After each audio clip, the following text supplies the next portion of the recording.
He felt as if he had some recollection of that formation flag.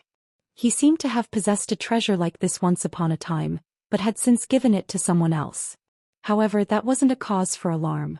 4 low-grade treasures like this, as long as one had mastered the refinement method, refining an identical one would be an easy task. Even so, Han Li had still developed an interest in that core formation stage woman. Their group had seemingly disappeared into thin air, but such a mediocre concealment technique was completely useless in the face of Han Li's spiritual sense. Thus, a blue light flashed through his eyes, immediately piercing through the layer of gray qi obscuring the woman's face. Huh. That's... A peculiar instantly appeared on Han Li's face. Right at this moment 2 streaks of light, one azure and one yellow, shot forth from the starry sky palace. A certain restriction seemed to have been triggered and the sound of footsteps erupted from behind the palace doors, following which a white-robed cultivator slowly emerged from within. This was a tall and thin man who appeared to over 40 years of age. He wore a slightly dark expression on his face and was a core formation cultivator. This man was clearly the Star Palace cultivator tasked with guarding this palace. He emerged from the palace and looked around, only to discover that there was no one in the general vicinity. Upon making this discovery, his expression darkened further with a hint of displeasure on his face.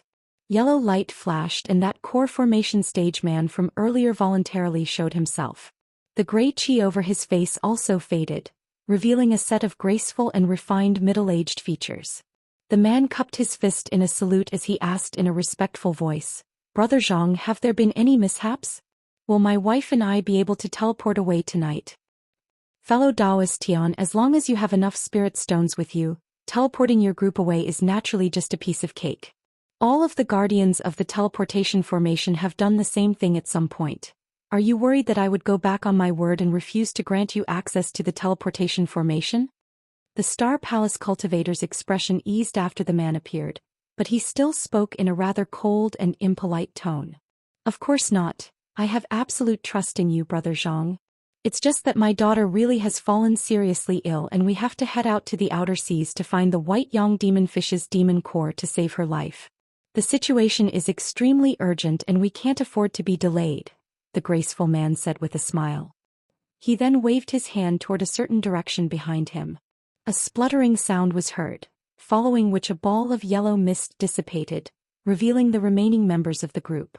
The Foundation establishment cultivators had all revealed their faces, leaving only the female core formation cultivator and a thin and frail female qi condensation cultivator with their faces still concealed under gray qi. This must be your wife. I've heard much about you, Moon Maiden. The Star Palace cultivator completely ignored the other Foundation establishment cultivators as his attention was drawn to the female core formation cultivator. His gaze scanned across her face several times and he even put on a rare smile for her. Thank you for doing this, fellow Daoist Zhang. I am forever grateful to you. The female cultivator's voice was very gentle and delicate, yet she spoke in a manner that was neither haughty nor humble. It's a shame that Moon Maiden refuses to show your face here. I must say I'm a little disappointed. Come with me. The Star Palace cultivator chuckled as a slightly wistful look appeared on his face. However, he then immediately turned and strode into the palace.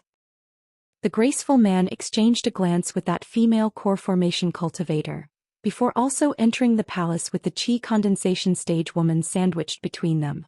The 4 Foundation establishment cultivators were clearly their disciples, and they also hurriedly rushed in pursuit of their masters. Of course, none of the cultivators noticed that an azure light suddenly flashed outside the palace again. In the instant right before the restriction was reactivated, a faint figure whom they were completely unable to detect with their cultivation bases, strode in along with them. The figure moved in a completely soundless and stealthy manner, as if he were nothing more than a wisp of smoke. After passing through a convoluted system of corridors, everyone arrived in a hall, within which were many teleportation formations. There was an elderly man with a face as tender as that of an infant waiting inside. Once the group of people walked in, a cold light flashed through the elderly man's eyes before instantly receding again.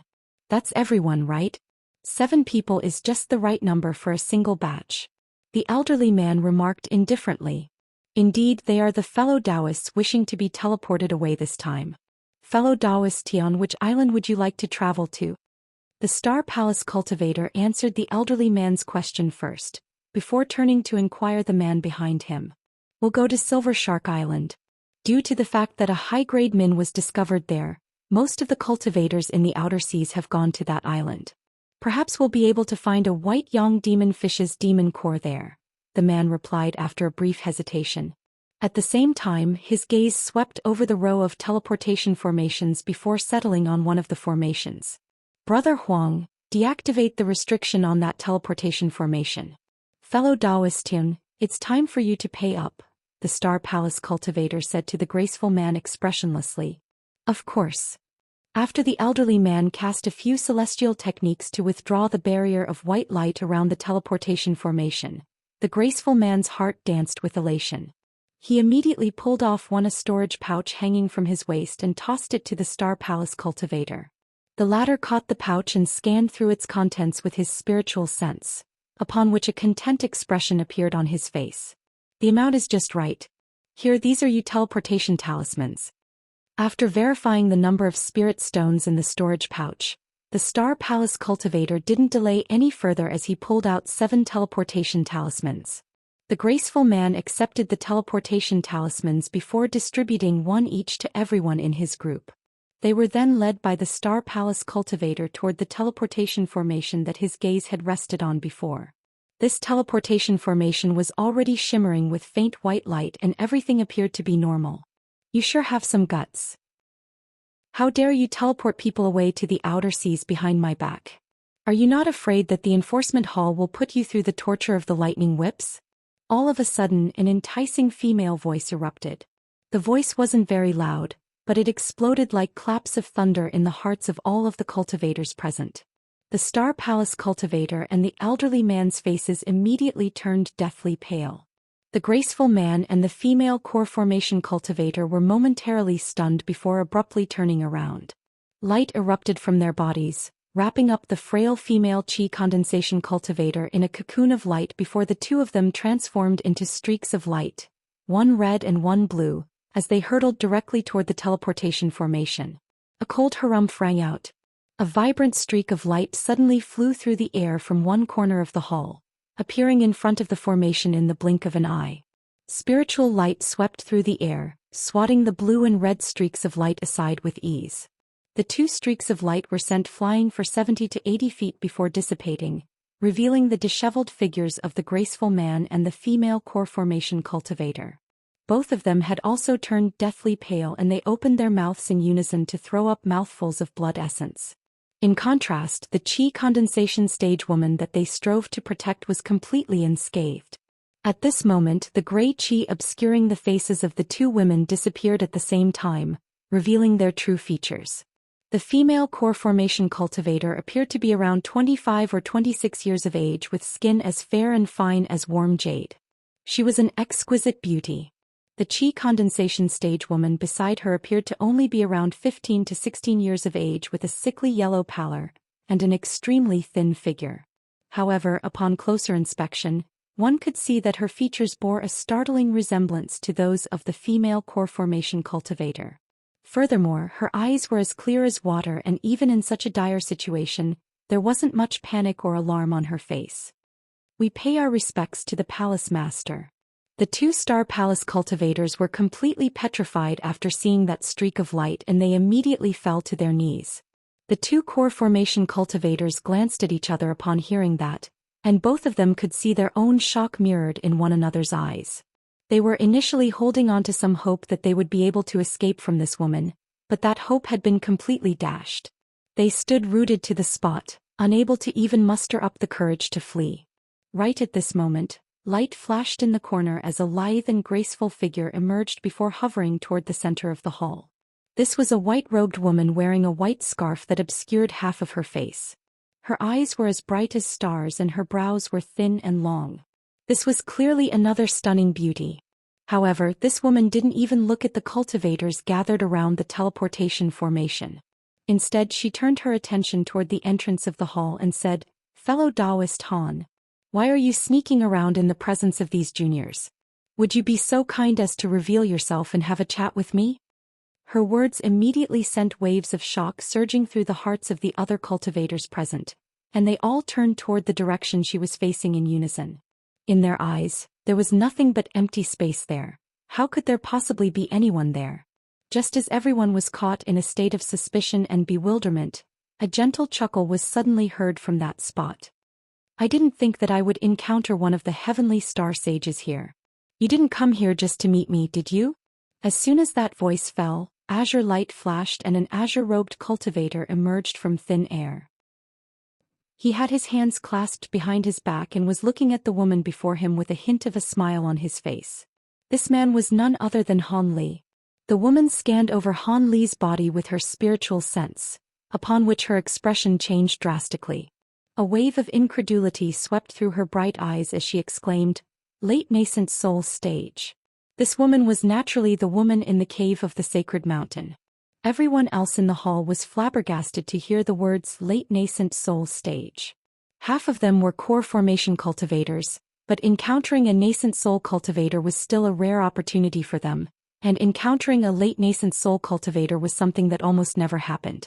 However, not only had one of the heavenly star sages just revealed herself to them, another unknown late nascent soul cultivator had also appeared. This made everyone feel as if they were stuck in a dream. Among those cultivators, the core formation stage woman referred to as Moon Maiden was more stunned than everyone else to see Han Li. Her mouth gaped open in shock, and when she heard that Han Li had become a late nascent soul cultivator, she was completely rooted to the spot in astonishment. Under normal circumstances, her reaction would have drawn the attention of the people beside her. However, all of the cultivators were completely focused on these two late nascent soul cultivators, so no one had the spare mental capacity to pay any heed to her reaction. Funnily enough, the young Qi condensation stage woman was the first and only one to notice her stunned expression. Due to the fact that her cultivation base was pitifully low, the core formation and nascent soul stages were too far beyond her to evoke any reaction within her. After taking in the core formation stage woman's reaction, she couldn't help but take a curious glance at Han Li. "Are you really Han Li?" The heavenly star sage's calm and collected expression had already faded, and was replaced by a particularly grave one. "Do you think you were waiting for the wrong person this entire time?" Han Li didn't give a direct reply. Instead, a smile appeared on his face as he looked at the woman before him. The masked woman was looking right back at Han Li without showing any weakness, but there were waves of shock surging through her heart. She had thought that Han Li would be easy prey for her to capture, only to discover that he was far more powerful than he anticipated. As such, she was starting to become rather hesitant. With the assistance of the Divine Essence-fused light and the Divine Essence-fused mountain, she was confident that she would have at least a 70% chance of victory if a battle were to ensue. However, it would be close to impossible for her to kill or capture Han Li on her own. If she were to do so, there was a good chance that Han Li would be able to escape, and thereafter, the Star Palace would have earned itself a late nascent soul stage enemy. Thus, even as one of the heavenly star sages, she didn't dare to act rashly in this situation. As such, both Han Li and the woman fell silent. The entire palace was immediately enshrouded in a suffocating atmosphere that struck one with a sense of asphyxiation. All of a sudden, Han Li's expression darkened as he raised his hand and feigned a grabbing motion. Spiritual light immediately flashed as a large azure hand emerged. The hand flew through the air like lightning, plucking a streak of fiery light out of thin air before clamping it firmly within its palm. The masked woman raised her eyebrows upon seeing this, and a hint of surprise flashed through her eyes. "I'd advise you not to go sending out voice transmission talismans, fellow Daoist. I don't want to be attacked by two cultivators of the same cultivation base as mine at the same time. As far as I'm aware, I haven't done anything to offend the Star Palace, so why do you harbor so much enmity toward me?" Han Li asked in a cold voice. At the same time, a layer of azure flames surfaced along the large azure hand, instantly reducing the streak of fiery light into nothingness. "There seems to be a misunderstanding, fellow Daoist Han. I have no intention of harming you. I'm merely attempting to express my gratitude toward you for saving my daughter all those years ago." The masked woman fell silent for a moment before a smile suddenly appeared on her face. The heavy atmosphere within the palace was suddenly relieved with her words. "Daughter? Could it be that fellow Daoist Ling is?" Han Li faltered slightly before an enlightened look appeared on his face. His expression also eased in response. He knew that this woman's true intention clearly wasn't to express gratitude to him, but he decided to defuse the situation by playing along with her lies. Han Li didn't consider it to be a problem to engage a late nascent soul cultivator in battle. After all, he had slain late nascent soul cultivators in the past, and now that he had progressed to that cultivation base himself, he was far more powerful than he once was. However, at the same time he was not interested in making enemies everywhere he went. Furthermore, he was currently situated in the Heavenly Star City and was naturally rather wary of the divine essence-fused light. It seems you've already guessed it. Yuling is our only daughter, and if it weren't for your help all those years ago, she would have most likely perished already. My Dao companion and I have always been very grateful toward you, the masked woman said in a warm voice. No wonder fellow Daoist Ling's aptitude is so exceptional. It makes sense that she's the daughter of the Heavenly Star Sages. Han Li smiled in response. Surely you jest, Brother Han. In terms of cultivation aptitude, no one is a match for you. You've progressed from the core formation stage to the late nascent soul stage in less than 200 years. That's simply unheard of. No one has been able to cultivate at such a phenomenal rate in the history of the human world. Yuling cannot compare to you. The masked woman chuckled as she shook her head. She was very stunned by Han Li's insane rate of progression, and was trying to indirectly prompt him to reveal how he had made such extraordinary strides. Han Li could naturally read between the lines and sense the indirect questions being posed, but he merely gave an ambiguous smile and didn't speak any further on this topic. I've heard a lot about the two Heavenly Star Sages and I would love to have a good chat with you, but I still have important matters to attend to, so I'm afraid I can't stay any longer. I would like to use the Star Palace's teleportation formation. You don't mind, do you? Han Li glanced at the teleportation formation before turning back to appraise the masked woman. Of course not. I have a guest elder badge here that you can take if you'd like. I know that with your status, you wouldn't actually want to become a guest elder at the Star Palace. This is just something that I'm lending to you on behalf of my Dao companion and myself. With this badge you'll be able to summon and use all of the resources of the Star Palace in the Outer Seas. Please accept it as a gesture of our gratitude. The masked woman immediately accepted Han Li's request and pulled out a shiny golden badge from a storage pouch hanging from her waist, which she tossed toward him. Han Li was rather surprised by this gesture and he reflexively caught that golden badge being tossed at him. He examined the badge with a cursory glance before replying, "Thank you for your hospitality." After a brief hesitation, Han Li placed the badge into his storage pouch. A hint of elation flashed through the masked woman's eyes upon seeing him accept the guest elder badge. She then took this opportunity to say, "When you return from the Outer Seas, my Dao companion and I want to extend a formal invitation for you to come join us at our cultivation spot and discuss some experiences on our paths to the deity transformation stage. Would you be interested in that?"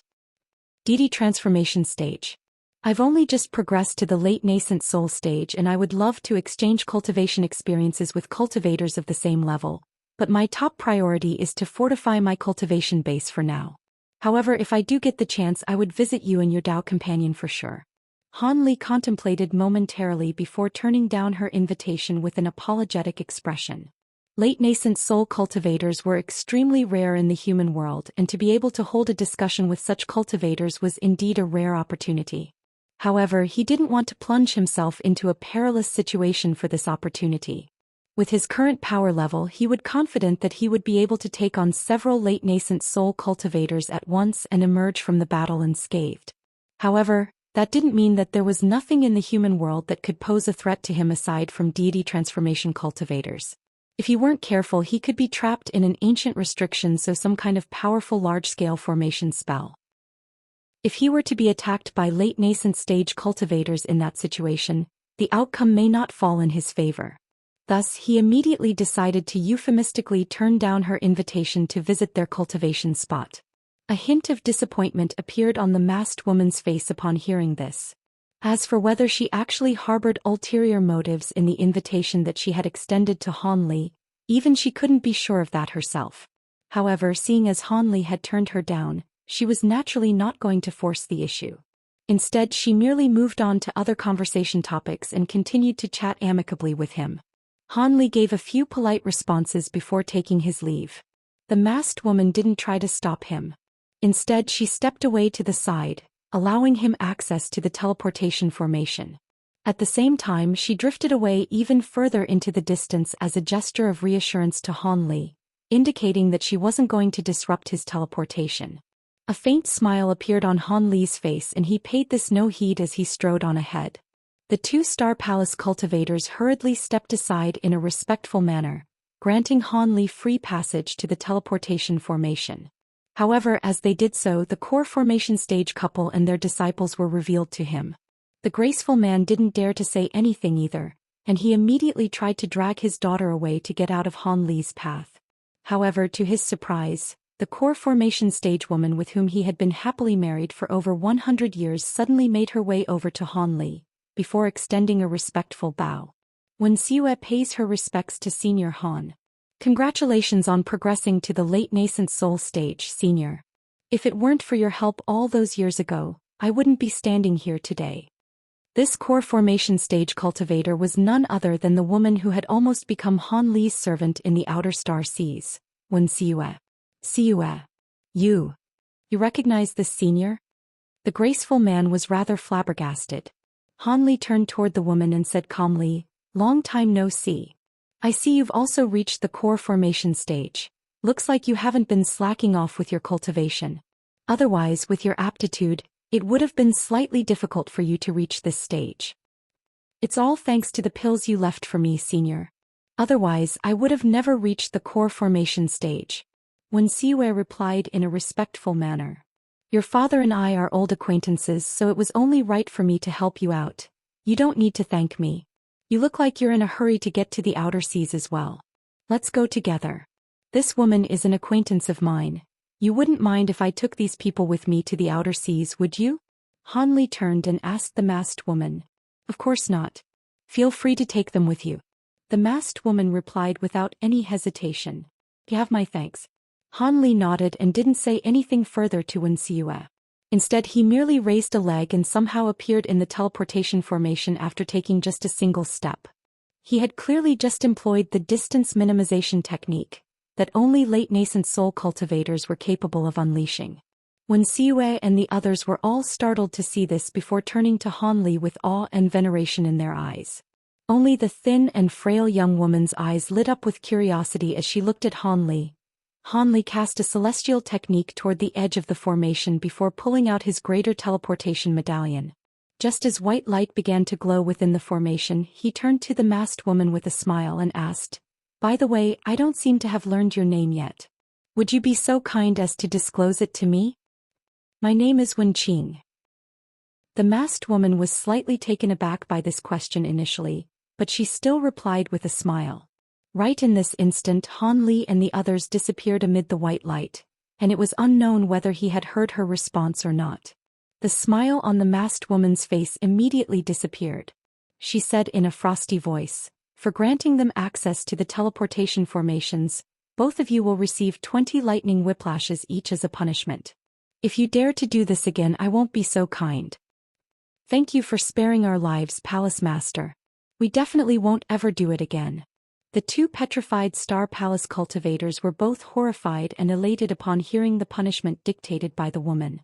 They were elated as the punishment was a lot less severe than they had thought it would be, but also horrified in that 20 lightning whiplashes would most likely make them bedridden for an entire month. After delivering this verdict, a flash of light erupted from the masked woman's body and she disappeared on the spot. Chapter 1136. A helping hand. After the masked woman left the Starry Sky Palace, the two Star Palace cultivators heaved a collective sigh of relief. The younger of the two glanced at Wen Siue and the others, and a hint of anger flashed through his eyes. If it weren't for these people, they wouldn't have been caught red-handed and have to suffer the torment of the lightning whips. The Star Palace cultivator put on a stern expression and was just about to hurl some insults at the group to vent his frustration, when the elderly man suddenly turned to Wen Siue with a respectful look and said, "You sure are fortunate to have been able to make Senior Han's acquaintance. This is an extremely rare opportunity.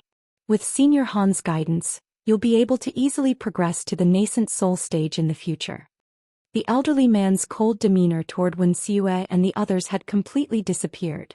The other Star Palace cultivator was initially stunned by this turn of events, but he was then enlightened by the elderly man's words. He immediately swallowed the insults that he was about to hurl before plastering a smile across his face. In his fit of rage and frustration, he had forgotten that these people had a connection to a late nascent soul cultivator. They were not people that measly core formation cultivators like them could mess with. Indeed, Brother Han is right. Perhaps we'll be counting on you too for assistance in certain areas in the future, fellow Daoists. Here are your soul stones. We'll cover your teleportation costs this time. The Star Palace cultivator plucked the storage pouch that was full of soul stones off his waist and offered it up to the core formation stage couple. Even though his heart was throbbing with pain, he still forced an enthusiastic and hospitable look onto his face. The graceful man took a glance at the storage pouch and hesitated momentarily. However, Wuxia decided to turn them down with a warm smile. My Dao companion and I are extremely grateful to you too that you're willing to teleport us to the outer seas. How could we take back our soul stones? Please accept them as repayment for your kindness. I'm in a bit of hurry to catch up to Senior Han, so I hope you can teleport us over as quickly as possible. Of course. I'll change the soul stones and you'll be able to teleport immediately. The Star Palace cultivator could tell that Wuxia really didn't want to take back the soul stones, so he could only put them away again in a sheepish manner. His body then flashed over to the teleportation formation, where he leaned down and began to change the soul stones that had just been used for the previous bout of teleportation. Meanwhile, the elderly man was still conversing with Wuxia and her Dao companion, trying to indirectly dig up more information about Han Li. The graceful man knew absolutely nothing, so he couldn't provide any answers. As for Wuxia, she merely smiled and provided ambiguous replies, clearly reluctant to disclose any information. A short while later, the soul stones on the teleportation formation had been swapped over. Wuxia really was in a hurry to catch up to Han Li, so she could only turn down the two Star Palace cultivators' further attempts to make conversing, plastering the teleportation talisman onto her body before leading everyone else into the formation. White light flashed again as all 7 of them disappeared. The two Star Palace cultivators glanced at one another and sighed in unison before wry smiles appeared on their faces. On the other end of the teleportation formation, within a stone chamber over around 100 feet in size, Wuxia and her group emerged amid a burst of white light. Moments later, the 7 of them recovered from the bouts of dizziness that always struck following teleportation.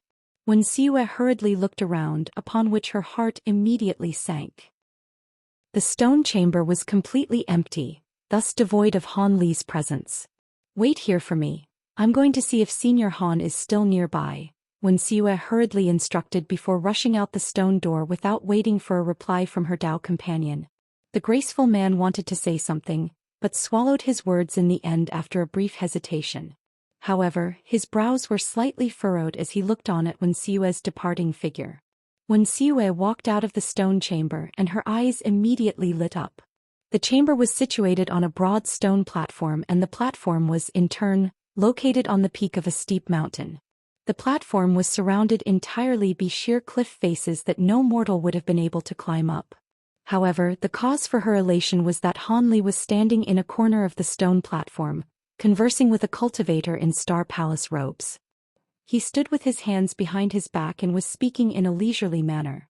The burly and menacing mid-core formation cultivator was like an obedient lamb in the face of Han Li, nodding and bowing incessantly while providing answers to Han Li's questions with a fearful expression. It appeared that this man was Star Palace cultivator guarding the teleportation formations on this end. Wuxia took a moment to compose herself, but she didn't immediately approach Han Li. Instead, she waited in silence as Han Li conversed with that Star Palace cultivator. After a while, Han Li waved a hand and seemed to have asked all of the questions that he had. The burly man extended a deep respectful bow before striding toward the stone chamber. Only then did Wuxia make her way over to Han Li.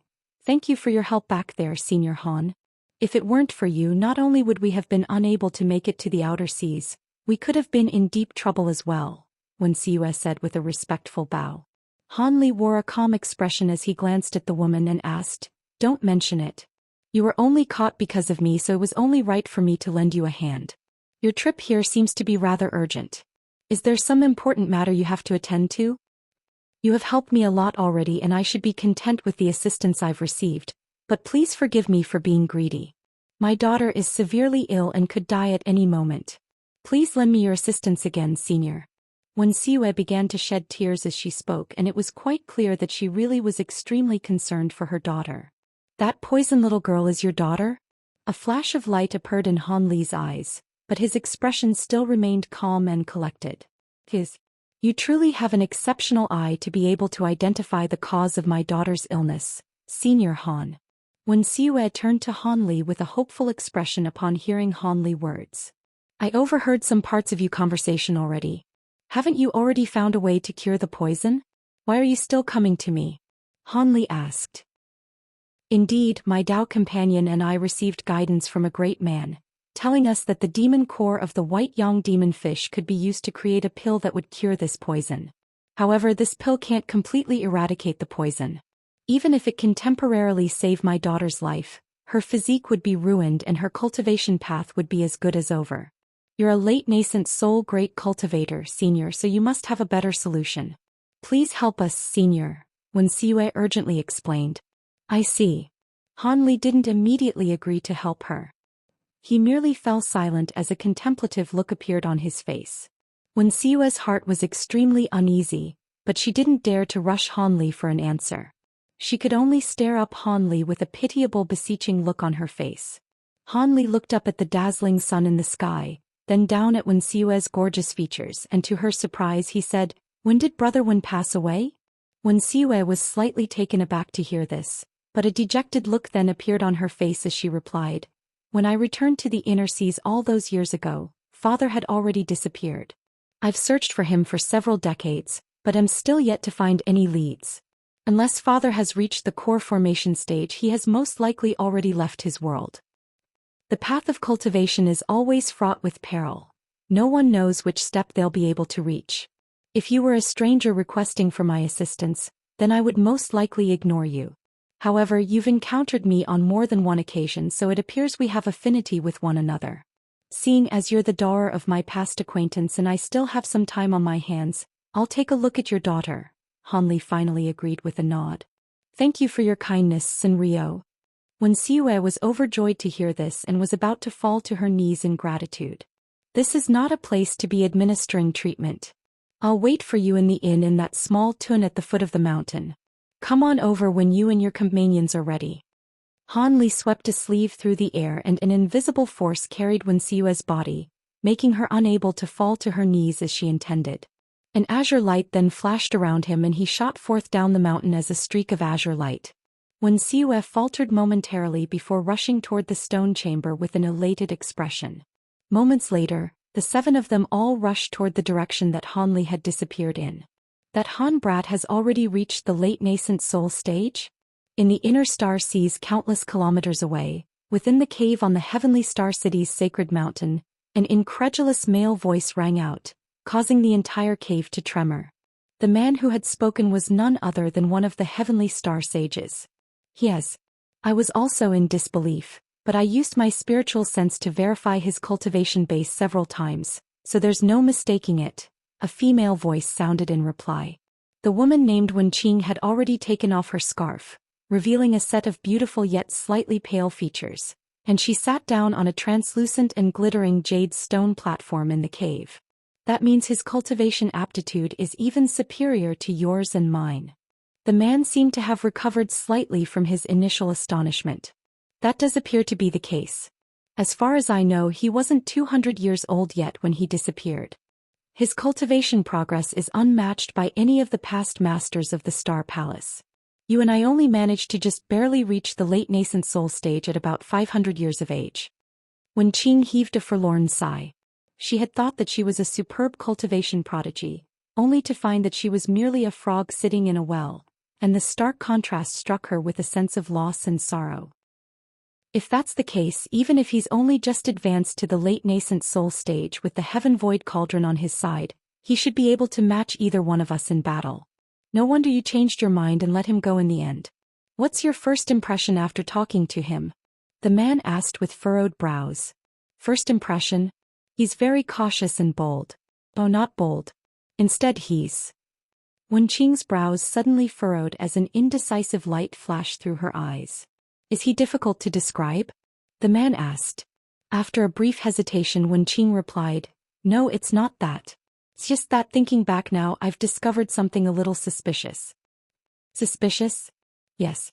Now that I think about it, he clearly knew that I was one of the heavenly star sages and that he was situated in the heavenly star city, but he showed no fear or concern about his situation.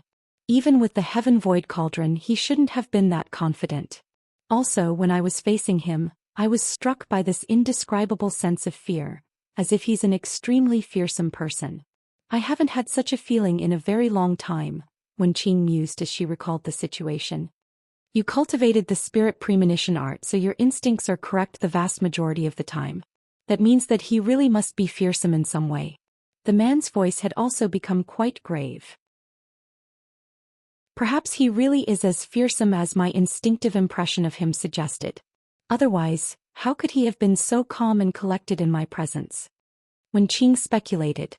If that's the case, then the situation really is quite troublesome. We won't be able to kill him easily, so all we can do is try to recruit him with all our might. But with his immense power, if he were to join the Star Palace, how is Yuling going to be able to control him? Once one of us passes away, he could easily turn on us and take over the entire Star Palace. A hint of killing intent was seeping out of the man's voice. So what you're saying is we still have to get rid of him. But what if this man is too powerful for us to kill and he ends up escaping? We'll be making an enemy, fearsome enemy for Yuling. The consequences of that will be catastrophic. Wenqing was a little hesitant. If we don't think of a way to get rid of this man, he's going to stir up the entire scattered star seas sooner or later. We have no chance of making any further advancements on our cultivation paths, but we can't let the Star Palace fall by our hands. People who we can't recruit to our side must be killed.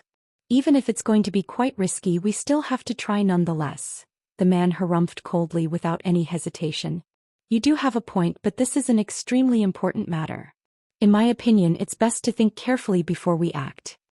Wenqing shook her head, clearly in disagreement with the proposed course of action. Are you really that wary of him? If we join forces and use the divine essence-fused mountain, there's no way he'd be able to escape. The man declared in a haughty manner.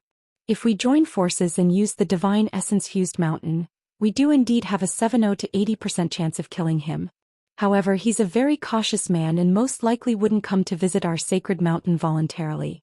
Furthermore, the divine essence-fused mountain is extremely useful in defense, but very maladroit when used to attack and pursue enemies.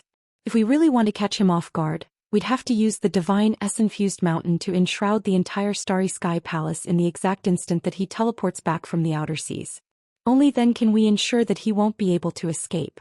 Otherwise, if he tries to get away, it'll be very difficult for us to kill him, the woman mused. I'm well aware of that. I heard you gave him a guest elder badge, right? That's a great idea. If he uses the badge, we'll be able to track his location and get a rough estimate of when he'll return. In that case, it won't be impossible to set up an ambush at the starry sky palace, the man said in a sinister voice. Wenqing's brows furrowed and she didn't give a reply. Instead, she suddenly changed the topic and said something that was very surprising to the man. Almost all of the past masters of the Star Palace have consisted of a couple. Yuling is already an early nascent soul cultivator, yet she still doesn't have a Dao companion yet. Only by using the Star Palace's secret pair cultivation technique will she have a high success rate when progressing to the late nascent soul stage. Also, as long as one of the cultivators in the couple is a late nascent soul cultivator, the Star Palace will remain a dominant force in the scattered star seas. That was how we were able to become the masters of the Star Palace. There are only 2 or 3 nascent soul cultivators in the Star Palace of a similar age to Yuling, and she doesn't seem to have developed an interest in any of them. That's rather troublesome. What do you think of that, Han Brat? If he agrees to marry Yuling, how about we hand over the Star Palace to him? In that case, it would be the same as handing the Star Palace over to Yuling. Also, with his astonishing rate of progression, there's a good chance that he'll be able to reach the deity transformation stage. Under his protection, Yuling could also reach that level someday. Wenqing offered her alternative. Have him become Yuling's Dao companion? That's a good idea. However, this man is already a late nascent soul cultivator at such a young age, so there's a good chance that he already has a Dao companion, and he could even have a large number of concubines already. The man was still rather hesitant. So what even if that is the case? How can any of them compare to Yuling? We're handing over the Star Palace to him as a dowry. It should be apparent to him who's more important.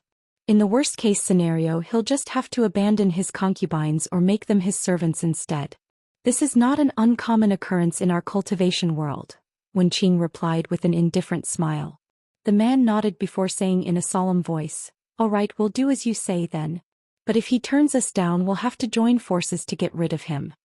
A peculiar look suddenly appeared in Wenqing's eyes as a cold smile surfaced on her face. "Even if he doesn't agree, he won't be able to do anything to us. I have a plan that will make him become his worst enemy.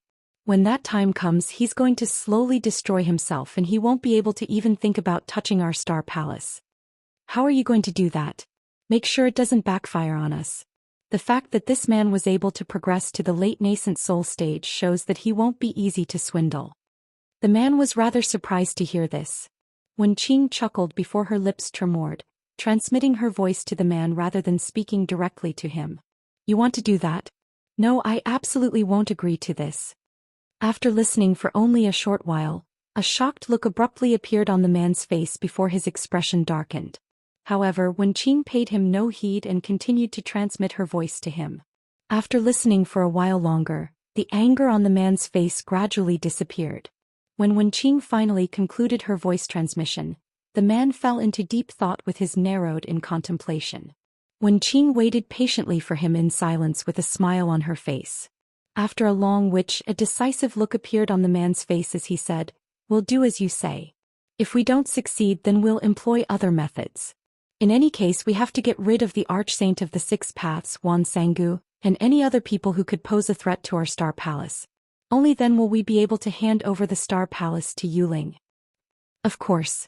Both of us still have over 100 years left of our lifespans.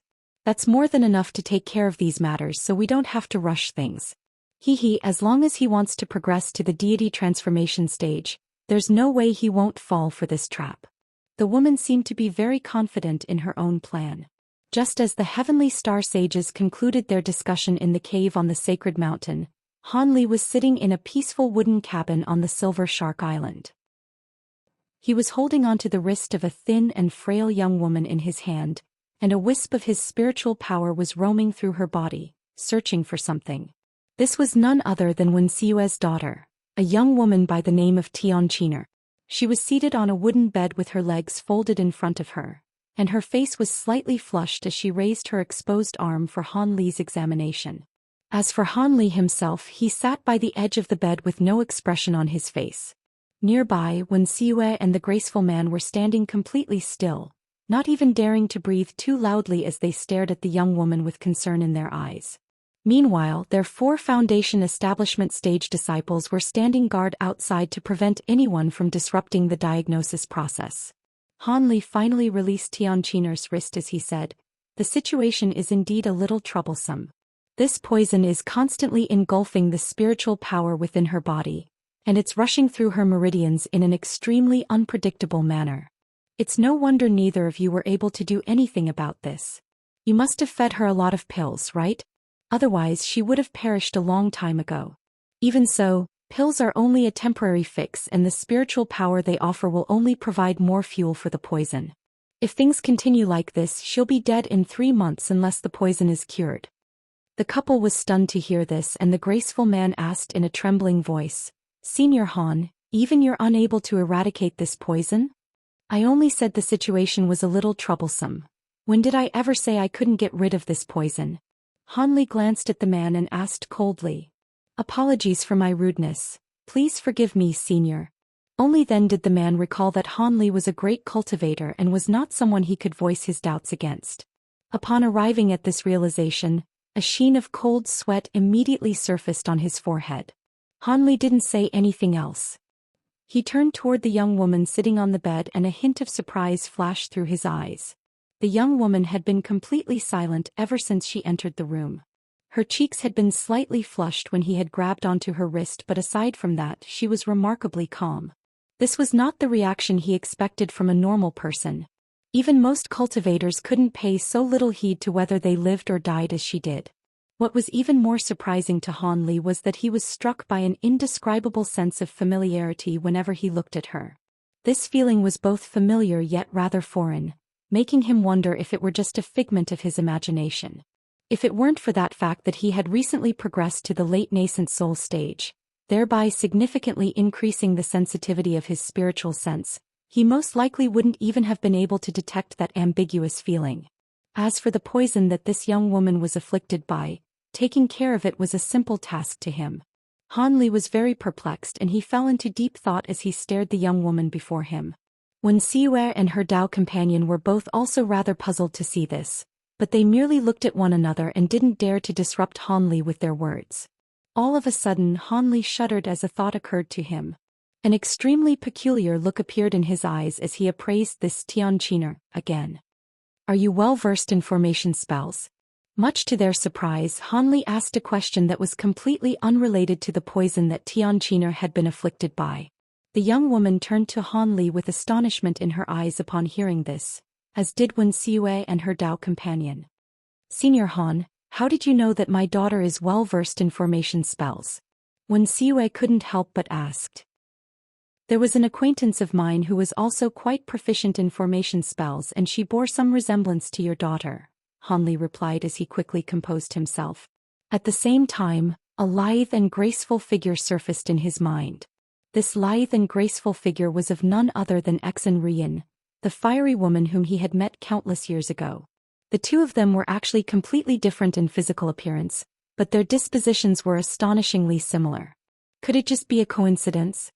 Han Li had an unfathomable premonition that this was not the case. A light flashed through his eyes as he suddenly grabbed onto the young woman's hand before flipping it over to reveal her palm. There was a small red birthmark at the center of her palm and it was as vibrant as fresh blood. "Impossible!" Han Li exclaimed with an astonished expression. Han Li's outburst gave Wen Xiyue and her Dao companion a massive fright. Before they had a chance to inquire about the situation, a burst of light suddenly flashed from Han Li's fingertip as he tapped it toward the red birthmark on the young woman's palm. A small ball of azure light then immediately disappeared into her palm. Wen Xiyue and her Dao companion had no idea what was going on, but they didn't dare to disrupt what Han Li was doing. An incredible scene then ensued. After the azure light disappeared, the red birthmark became even more vibrant in color before beginning to elongate. Gradually, it transformed into a crimson dragon pattern that surfaced on the center of her palm. The dragon was extremely vivid and lifelike as if it were an actual living creature. "I knew it," Han Li murmured to himself. He turned to appraise Xianxia again, and his expression became even more peculiar.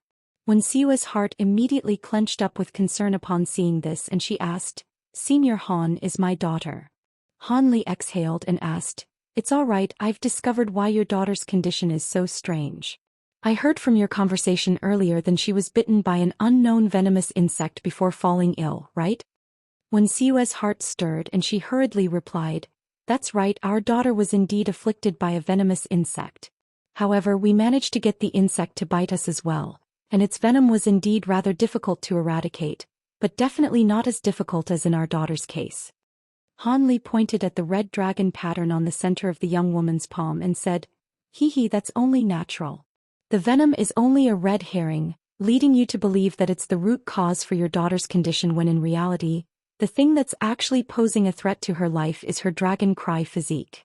She's a female cultivator with a special physique unique to men.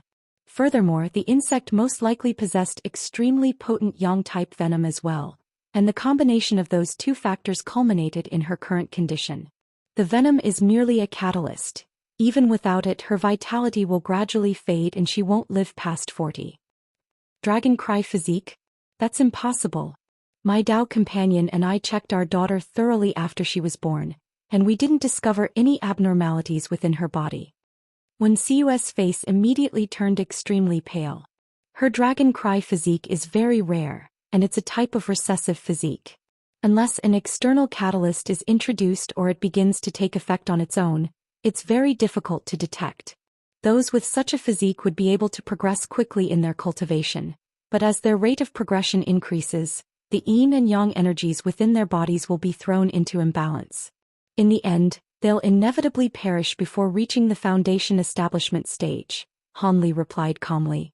So that means even if this poison is eradicated, our daughter still won't be able to continue cultivating.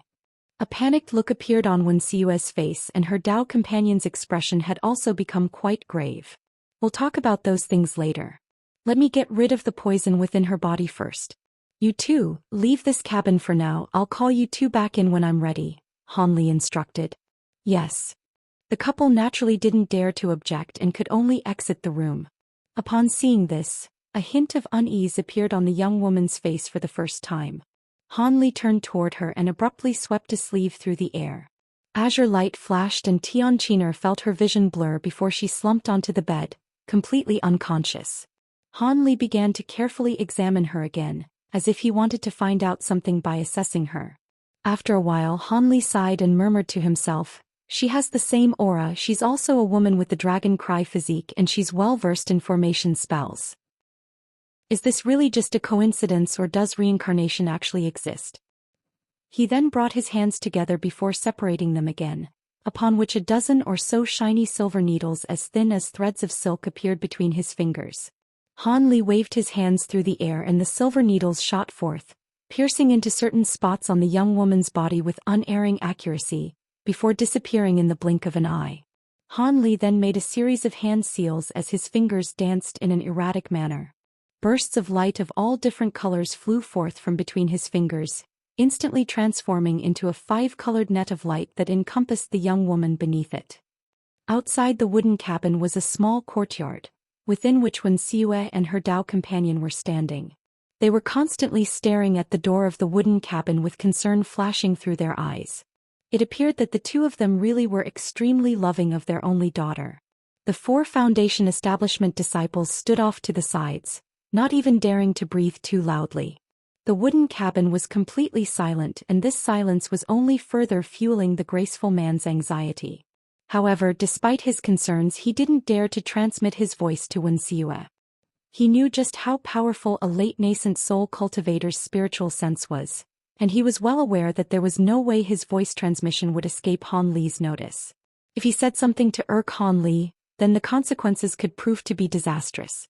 Just as his concern and anxiety were reaching a boiling point, Han Li's voice suddenly sounded in his ears. "All right, you can come in now." The graceful man immediately rushed toward the cabin's door upon hearing this. As he did so, he took a glance at Wen Xiue. She was also wearing a delighted expression, thereby indicating that she must have received the voice transmission as well. Thus, the man immediately pushed open the door and walked in without any hesitation. Wen Xiue followed closely behind him. Han Li was still sitting on the same chair, and his head was lowered as he examined a ball of fist-sized azure flames in his hand.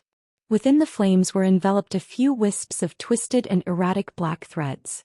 Those threads seemed to possess a spiritual nature. Meanwhile, the young woman was lying completely still on the bed, seemingly sound asleep. The room was filled with an indistinct and peculiar fragrance that was extremely faint. "Senior Han, my daughter. I fed her a dream return pill. You two can go and have a look at her for yourselves." Han Li cut off Wen Xiue's inquiry as he rose to his feet and left the wooden cabin. Wen Xiue was greatly relieved to hear this, and after expressing her utmost gratitude, she and her Dao companion hurried over to the bed to assess their daughter's condition. Meanwhile, Han Li was playing with the balls of flames in his hand as he walked into the courtyard outside. The 4 foundation establishment cultivators were stunned by Han Li's emergence, and immediately attempted to extend salutes toward this unfathomably powerful man. However, Han Li casually waved a hand at them, indicating for them to be at ease. He then made his way over to a corner of the courtyard and glanced at the ball of azure light in his hand, before abruptly rubbing his hands together. Golden light immediately erupted between his 2 hands amid the sound of rumbling thunderclaps. The azure ball of light only shimmered several times before it was reduced to wisps of smoke by the golden light. The twisted black threads also suffered the same fate as they were reduced to nothingness. An extremely foul and putrid odor wafted through the air, striking one with the urge to retch. Han Li's brows furrowed as he swept his sleeve through the air, sweeping up a powerful gust of wind that blew the horrible odor away. He then clasped his hands behind his back and looked up at the sky with his eyes narrowed, seemingly in deep thought. After a long while he heard the sound of footsteps coming from behind him. Han Li turned around and said in an indifferent voice, "I've already eradicated the majority of the poison in her body, but it's best that you find the white yang demon fish's demon core, then get her to consume it raw. After that, if there are any remnants of poison within her body, it'll be expelled as well. Thank you for your great kindness, Senior. In my next life, I'll be sure to serve you as your most loyal servant to repay this debt." The person who was approaching Han Li was none other than Wen Xiue. "Next life? Do you really believe in reincarnation for us cultivators?" Han Li asked in a rather peculiar voice. "I'm not sure what you mean, Senior." Wen Xiue was rather perplexed by this random question. "Forget about it, I was just thinking out loud. Let me issue you a warning. I injected some of my profound spiritual power into your daughter's body, which has temporarily repressed the backlash from her dragon cry physique. However, that's only a temporary fix. If she gives up on cultivation, she'll be able to live as long as a normal person with the assistance of some pills. However, if she does continue to cultivate, even if the yang-type energy in her body becomes just slightly more powerful, the spiritual power I planted in her will lose its effect and the backlash will commence again. Do you understand?" Han Li warned with a stern expression. "Is there really no way to eradicate the effects of the dragon cry physique? Please tell me if there's a way, Senior. I really wouldn't be able to bear the pain of outliving my daughter." Wen Xiue's face was slightly pale as she sank to her knees again. On this occasion Han Li didn't stop her. Instead he merely said in a calm voice, "There is a way, but it'll be very difficult for you to achieve it." Wen Xiue gritted her teeth with a determined expression and said, "As long as my daughter can cultivate again, I'll do anything, even if it means giving up my life." Han Li seemed to have been touched by Wen Xiue's maternal love, and his expression eased as he revealed, "This is not something that can be done by a mere core formation cultivator. However, if you had a nascent soul cultivator readily available to lend you their services, then this method can be achieved. It's actually quite simple. All you need is a nascent soul cultivator to inject some Yin-type energy into your daughter's body every once in a while. In doing so, the Yang-type energy in her body will be counteracted against and she'll be able to continue cultivating. However, the prerequisite to that is that you must have a nascent soul cultivator who will come and go in your behest. Otherwise, you must get your daughter to constantly stay with a nascent soul cultivator. Of course, pills will need to be consumed during this process as well, and as her cultivation improves, the pills required will be more and more precious. If she reaches the foundation establishment stage, you and your Dao companion most likely won't be able to afford the required pills. I need a nascent soul cultivator that comes and goes at my behest." Wen Xiue's face immediately paled. Her heart sank as soon as Han Li described this method to her. No matter how much she loved her daughter, she knew that this was simply impossible. At most, she and her Dao companion would perhaps be able to beg a nascent soul cultivator to administer treatment to their daughter on 1 or 2 occasions, but who would be willing to essentially become a slave to 2 core formation cultivators? As for the other alternative of having a nascent soul cultivator constantly stay with their daughter, that was even less plausible. After all, nascent soul cultivators generally only accepted core formation stage disciples. Of course, if Tang Qiner was extremely beautiful and had extraordinary aptitude, it was possible that a nascent soul cultivator would make an exception for her. However, with her current sickly looks and her cultivation physique, how could they expect her to catch any nascent soul cultivator's eye? With that in mind, Wen Xiue was plunged into complete despair. Her Dao companion had also made his way out of the wooden cabin just in time to hear Han Li's proposed solutions, and his face also paled with despair. However, he took a deep breath to muster up his courage before making his way over to Han Li. He extended a deep bow toward Han Li and said in an earnest voice, "We're not asking for much, we only want our daughter to live a little longer. Even if she only makes it to the foundation establishment stage, that's enough. Would my Dao companion and I somehow be able to combine our powers to repress the backlash from our daughter's Yang-type energy, just so we can help Qiner reach the foundation establishment stage?" Han Li glanced at the man before shaking his head as he said, "At your current early core formation stage cultivation basis, it would definitely be impossible. However, if you can reach the late core formation stage and be willing to sacrifice some of your cultivation base, you can give it a try. Even the man fell completely silent this time. They wanted to ask for Han Li's assistance, but they didn't dare to ask for more. Han Li had already provided them with more help than they had any right to ask for. No matter how much the two of them loved their daughter, they knew that it wouldn't be a good idea to keep pressing Han Li. After all, this was not an issue that could be resolved on a one-time basis. The solution would be for Han Li to constantly keep the young woman by his side, and it was quite clear that no high-grade cultivator would be willing to carry such baggage with them. However, to their surprise, Han Li provided them with an alternative arrangement, one that shocked them to such an extent that they couldn't help but think that they had misheard him. I have a formation spells book here for your daughter. If she masters the contents of this book to a satisfactory degree the next time I see her, I can consider taking her under my wing. Of course, in that case, I'll also help her reach the foundation establishment stage and perhaps even the core formation stage. However, it's up to her to convince me to take her first. Let me make this clear now. This book is only for your daughter to read.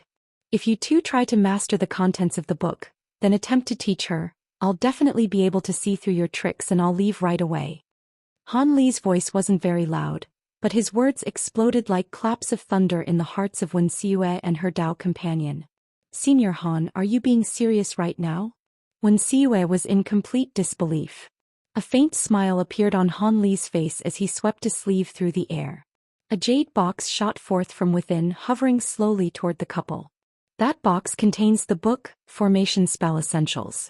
The formation spells depicted in the book aren't very complex, but there are some unique aspects that I'll be focusing on to test your daughter's aptitude in formation spells, Han Li said. The Formation Spell Essentials book in the jade box was one of the books that Xin Rian had bestowed upon him all those years ago. Han Li felt that it was only fitting for him to give this book to Tian Qiner. Wen Xiue was overjoyed as she carefully accepted the jade box. Thank you for your kindness, Senior. Qiner is quite talented in the way of formation spells, so she definitely won't disappoint you. May I ask when you'll meet our daughter again?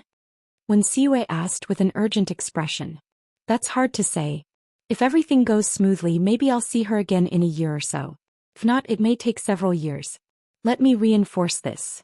During this period of time, she absolutely cannot use any cultivation arts. Otherwise, if something goes wrong, she won't be able to live until she sees me again. Here is a vial of purple Een pills. Feed her one of these per month and she won't require any other pills for the next few years. Han Li patted his storage pouch to produce an azure vial that was several inches in height, which he tossed to the couple. This time, the graceful man was the one who accepted the vial with elation and immediately began to express his gratitude. All right, after you find the white Yang demon fish's demon core, go to the Stalwart Star Island to wait for me a year from now. As long as you stay on that island, I'll be able to find you. I still have important matters I must attend to, so I won't stay here any longer. After providing this series of instructions, spiritual light flashed around his body and he shot forth into the distance as a streak of azure light, not affording the couple an opportunity to keep him. The couple's expressions were slightly surprised by Han Li's sudden departure, but they still hurriedly bowed into the distance toward the direction he had just disappeared in. The streak of azure light quickly disappeared from their line of sight, and only then did they dare to stand tall again. They took a glance at one another and both of them could see their own joy mirrored in each other's eyes. If it weren't for Han Li's help, even if they could cure the poison in their daughter's body, she would still most likely perish in the near future. Furthermore, Han Li had also helped Wen Xiue in her cultivation in the past, and the couple was extremely grateful toward him. After returning to the wooden cabin, the two of them began to discuss how they were going to search for the white Yang demon fish's demon core, as well as how they were going to organize for Tian Qiner to study that formation spell book. At this point, Han Li had already left Silver Shark Island. He abruptly changed directions and flew deeper into the ocean. He wore a contemplative look on his face as he streaked through the air. It was a spur-of-the-moment decision for him to give this Tian Qiner this opportunity. He wanted to meet her again mostly because he wanted to determine her true origin. After all, the fact that she possessed the dragon call physique in a female body and that familiar disposition she had made it very difficult for him to believe that everything was merely a coincidence. If her formation spell aptitude was also quite exceptional, thereby allowing her to easily glean the essence of that formation spell essentials book, then there was a good chance that she really was a reincarnation of Xianxia or possessed some other mysterious origin. There were actually past instances of reincarnations in the cultivation world, where the reincarnated person had retained some of their traits and memories from their past lives. These cases were extremely rare, but there definitely were precedents. However, none of those cases could actually be verified with evidence and were only rumors that seemed to be somewhat plausible. Due to those rumors, legends regarding the underworld also began to circulate, and it had somehow become a mysterious existence akin to the spirit realm. Some speculated that the underworld was an independent realm, while others gandered that the underworld was a mysterious location in the human world. Of course, there were also those who were of the opinion that the underworld didn't exist and was only a figment of popular imagination. Han Li had always been sitting on the fence when it came to this matter. To him, there was no way to verify either side of the argument, so there was no point in thinking about it, as it would just be a waste of time. However, Xianxia and Xianxia were good friends of his. In particular, he admired Xianxia's fiery nature greatly. Now that he had become an immensely powerful cultivator, if this Tianqina really was Xianxia reincarnate, then he wouldn't mind taking her under his wing. Furthermore, Xianxia had only been a foundation establishment cultivator at the time, yet she could already assist Xianxia in developing low-grade formation tools. If she had lived a long enough life, had sufficient formation spell books to reference, and saw more of the world, her achievements in the formation spell field would have been immeasurable.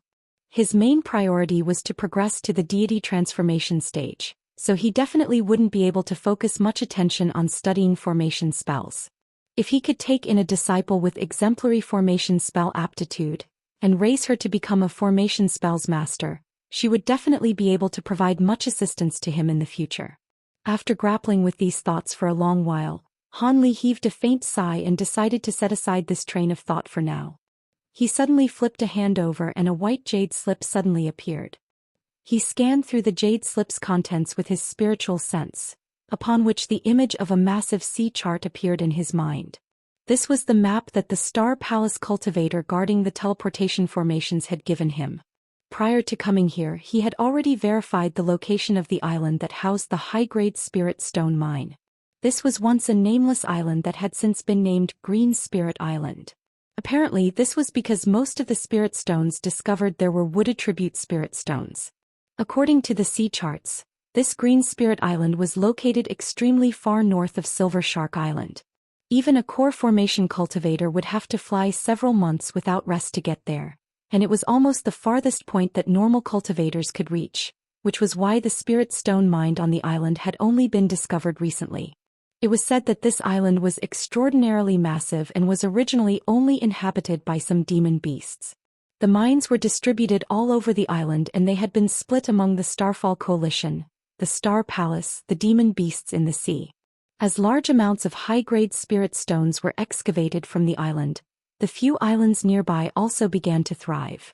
Gradually, some smaller powers and itinerant cultivators gathered together, constructing a few small towns and markets that people could stop by on the way to Green Spirit Island. As such, a colony of human cultivators was established in what was once the middle of nowhere. Furthermore, it was said that the Star Palace, the Starfall Coalition were both looking into setting up new teleportation formations near the island. Han Li assessed all of the information he had attained on Green Spirit Island again, and after deciding that he wasn't missing anything, he put away the jade slip and accelerated through the air. By his estimations, it would most likely take him 3 months to get the Green Spirit Island at his current speed. The scenery over the ocean was naturally extremely bland. There were only vast expanses of blue stretching as far as the eye could see in all directions, and there was nothing else to punctuate the stretches of seawater. Han Li continued on his journey, and more than a month had passed by in the blink of an eye. Along the way, he stopped by some islands to recover his magic power, and the journey had gone very smoothly. He hadn't encountered any mishaps or unexpected accidents thus far. He would occasionally pass by a few cultivators, but he merely flew past them without paying them any heed. Most of these cultivators were at the foundation establishment or core formation stages, and upon witnessing the speed at which Han Li was traveling, they naturally stayed out of his way in the knowledge that he was far too powerful for them to mess with. He did encounter an unidentifiable 6th-grade demon beast that sprang out of the ocean and tried to eat him. However, that demon beast was sliced in half by a stroke of his sword, and he plucked away its demon core for good measure. He had only slain the demon beast as it was of a relatively high grade. Otherwise, he couldn't even be bothered to swing his sword. On this day, Hanli encountered another small island that was piled up from black rocks. Aside from some seaweed, there was nothing living growing on the island. However, he descended upon it without any hesitation and sat down on a relatively flat rock, before closing his eyes to recover his energy. Half a day passed and the sky gradually began to darken. The crimson sun set beneath the horizon and the air temperature instantly dropped significantly. However, none of that was enough to faze Hanli. He merely summoned a layer of azure light to shield his body from the cold. When the final ray of sunlight disappeared, the entire surface of the ocean was plunged into complete darkness. Right at this moment, the entire small island that he was situated on suddenly tremored violently. Immediately thereafter, a loud roar that sounded like a muffled thunderclap erupted from the bottom of the ocean nearby. It was somewhere between the moo of a tau and the roar of a tiger. Hanli's eyes immediately sprang open upon hearing this roar, and a surprised look appeared on his face. With the power of his current spiritual sense, even without intentionally releasing it, he could gauge the situation in a radius of several thousand feet around him as if it were second nature. Furthermore, prior to landing on this island, he had made sure to scan through the surrounding area in a radius of close to 50 kilometers, but was unable to find any demon beasts. However, now was not the time to consider these things. He immediately unleashed his spiritual sense with all his might toward the seabed around the small island. The roar had come from directly down below. Mere moments later, Hanli's expression changed and he suddenly shot forth into the sky as a streak of azure light. He reached an altitude of several thousand feet in the blink of an eye before stopping there, looking down below with a grave expression. Almost at the exact same moment, gusts of sea wind intermingled with a foul odor were swept up.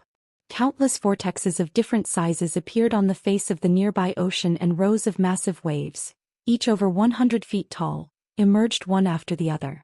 Loud rumbling booms erupted as the gargantuan waves crashed into each other, sending vast amounts of seawater spraying into the air above. A horrifying doomsday-like scenario ensued. Hanli spread his spiritual sense even further and to his astonishment, he discovered that the sea in a radius of roughly 50 kilometers had all been plunged into the same state of turmoil. As his spiritual sense descended toward the seabed, it was forcibly sucked away by something after reaching depths of over 10,000 feet. Even though he reacted just in time to withdraw his spiritual sense, a small wisp of it had still been forcibly taken. A wave of shock surged through his heart as he hurriedly flew higher up into the air, awaiting the emergence of the creature in the ocean in a solemn manner. Could it be that there was some almighty demon beast down there? But even a 10th-grade demon beast seemed to be unable to stir up such a terrifying commotion. Perhaps this was a legendary deity transformation stage demon beast, but that didn't seem to be the case either. If he wasn't mistaken, once a demon beast exceeded the 10th grade, they would also be negatively affected by the lack of the world's origin chi in the human world. So how could it display its might with such reckless abandon? In doing so, it would be inflicting self-harm. As such, Hanli was rather perplexed. Theoretically speaking, once a demon beast exceeded the 10th grade, they would be assigned the same cultivation-based titles as human cultivators. Of course, it was also acceptable to continue to refer to them as 11th grade of 12th grade beasts. It was just that human cultivators normally wouldn't refer to them as such. After all, once a demon beast exceeded the 10th tier, they would become one of the most powerful beings in the human world. How would a human cultivator dare to regard such a fearsome being as just an ordinary demon beast? In any case, the commotion raging down below was simply far too intense. Even as a late nascent soul cultivator who had been through countless ordeals, Hanli was starting to get a little uneasy. However, whatever it was that was lurking in the depths of the ocean simply refused to reveal itself. Instead, it was only sweeping up winds and waves of greater intensity, to the extent that there were even colossal waves over 1,000 feet tall rising out of the water. Hanli's expression changed slightly as he finally made a decision. Regardless of what it was that was stirring up such terrifying phenomena, the best course of action for him was to refrain from taking any risks and getting away from this place as quickly as possible. With that in mind, he turned around and prepared to fly away from the small island down below. However, right at this moment, an extremely sharp screech suddenly erupted in his ear. He was caught completely off guard and his head began to ring as a result. He was struck by a sense of dizziness and vertigo, causing him to plummet straight down from the air above. The protective barrier of azure light around his body was completely unable to keep out this ghastly noise. However, Hanli only plummeted down over 100 feet before a resounding boom erupted from his body. Purple flames exploded forth for several feet around him, and at the same time, arcs of golden lightning danced through the flames, completely shielding him within. Only then did the sense of dizziness disappear and Hanli was able to arrest his downward momentum before hovering in the air again. However, his expression was extremely dark. He raised his head to look up into the sky as he could clearly detect that the sharp screeching noise had come from up above. A massive black shadow had obscured the murky gray sky completely without him noticing. There was no end in sight to this black shadow, but it was extremely blurry, giving one the sense that it was a mere illusion, thus creating an immensely unsettling sight to behold. That sharp screech had erupted from deep within that black shadow. Hanli looked up at the cloud and mist that had appeared overhead with a dark expression. He had been extremely careful and alert, yet such a massive phenomenon in the sky had completely escaped his notice. That was very strange in itself. He didn't have time to think too much about this matter as he carefully swept his spiritual sense upward. However, before his spiritual sense had even come into contact with the black shadow, it was rebounded by an invisible force, preventing it from being able to infiltrate so much as a single inch. That made him even more wary of what lay up above. After drawing a sharp breath, Hanli's body instantly transformed into a streak of azure light as hurtled into the distance. He didn't know what was going on, but it was naturally a good idea to get away from this place. At his current power level, he was able to travel close to 10 kilometers in just a few flashes when flying at full speed. Right at this moment, the sharp screeching noise coming from above suddenly came to an abrupt halt, and a burst of violent spatial twisting took place in the air above the island on which Hanli had previously been resting. In a certain section of the massive black shadow, a vast expanse of white light flashed and a dazzling spatial rift emerged from thin air. A gargantuan creature then slowly emerged from the white light before descending toward the ocean. Hanli just so happened to catch sight of this when he turned back in the distance, and his heart immediately jolted with shock. He then carefully assessed the situation, upon which his expression changed drastically. That unidentifiable gargantuan object was clearly the claw of a certain demon beast. Not only was it entirely green in color, just the section that was revealed was several thousand feet in length. It was as if a huge mountain had appeared out of thin air. However, the claw seemed to be making extremely arduous progress as it was emerging from the white light in a very slow manner. Even so, before the gargantuan claw had fully emerged, the vast spiritual power emanating from it was already making the waves down below clash more violently. Fearsome hurricanes were swept up on the surface of the ocean and colossal waves over 1,000 feet in height had become a common sight. The black shadow in the sky was definitely obscuring a demon beast that was unfathomably huge. Furthermore, it seemed to be attempting to attack this world through a layer of space. Using the gargantuan claw as reference, this demon was at least tens of thousands of feet in length. Such an insanely gargantuan beast had only been heard of occasionally during the primordial desolate era. There was definitely no beast of such a mind-numbingly fearsome size residing in the human world at present. Hanli gulped nervously before immediately spreading open his thunderstorm wings. A loud thunderclap erupted as he transformed into a silver arc of lightning and disappeared on the spot. After flashing about a dozen times in rapid succession, Hanli finally caught sight of a hint of murky grayness at the edge of the black shadow, upon which a slight sense of relief welled up in his heart. However, before he had a chance to turn around, the beast at the bottom of the ocean suddenly let loose a loud roar that was filled with violent rage. Hanli's heart sank as he twisted around to look behind him. A resounding boom erupted as the small island that he had been situated on not long ago rapidly sank into the ocean. At the same time, a massive vortex with a radius of over 5 kilometers appeared on the surface of the ocean. Immediately thereafter, inky black mist began to waft out from the center of the vortex. There were initially only a few wisps of this mist, but it instantly began to expand drastically, turning gargantuan in size in what seemed like mere moments. The entire vortex had been filled by pitch-black mist before long, and not only could ghostly wails be indistinctly heard croaking from within, there were also peculiar arcs of black lightning that were flashing incessantly within the mist. What was even stranger was that all of the fish, shrimp, and other living creatures near the vortex were being sucked into it. All of them rapidly traveled toward the mist like moths to a flame before being engulfed into nothingness in the blink of an eye. "That's ghost mist," Han Li exclaimed after identifying the black mist in the vortex. The substance that had surfaced from the bottom of the ocean was none other than the ghost mist, which had engulfed him once before. Even as a late nascent soul cultivator now, the sight of it still sent chills running down his spine. Even to this day he still had a clear recollection of the sense of complete powerlessness he had been afflicted by in the Umber realm. Thankfully, the ghost mist on this occasion seemed to be slightly different compared to last time in that it was only tumbling and churning within the vortex instead of spreading in all directions. Han Li temporarily set aside his plan to flee the scene upon seeing that.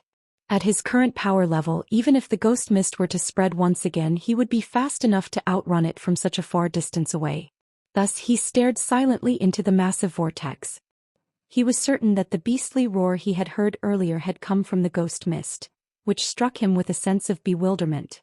At this moment the gargantuan azure claw had completely emerged from the white light, and just as Han Li had thought, it really was the claw of a certain beast. Azure spiritual light was flashing incessantly over the claw, and it had expanded to more than twice its original size, creating quite a harrowing sight for Han Li to behold. The sharp screeching that had cut off earlier erupted from within the black shadow again, immediately following which the colossal azure claw shuddered before 5 thick pillars of light shot forth from the tips of the claws, hurtling down below. The pillars of light were remarkably green and immediately disappeared into the ghost mist down below.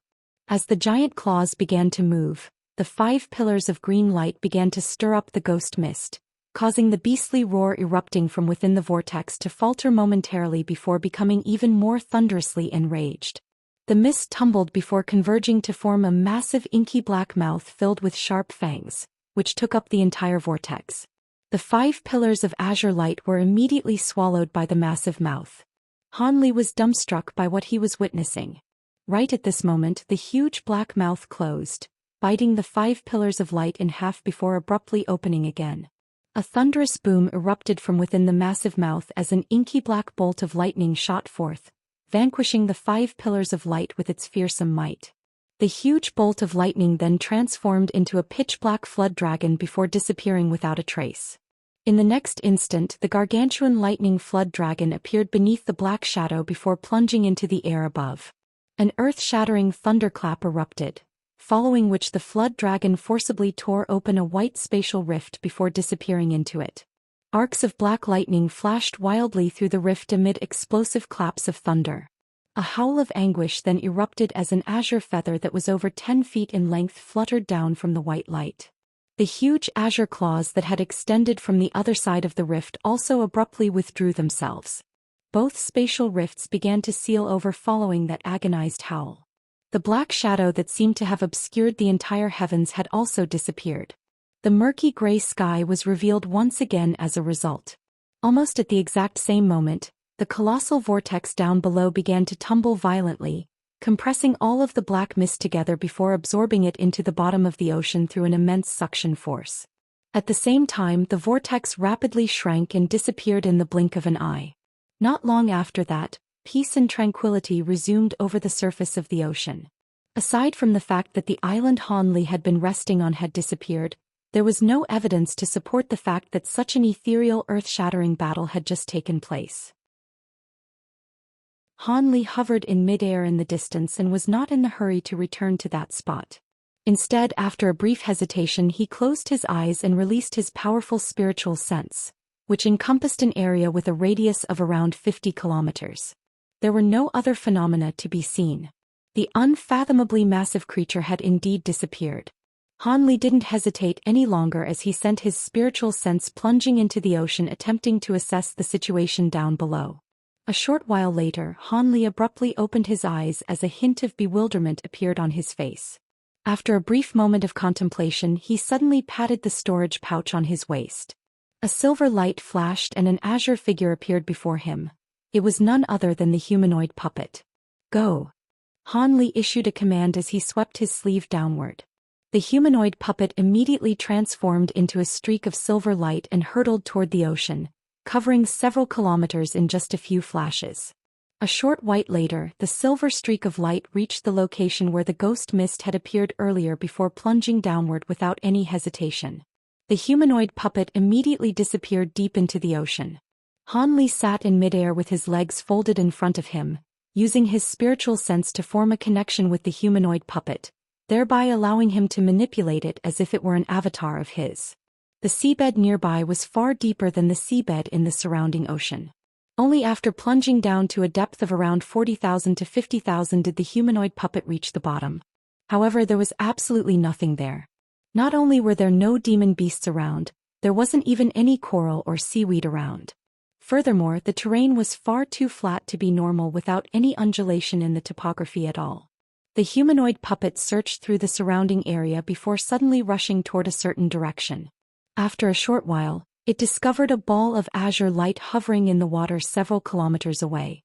The ball of light was rising and sinking erratically, as if it possessed a spiritual nature. Golden light suddenly shot forth from the humanoid puppet's eyes as the speed at which it was traveling increased several-fold. After just a few flashes, it was only just over 100 feet away from the ball of light. At this point, it was finally able to identify that there was a feather roughly 10 feet in length within the ball of light. The feather was shimmering with faint spiritual light, as if it were a living creature. Silver light flashed from the humanoid puppet's body once again, taking it directly above the feather. It immediately reached down for the feather without any hesitation in an attempt to grab it. However, a surprising turn of events unfolded. The puppet's fingertip was flashing with silver light, and soon as it came into contact with the azure light, the light around feather suddenly intensified as it blurred into non-existence, seemingly as if it had disappeared into thin air. As a result, the puppet only managed to grab a hold of empty space. The humanoid puppet faltered slightly, seemingly also a little shocked by this development. However, in the next instant, azure light flashed over 300 feet away, and the feather reappeared as if it had always been there. This time, the puppet chose to observe the azure feather as opposed to acting recklessly. However, the feather began to drift into the distance again. The puppet didn't let it drift far, however, as it sprang into action again when the azure feather had drifted just over 1,000 feet away. Silver light flashed as the puppet transformed into a silver streak of light before appearing above the feather. However, on this occasion, it didn't make a grab for it with its hand. Instead, it waved its hand through the air. A shimmering silver hand of light appeared before reaching for the feather in its stead. The same thing happened again. The azure light shuddered slightly before the feather teleported away again. However, when it reappeared again this time, loud thunderclaps suddenly erupted above it as golden lightning came crashing down from above, instantly ensnaring it in a net of golden lightning. The feather flashed violently and teleported several times in quick succession, but it would always be rebounded mercilessly by the golden light as soon as it reappeared, rendering its teleportation ability completely useless. At this moment, a humanoid figure appeared in the air above the golden net of lightning. This was none other than Han Li himself, who had also ventured down into the bottom of the ocean. Han Li looked at the azure feather trapped in the golden net and clicked his tongue in wonder. This item appeared to be simply extraordinary. Not only was it emanating azure spiritual light, upon closer inspection, Han Li discovered that the patterns on its surface were constructed from all types of mysterious runes were layered on top of one another and only faintly discernible. However, a small section of the feather's tip had been charred black and there were a few crimson marks on its end, within which wisps of golden light were flashing. Han Li was naturally aware of the fact that this was definitely some sort of rare treasure. Thus, an elated expression appeared on his face as he patted his storage pouch, instantly producing several talismans in the process. He raised a hand and one of the talismans shot forth toward the net. However, azure light flashed and the feather seemed to have adopted an insubstantial state of being, allowing the talismans to pass directly through it. Han Li's expression faltered upon seeing this, and rather than being enraged by this development, he was ecstatic. This item possessed an extremely potent spiritual nature, thereby lending further support to the notion that it was an extraordinary treasure. Thus he immediately made a hand seal and began to chant something. The golden lightning net contracted drastically to a radius of around 10 feet at his behest, affording the azure feather no avenue for retreat or evasion. He then opened his mouth to expel a mouthful of blood essence onto the talisman in his hand. At the same time he cast a series of incantation seals in quick succession, all of which disappeared into the talisman. After releasing that talisman, the azure feather in the golden net attempted to evade it again, but the talisman stuck to it like glue. The azure light receded and the feather took on a much more mundane appearance. Only then did Hanli withdraw his divine devilbane lightning and feigned a grabbing motion, upon which the hovering azure feather was drawn to his hand.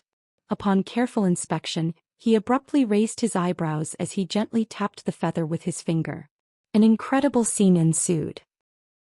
Faint spiritual light began to shimmer around the azure feather and it rapidly shrank to around a foot in length in the blink of an eye. Furthermore, the talisman that was stuck to the feather had also shrunk along with it. That was quite an interesting observation. Han Li's stirred slightly as he held onto the shaft of the feather and waved it gently. Azure light instantly erupted from the feather, sweeping up an extremely powerful gust of wind attributes spiritual power. The spiritual power was extremely pure and Han Li was delighted to make this discovery. However, this wasn't the time to be contemplating how to use this treasure. As such, Han Li stored it into a jade box before putting it into his storage pouch. He then deployed the humanoid puppet again to search for any other noteworthy items in the surrounding area. However, Han Li was already very satisfied. As such, he didn't linger any longer in this area. He withdrew the humanoid puppet and flew away from this place as a streak of azure light. During the rest of his journey to Green Spirit Island, Han Li began to carefully contemplate the incident surrounding the giant beast and the ghost mist. It was quite clear that the battle he had just witnessed was far beyond something that any cultivator in the human world could interfere with. That giant beast seemed to be a powerful demon from the spirit realm or some other alternate realm. Furthermore, that ghost mist seemed to be alive and also appeared to be more powerful than the giant beast. That was quite a shocking revelation to Han Li at the time. The only living beings in the human world that could be so astonishing had to those legendary devils. Back when he had been trapped in the Umber Realm, he had suspected that the Umber Realm had somehow been related to Devil Luo Mian. After all, only half-spirit half-demon beings like them would possess the incredible ability to easily tear through space and travel throughout the realms. That unfathomably massive beast appeared to also possess power that defied the natural order. Otherwise, it wouldn't have been able to forcibly attack the ghost mist through the boundary between realms. With Han Li's vast reserves of experience in conjunction with the knowledge he had gleaned from reading the many ancient tomes that he could roughly make sense of what he had just witnessed.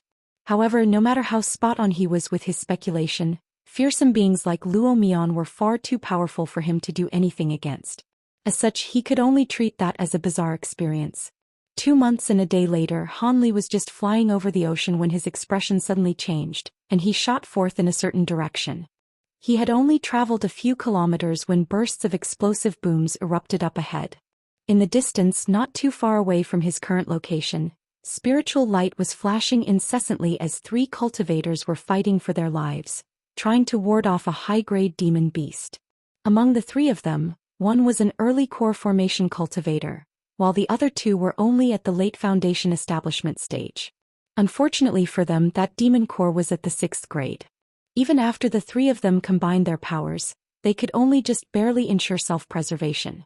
Han Li stopped in midair and began to carefully appraise this battle. The core formation cultivator was a middle-aged man wearing a conical bamboo hat that obscured most of his face. His skin appeared to be quite dark and he was manipulating a yellow flying sword, with which he was taking on most of the demon beast's attacks. As for the other 2 late foundation establishment cultivators, one of them was an elderly man with white hair while the other was a young woman who appeared to be around 17 or 18 years of age. They were wielding an azure flying trident and a fiery crimson wheel, respectively, and they seemed to be rather powerful as well. The 6th grade demon beast before them had white mist enshrouding its entire body, and the sound of a crying infant could be heard coming from its mouth. Furthermore, balls of blue lightning were shooting forth from within the white mist. This was the first high-grade demon beast he had encountered in the scattered star seas, an infant carp beast. However, this beast was significantly larger than the one he had seen before. Furthermore, it had 4 fair and tender arms, and the 4 treasures that it was wielding were also quite remarkable. They consisted of a saber, a sword, a drum, and a flag. Among the 4 treasures, the saber, sword, and flag were only relatively rare top-grade treasure. However, that small yellow drum was a powerful ancient treasure that was able to summon silver ripples, which appeared to be quite powerful. Han Li's arrival had clearly attracted the attention of both parties. Upon identifying the fact that Han Li was a human, the man wearing the conical bamboo hat was overjoyed and he yelled, "I am Qin Jing of Lightning Sky Island. If you're willing to lend us your assistance, I'll be sure to reward you handsomely following this battle." Due to the fact that most of his attention was focused on handling the demon beast, the man didn't even have the spare capacity to use his spiritual sense to detect Han Li's cultivation base. As such, he merely assumed that Han Li was just another core formation cultivator who just so happened to be passing by. After all, the speed at which Han Li had been traveling was similar to that of a core formation cultivator. However, the 6th grade infant carp beast had already developed some level O intelligence. After using its spiritual sense to detect Han Li's cultivation base, a horrified expression immediately appeared on its face. A faint smile appeared on Han Li's face, and before he had even given a response to those cultivators, the beast suddenly let loose a ghastly cry. All of a sudden, over 100 balls of blue lightning shot forth from its white mist in unison, flying toward the 3 cultivators.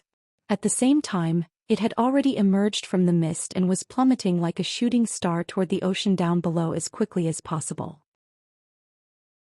The 3 cultivators were thrown into a slight panic in the face of so many balls of lightning, and they were completely unable to pay any heed to the escaping infant carp beast.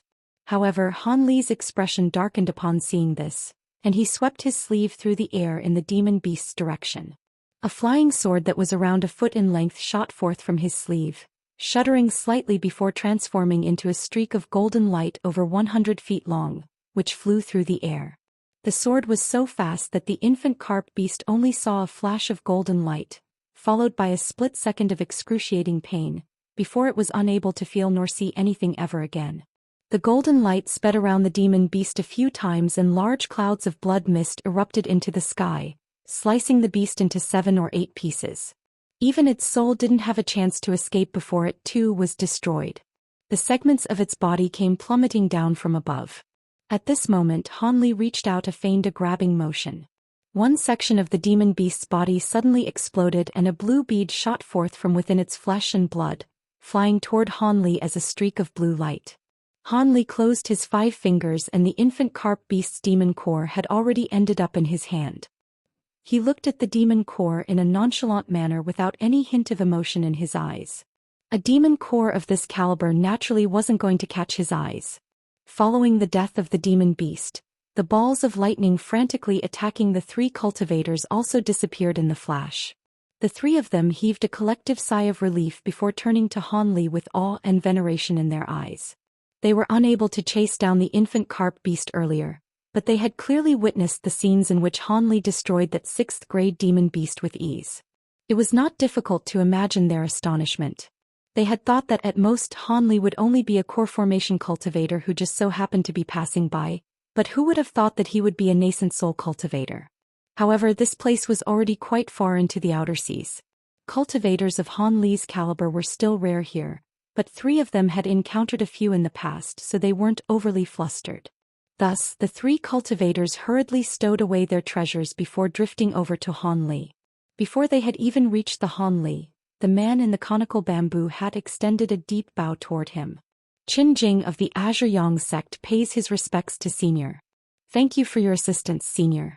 We've been tangled up in a battle with this demon beast for a long time and it would have been very difficult for us to escape on our own. May I have the honor of knowing your name, Senior? The man was surreptitiously sizing up Han Li as he spoke. His expression was quite respectful, but he spoke in a manner that was neither haughty nor humble. Azure Yang sect? Your Lord 3 Yang's disciple? Han Li faltered slightly upon hearing this before a hint of surprise appeared on his face. Lord 3 Yang is indeed my master. Do you recognize him, Senior? The man scanned over Han Li's body with his spiritual sense, but was unable to detect his cultivation base. He was most likely a nascent soul stage powerful being. He found it slightly perplexing that he was unable to ascertain Han Li's cultivation base, but automatically assumed him to be an early nascent soul cultivator. After all, mid-nascent soul and late-nascent soul cultivators were all extremely renowned. I've heard of your master, yet never seen him. Han Li chuckled. At the mention of the Azure Yang sect and Lord Three Yang, he naturally thought back to Yuan Yao's experiences with them. She had slain the young master of the Azure Yang sect, which led to her being hunted by the entire sect. Even though Lord Three Yang was quite a renowned figure in the scattered star seas, in Han Li's eyes, he was merely a mid-nascent soul cultivator who wasn't worthy of his attention.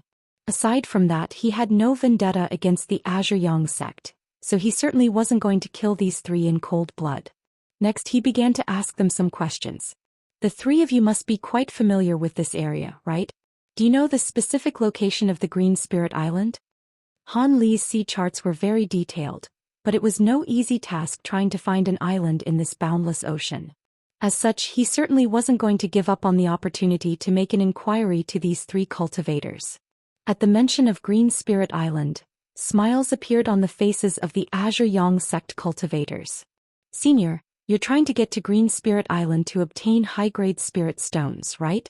If that's the case, then there's no need for you to travel all the way to Green Spirit Island. You can purchase spirit stones from the markets nearby. Of course, if you're familiar with the mine guards from the Starfall Coalition or the Star Palace, you'll naturally be able to get a better price. Markets? How many high-grade spirit stones can be found there? I require more than just one or two, Han Li replied in a skeptical manner. I'm sure the markets will be able to satisfy your needs, Senior.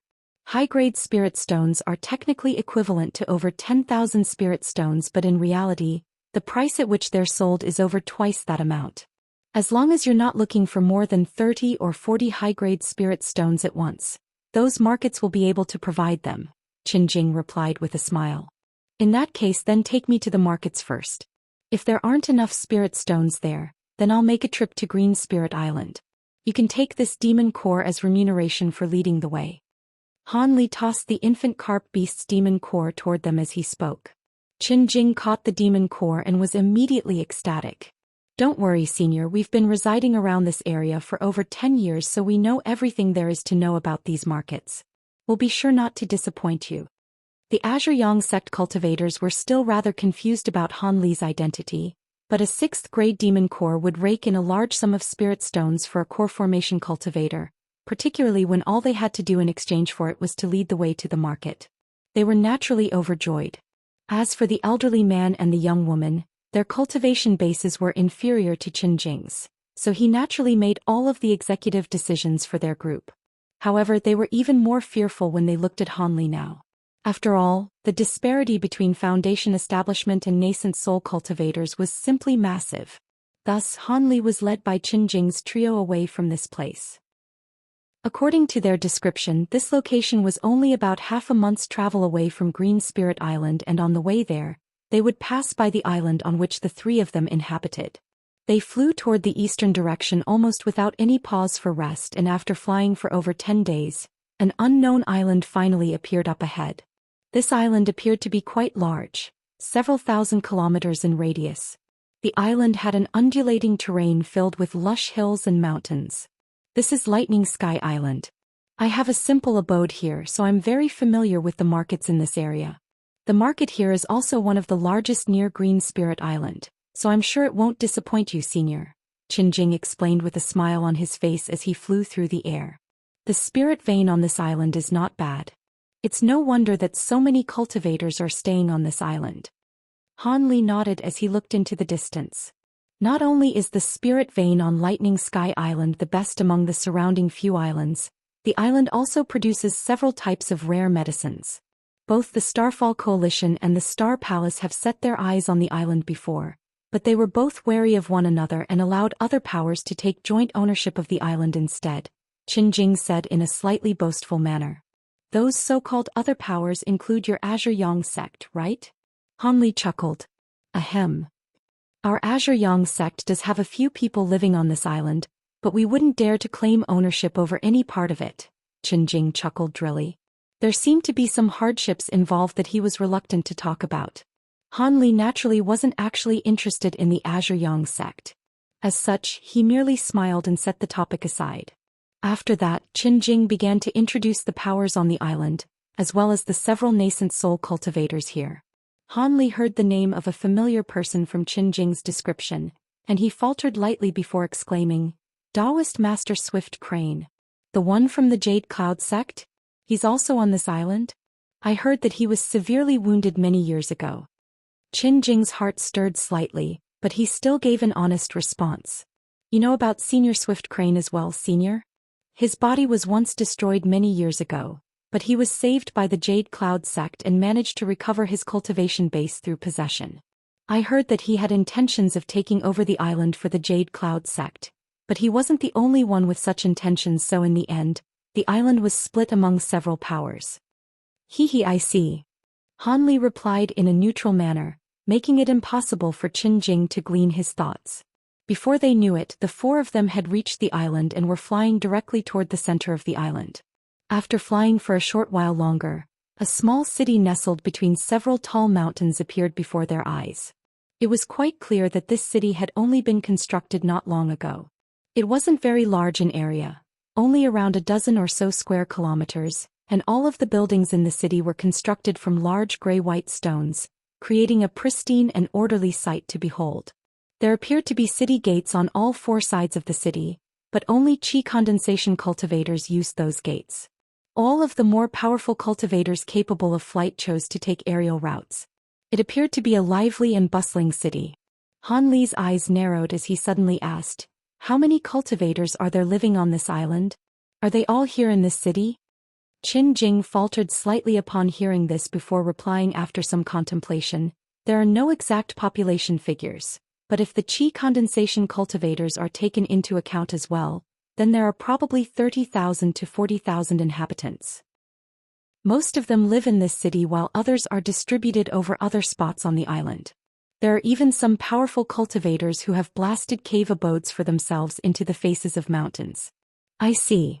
Han Li nodded with a thoughtful expression and didn't raise any other questions. The three of them reached the city a short while later.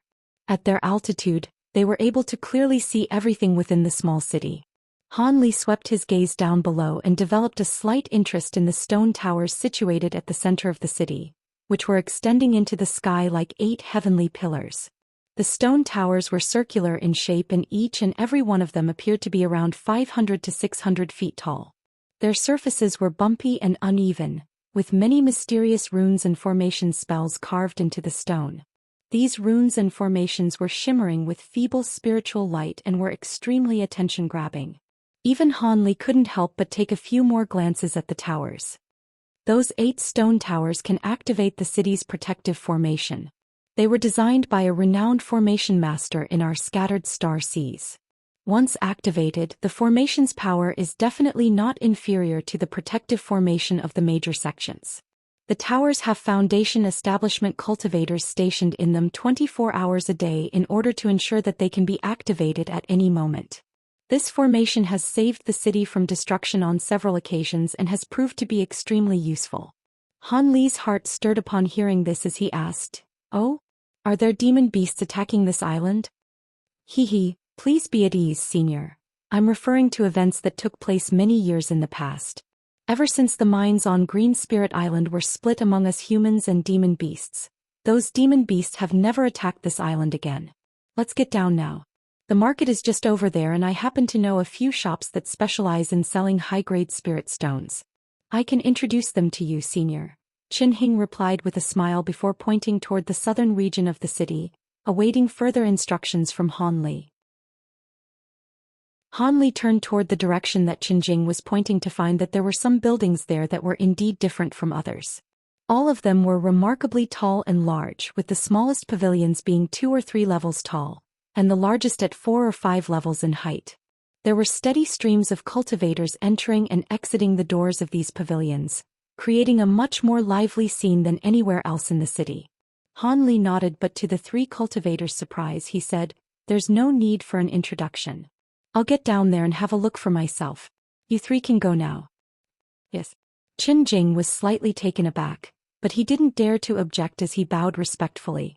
Han Li turned to the three of them and suddenly said in a cold voice, "I don't want anyone else to know about the fact that I came to this island. You know what you should do, right? Please rest assured, Senior, we won't tell anyone anything." Qin Jing's heart jolted with shock, but he still maintained a respectful expression. "Hehe, I hope you're telling the truth." Han Li chuckled in response, but he suddenly flicked a finger that was hidden in his sleeve. Immediately thereafter, his body swayed and he disappeared amid a flash of azure light. The three cultivators' expressions changed drastically and they hurriedly looked around, only to find that Han Li was nowhere to be seen. "Martial Uncle Chen, don't say anything. Let's go back first." The young woman wanted to say something, but Qin Jing cut her off with a dark expression. He then gestured for the two of them to follow him as he transformed into a streak of light traveling out of the city. The two Foundation establishment cultivators were still a little shell-shocked, but they could only follow their leader. The two of them had flown over 50 kilometers before they knew it, and they descended on a nondescript little mountain. At an obscure location at the foot of the mountain, there was a small cave abode. Qin Jing led the two into the abode and activated all of the restrictions within before sitting down in the hall to meditate with his eyes closed. The two Foundation establishment cultivators glanced at one another, but neither of them dared to say anything. A long while later, Qin Jing finally opened his eyes and exhaled as his expression eased slightly. "I can confirm now that that man's spiritual sense isn't spying on us here. Even if his spiritual sense can reach this place, it won't be able to bypass the cave's restrictions." "What did you want to say, Marshal Xian?" Qin Jing turned to the young woman and asked. "I just wanted to say that this Senior Han's origins are a little suspicious. He's a nascent soul cultivator, yet we've never heard of someone like him. That's really strange. Should we report this matter to our sect so they can investigate this man? Perhaps our patriarch will know who he is?" The young woman replied hesitantly. The elderly man nodded in agreement with this proposal. "So what if we find out who that man is?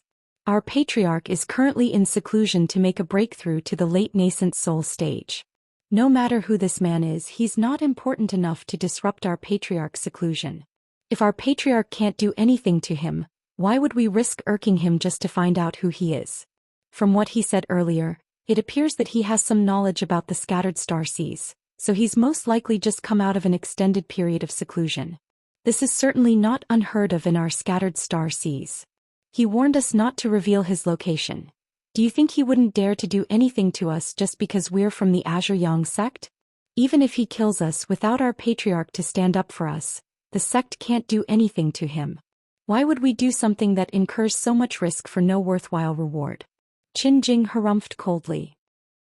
A chill ran down the young woman's spine upon hearing this and she hurriedly agreed. "Also, no matter who we reveal this information to, it doesn't benefit us in any way. Instead..." Qin Jing was getting slightly carried away and continued in his tirade. However, what he failed to notice was that a faint golden light was shimmering beneath one of his shoes. The golden light flashed before silently departing from the sole of the shoe, then disappearing soundlessly into the stone floor of the hall. Moments later, the golden light reached deep into the ground, where an azure barrier of light abruptly stopped it in its tracks. This was the cave abode's protective restriction. The golden light faltered slightly before receding to reveal a thumb-sized golden beetle. It was one of Han Li's gold-devouring beetles. As soon as the beetle reverted back to its original form, it rushed toward the light barrier and began to take large bites out of it. The restriction wasn't some sort of high-grade restriction. Instead, it was extremely crude and the beetle was able to pass through it almost instantly, appearing on the other side of the barrier. The restriction wasn't triggered throughout the entire process. Qin Jing's trio was not alerted at all to this sequence of events. The bug flashed before disappearing underground. A short while later, a flash of light suddenly appeared in the eyes of a tall and thin old man, who was walking along a certain street in the southern region of the city. A spot of golden light shot forth from the ground before silently disappearing into his sleeve. The old man's expression remained completely unchanged, but the corners of his lips had turned upward ever so slightly. This man was none other than Han Li, who had altered his appearance. That spot of golden light was naturally the gold-devouring beetles, within which he had imbued a sliver of his spiritual sense. After reaching the late nascent soul stage, even though his spiritual sense was still vastly inferior to that of a deity transformation cultivator, it was still far more powerful than that of a late nascent soul cultivator. As such, he was already capable of imbuing a wisp of his spiritual sense into an object. Of course, this wasn't a permanent arrangement. That wisp of spiritual sense could only maintain itself for a certain period of time, and it could only be imbued within a sentient living being. Furthermore, the gold-devouring beetles were spirit insects that were connected to his soul, so he was able to use his spiritual sense to directly control them.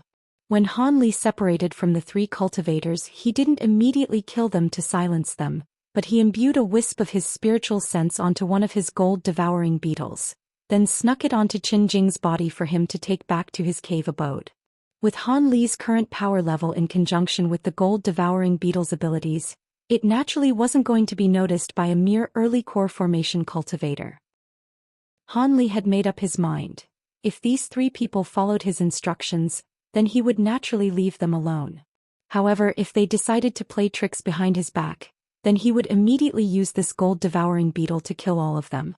Gold-devouring beetles that were yet to reach full maturity wouldn't be able to do much to nascent soul cultivators, but with their indestructibility and engulfment powers, it would be a very simple task for it to take care of an early core formation cultivator and two foundation establishment cultivators. Following the gold-devouring beetle's return, Han Li immediately withdrew that wisp of spiritual sense.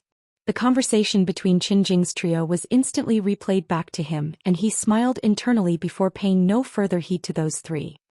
He turned his attention to the pavilions situated on either side of him. He was clearly in the so-called market already. Not only were there many cultivators here, there were also some high-grade cultivators who rose up into the air or descended from above from time to time. There were also some cautious cultivators who rushed their way through the pavilions on high alert, seemingly constantly in fear of being identified. Han Li was sizing up other cultivators with reckless abandon, and his actions naturally attracted the attention of some cultivators. However, after detecting his cultivation base with their spiritual sense, all of the cultivators were immediately horrified. All of them either rushed away immediately or forced a smile onto their faces before turning away.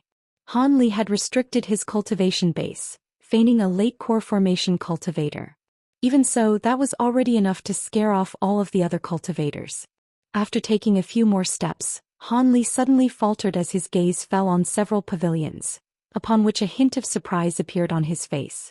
These were 6 two-story pavilions lined up next to one another by the side of the street.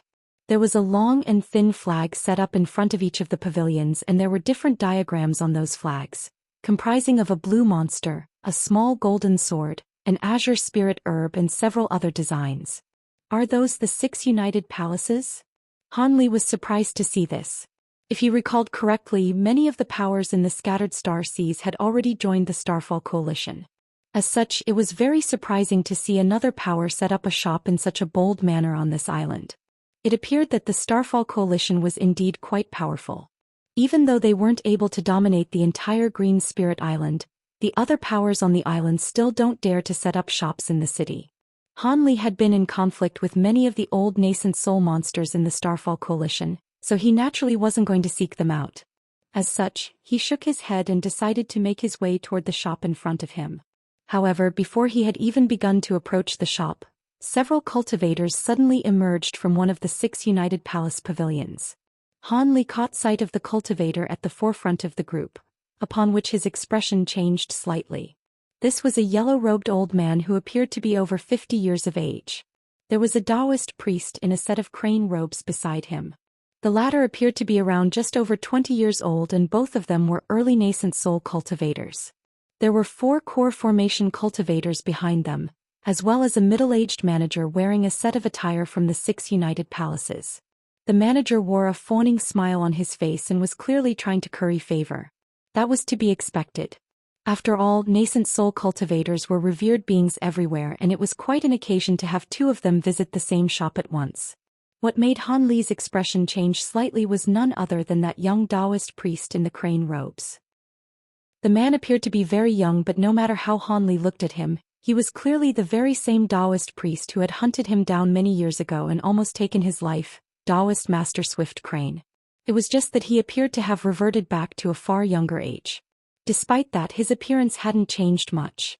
This was the Daoist master Swift Crane who had been resurrected from the dead. As for the fact that his appearance had remained largely unchanged, Han Li didn't find that be all that strange.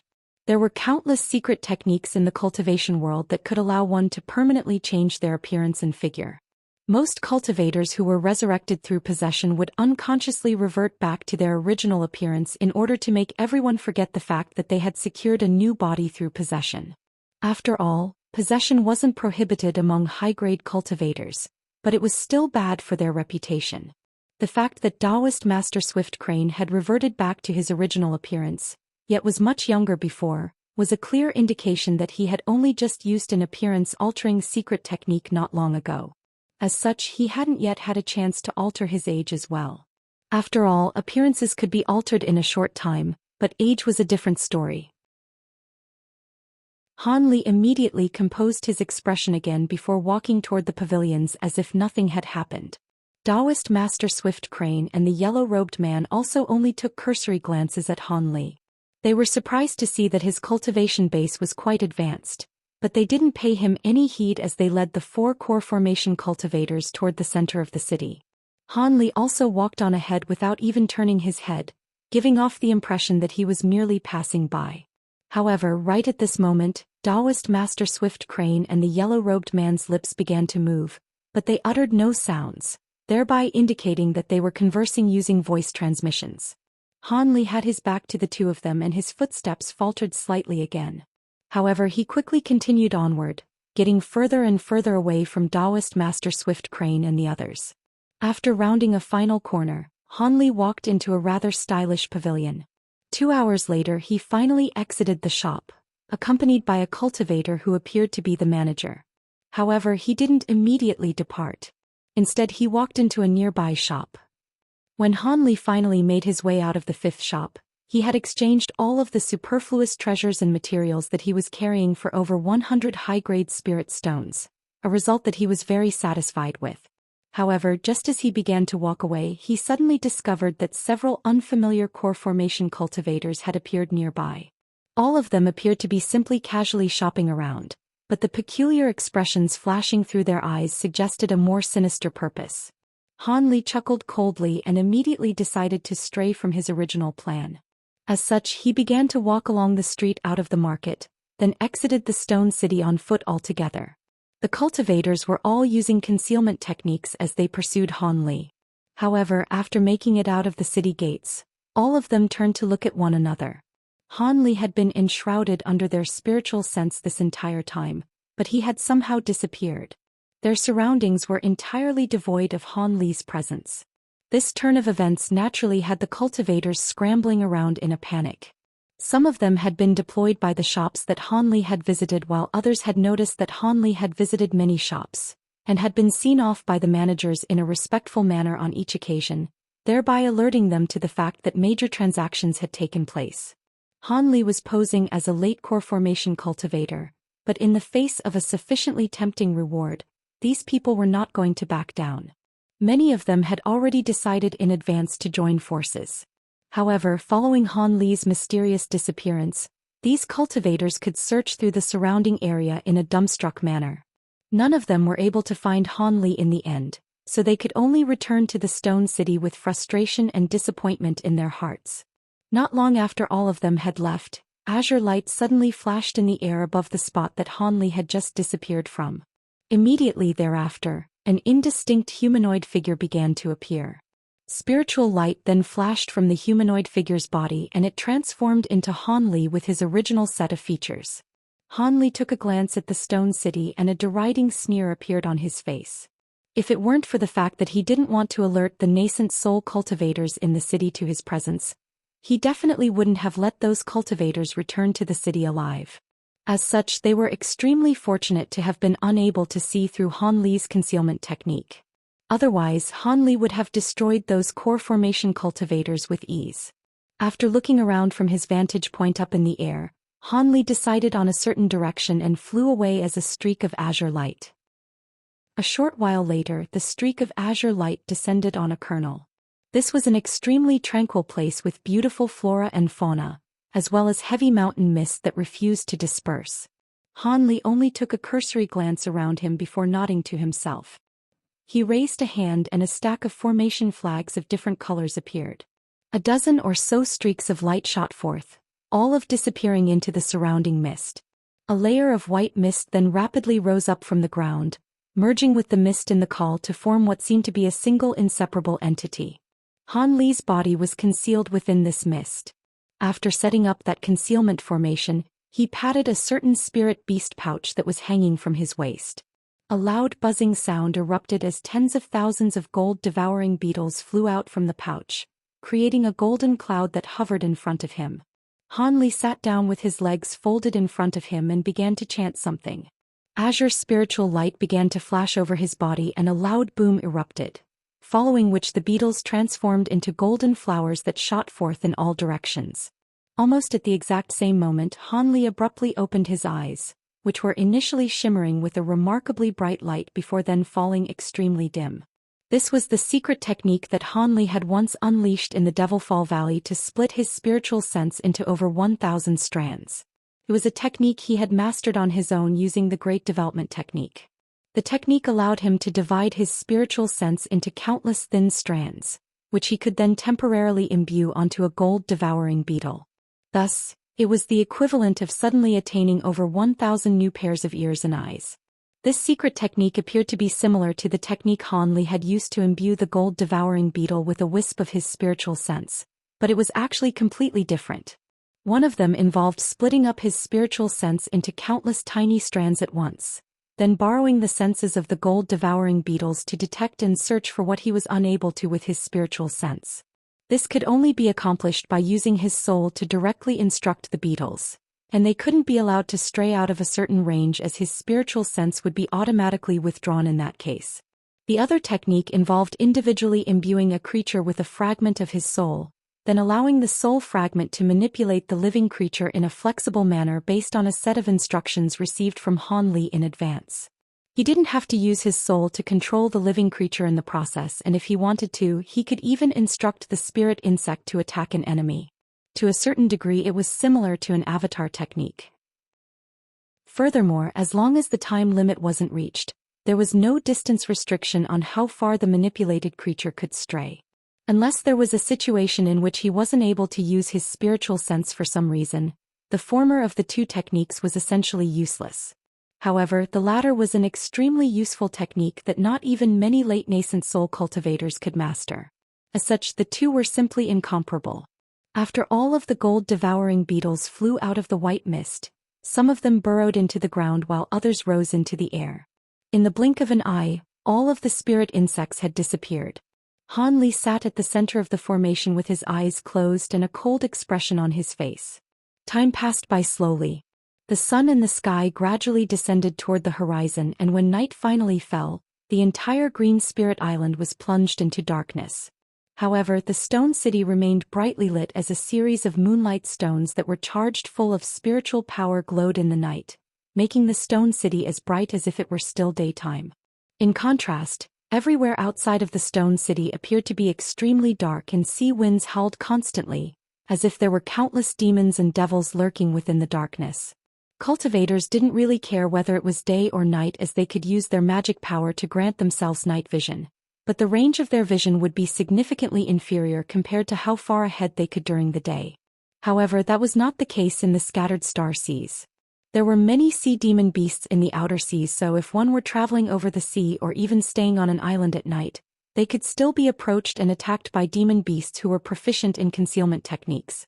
After all, cultivators weren't normally on high enough alert to constantly be releasing their spiritual sense. As such, many more cultivators perished as a result of these sneak attacks per year than compared to those who perished during official culls of demon beasts. As such, unless if there were urgent matters to be attended to or if one felt that they were powerful enough to look after themselves, all of the cultivators on the island would become more alert at night. The locations where cultivators were gathered would have all of their restrictions activated, and all of the cultivators who hadn't traveled out to sea would retreat back into those establishments. Within the stone city that was surrounded by mountains, the 8 stone towers lit up in unison. A blue barrier of light shielded the entire city within in case there were demon beasts who attempted to sneak into the city.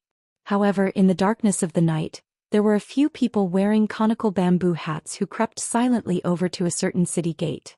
The guards at the gate consisted of a core formation cultivator along with several foundation establishment cultivators. The person at the forefront of the group lifted their conical hat slightly to reveal their true features, upon which the guards hurriedly opened up a slit in the city's restrictions to allow them to leave the stone city. As soon as these people left the city, they flew into the darkness as streaks of light, disappearing in the blink of an eye. All of them were traveling quite quickly and none of them were saying anything.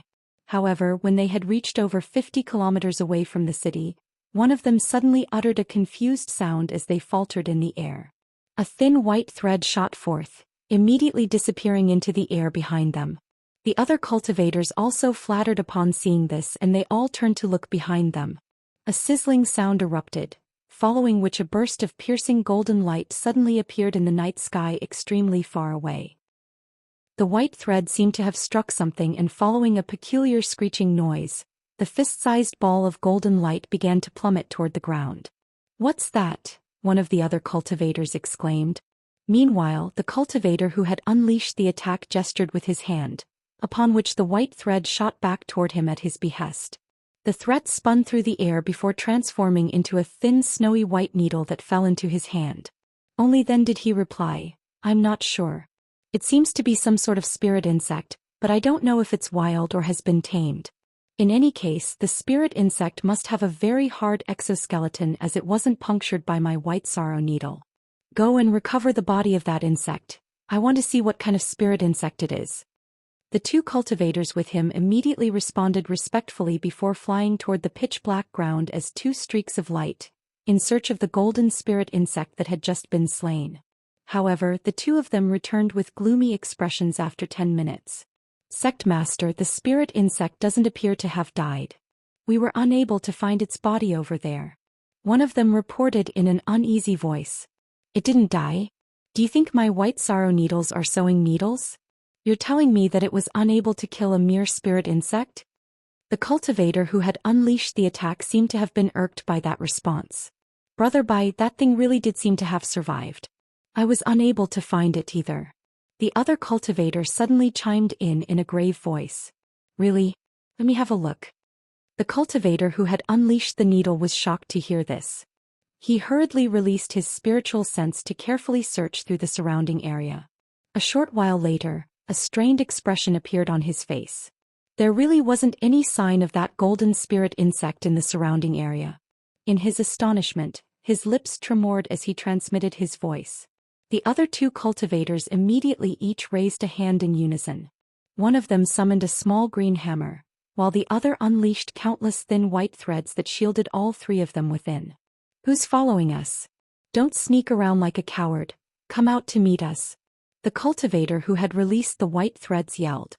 At the same time, his gaze scanned through the surrounding area as an astonishing aura erupted from his body. The surrounding area remained silent and no one revealed themselves in the darkness. It was as if there really wasn't anyone there. The cultivator who had just spoken was furious upon seeing this. He harumphed coldly as he made a hand seal, preparing to unleash an attack that would force their pursuers to show themselves.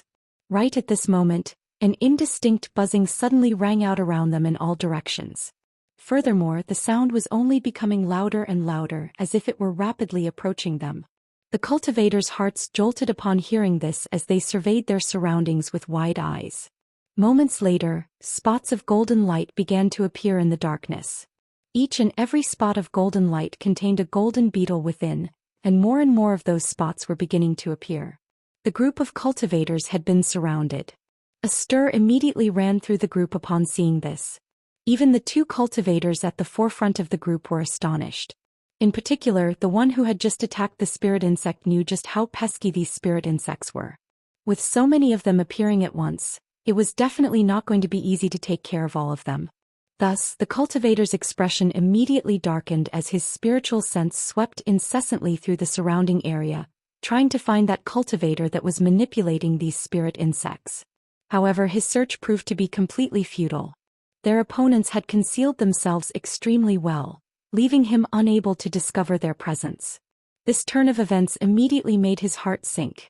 This indicated that their opponents either had special treasures or secret techniques to conceal themselves, or their cultivation base was significantly superior to theirs. In any case, neither of those possibilities were good things. If you're going to use your insects to trap us, then at least give us a reason for your actions. You still haven't revealed yourself to us yet. Are you really just a coward who's going to hide in the shadows? The cultivator who had summoned the jade hammer yelled. At the same time, dazzling green light began to flash from the treasure in his hand. You'll meet me soon enough. Fellow Daoist Swift Crane, I'm here especially for you, so there's no way I wouldn't come out to meet you. Do you remember me? I'm a nondescript cultivator with the Han surname. A cold male voice suddenly rang out from within the darkness. From the sound of the voice, it appeared that the man was still extremely far away. Han, who are you and when have I ever offended you? One of the masked cultivators stirred upon hearing this. He tore off the conical bamboo hat off his head, revealing a set of youthful features that were filled with shock and bewilderment. This man was none other than Daoist Master Swift Crane. The cultivator who had summoned the white threads also took off his conical hat. He was the yellow-robed cultivator who had accompanied Daoist Master Swift Crane earlier in the day. His expression was quite grim as his gaze flashed through the darkness. As for the cultivators behind them, they were naturally the disciples of these two nascent soul cultivators. It was rather strange that these people were leaving Green Spirit Island in such a sneaky manner during the dead of night. Upon hearing Daoist Master Swift Crane's questions, a burst of raucous laughter erupted from all directions before coming to an abrupt halt. The man clearly had no intention of answering him. This made everyone even more perplexed. Fellow Daoist Swift Crane, is this man one of your enemies? The yellow-robed man asked with furrowed brows. From what their mysterious assailant had said, it appeared that he was directly targeting Daoist Master Swift Crane. I'm not sure. I don't have any recollection of an enemy with the Han surname, Daoist Master Swift Crane replied expressionlessly as he angled the horsetail whisk in his hand before him. Despite his calm expression, he was very confused. He simply couldn't recall having such a powerful enemy. The yellow-robed man seemed to be quite wary of this mysterious cultivator, and he hesitated momentarily before cautioning, regardless of who this man is, he's clearly coming after you with bad intentions. You should take care, fellow Daoist. I'm naturally aware of that. However, this man is clearly also a nascent soul cultivator. How could I not be able to recall such a powerful enemy? Han. Daoist Master Swift Crane murmured as he fell into deep thought. During this brief delay, the sound of something tearing through the air suddenly erupted in the night sky. A dazzling streak of azure light then shot forth from the distance, appearing amid the horde of beetles following just a few flashes. The light receded to reveal a young man in azure robes. He looked at Daoist Master Swift Crane and chuckled coldly as he said, I was right to have waited for you for so long. So you really were planning to head to Green Spirit Island. Are you going to hand over your spirit stones or will I have to take them from you? The young man wore a nonchalant expression, completely fearless in the face of Daoist Master Swift Crane and the yellow-robed man, both of whom were early nascent soul cultivators. The two of them swept their spiritual sense toward Han Li, upon which hints of fear appeared on both of their faces. The two of them were unable to detect Han Li's cultivation base.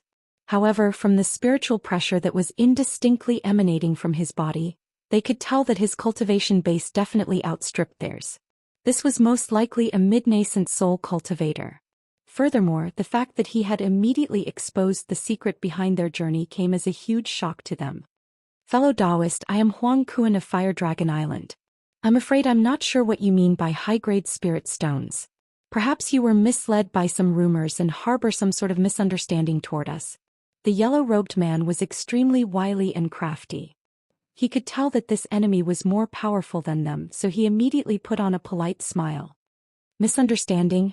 Hee, I heard your voice transmission conversation from earlier. Is that a false rumor? You can only blame your luck for seeking out Swift Crane and running into me. Swift Crane, do you still remember me? A deriding sneer appeared on the young man's face. He then turned his attention to Daoist Master Swift Crane as a frosty look appeared on his face.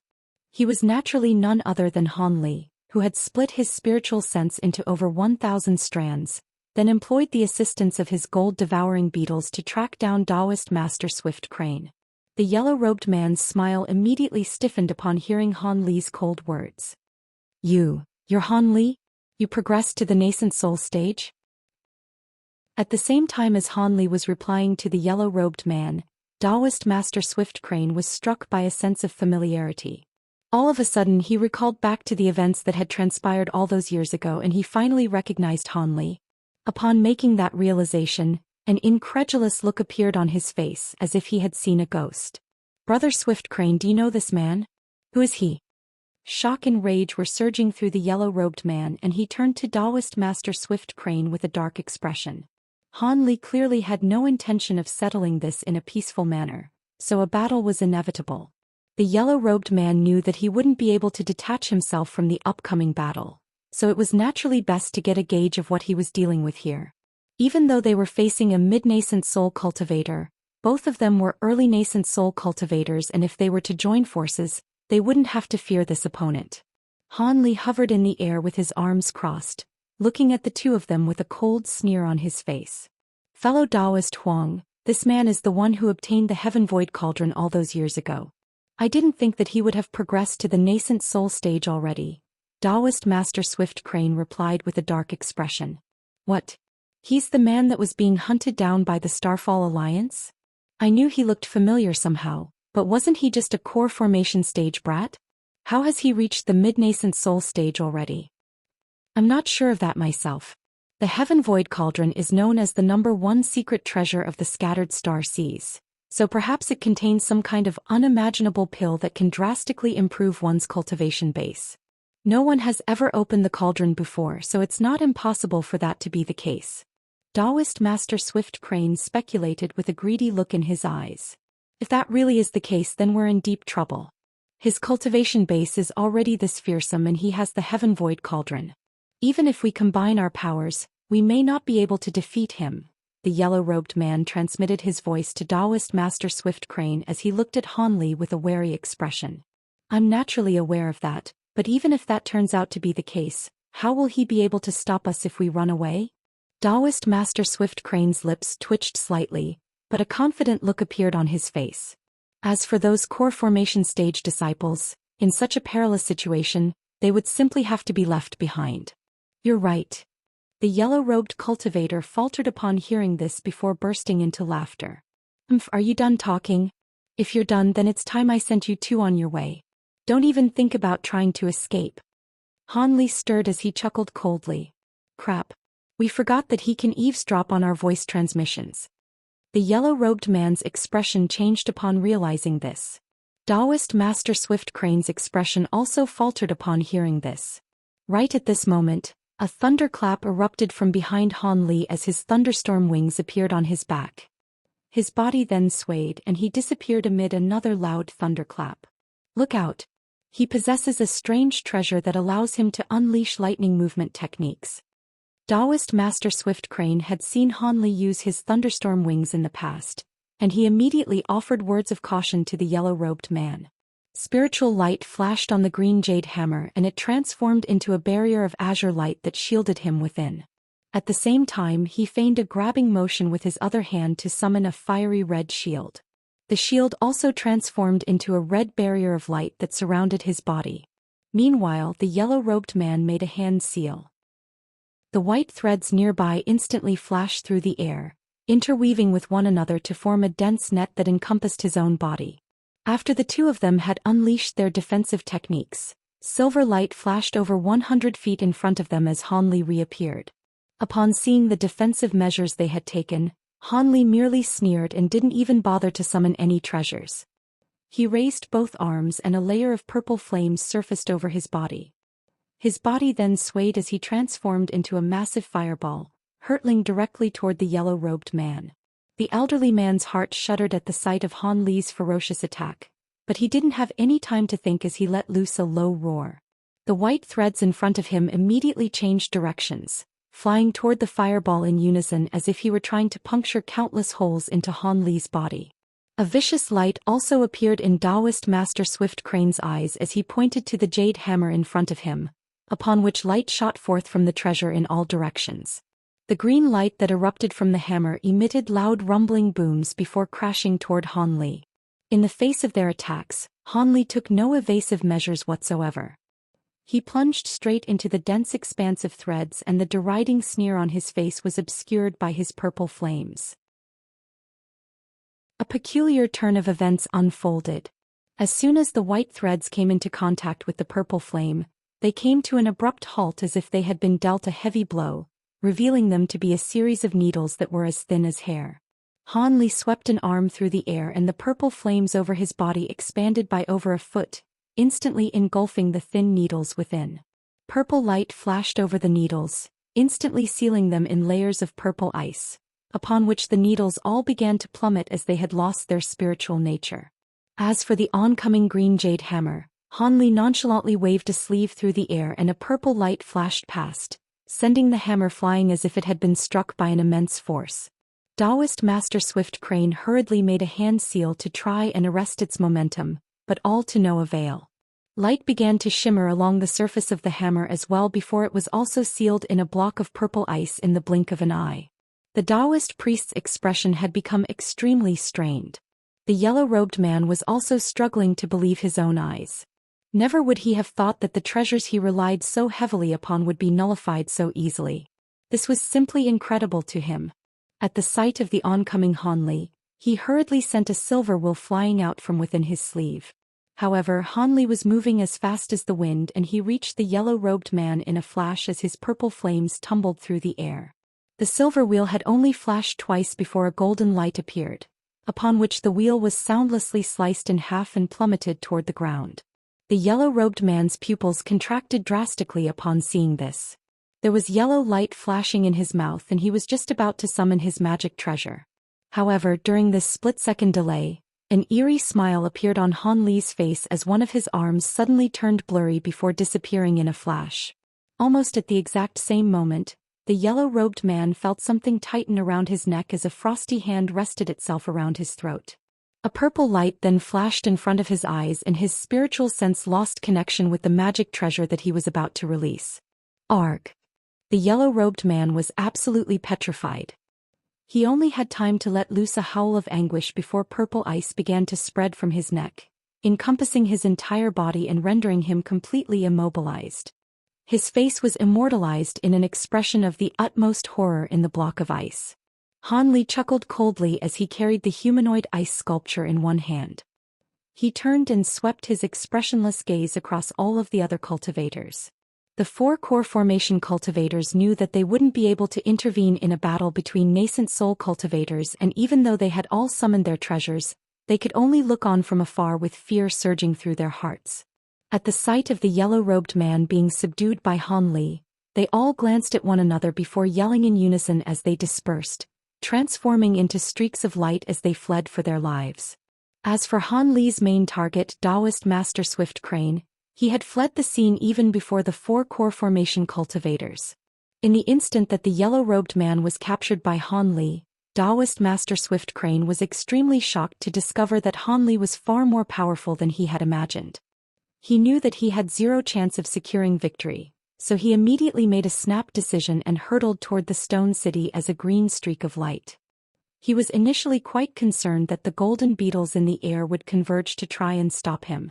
However, to his surprise, the spirit insects were all rooted to the spot, as if they were puppets, allowing him to escape without any impediment.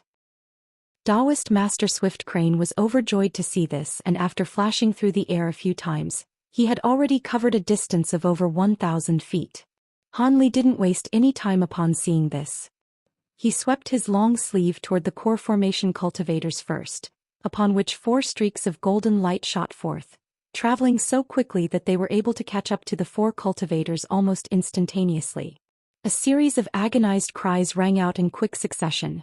The cultivators' protective treasures were all punctured by the golden light, sending blood raining down from above along with their mutilated bodies and ruined treasures. Only then did Han Li turn his attention to Daoist Master Swift Crane, who had almost disappeared from view. He chuckled coldly upon seeing this and didn't give chase. Instead, a loud thunderclap erupted from the hand that was carrying the ice sculpture, summoning several bolts of thick golden lightning, instantly transforming into a golden net that ensnared the ice sculpture within. Lightning flashed violently and the ice sculpture was pulverized by the golden light. At the same time, a yellow nascent soul that was about an inch in height appeared. The features on the nascent soul were completely identical to that of the yellow-robed man. The nascent soul wore an expression of sheer panic as it quickly made a hand seal. Spiritual light flashed over its body and it disappeared on the spot. However, in the next instant, a loud boom erupted from a certain spot on the golden net and the nascent soul was forced to reveal itself. Teleportation techniques were completely useless in the face of restrictions created by the divine Devilbane lightning. Hanli didn't say anything as he feigned a grabbing motion. The golden knight abruptly contracted, forming a golden ball of light that ensnared the nascent soul within. He then raised a hand and several talismans flew through the air, plastering themselves to the nascent soul's body. The nascent soul's spiritual power congealed as a result, and it was immediately completely immobilized. Hanli clasped his hands behind his back and turned his attention away from the nascent soul.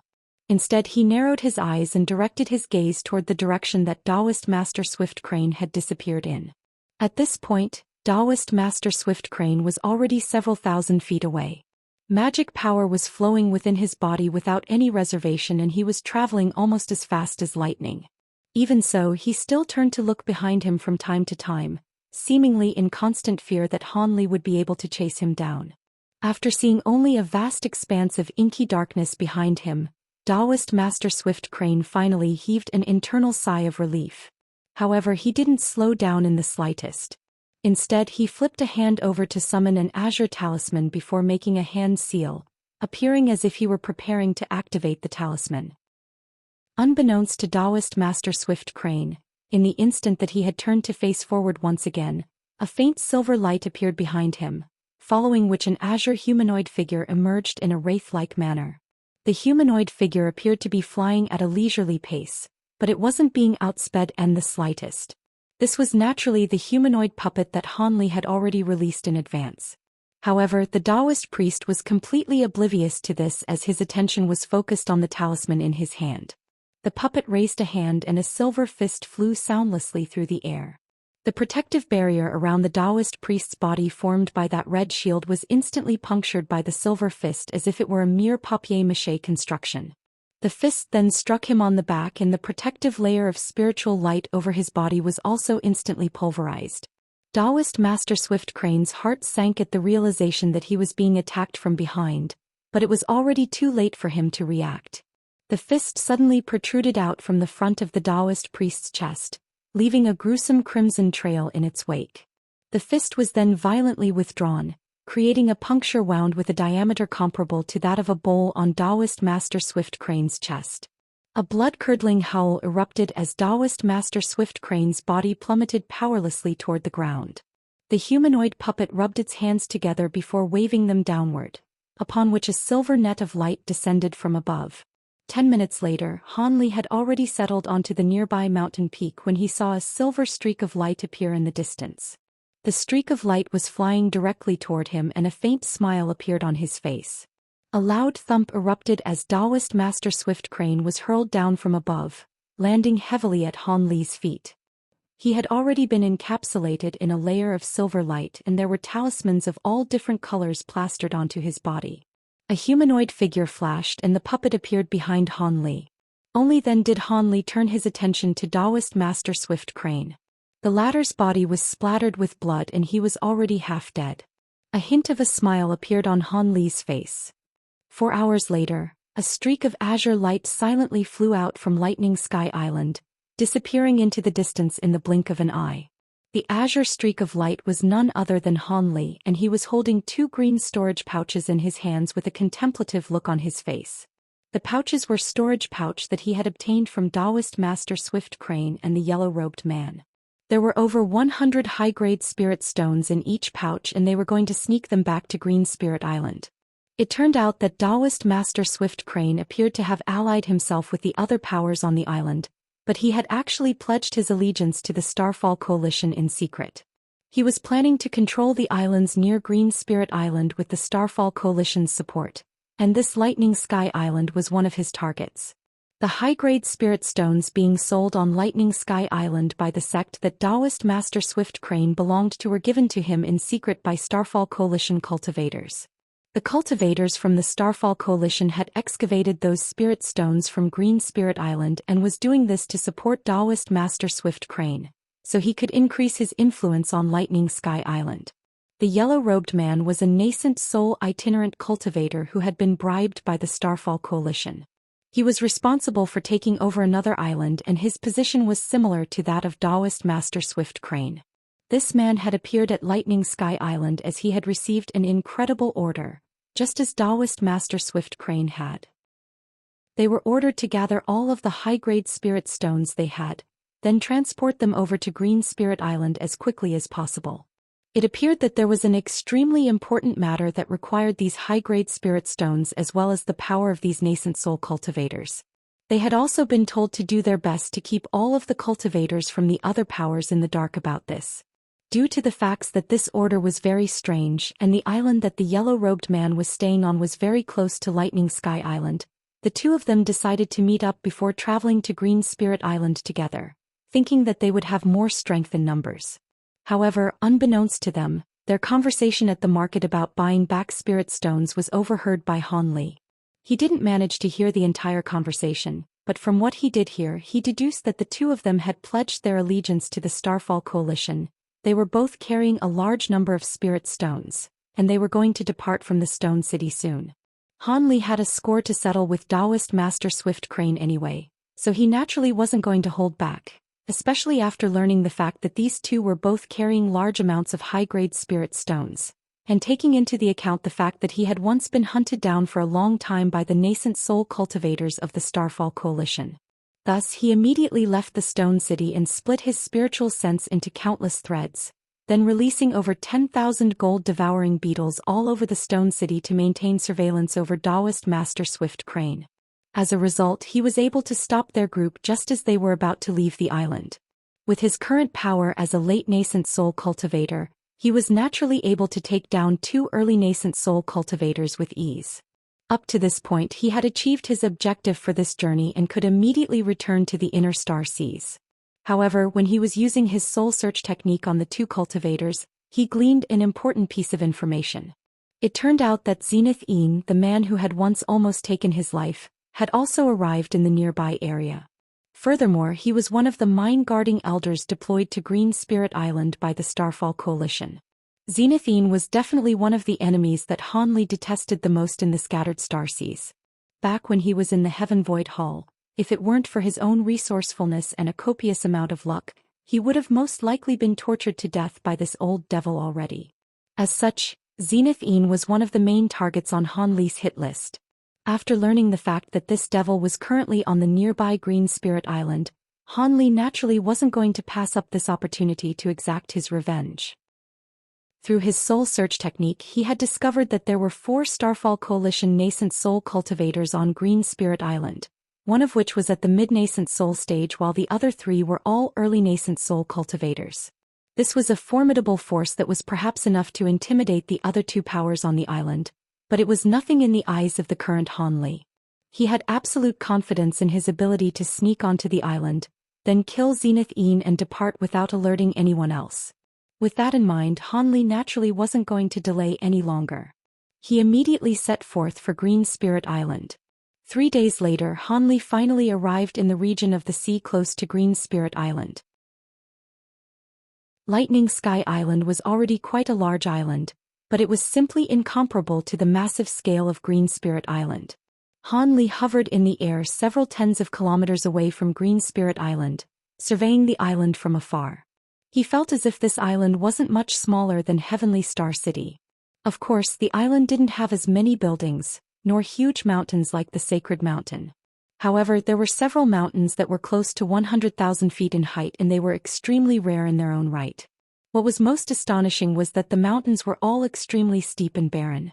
From afar, not even a single blade of grass could be seen growing on the mountains, making them appear as if they were stone pillars extending all the way up into the heavens. The peaks of the mountains down to around their halfway points were all obscured from view by the clouds. However, none of those details caught Han Li's attention. What he was more concerned about was the fact that there wasn't even a single tinge of green to be seen on the entire island. The whole island had a drab grayish-white undertone, and he couldn't sense any spiritual chi fluctuations coming from the island either. This island was like a desolate land without any spirit veins. Han Li was rather perplexed upon making this observation. Wasn't it said that this island had massive spirit stone mines? How could it not even have a single spirit vein? Generally speaking, spirit mines were products of spirit veins. Where spirit veins existed, spirit stone mines of different grades would inevitably slowly emerge. Conversely speaking, places where spirit stone mines were found generally had spirit veins as well. In Han Li's imagination, an island on which high-grade spirit stone mines could be formed had to be sitting on top-quality spirit veins that were extremely rare in the human world. However, the scenes currently laid out before his eyes had him at a loss for words. After contemplating the situation, Han Li realized that he had been too naive. If there were top-quality spirit veins that were easy to discover on a massive island like this, how could the so-called high-grade spirit stone mines only have been unearthed recently? They would have been mined by ancient cultivators until there was nothing left. It appeared that there was something on this island that could conceal the fluctuations of spirit veins. With that in mind, Han Li was immediately enlightened. He raised his head to look up at the scorching sun. It was noon at this point, and even though Han Li was confident in his abilities, it was naturally still more convenient to act at night. Thus, he circled over the surrounding area for a while before discovering a rock that was exposed above the surface of the ocean, upon which he landed upon it.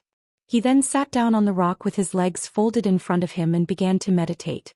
Several hours later, night fell once again and Han Li abruptly opened his eyes. He flew toward the island as a streak of azure light, unleashing a secret technique as he did so to make light more blurry and indistinct. In the darkness of the night, normal cultivators would definitely be unable to detect his presence. After a while, Han Li reached the massive island.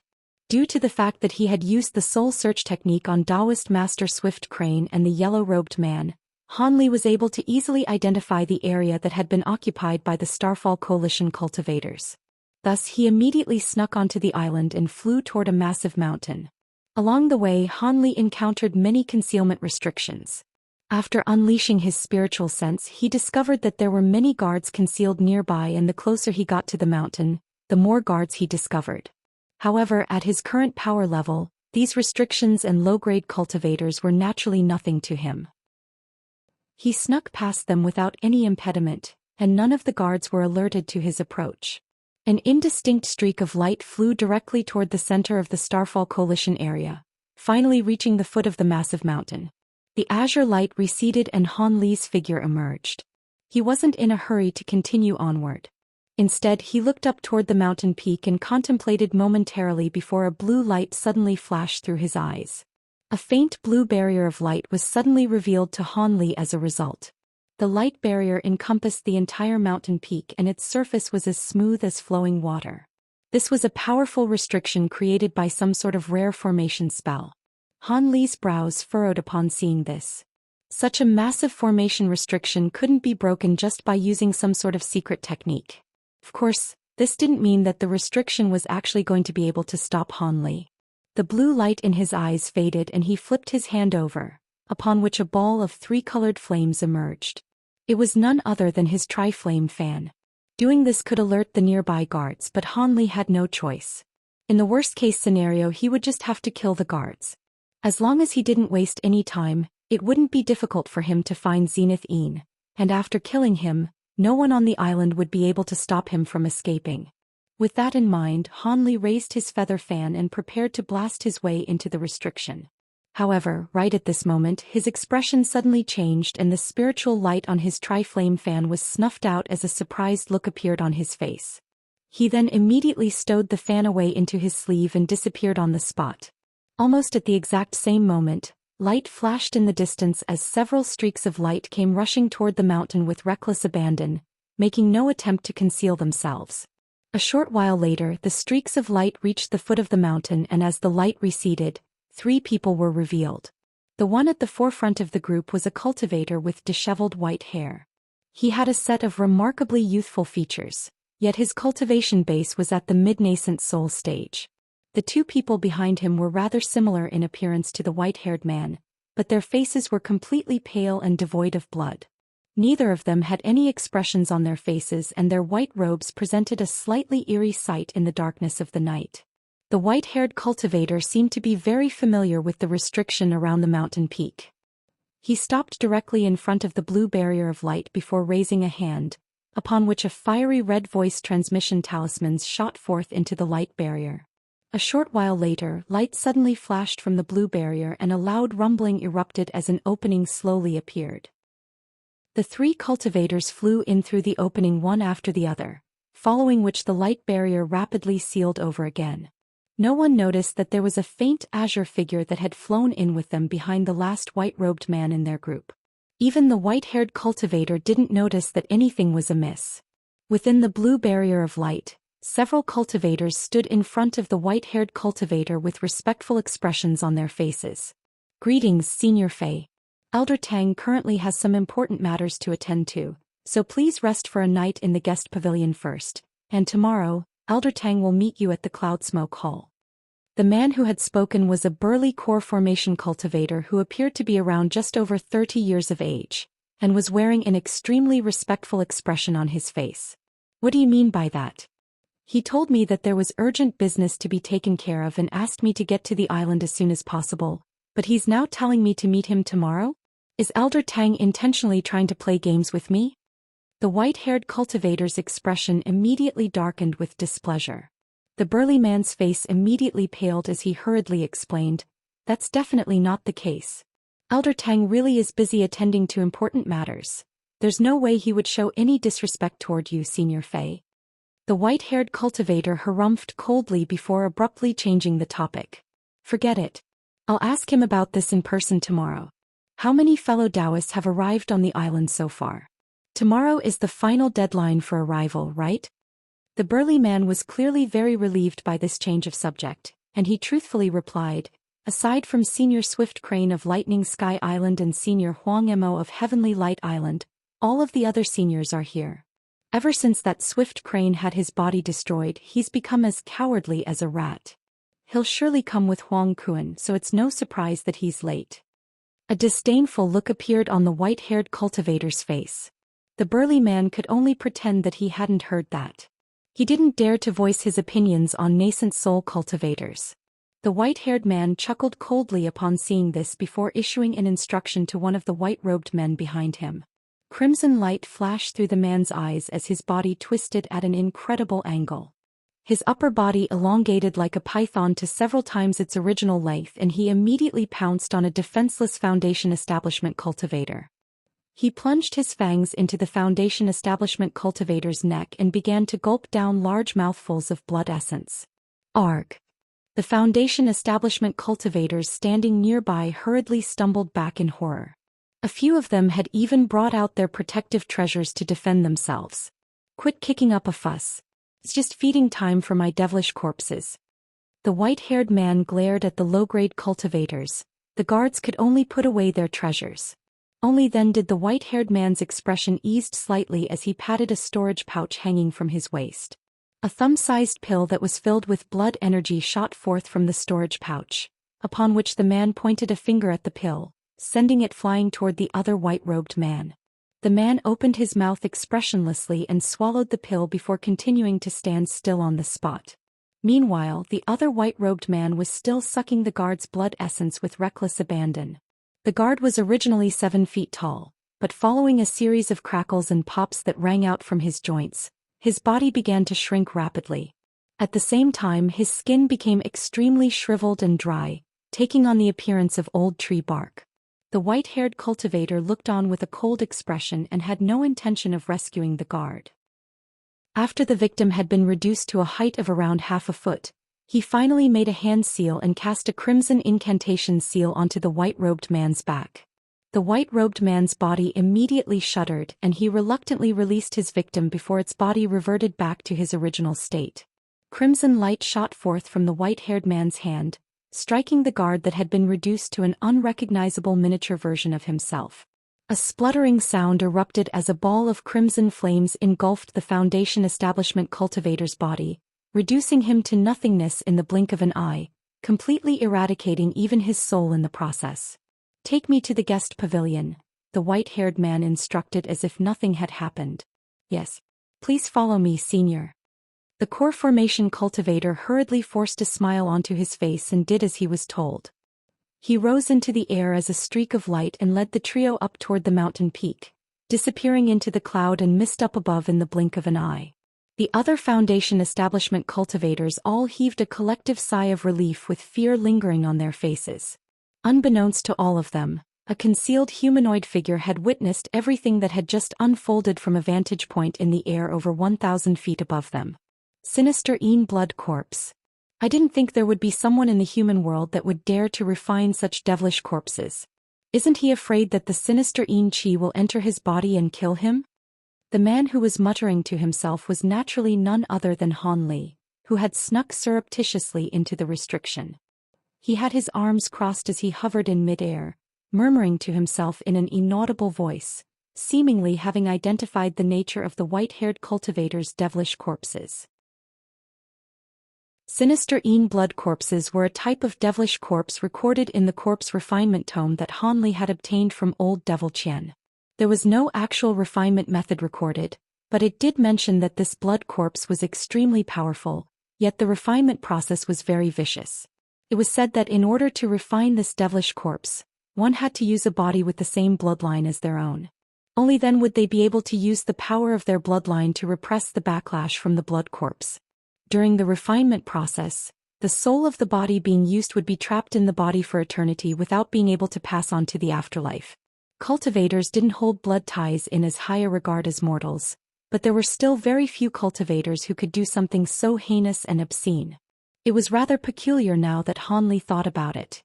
Even if there were some extremely cruel cultivators who managed to refine such blood corpses, all of them suffered extremely gruesome fates, with none of them living out the entirety of their natural lifespan. As such, there were many evil cultivators who yearned for these powerful blood corpses, but there weren't that many who dared to actually refine them.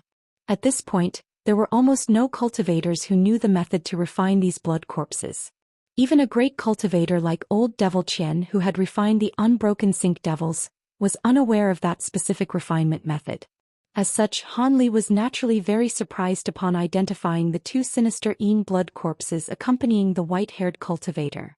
However, regardless of who this white-haired cultivator was or what heinous things he had done in the past, as long as he didn't get in Han Li's way, Han Li couldn't be bothered to pay him any heed.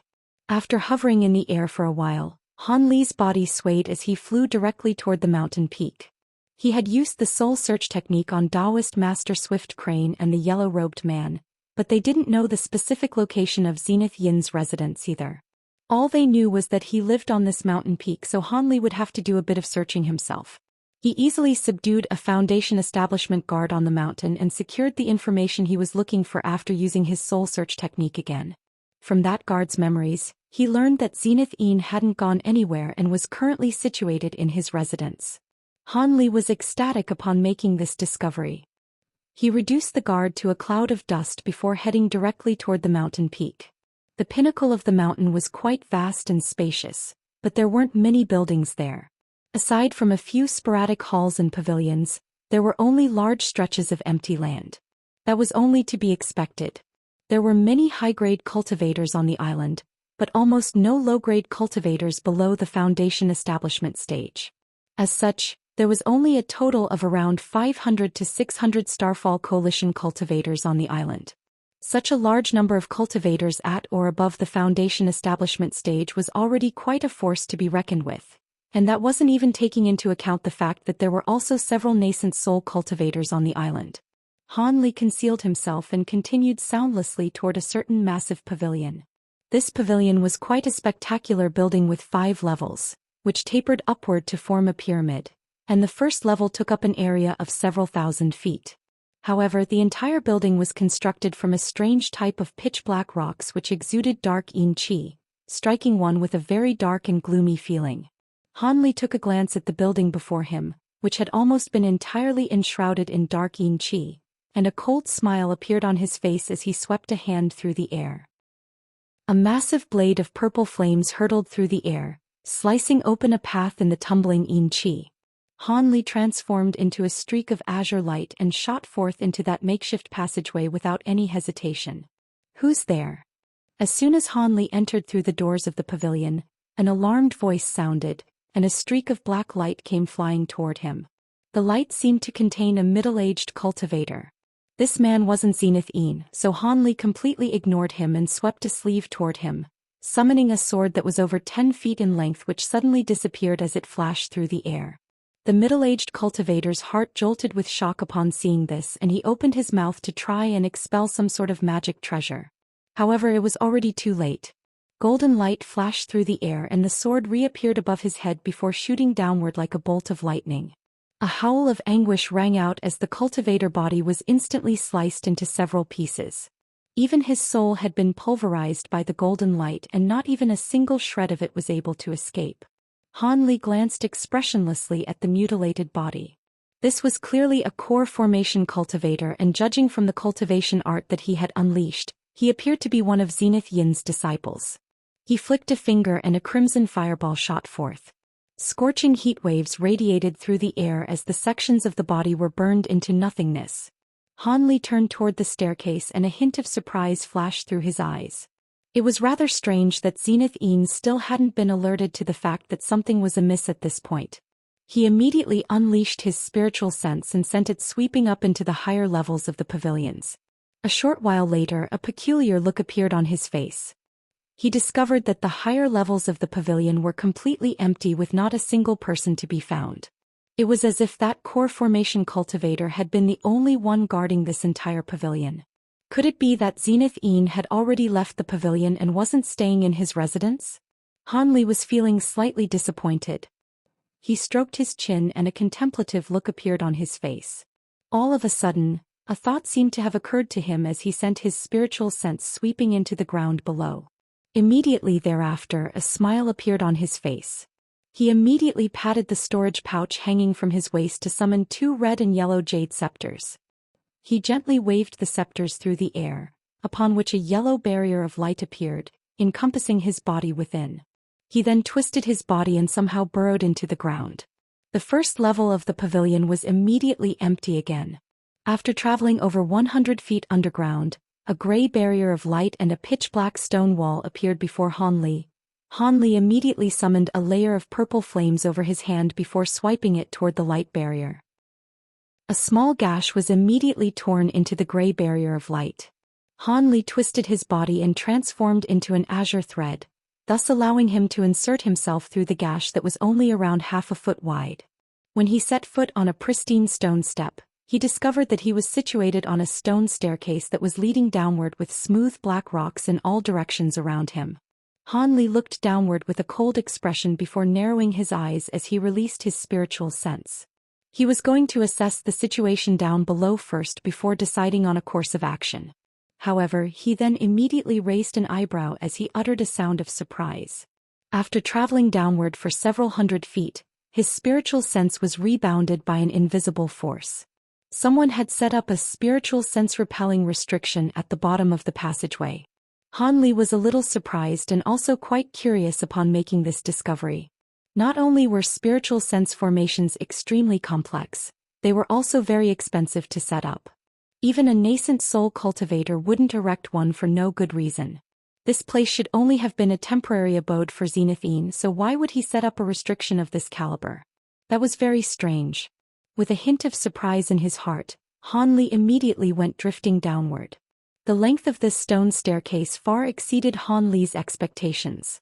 After making his way all the way downward for several thousand feet, he still hadn't reached the bottom, and it was as if he were descended into a bottomless pit.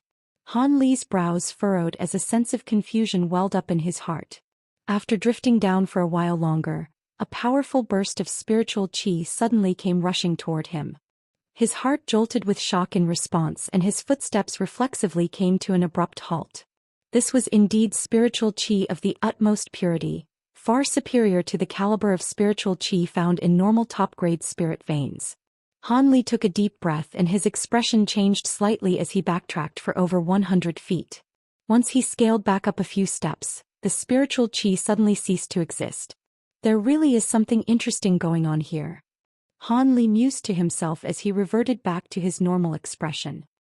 He then surveyed his surroundings and suddenly raised a hand without any premonition, grabbing viciously toward the stone wall beside him. Glacial light shimmered on his fingertips and the black stone gave away like tofu, allowing his fingers to sink into the stone before gouging out a large chunk. Behind the black stone wall was a type of faint azure stone. Han Li withdrew his hand and looked down at the large chunk of azure stone in his hand. The stone didn't appear to be any different compared to normal azure stone.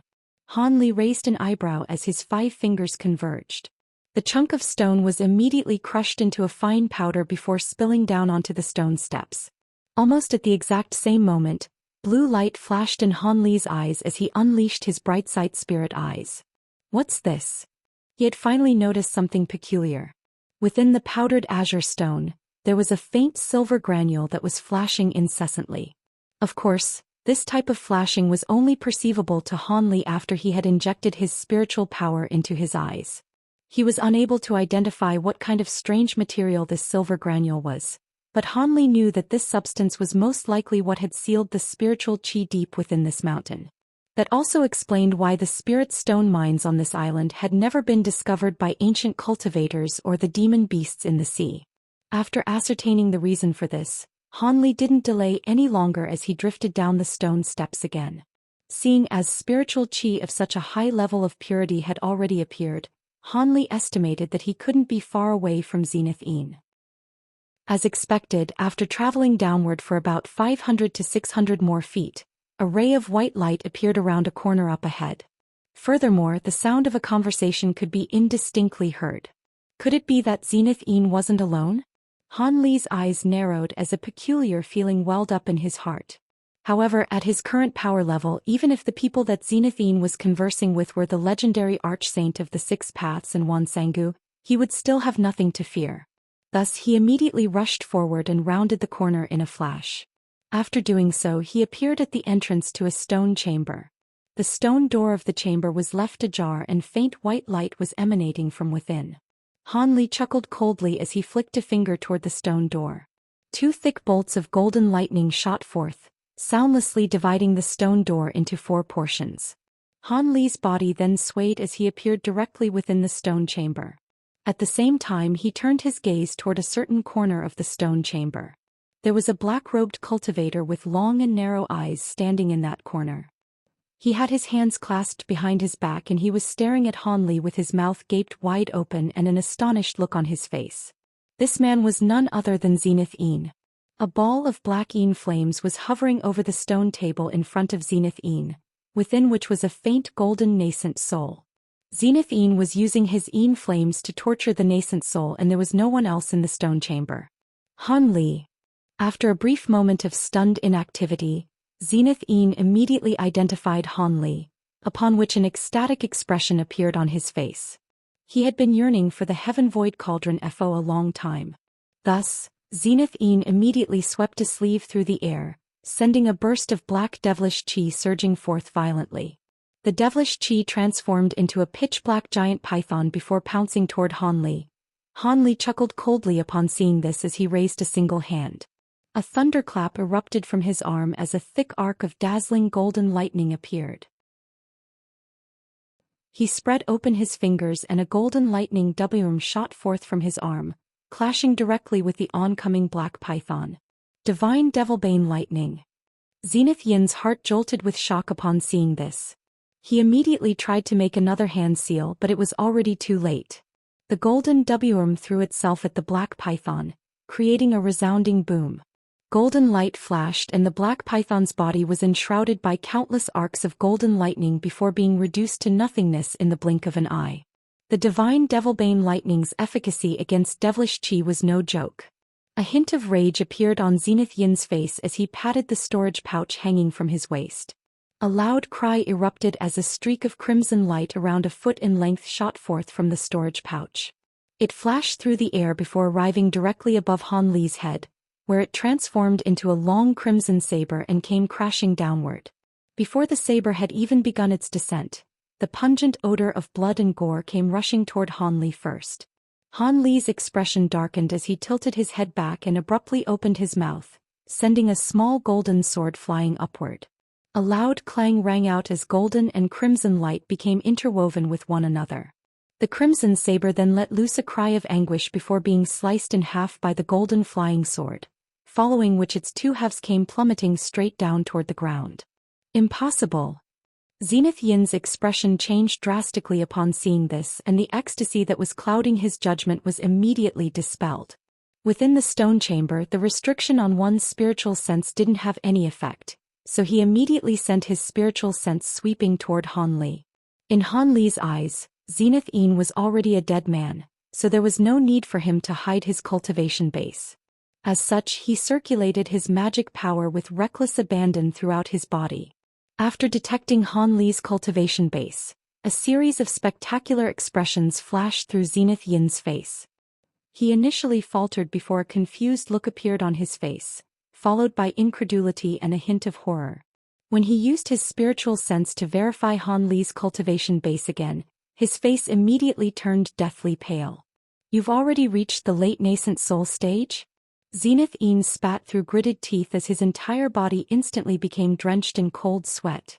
Han Li began to recall events of the past, and intense killing intent welled up in his heart as he said in a cold voice, "What good will that knowledge do you? It's actually better to die as a fool.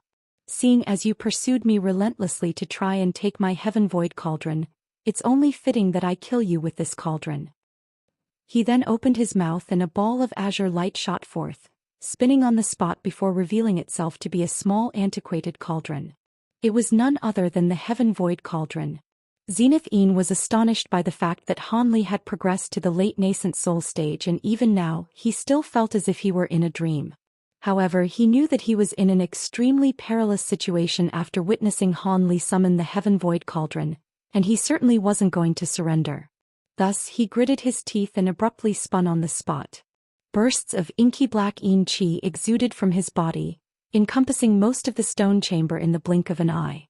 At the same time, intimidating ghostly figures began to emerge in the black mist amid bursts of ghastly screeching. Zenith Yin unleashed his profound Yin devilish arts with all his might, while also releasing the 18 heaven-wide corpses that he had been refining for several centuries. However, he didn't dare to attack Han Li with devilish qi, which made him rather hesitant with regard to how to proceed. In response, Han Li merely chuckled coldly.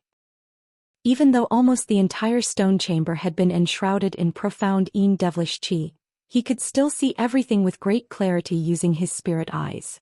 Thus, he didn't waste any time with words as he pointed a finger toward the heaven void cauldron in front of him. Azure light flashed over the surface of the cauldron as clumps of azure threads shot forth. There seemed to be no end to the azure threads, and they formed a massive azure net in the blink of an eye before hovering in the air. Zenith Yin's heart sank upon seeing this, and he immediately began to chant an incantation. The devilish projections nearby flashed, and 18 heaven-wide corpses rushed out of the cloud of yin qi, heading directly upward while flailing their arms in an attempt to tear through the azure net. Han Li looked on expressionlessly as he flicked a finger toward the small cauldron before him. A faint clang rang out and dazzling light suddenly erupted from the azure net. A layer of blue glacial flames abruptly appeared beneath the net before transforming into a dozen or so shiny blue firebirds, all of which flew toward the oncoming corpses. The heaven-wide corpses didn't even get the chance to utter a single sound before they were reduced to 18 sinister ice sculptures by the blue flames. The ice sculptures then fell from above and were shattered into countless pieces. At this moment, the threads on the azure net suddenly shuddered as countless fist-sized blue fireballs hurtled toward the devilish QI down below. The black mist tumbled and surged violently before transforming into countless black pythons that rose up to meet the descending fireballs. As soon as the two came into contact with one another, the blue fireballs exploded on impact, sending a vast expanse of blue glacial mist spreading through the entire stone chamber. The temperatures in the stone chamber immediately plummeted as thick layers of ice materialized on the walls, floor, and ceiling. In the blink of an eye, the stone chamber had been completely transformed into a glacial realm. The black pythons were powerless in the face of the blue glacial mist and were reduced to countless ice sculptures, which then crumbled into countless fragments. The might of the blue glacial mist then vanquished all of the remaining devilish qi, revealing the indistinct figure of Zenith Yin underneath. Under such circumstances, Zenith Yin definitely wouldn't be able to last long at all. He was also aware of this himself, and he immediately let loose a shrill cry and he blasted an inky black bead out of his mouth. As soon as the bead emerged, Zenith Yin bit through the tip of his tongue and threw up a mouthful of blood essence onto the bead. The bead immediately shuddered before transforming into a ball of devilish flames. The fireball revolved in a circle around Zenith Yin before transforming into a layer of pitch-black flames that enshrouded him within. This was none other than Zenith Yin's trump card, his heaven-wide corpse fire. After unleashing these flames, Zenith Yin's confidence was restored slightly. He swept up his remaining devilish qi before transforming into a ball of black flames and rushing toward the entrance of the stone chamber, appearing as if he were fleeing for his life. The heaven-wide corpse fire really was a force to be reckoned with. After coming into contact with these flames, the blue glacial mist emitted a dull thump and was unable to freeze Zenith Yin. After a few flashes, he managed to fly out of the blue glacial mist and instantly appeared near the entrance. Han Li's expression remained unchanged upon seeing this, but he internally activated his artifact imprint technique. Azure light suddenly erupted from the stone gate as countless azure threads shot forth from the nearby walls, interweaving with one another to create an impenetrable net. Arg! Zenith Yin's heart sank upon seeing this. Right at this moment, a frosty sensation suddenly surged toward him from above and he looked up in shock and horror. A massive ice lotus was materializing overhead above the azure net. The lotus was entirely blue in color and extremely vibrant and beautiful. More importantly, it was encompassing Zenith Yin's entire body beneath it. Crap. A wave of shock surged through Zenith Yin's heart as he attempted to rush out of the lotus flower's range. However, right at this moment, two clumps of azure threads suddenly erupted from the ground upon which he was standing, binding themselves tightly around his feet.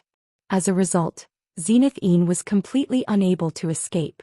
The azure threads continued up his calves, ensnaring his entire body in the blink of an eye. The black flames were still raging over his body, yet the threads were seemingly completely immune to this fire. Almost at the exact same moment, the blue ice lotus up above began to slowly descend. Zenith Yin was absolutely petrified upon seeing this. His heaven-wide corpse fire was indeed quite powerful, but there was no way it would be able to withstand the might of the celestial blue flames. In this dire situation, he opened his mouth and expelled a black jade pendant. However, before he could unleash the power of this treasure, more clumps of azure threads shot forth toward him from nearby. The small Ade pendant was ensnared in a flash. Zenith Yin's heart jolted with shock and he hurriedly attempted to activate the jade pendant with his spiritual sense. However, the azure threads around the pendant merely flashed and his connection with the treasure was severed. The azure threads then dragged the jade pendant toward the heaven void cauldron. The threads and the jade pendant flashed and both were absorbed into the cauldron. An expression of despair appeared on Zenith Yin's face upon seeing this. He was unleashing his heaven-wide corpse fire with all his might and summoned two other treasures to keep the ice lotus overhead at bay, but his struggles were ultimately proving to be futile. As soon as the blue ice lotus began to descend, a layer of blue flames erupted with the lotus at the very center.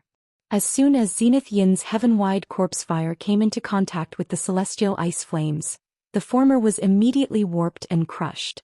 Following a string of loud bangs, the heaven-wide corpse fire was reduced to a pitiful state and appeared to be on the verge of being snuffed out.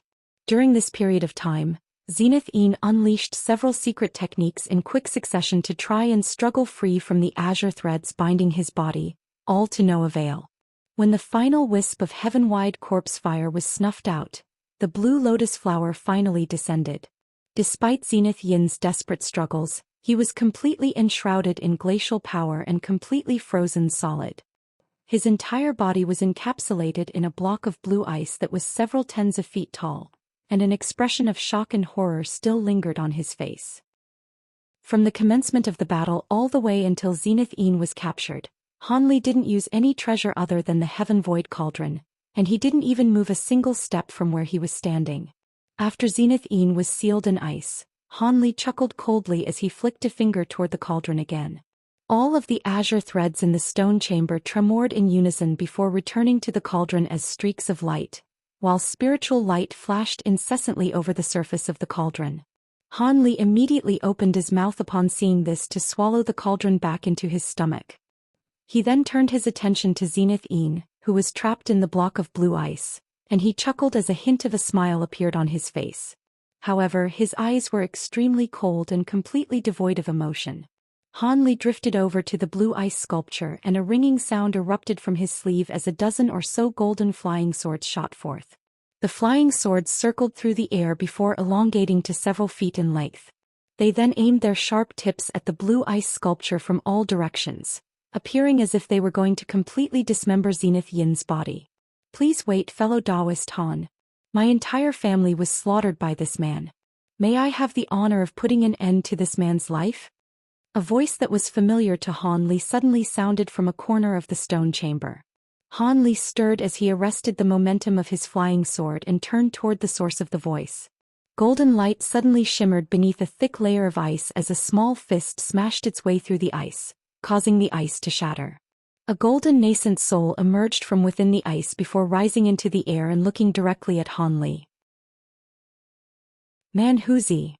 Only then did Han Li notice the physical appearance of the nascent soul, a discovery that he was quite shocked to make. If his memory served correct, Man Huzi had almost reached the end of his lifespan when Han Li last saw him. Now close to 200 years had passed by, so he should have passed away already. So how was it that his nascent soul continued to exist, and how had it been captured by Zenith Yin? In his confusion, Han Li set aside his intention to kill Zenith Yin right away. Instead he began to carefully assess Man Huzi's nascent soul. All of a sudden he raised a hand and feigned a grabbing motion. A large azure hand appeared above the nascent soul before swooping down like lightning, immediately ensnaring the nascent soul between his 5 fingers. Spiritual light was shimmering over his hand, and the nascent soul was completely unable to move. There's no need to be so cautious, fellow Daoist Han. In my current state I won't even be able to use any teleportation techniques. How will I be able to escape? Man Huzi wasn't making any effort to try and struggle free from Han Li's grasp. That may not actually be the case. I didn't think that you would survive for this long. I recall that back in the Heaven Void Hall all those years ago, you seemed to have harbored ill intentions against me as well. Are you appearing before me now so I can send you on your way as well? Han Li asked with a dark expression.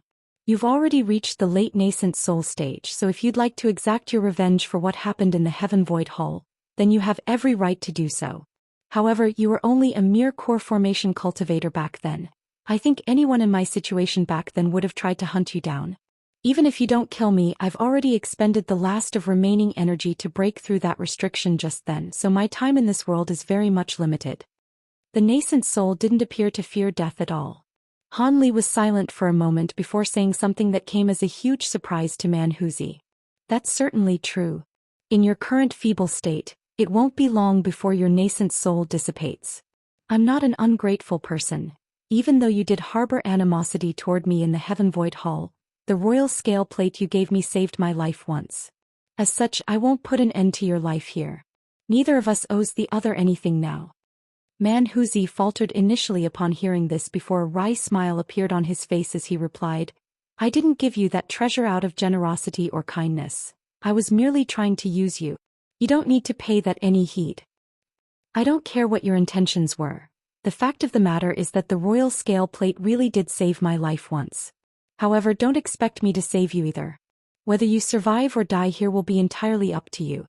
Han Li waved a hand and the large azure hand in the air disappeared, freezing Man Huzi's nascent soul once again. He then turned his attention to the massive block of ice off to the side. Man Huzi's nascent soul took a deep breath before glaring at the frozen Zenith Yin as he asked again, Fellow Daoist Han, I have a blood feud with this Zenith Yin. Could you leave him to me and grant me my final wish to kill him before I die? I also have a vendetta against Zenith Yin, so I'll be the one to put an end to him. There's no need for you to intervene. Han Li immediately turned him down. I'm willing to offer some rare materials and my own secret technique tome in exchange for this opportunity. Man Huzi suddenly became extremely flustered upon hearing this and he hurriedly offered a reward to try and change Han Li's mind. Han Li turned to look back at the nascent soul and a faint smile appeared on his face. Tell me what your true intentions are. I'm not naive enough to believe that you'd be willing to pay such a heavy price just for revenge. If you tell me your true intentions and your plan isn't detrimental to me in any way, then I might agree to let you do the honors. Also, I'm very interested to hear how you were able to survive until this point and how you ended up in Zenith Yin's hands. I hope you can impart this knowledge upon me, Han Li said in a slow voice. Upon hearing this, the urgent expression on the nascent soul's face slowly disappeared and was replaced by a hesitant look. Manhuzi heaved a long sigh and finally made up his mind. So be it. There's no need for me to keep this a secret from you. Let me tell you everything. I'd be honored to hear it. Han Li replied calmly. He then waved a sleeve toward the block of ice, upon which all of the golden flying swords were withdrawn by a burst of azure light before disappearing into his sleeve in the blink of an eye. Manhuzi began to tell his story through gritted teeth. You're actually aware of this already, fellow Daoist Han. Back over 100 years ago I was already about to reach the end of my lifespan. I managed to obtain some pills and medicines that could extend my lifespan in the Heaven Void Hall, but that was only delaying the inevitable. The only reason why my nascent soul still exists is because Zenith Yin used a cruel secret technique to completely overexert my nascent soul's latent potential, thereby forcing me to survive through his torture. As a price for extending my lifespan, when my spiritual power runs out and my nascent soul dissipates in the end, my soul won't be able to exist in this world, so there's no chance of reincarnation for me. Han Li didn't say anything in response. He knew that Manhuzi was only building up context for the rest of his story. As expected, Manhuzi required no encouragement as he continued. Back then, I obtained the Heaven Mend pill from the Heaven Void Hall and lived the good life for a while. No one was actually going to challenge me just over a pill. However, good times never last. Just as I was about to reach the conclusion of my lifespan, the Arch-Saint of the Six Paths came to my residence and asked me to give my body to him after I died so he could cultivate his devilish arts with it. I naturally refused and in the end, I was severely wounded by his 6 apex devil's art. Thankfully, I was able to unleash a secret technique and escape, but along the way I bumped into that accursed Zenith Yin. This bastard saw through the fact that I was severely wounded and immediately attacked me.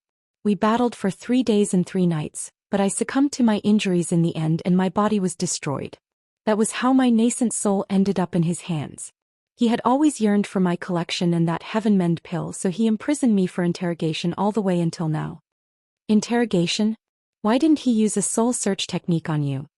Han Li was slightly surprised to hear this. Manhuzi chuckled coldly before replying in a proud manner. If this were any other cultivator, even a late nascent soul great cultivator wouldn't be able to avoid the fate of having their soul forcibly searched. However, the heaven-bearing devil arts that I cultivated makes me immune to soul search techniques. With it, I can guard my spiritual sense resolutely within my soul, making it very difficult to forcibly extract. If he increases the power of his soul search technique, then my soul will be destroyed. He was never going to be able to find out my secrets. Such a secret technique exists? Han Li raised an eyebrow upon hearing this. He was rather interested in such a technique. Of course. Do you think the heaven-bearing devil arts has a false reputation? It's just that I never made this known to the world. Zenith Yin couldn't do anything to me, so he could only use his corpse fire to torture my nascent soul from time to time. I won't fold that easily. In any case, even if I did tell him everything, I would only be destroyed anyway. However, it's been over 100 years since my nascent soul was forcibly enhanced by his secret technique, and I really am at the end of the road. Unless I unleash a secret technique to devour another nascent soul, reincarnation will definitely be beyond me. Even if I do manage to engulf a nascent soul, it's still yet to be seen whether I'll have a chance for reincarnation. At the conclusion of his story, Manhuzi turned to glare at the frozen Zenith Yin, looking as if he wanted nothing better than to sink his teeth into Zenith Yin's flesh. I see. So you're planning to engulf Zenith Yin's nascent soul for a chance at a second life. I've heard of a secret technique like this, but it really is impossible to verify whether it's actually effective, Han Li murmured as he stroked his chin. Regardless of whether it works or not, it's my only opportunity, so I must at least try it. In any case, someone else may take my collection after I die anyway, so why not use it to exchange for a ray of hope for myself? Manhuzi heaved a resigned sigh. That is indeed true. Do you still have that heaven mend pill? Han Li asked. Not anymore. I took it as soon as I got out of the Heaven Void Hall, but unfortunately, it didn't have much of an effect on me at all. Zenith Een could see that my cultivation base hadn't improved, so he thought that I never took the pill in the first place, and had constantly been interrogating me about its whereabouts. Otherwise, he may not have had the patience to interrogate me for so long, Manhuzi replied in an honest manner. Oh, is that really the case? A hint of surprise flashed through Han Li's eyes. Back when he had taken his Heaven Mend pill, it had had an extremely pronounced effect.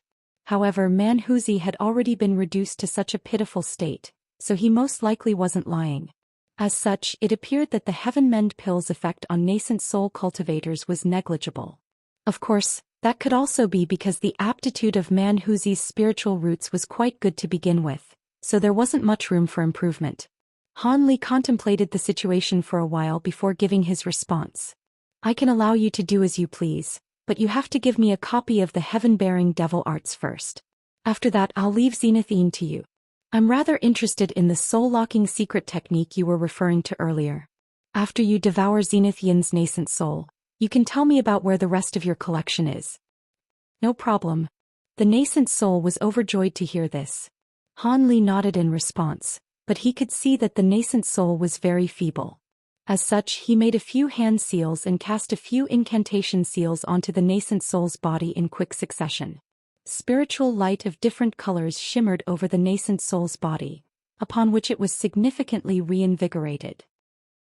Thank you, fellow Daoist Han. Manhuzi was very grateful for Han Li's gesture. Han Li waved a hand before tossing a blank white jade slip through the air. The nascent soul hurriedly opened its little mouth to expel a burst of faint golden light. The jade slip was swept up in the golden light before rapidly shrinking to a size that could fit in the nascent soul's hand. After that, it lowered its head and began to replicate the devil arts. This was something that he had completely committed to memory, so replicating it was a piece of cake. 10 minutes later, the nascent soul opened its eye before raising a hand into the air. A streak of white light was sent flying toward Han Li. Han Li caught the white light and spiritual light flashed as the jade slip reverted back to its original size. You haven't tampered with this, have you, brother man?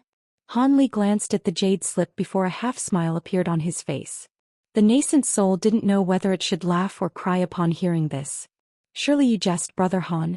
With your current late nascent soul cultivation base, you'd be able to easily ascertain the authenticity of a cultivation art. Besides, I'm already in such a pitiful state. Why would I do something that harms you and doesn't benefit me in any way? Han Li chuckled and didn't say anything else. The jade slip in his hand shuddered as he inserted his spiritual sense within. After reading through just a few sentences, Han Li's expression suddenly changed drastically. There was an initial flash of surprise, followed by incredulity, then elation. Manhuzi's nascent soul was rather perplexed by his reaction. However, it was indeed true that he hadn't tampered with the cultivation art, so he had no need to worry about anything. After 15 minutes, Han Li had already finished reading through the jade slip, taking much less time than Manhuzi had anticipated he would. Han Li withdrew his spiritual sense from the jade slip and his expression became rather confused. Brother man, where did you learn this heaven-bearing devil art? Do you know its origins? Han Li asked. Origins? This is a renowned cultivation art in the scattered star seas that has been passed down for a long time. It's no less renowned than the arch-saint of the Six Paths Six Apex Devils art. It's just that this cultivation art has always been passed down to only one person per generation, and I only managed to learn it after I encountered my master. Why do you ask? Is there something amiss about this cultivation art? The nascent soul asked. No. Han Li shook his head in response before flipping his hand over, upon which the jade slip disappeared.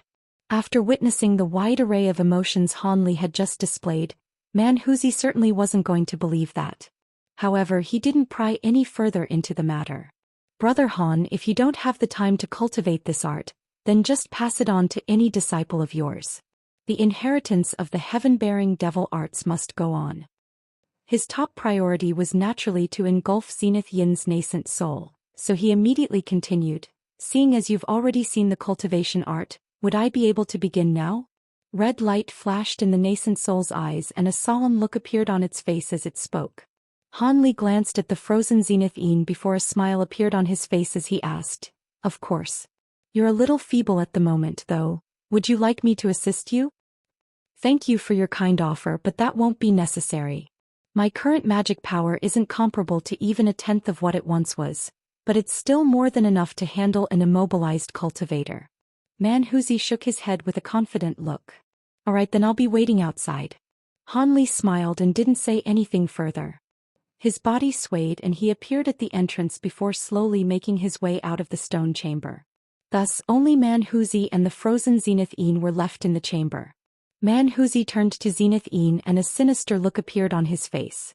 Zenith Yin was completely immobilized, but there was a horrified look in his eyes.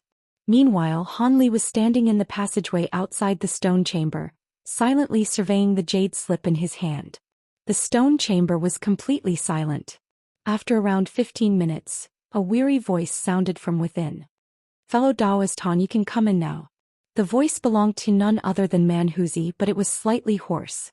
Han Li raised an eyebrow as he put his hands together, upon which the jade slip in his hand disappeared without a trace again.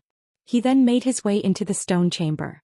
The massive block of blue ice was still completely untouched, but Zenith Yin's eyes had already completely rolled over and he was clearly very much dead.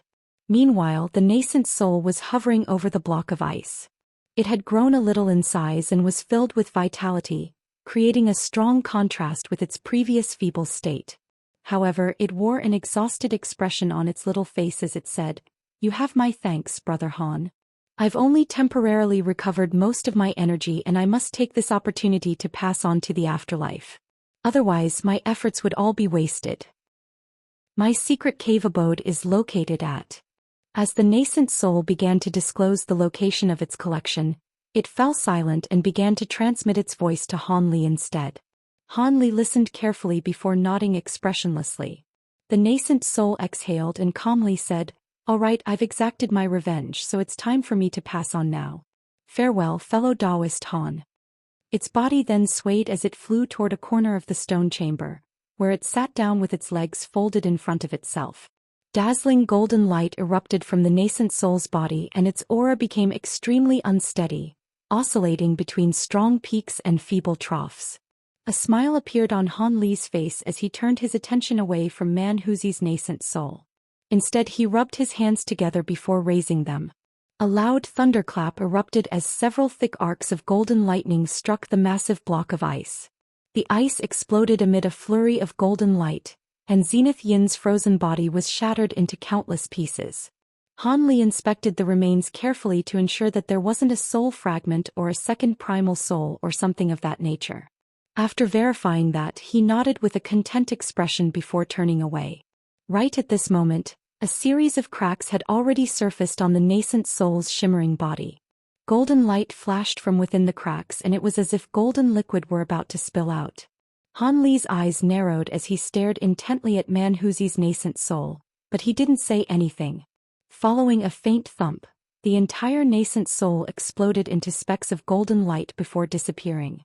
After witnessing Manhuzi's nascent soul passing on to the afterlife, Han Li heaved a faint sigh. He flicked a finger at Zenith Yin's remains on the ground, and a fireball shot forth, enshrouding everything in scorching flames. Han Li didn't stay behind to watch everything burn. He transformed into a streak of golden light before disappearing from the stone chamber in the blink of an eye. Han Li didn't need to fear anything when escaping from this place, so he traveled at full speed and quickly reached the end of the passageway. A stone wall that was shimmering with spiritual light stood in his way. Han Li immediately raised a hand without any hesitation. Golden light began to flash from his fingertip as he prepared to summon sword qi to slice through the wall. However, right at this moment an earth-shattering boom suddenly erupted. The entire passageway began to tremor and quake while emitting a rumbling echo. Han Li was slightly surprised by this turn of event, but his hands didn't slow down in the slightest. Several streaks of golden light layered on top of one another before flying through the air and slicing through the stone wall. Han Li's body swayed and he emerged on the other side. He had emerged on the first level of the pavilion, and the stone wall that he had just broken through was a secret door located in a corner of the pavilion. As soon as he emerged from the passageway, the rumbling and quaking were exacerbated by several-fold. There was raucous laughter, cries of rage and loud explosions erupting outside. It was as if the entire stone peak had become a battlefield and there were people engaged in battle outside.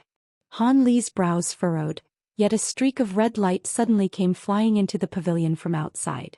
Before the incoming cultivator had even identified the man inside the pavilion, he immediately began to yell, "Bad news! The demon beasts of the Ironstone Peak have suddenly..." Who are you? Where's Elder Wu?" The cultivator was stunned upon making the discovery that the man standing in the hall wasn't actually Zenith Een. Han Li chuckled coldly before opening his mouth, upon which golden light flashed from within, and a cry of anguish rang out. The cultivator within the red light had been sliced in half before he even figured out what was going on. This Starfall Coalition core formation cultivator was very unlucky. He didn't even manage to get a good look at Han Li before his life was forfeit. However, Han Li roughly understood the situation from what the core formation cultivator had said prior to being killed. It appeared that the demon beasts in the sea had suddenly attacked the Starfall Coalition. He was rather confused about the situation, but he didn't want to get involved in these affairs. As such, he made a hand seal and withdrew his aura, completely concealing his presence. He then strutted straight out of the pavilion. However, before he had even reached the main gate, he heard a thunderous roar erupting from up above. "Fellow Daoist Tang, our sea race has deployed a large number of metamorphosis stage brethren this time. There's no way your Starfall Coalition will be able to contend with us. If you're smart, you'd hand over that top-grade spirit stone right now. Perhaps we can consider letting you live, then." The owner of the voice sounded rather wheezy and out of breath, yet he possessed an astonishing cultivation base. All of the low-grade Starfall Coalition cultivators outside the pavilion were struck by a sense of physical debilitation just by hearing this voice, and the spiritual power within their powers also congealed as a result. Han Li's heart jolted upon hearing the words, "top-grade spirit stone." He immediately shot through the gates of the pavilion and looked up into the sky. A mass brawl was taking place there and spiritual light was shimmering incessantly amid strings of resounding booms. There were several tens of cultivators engaged in intense battles with some strange-looking demon beasts. In the air above, blue cloud and mist had almost obscured the entire sky. Beneath the cloud and mist, there were also several battles taking place. There was a thin blue-robed elderly man holding an azure mirror in his hand, from which countless streaks of piercing azure light were hurtling through the air. In his other hand he was wielding a blue flying sword that was as powerful as a raging flood dragon. Before him stood an incredibly tall and portly mendicant. There was a golden ring around each of his two arms and he was holding a round bowl in his hand. At the same time he was expelling blue mist from his mouth, and was able to keep all of the blue-robed man's attacks at bay. The thunderous roars were coming from none other than that massive mendicant's mouth. Blue light flashed through his eyes as he appraised the mendicant, and he noticed several shimmering silver scales on his neck. Elsewhere, a man and a woman were battling a scholar with a pair of short horns on his head. There was also a gray-robed elderly man releasing gusts of Een winds from a gourd, and he was locked in an intense battle with a humanoid figure who was completely enshrouded in crimson flames. Slightly further away, there was a large cloud of crimson mist tumbling and surging incessantly, from within which indistinct roars and explosions could be heard. There seemed to be a fierce battle taking place in there as well. It was difficult to determine which side would be able to come out on top in this battle. However, it appeared that the Starfall Coalition had been correct to summon all of their nascent soul cultivators back to this island.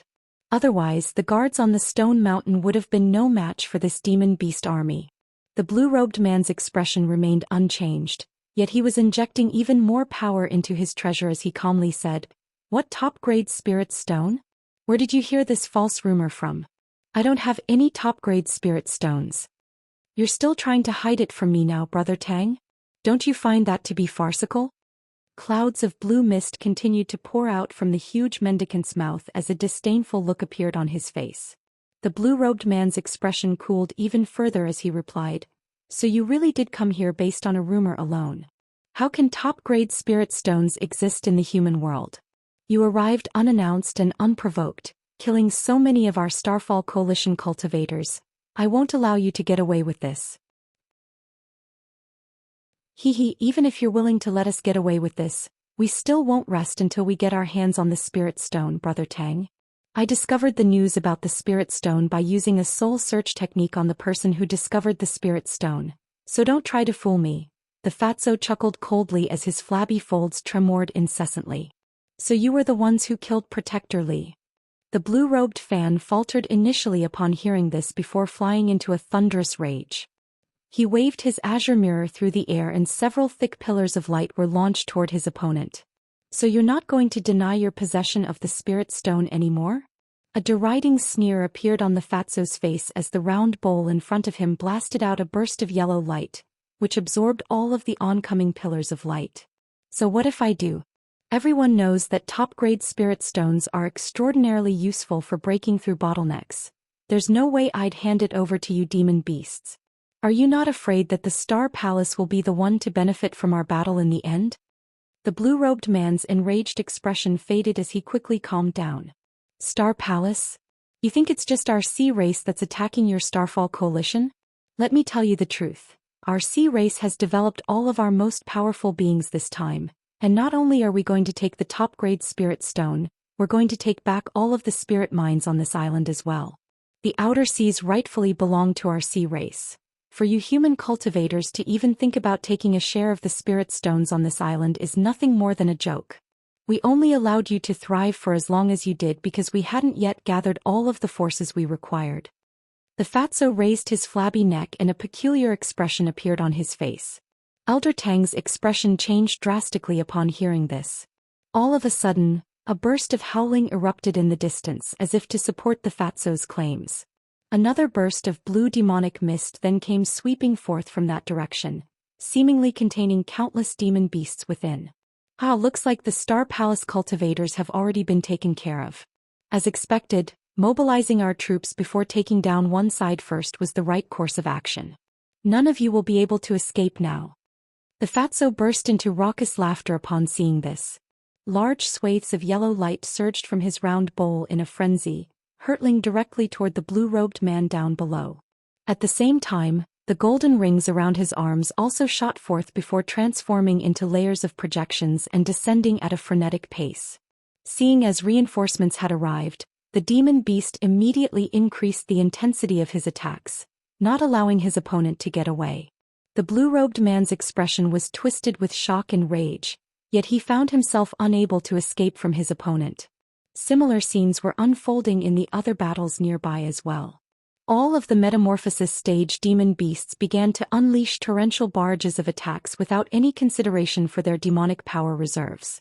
Spiritual light of all different colors intertwined as loud rumbling booms erupted.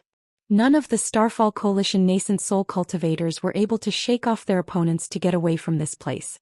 On the other side, the cloud of blue demonic mist is approaching as fast as lightning, and in the blink of an eye, it had already drawn so close that the sinister features of the demon beasts within were clearly visible. Even the Starfall Coalition cultivators with the slowest reactions had realized that they were in deep trouble at this point. In the end, someone suddenly yelled, "Retreat!" All of the low-grade cultivators down below immediately fled in all directions, while the nascent soul cultivators in the air above all began to search for opportunities to extricate themselves from their respective battles. Some adopted a more defensive approach as they slowly retreated toward the stone peak, while others unleashed powerful attacks with all their might, hoping to temporarily force back their demon beast opponents before taking the opportunity to flee. There were also some who had secret techniques that could help them escape, so they were combating their opponents in a calm manner while scanning their eyes across their surroundings, seemingly in search of something.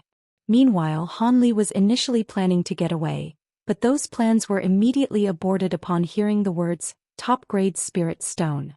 Even though he had never seen any legendary top-grade Spirit Stones, he had seen records of their miraculous effects in countless tomes. Setting aside the fact that this Spirit Stone was a compulsory item for setting up several types of legendary primordial formation spells in the human world, just its effect in assisting cultivators in breaking through bottlenecks alone was an extremely tempting prospect. Furthermore, this assistance effect was applicable to all cultivators from the core formation to the deity transformation stages. Of course, the more advanced one's cultivation base, the less pronounced the Spirit Stone's effect would become. Even so, top-grade spirit stones were still extremely sought after among cultivators of the human world.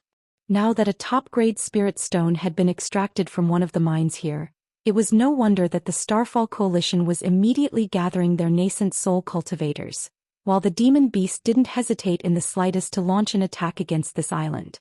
Seeing as one top-grade spirit stone had been excavated from the mine, there would perhaps be a second or even a third one in the mine.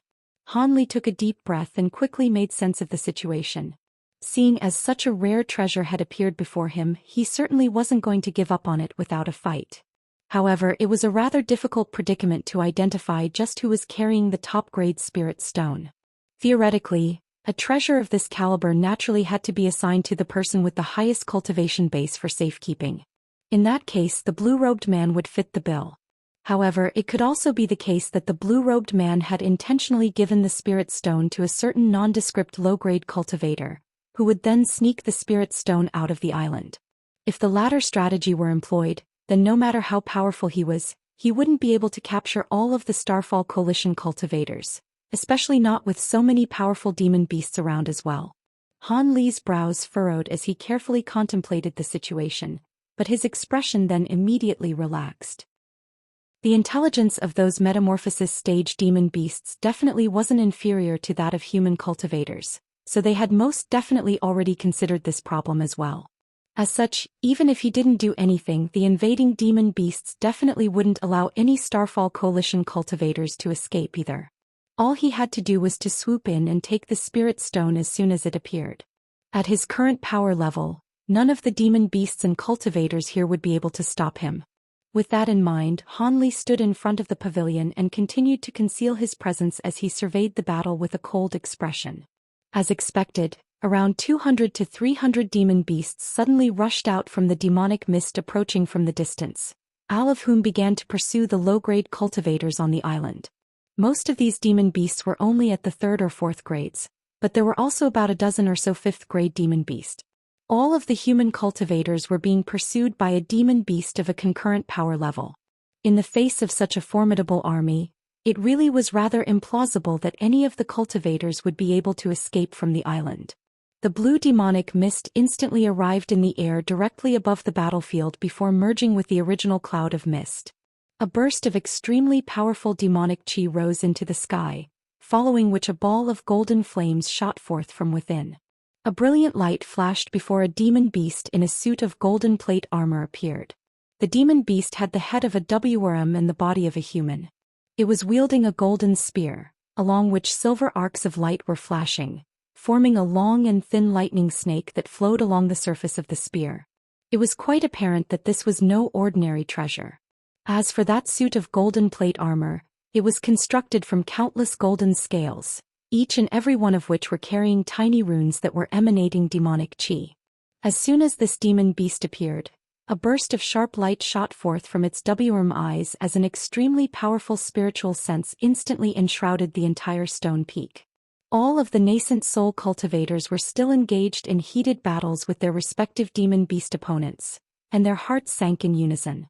The blue-robed man's face turned deathly pale upon seeing this demon beast, and he yelled with incredulity, "Golden WRM King. Impossible. How could you go against our agreement and come here in person? This WRM was a 10th grade demon beast. Why can't I come here? If you want me to uphold the agreement, then you humans have to show me that you have what it takes. It's been 3,000 years since a deity transformation cultivator has appeared among your ranks, and a top-grade spirit stone is at stake here, so why should I uphold the agreement?" The WRM spoke with a cold expression. Right at this moment, 2 more demon beasts emerged from the demonic mist. One of them was a black-robed being with red hair, a green face and a mouthful of sharp fangs. It was quite tall and broad and was somewhat familiar to Han Li. Huh? Isn't that the demon tortoise that was with the savage flood dragon? Han Li's heart jolted at the sight of the golden WRM before surprised look appeared on his face upon seeing the black-robed demon beast. His expression immediately darkened as he hurriedly cast his gaze toward the demonic mist, but no other demon beasts emerged from within. Han Li's brows furrowed upon seeing this, but he didn't recklessly unleash his spiritual sense or spirit eyes to assess the situation. After all, a 10th grade demon beast's spiritual sense was extremely powerful. He could avoid being discovered by the Golden WRM King using his concealment technique, but he would be immediately exposed if he were to release his spiritual sense. Seeing as this Golden WRM King had appeared, the Starfall Coalition cultivators were most likely all going to be killed. However, it was rather surprising to Han Li to see the demon tortoise here with this Golden WRM King. Could it be that the latter was somehow related to the Savage Flood Dragon? Upon hearing the Golden WRM King's declaration, panicked expressions appeared on the faces of all of the human cultivators on the stone peak, and the blur-robed man's heart sank even further. However, he was a mid-nascent soul cultivator and he certainly wasn't going to give up so easily. All of a sudden, he let loose a shrill cry and the blue flying sword that was wreaking havoc within the demonic mist suddenly exploded amid a loud boom. This flying sword was quite a powerful ancient treasure, and after being forcibly detonated by Elder Tang, the power it could unleash was simply unimaginable to normal cultivators. A massive ball of silvery white light appeared in the air above the stone peak, repelling all of the blue mist that was emanating from the Fatso's mouth. The projections formed by his 2 golden rings were also destroyed with ease. The Fatso's heart jolted with shock upon seeing this, and he hurriedly injected all of his power into the round bowl before him. The vast expanse of yellow light instantly transformed into a protective barrier of light in front of him. At the same time, he hurtled back in a rapid retreat. The blue-robed man took advantage of this opportunity to summon a purple handkerchief, which he immediately activated without any hesitation. The handkerchief transformed into a ball of purple light that enshrouded the blue-robed man before flying through the air as a purple streak of light, traveling so rapidly that it had covered a distance of over 200 feet in the blink of an eye.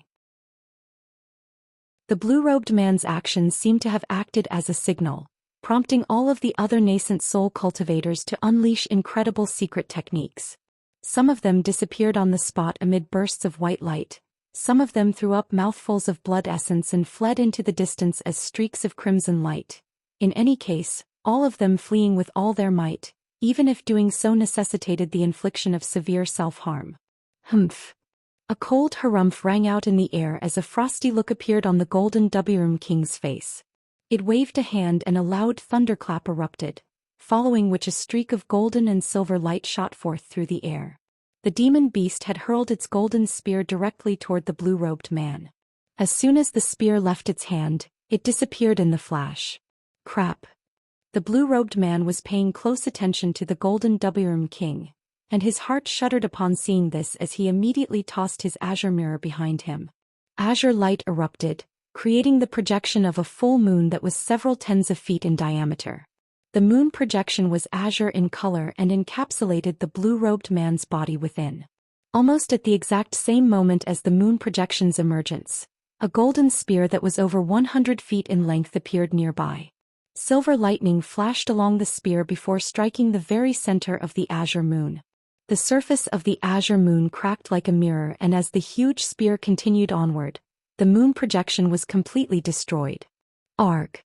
The blue-robed man was extremely alarmed to see this, and the purple light on his body swayed as he attempted to unleash a secret technique to get away. However, right at this instant, the huge spear shrank to about half its size and shot forth from within the remnants of the moon projection before striking the purple light in the flash. A resounding boom erupted.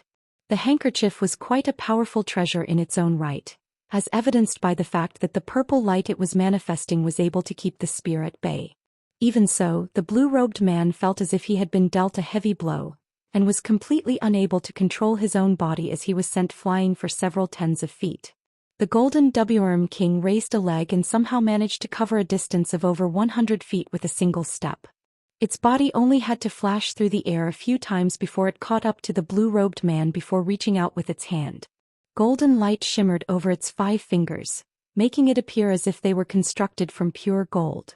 The blue-robed man had only just recovered slightly from the last attack when he caught sight of the Golden WRM King reaching for him from nearby. In his panic, he hurriedly opened his mouth to blast out a ball of green light. It was a green fist-sized bead. The golden claws clashed with the green bead amid a loud clang, as well as the loud ear-splitting screech of metal scraping against metal. The green bead instantly expanded drastically, attempting to free itself from the golden Wurm King's hand. A cold light flashed through the golden Wurm King's eyes as nails of several feet in length abruptly sprouted from its 5 fingers. At the same time, a golden scale of roughly the same size as a copper coin appeared on the back of his hand. Following a dull thump, it was able to crush the bead with its bare hand. A burst of piercing green light flashed past, yet the golden claws remained completely unscathed. The Dragonification arts. The blue-robed man exclaimed in the same instant that the bead was destroyed. At the same time he threw up a mouthful of blood essence due to the backlash he had incurred from having his magic treasure destroyed. However, the exchange did buy him some, allowing him to rush through the air again and opening up a distance of over 100 feet in the blink of an eye. On this occasion the golden Wurm King didn't set off in pursuit again. Instead, its expression darkened slightly as it slowly threw a fist at the streak of purple light in the distance. A huge golden fist around 10 feet in size suddenly appeared in the air directly above the purple light, before crashing down at the speed of lightning. Following a thunderous boom, the blue-robed man was struck down by the massive fist, plummeting like a meteorite toward the stone peak. His body crashed straight through a pavilion, leaving a huge gaping hole several tens of feet in diameter in his wake, before being inundated by countless fragments of rubble. A cold smile appeared on the golden Wurm King's face. Its body swayed and in the next instant, it appeared directly in front of the huge hole in the pavilion's wall. It raised an arm and shiny golden light erupted from its palm as it prepared to put an end to the blue-robed man's life. However, right at this instant, his expression changed and he abruptly feigned a grabbing motion toward the gates of the pavilion. As he did so he yelled, "Who's there? Show yourself." 5 golden claw projections streaked through the air before disappearing into the ground. 5 trenches, each several tens of feet in length, were gouged into the ground in front of the pavilion. The trenches were incredibly deep, yet they didn't strike any target aside from the ground. A hint of bewilderment flashed through the golden Wurm King's eyes up seeing this.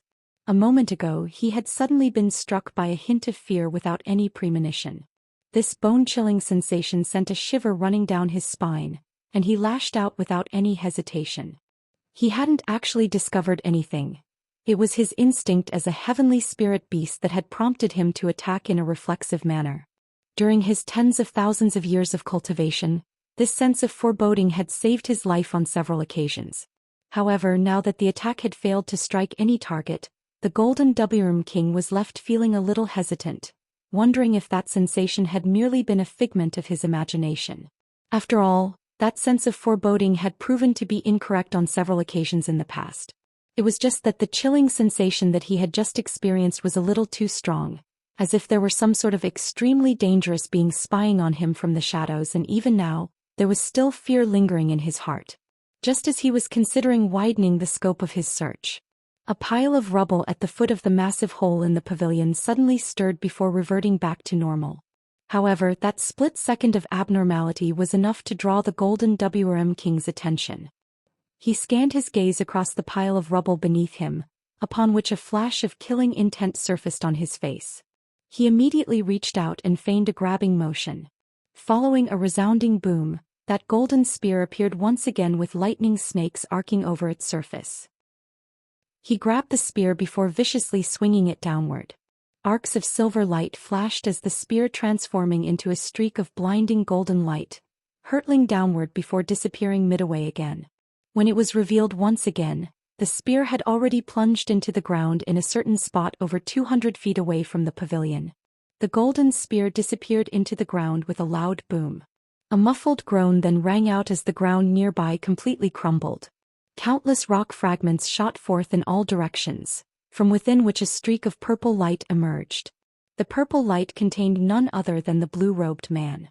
However, at this moment, the blue-robed man's face was extremely pale and there was blood trickling down the corner of his lips. The brightness of the purple light over his body was also oscillating sporadically, looking as if it were about to crumble at any moment. The purple light was indeed quite powerful, but after taking several heavy attacks from the golden Wurm King, it was finally about to give out. As soon as the blue-robed man was forced to reveal himself, he fled in a panicked frenzy away from the stone peak. The sinister smile on the golden W King's face widened and he reached out again, upon which the golden spear materialized out of thin air. He then waved his arm through the air again to launch the golden spear. The speed of the fleeing blue-robed man had already decreased drastically, and even though he summoned a shield and metal ruler to defend himself, those two treasures were completely ineffective in the face of the golden spear. Two loud booms erupted in quick succession as the two treasures were destroyed, while the golden spear continued onward. The blue-robed man tried to evade with all his might, but the spear was simply far too fast for him to avoid. In the end, the golden spear punctured the feeble layer of purple light and pierced through his chest. The blue-robed man let loose a howl of anguish before plummeting down from above. He crashed straight to the ground where he lay completely stationary. A charred black hole with a diameter comparable to the size of a bowl had appeared on his chest. Several thin arcs of lightning were flashing incessantly around the wound, and the smell of charred flesh wafted through the air. The golden W King raised a hand to summon the golden spear back to him as he harumphed coldly.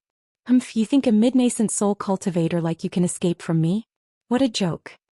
He then swept his arm through the air again and several fingernails shot forth, expanding drastically during their descent. In the blink of an eye, they had swelled to become huge golden nails around a foot in length before pinning the blue-robed man's limbs and neck firmly to the ground. Runes began to flash over the nails as several golden chains emerged, forcibly sealing the blue-robed man in place in order to prevent his nascent soul from escaping. The golden W King feigned a grabbing motion toward the blue-robed man, drawing the storage pouch hanging from his waist toward him. He then swept his spiritual sense through the contents of his storage pouch, upon which his expression immediately darkened. He raised his head with a dark expression as he swept his gaze around him. A short while later, two of the other fleeing nascent soul cultivators had been caught up in battles against demon beast opponents again, while a gray-robed gourd-wielding cultivator and a cloud of blood mist fled into the distance. In the blink of an eye, they had already become two black spots on the horizon. There were demon beasts flying toward the gray-robed man in hot pursuit, yet the cloud of blood mist was getting further and further away from his demon beast opponents, traveling at a far faster speed than his pursuers. The golden W King's lips twitched as he looked at the cloud of blood mist in the distance. He contemplated momentarily before his body flashed through the air, transforming into a streak of golden light as he hurtled toward the blood mist. As the golden light flashed into the distance, Han Li heaved a faint sigh of relief as he stood behind the pavilion gates. When the blue-robed man had been sent flying into the pavilion, he had been tempted to quickly subdue him before searching to see if he were carrying the top-grade spirit stone. However, he deemed that to be too risky in the end and refrained from doing so. To his surprise, the golden W King's spiritual sense was able to detect something during Han Li's split second of indecision. The attack he had unleashed almost managed to strike Han Li. Thankfully, he had mastered his teleportation technique to an extremely high degree, thereby allowing him to soundless travel to the other side of the pavilion gates, causing the golden W King to miss his attack. From the golden W King's expression, it appeared that the top-grade spirit stone wasn't in the blue-robed man's storage pouch, and nor could he possibly be carrying the spirit stones on his body somewhere. After all, if an item with such pure spiritual qi weren't placed in a storage pouch, anyone would be able to identify its whereabouts. Han Li paid no heed to the blue-robed man on the ground and turned his attention to the air above. Beneath the blue demonic mist, there was only an unidentifiable 8th-grade demon beast. He was hovering in the air, completely still, seemingly having been left behind by the golden W King to oversee the situation on the stone peak. This demon beast's face was of a faint blue hue and his facial features were quite sinister. There were also large patches of blue scales on his arms and legs, giving him an extremely ghastly appearance. All of a sudden he turned his gaze toward a certain direction. Han Li stirred upon seeing this and also turned his attention toward the same direction. A ball of light yellow light was flying over from the distance, within which there seemed to be a demon beast that was carrying something. A blue light flashed through Han Li's eyes as he unleashed his bright sight spirit eyes to survey the demon beast within the yellow light. This was a strange demon beast with the appearance of a seahorse, but it also had 4 arms. All 4 of its hands were cradling an azure storage pouch, and there was elation on its hideous features. Han Li's pupils contracted minutely upon seeing this. Right at this moment, the blue demon beast that was hovering in the sky began to converse with the four-armed demon beast through voice transmission, following which an excited look also appeared on its face. Its body flashed through the air and it flew toward the four-armed demon beast as a streak of blue light. After witnessing the joy on the 8th grade demon beast's face, the final hint of hesitation disappeared from Han Li's heart. He immediately relinquished his concealment technique and a thunderclap erupted behind him as his thunderstorm wings appeared on his back, following which he abruptly disappeared. After flashing through the air several times, Han Li appeared over 10,000 feet away as an arc of silver lightning. A booming thunderclap rang out and he abruptly appeared above the four-armed demon beast. Arg! The four-armed demon beast was also quite alert. Upon arriving at the realization that it was being attacked, it immediately opened its mouth, from within which a dense expanse of yellow light came surging forth. At the same time, it transformed into a streak of yellow light and changed directions, skirting around Han Li in the air and flying directly toward the 8th grade demon beast. It appeared that this demon beast knew that Han Li was far too powerful for it to handle, so it showed no intention of engaging in battle with him. However, this was but a mere 6th grade demon beast, so there was no way it was getting away from Han Li. Thus, he immediately ignored the thunderous roar of rage from the 8th grade demon beast as he swept his sleeve through the air, summoning a vast expanse of azure light. The spots of yellow light, of which there were over 100, were easily brushed aside by the azure light, and they fell from the sky as thin yellow needles. At the same time, Han Li raised his other arm and feigned a grabbing motion toward the four-armed demon beast. A scene akin to how the Golden Worm King had handled the blue-robed man ensued. Azure light flashed above the demon beast's head as a huge azure hand was manifested. The hand came crashing down like lightning and ensnared the demon beast in the blink of an eye, making it feel as if its soul were about to escape its body from sheer horror. Golden light flashed violently and erratically over its body as its four arms abruptly transformed into 4 sharp blades, which he used to hack viciously against the large azure hand. However, a technique unleashed by the late nascent soul stage Han Li certainly wasn't going to be broken by a mere 6th grade demon beast. The blades were attacking the azure hand relentlessly, yet the latter remained completely unscathed. Han Li raised an eyebrow as a cold expression appeared on his face. He brought together the 5 fingers on his outstretched hand and the huge azure hand also clamped its fingers together, upon which a howl of anguish abruptly rang out.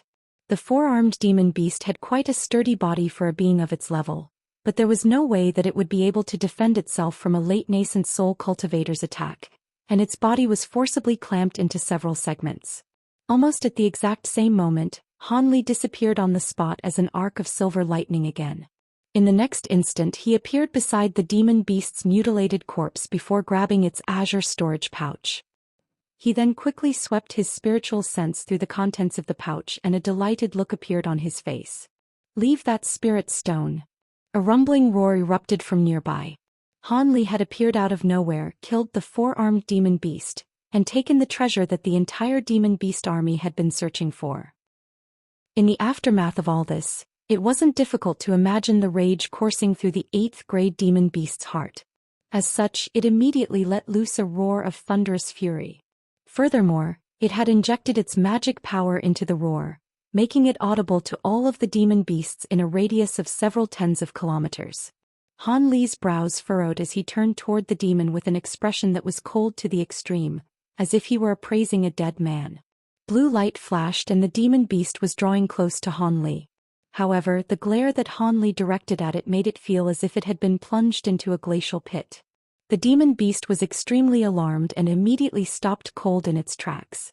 Only then did it remember to assess Han Li's cultivation base with its spiritual sense, upon which it abruptly drew a sharp breath. "You're a late nascent soul cultivator? Who are you?" The 8th grade demon beast took an involuntary step backward as it hurriedly flipped a hand over, summoning toe shell-like treasures. It held the treasures up in front of itself as an expression of shock and horror flashed through its eyes. "Who am I? Why should I answer to a dead person?" Han Li turned his gaze from the demon as he surveyed his surroundings. It appeared that the roar it had unleashed had taken effect. In the distance, 2 metamorphosis stage demon beasts were locked in heated battles with a male and a female cultivator, Yet they immediately ditched their opponents, transforming into two clouds of azure demonic wind as they rushed toward Han Li. Even further in the distance, golden light was flashing amid indistinct thunderclaps.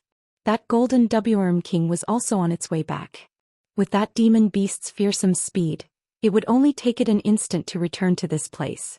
Han Li contemplated the situation as a cold smile appeared on his face. He put away the storage pouch before flipping his hand over to summon a green wooden ruler. Upon seeing this, the 8th grade demon beast immediately activated its shell-like treasures without any hesitation. White light flashed over the surfaces of the two shells, forming a resolute barrier of light that shielded the demon beast within. The demon was feeling quite relieved after adopting those defensive measures. However, a deriding sneer appeared on Han Li's face upon seeing this. He gently waved the wooden ruler through the air and green spiritual light flashed as the sound of Buddhist chants erupted from above the demon beast. A silver lotus that was several tens of feet in diameter appeared, from which 7-colored Buddhist light came raining down in a frenzy. The 8th grade demon beast's body swayed as it reflexively attempted to evade the Buddhist light. However, a horrifying scene then ensued. The air around it suddenly tightened as an immense invisible force descended upon its body, making it unable to move so much as a single finger. After being enshrouded under the Buddhist light, its spiritual power also congealed, rendering it completely unable to use its power. Arg! The demon beast only had the chance to cry out in shock and horror before a streak of golden light around 10 feet in length came hurtling toward it. The golden light only flew in a few circles around the barrier of light, upon which the light barrier emitted a cracking sound as it completely fell apart. The golden light flashed past right before the demon beast's horrified eyes. In the next instant, its body had been sliced in half and the two halves plummeted directly toward the ground. However, a ball of green flames suddenly shot forth from the mutilated body. A loud thunderclap erupted as Han Li abruptly appeared near the two halves of the body before pointing a finger at the green flames. The green light shuddered slightly and was forcibly locked in midair by Han Li's immense spiritual power. With his other hand, Han Li summoned an azure jade vial. From within a burst of white light emerged. The white light surged through the air before sweeping up the green flames and drawing it into the vial. Right at this moment, the other two demon beasts had also drawn quite close to Han Li, but their hearts shuddered in unison upon witnessing him making short work of that 8th grade demon beast before taking its soul. The two demon beasts hurriedly stopped in their tracks before turning to look at one another, seeing their own horror mirrored in each other's eyes. At this moment, the figure approaching from the distance was becoming clearer and as expected, it was indeed the golden Worm King. There were also clouds of demonic mist of all different colors approaching from other directions. It seemed the other powerful demon beasts were also rushing back. Han Li contemplated the situation momentarily before murmuring to himself, "Seeing as I've already obtained the spirit stone, it's best not to take any unnecessary risks." With that in mind, a smile appeared on Han Li's face and he flew into the distance with a streak of azure light. "Stop him!" The golden Worm King was still several thousand feet away, yet it had already issued an absolute command. The other two demon beasts couldn't just stand by idly any longer. If the top-grade spirit stone were to be taken right before their very eyes, they would be punished severely. As such, they could only follow the order, making hand seals to summon two azure wind Ws that threw themselves at Han Li in a vicious manner. However, Han Li chortled boisterously as he disappeared on the spot, appearing over 200 feet away in the next instant as an arc of silver lightning. Only then did he continue to fly through the air as a streak of silver light, and the two wind Ws were completely unable to match his speed. "Leave the spirit stone behind." A vicious light suddenly flashed through the golden Worm King's eyes as he hurled his golden spear from afar. Han Li faltered slightly upon seeing this. A thunderous boom erupted and the golden spear flashed several times in quick succession, taking it to less than 400 feet away from Han Li. When the spear disappeared once again, Han Li had already reverted back to his normal expression. His fleeing figure stalled momentarily as he flipped his hand over to summon a small silver shield, which then rapidly expanded to around 10 feet in diameter. Almost at the exact same moment, the golden spear appeared around 10 feet away from Han Li. Lightning flashed and the spear struck the silver shield at an incredible speed. A loud clang rang out as golden and silver light intertwined, and neither side was able to overwhelm the other. The Golden Wyrm King also stopped in midair as he hurriedly cast an incantation seal. A silver lightning snake shot forth from the spear amid a rumbling thunderclap, circling around the shield and heading directly toward Han Li. Humph, what a pathetic little trick. Han Li harumphed as he reached out with his bare hand. He didn't appear to be moving all that quickly, but his hand managed to grab onto the silver lightning snake's neck with unerring accuracy. At the same time, an explosive boom erupted from his entire arm, following which golden arcs of lightning began to appear. The golden arcs surged down his arm in a frenzy, destroying the silver snake in one fell swoop.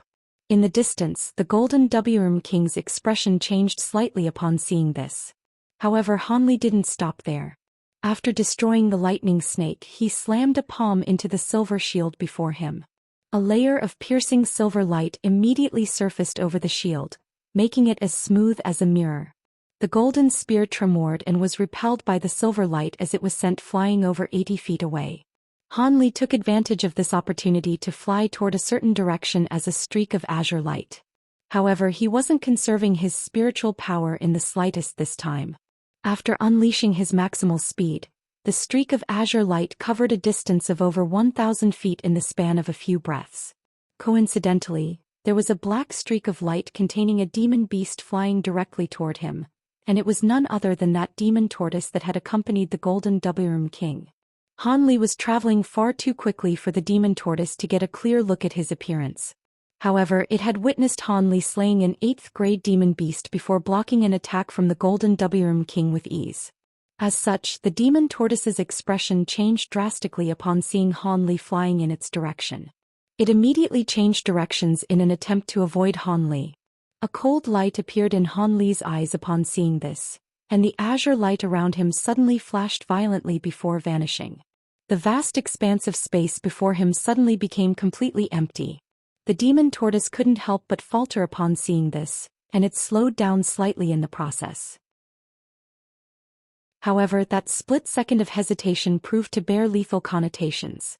A burst of spatial fluctuations suddenly appeared several tens of feet away from it.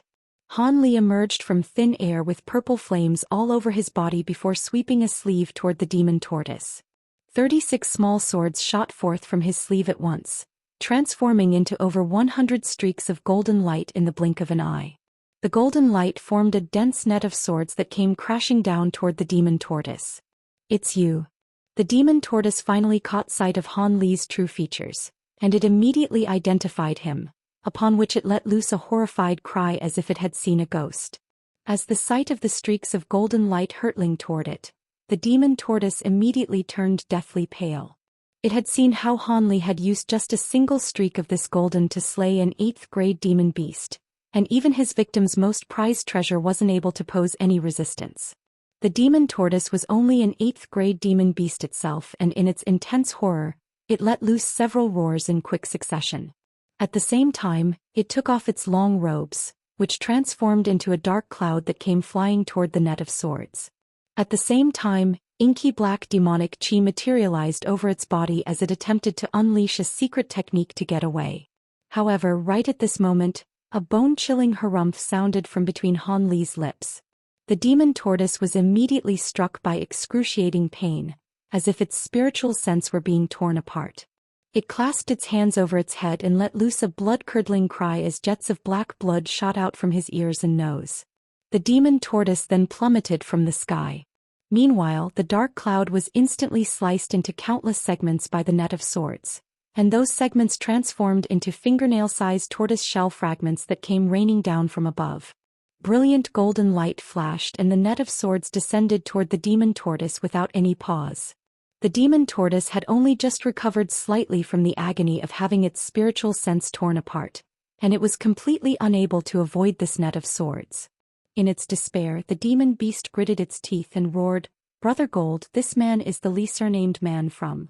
However, before it had a chance to finish its sentence, Han Li's expression darkened as he abruptly activated his sword arts.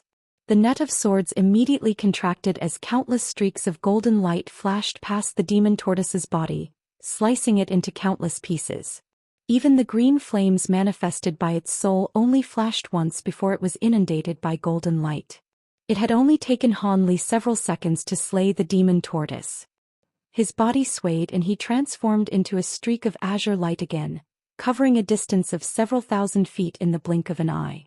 The azure light flashed several times in the distance between completely disappearing from view.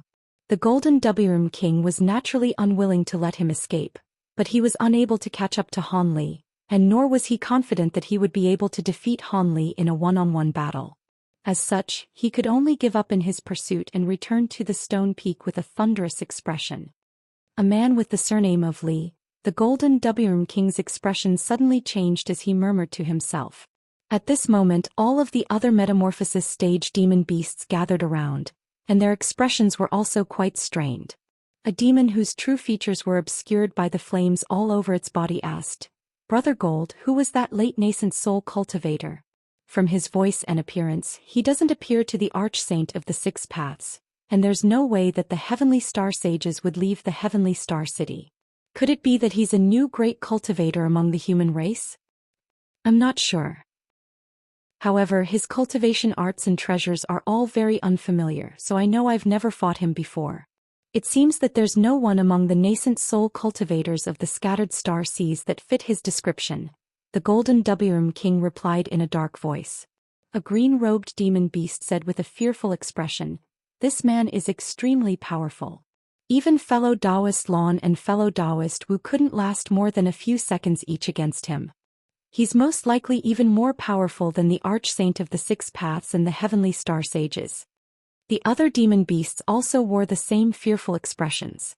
After all, most of them were 8th grade demon beasts and were no more powerful than the 2 8th grade demon beasts that Han Li had just slain with ease. If Han Li had set their sights on them, they would have also undoubtedly been killed on the spot.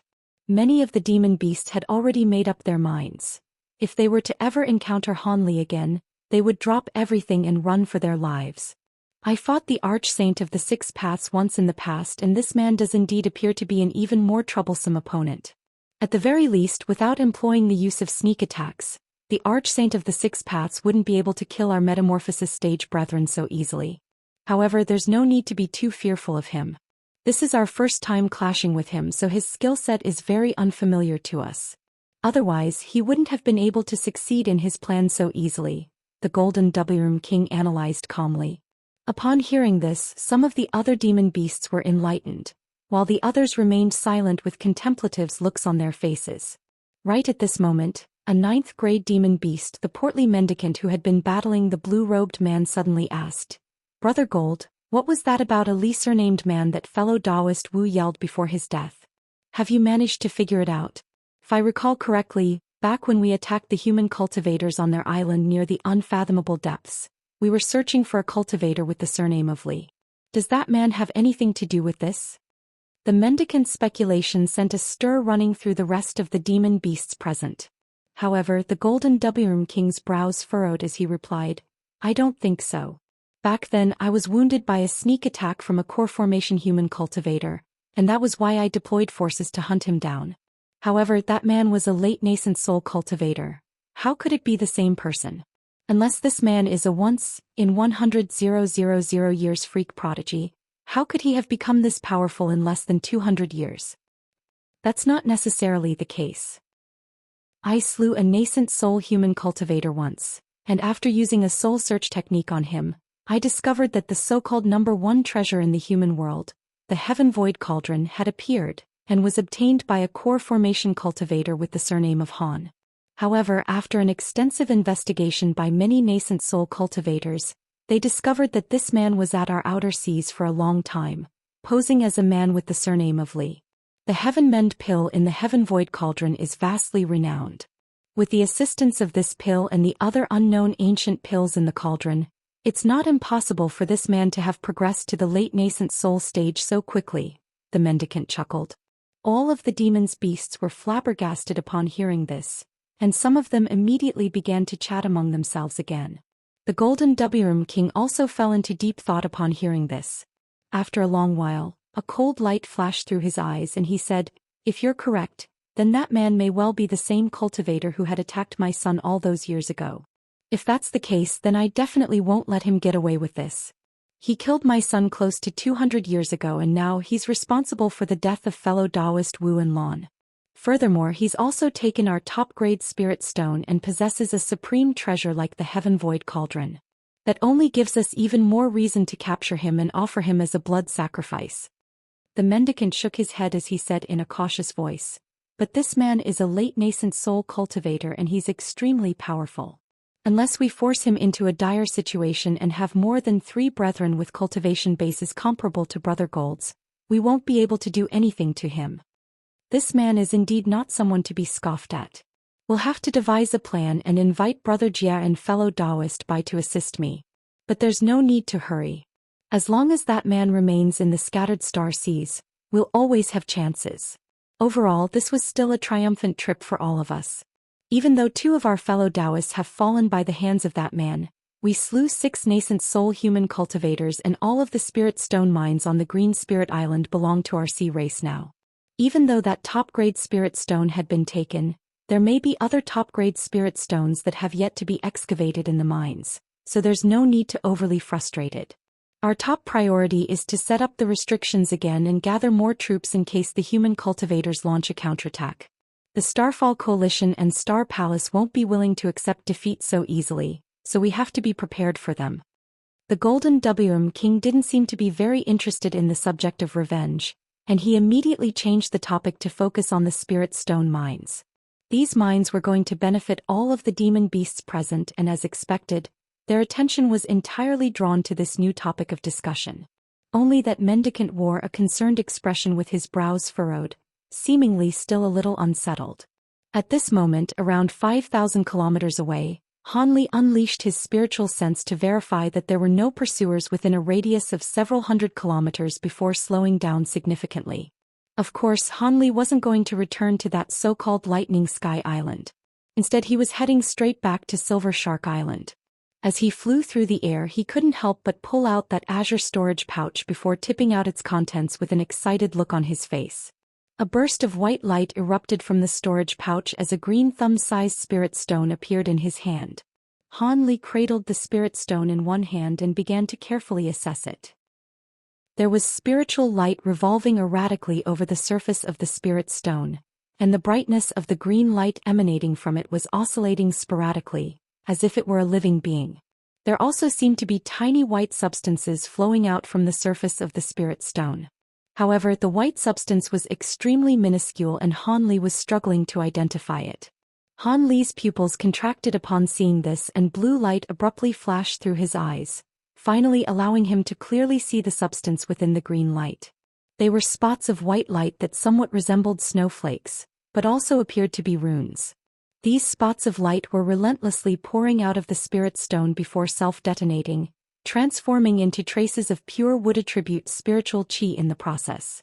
There was simply an excessive amount of spiritual qi contained within this spirit stone, thereby forcing it to expel some out from its surface. Han Li was both shocked and elated to see this. This was definitely a legendary top-grade spirit stone, and it just so happened to be a wood attribute one, so it was perfect for him. When he thought about it, it made sense that this was a wood attribute spirit stone.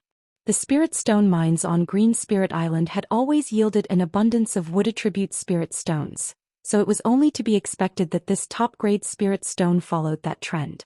Han Li closed his eyes and briefly sensed the wood attribute spiritual qi emanating from the spirit stone. After a while, he hesitated momentarily before azure light flashed from his 5 fingers as he attempted to absorb the immense spiritual qi within the stone. 5 thin wisps of spiritual qi poured out from the spirit stone. The spiritual qi was cool to the touch and remarkably substantial, crawling up Han Li's fingers like 5 tiny snakes. Han Li was caught off guard and given a fright as he reflexively withdrew his fingers from the spirit stone. Even so, the 5 tiny snakes still squirmed into the meridians in his arms before dissipating on their own. All of a sudden, a burst of spiritual power that was filled with exuberant vitality spread through his entire body. Han Li was immediately enshrouded by a warm yet cool sensation, making him feel extremely comfortable as if he were floating on a cloud. So this was a top-grade spirit stone? As expected, the spiritual qi that it provided was far superior to that from high-grade spirit stones. Han Li hurriedly absorbed this influx of spiritual power with elation in his heart. Absorbing just that small amount of spiritual power had the same cultivation effect as half a month of meditation. If he were to absorb all of the spiritual power in the entire spirit stone, it would save him at least 10 years of arduous cultivation. Of course, he wasn't going to succumb to that temptation and waste such an exceptional treasure.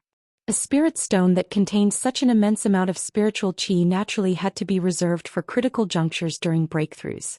Han Li flipped his palm over and a small azure box appeared.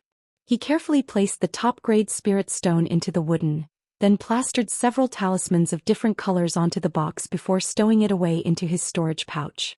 Han Li let loose an internal cry of elation as he shot forth into the distance as an azure streak of light. Several months later, Han Li was close to returning to Silver Shark Island. However, he immediately realized that something was amiss. As he approached the island, he didn't encounter so much as a single cultivator. That was very bizarre. When Han Li finally caught sight of Silver Shark Island from afar, the scene presented before his eyes made him falter involuntarily. A blue barrier of light had appeared over Silver Shark Island, and at the same time, restrictions on the island all seemed to have been fully activated. After sweeping his spiritual sense through the surrounding air, Han Li discovered that there was no one around. It was as if all of the cultivators were seeking refuge within the restrictions on the island. Han Li was rather taken aback upon making this discovery, and he also scanned through the nearby seabed with his spiritual sense. After verifying that there weren't any abnormalities present, he began to fly toward the entrance to the island with a hint of bewilderment in his heart. The fluctuations of the restriction were more steady there, so it was most likely the designated entrance of the formation. After flashing through the air a few times, Han Li reached the barrier of light and the azure light around his body receded. He looked at the light barrier before raising a hand to send a voice transmission talisman flying into the barrier. He then hovered in the air expressionlessly, awaiting a response from the other side. Which fellow Daoist is returning to the island at a time like this? May I know your name? A wary male voice sounded from the other side of the light barrier. At the same time, a burst of spiritual sense scanned toward Han Li. Han Li's expression darkened as azure light erupted from his body. The spiritual sense was immediately repelled, and Han Li also lashed out at it in an offhand manner. A muffled groan rang out behind the light barrier, clearly belonging to the owner of the spiritual sense. Is my name something for juniors like you to interrogate? Hurry up and ease the restriction. I have some matters to attend to on this island, Han Li harumphed coldly.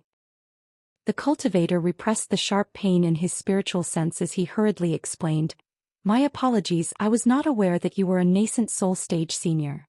Under normal circumstances, I would naturally grant you passage without asking any questions, but a large horde of demon beasts from the nearby ocean suddenly attacked the island just a few days ago. I was sent here to guard this restriction, and I must verify the identity of all cultivators returning to the island before granting passage." Han Li recalled back to the scenes where the demon beast had attacked Green Spirit Island, and his expression eased slightly as he said, "Is that so? How do you plan to verify my identity? Would you be able to provide me with your name and a brief introduction, senior? Alternatively, do you have any items that can prove your identity?" The cultivator behind the light barrier asked in a timid manner. "Will this suffice?" Han Li's brows furrowed as he raised a hand, sending a streak of golden light disappearing into the light barrier.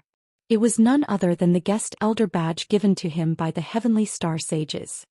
"Please forgive me, Senior Han. I'll let you in right away," the man's surprised voice sounded from behind the light barrier.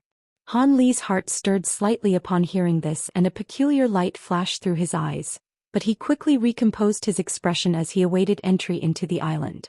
A short while later, the blue light barrier before him tremored, and a small opening appeared.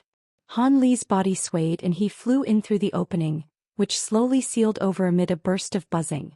Han Li's eyes immediately lit up as he flew into the light barrier. There were over 10 white-robed Star Palace cultivators standing in front of him, all of whom were divided into 2 rows. The azure light receded and Han Li was revealed to these cultivators. "We pay our respects to Senior Han. A middle-aged cultivator hurriedly stepped forward before extending a respectful bow to Han Li. Judging from his voice, he was the one who had been conversing with Han Li earlier.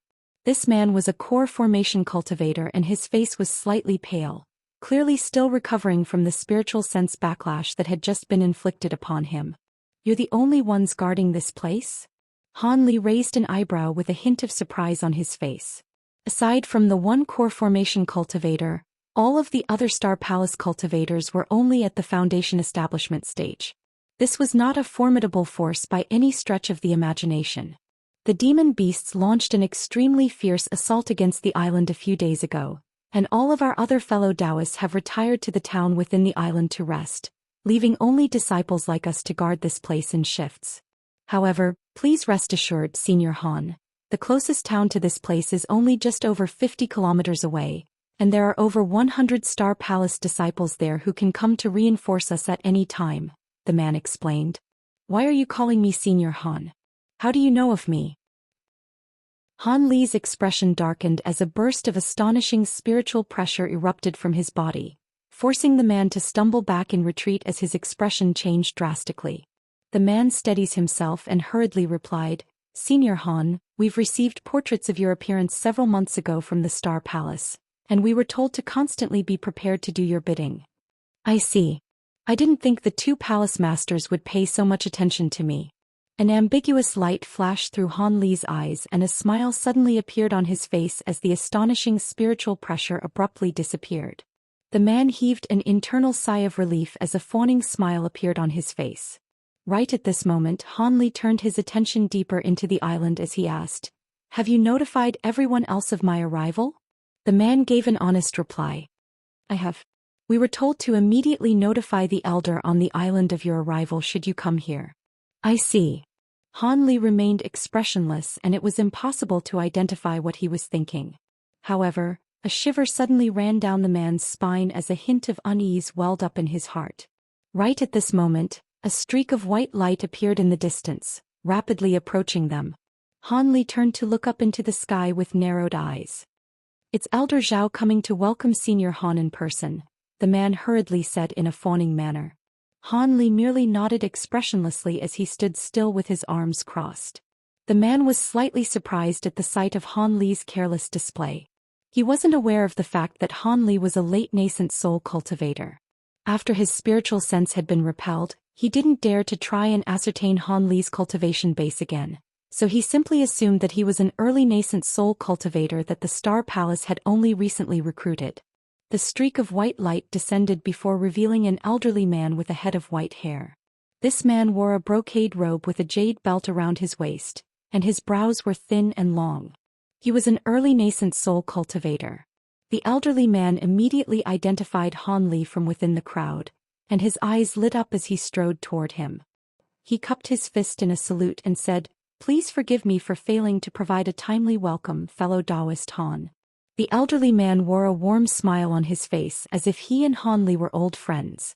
Han Li raised an eyebrow as he replied in an indifferent manner, "You're far too kind, fellow Daoist. I heard the situation on Silver Shark Island has been a little hectic of late. Are you the one calling the shots on the island, Brother Zhao?"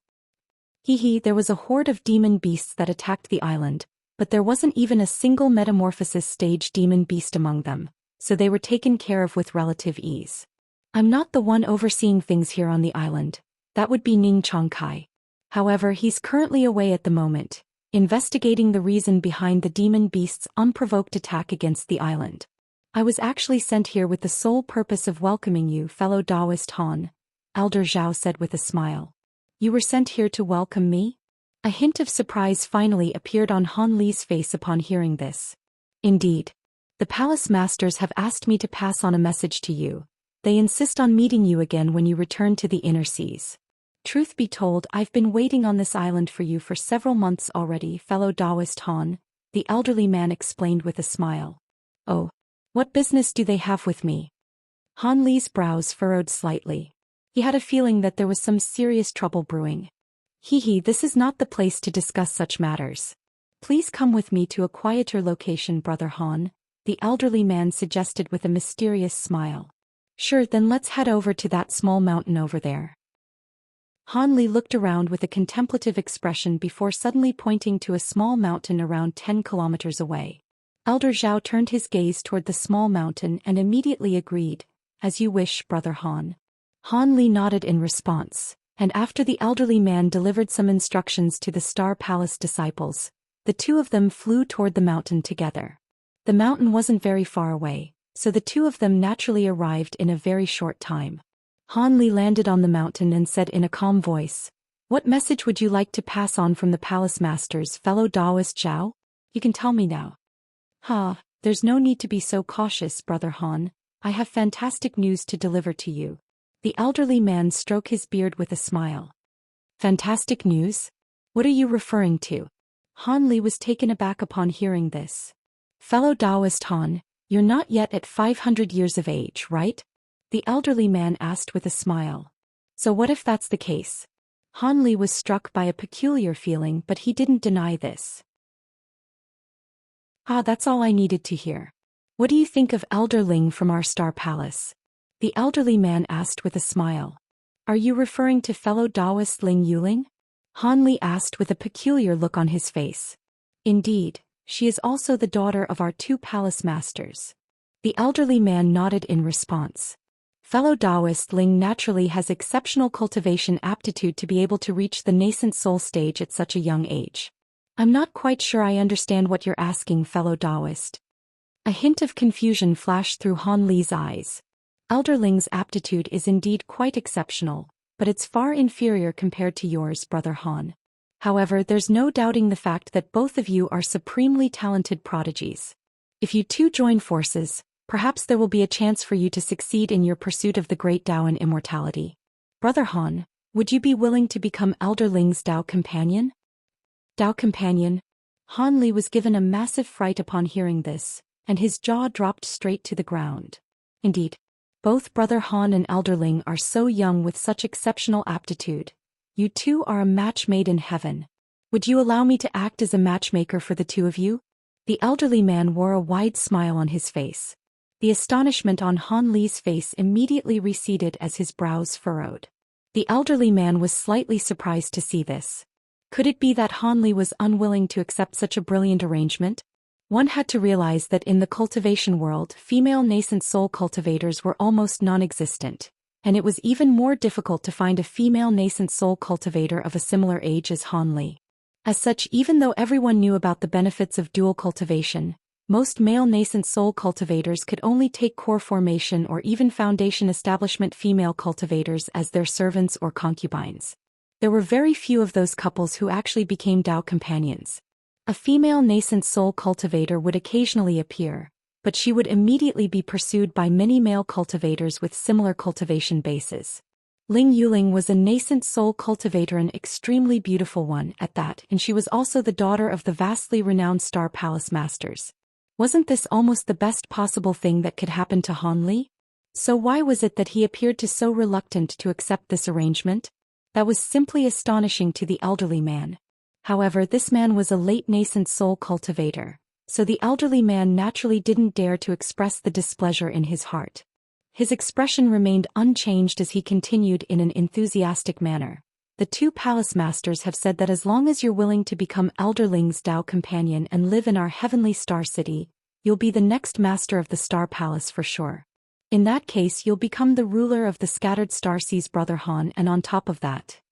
The elderly man began to rattle off a long list of benefits that the dual cultivation arrangement could bring to Han Li, and his voice was tinged with more than a hint of envy. Han Li continued to remain silent, but the elderly man didn't have any intention of stopping anytime soon, so he could only heave an internal sigh in the end and cut him off.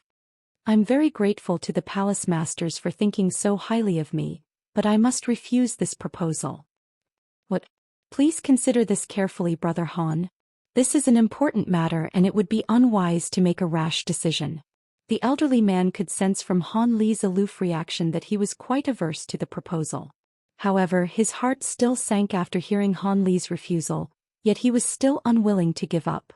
It would place him in a very awkward situation if he failed to complete this mission that the heavenly star sages had assigned to him. It's not that I think fellow Daoist Yuling isn't good enough for me or that I harbor any unfavorable bias toward the Star Palace. It's just that I already have a Dao companion and she's also a nascent soul cultivator, Hanli explained. I see. There's no helping it then. Looks like you and Elderling simply weren't meant to be. I still think it's quite a pity though. The elderly man heaved a resigned sigh upon hearing this. However, he was also quite relieved that he would have an excuse to pass on to the heavenly star sages. At the same time, he was feeling rather perplexed. It seemed that in the past 100 years, there were no new female nascent soul cultivators that had appeared in the scattered star seas aside from Ling Yuling. Could it be that this man's Dao companion was also a powerful yet obscure cultivator like him? The heavenly star sages hadn't mentioned to him that Hanli may have been a foreign cultivator. As such, he automatically assumed that Hanli was one of those cultivators who spent the majority of time cultivating in seclusion, thereby making him an obscure figure in the cultivation world. The elderly man heaved a forlorn sigh before suddenly changing the subject as he said, I won't press the issue with Elderling any further, but the palace masters have instructed me to pass on another message to you if you turn down the dual cultivation proposal. Would you be interested in hearing it, Brother Han? Of course, please go ahead, Hanli replied.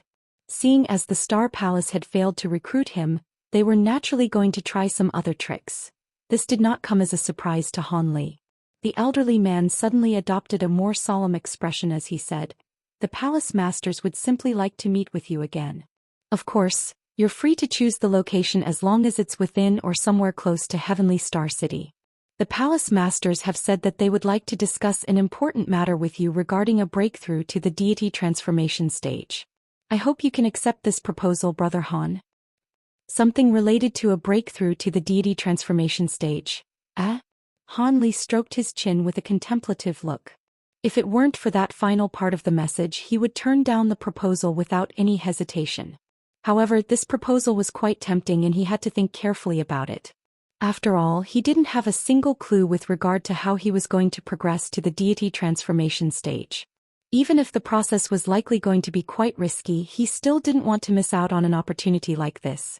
After contemplating for a long while, Hanli finally said, if the heavenly star sages wouldn't mind, I can meet them on that small island 1,500 kilometers north of Heavenly Star City.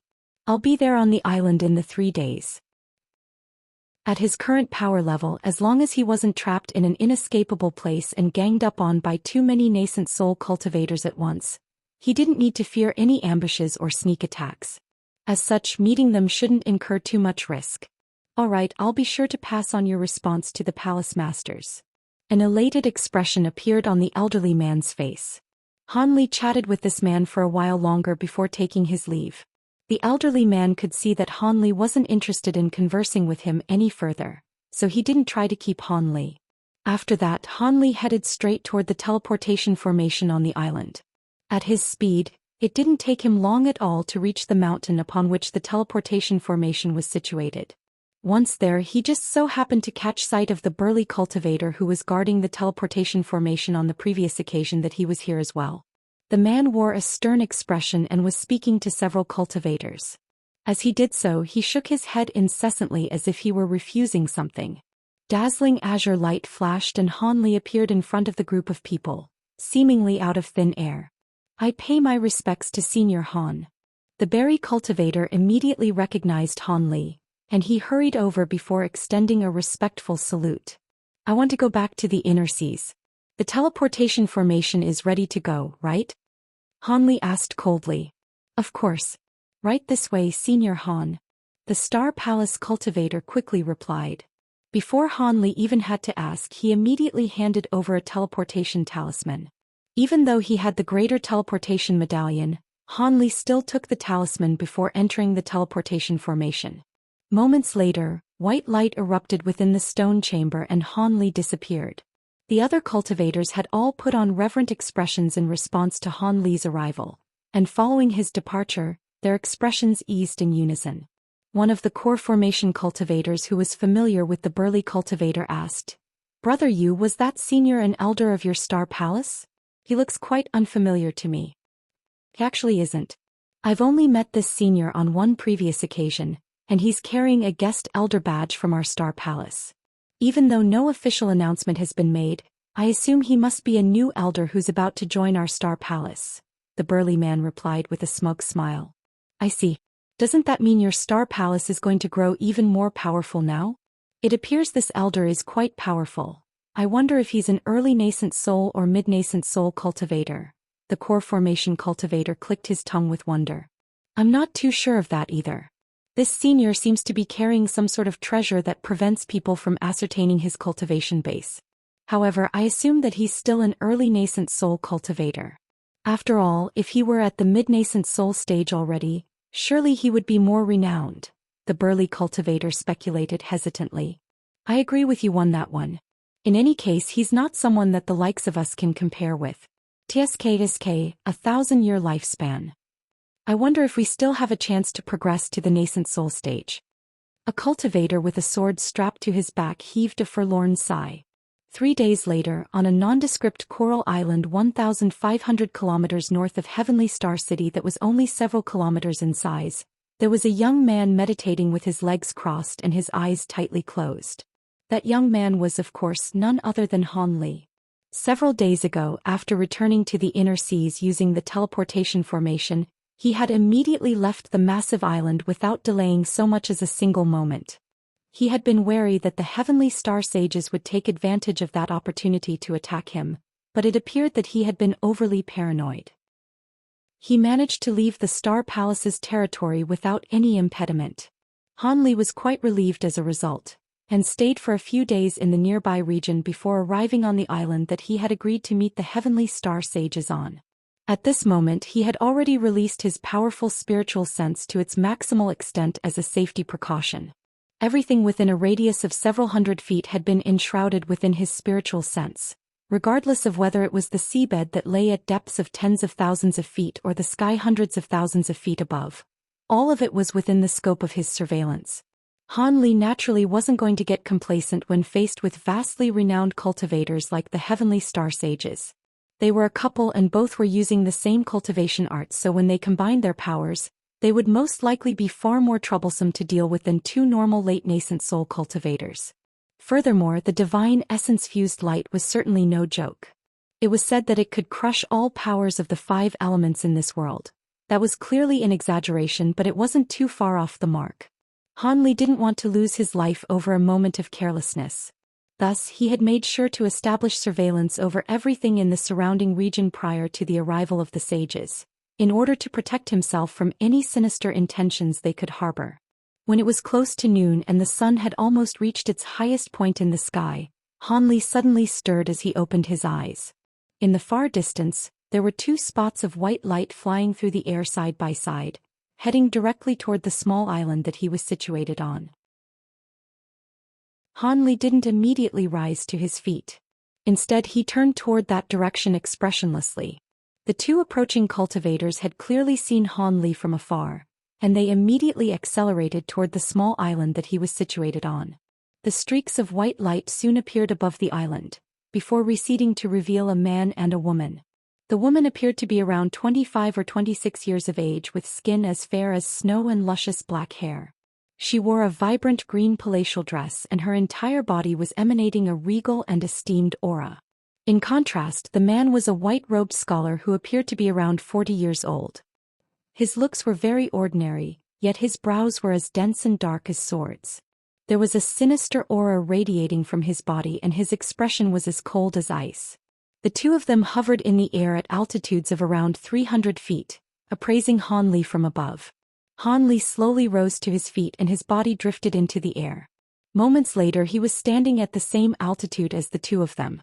I've heard a lot about the Heavenly Star Sages, and I am immensely fortunate to be able to see both of you today, fellow Daoists. Han Li put on a smile that was neither cold nor enthusiastic. At the sight of Han Li's indifferent display, a vibrant smile appeared on the face of the woman in the palatial robes, who had seen Han Li once before, and the exuberant smile on her face presented a glorious scene akin to that of myriad flowers blossoming at once. There are only so many late nascent soul cultivators in the scattered star seas. Seeing as you agreed to meet us, we were, of course, not going to leave you hanging. This is my Dao companion Ling Xiaofeng. The 2 of us do indeed have a bit of renown, But not many people actually know our real names, the woman said. Han Li smiled and didn't say anything, yet he turned his gaze toward the man beside her. His eyes just so happened to meet Ling Xiaofeng's cold gaze, and shudders ran through both their hearts in unison. They couldn't quite put their finger on the reason for this, but both of them were suddenly struck by the feeling that the other was not to be messed with. I heard from Elder Zhao that you already have a Dao companion and she's also a nascent soul cultivator. That's rather unfortunate news for us, Brother Han. However, it's impossible that our Star Palace would have completely failed to have heard of a new female nascent soul cultivator in the scattered star seas, even if she's been in seclusion for an extended period of time. You must be from the Great Gene and not from our scattered star seas, right, Brother Han? Ling Xiaofeng asked. Han Li's expression changed slightly upon hearing this and he exclaimed, "So the two of you have also been to the Great Gene before?" Han Li exhaled as countless thoughts flashed his mind, and he neither confirmed nor denied this notion. However, the tone of his voice led the heavenly star sages to automatically believe that their speculation rang true. The man nodded with an expression that suggested he suspected this to be the case all along. The Great Gene is known as the Holy Land of Cultivation in the human world. Of course my Dao companion and I have visited it before. However, even though there's an ancient teleportation formation that can take one from the scattered star seas to the Great Gene, the teleportation formation on the other side is situated in an extremely mysterious location, and even with the power levels of my Dao companion and me, that place still poses some risk to us. As such, aside from the past masters of the Star Palace, there have been very few nascent soul cultivators from the scattered star seas who have visited the Great Gene. Of course, there aren't many people who know about this ancient teleportation formation to begin with. However, our Star Palace is located quite close to the teleportation formation, and a palace elder is permanently settled there to guard the formation. If you teleported to the scattered star seas using that formation, there's no way that the two of us would have been oblivious to your arrival. Aside from that, it's possible for someone to fly here from the Great Gene, but the journey will take upward of 10 years and will be quite a perilous one. There's almost no one who would do something so stupid. How did you get to our scattered star seas, Brother Han? Wen Qing asked with undisguised curiosity in her eyes. I merely arrived here by chance and not intentionally. As for the method through which I got here, it's very difficult to replicate, so you don't need to be concerned about anyone else emulating it. Han Li gave half of a reply and didn't elaborate any further. Ling Xiaofeng and Wen Qing looked at one another, and they could see the confusion in each other's eyes, but they did press the issue any further. The man asked, "Has Elder Zhao informed you of our objective for meeting you here?" Han Li was silent for a moment before chuckling as he said, "He did mention it. Apparently, the two of you wish to discuss with me matters regarding a breakthrough to the deity transformation stage. I naturally couldn't refuse such a tempting invitation. Indeed, the two of us have been stagnant at the late nascent soul stage for several centuries, but I'm sure we can still provide some insight that can prevent you from going down the wrong path, as well as several methods and secret techniques that will assist you greatly in making a breakthrough to the deity transformation stage. Of course, whether you'll be able to succeed or not in the end will be up to you," Wen Qing continued with a pleasant smile on her face. "Oh, that does sound great, but surely you wouldn't disclose those secret techniques to me free of charge, right?" A hint of caution flashed through Han Li's eyes. "If you had agreed to become Yuling's Dao partner, then we would naturally have unconditionally presented you with this information. However, seeing as you turned down our offer, we can only strike a deal with you, Brother Han," Wen Qing said in a slightly forlorn manner. "What deal would you like to propose?" Han Li's eyes narrowed as he looked at Wen Qing with a calm expression. A serious look appeared on Wen Qing's face as she replied, "It's quite simple. I hope to provide these secret techniques and insights in exchange for your assistance to help our daughter take care of the Star Palace, all the way until she can look after the Star Palace on her own." "You want me to assist fellow Daoist Yuling?" Han Li's brows furrowed with a contemplative expression on his face. The heavenly star sages weren't in a hurry either. They waited patiently while Han Li digested their proposition. "Fellow Daoist Ling is currently only at the early nascent soul stage, right?" Han Li asked. "Indeed she is." A smile reappeared on Wen Qing's face as if she could already guess what Han Li was going to ask next. "How long do you think it will take for the two of you to help fellow Daoist Yuling reach the late nascent soul? 100 years? 200 years? Or even longer than that? Han Li asked. The two of us have a way to help our daughter reach the mid-nascent soul within 100 years. As for progressing to the late-nascent soul stage, that's no simple matter and it'll be up to her to get there on her own, Ling Xiaofeng replied coldly. Then do you think she'll be able to take care of the Star Palace on her own without a late-nascent soul stage cultivation base? You wouldn't be expecting me to spend several hundred years of my life helping her out, would you? Han Li stroked his chin as he chuckled coldly. Wen Qing's smile stiffened slightly upon hearing this, but she quickly recomposed herself. If you think that condition is going too far, then we can change to another one. As I'm sure you're aware, the clowns at the Starfall Coalition have constantly been provoking our palace. If you can assist us in killing the Archsaint of the Six Paths and Wansangu, then we would also be willing to offer the aforementioned methods and secret techniques. As far as I know, you have turned many of the Starfall Coalition's nascent soul cultivators against you after obtaining the Heaven Void Cauldron, so this will be a win-win situation for both of us, Wen Qing offered with a smile. Even though the Archsaint of the Six Paths and Wansangu are vastly renowned great cultivators, I'm sure the two of you will fancy your chances against them. Besides, I have no intention of getting swept up in any feuds in the scattered star seas. After this, I plan to go into seclusion to cultivate, so I'm afraid I can't help you with this either. Wen Qing's smile faded after Han Li turned down her second condition. Even though she didn't say anything, she was clearly becoming quite displeased. At this moment, Ling Xiaofeng said, Brother Han, you may not aware of this, but the secret techniques that we are offering to provide to you have only been invented after countless years of effort and research from several past masters of the Star Palace. They are priceless treasures to late nascent soul cultivators like us. You're not hoping to obtain them from us free of charge, are you? Ling Xiaofeng's expression had cooled even further. Han Li completely disregarded the two sages' discontent, and clasped his hands behind his back as he said, I wouldn't dare to dream of it. According to my knowledge, all of the past masters of the Star Palace were late nascent soul great cultivators. Yet very few of them actually managed to reach the deity transformation stage. I'm sure the methods and secret techniques you're offering are very valuable, but I really am rather skeptical of their efficacy.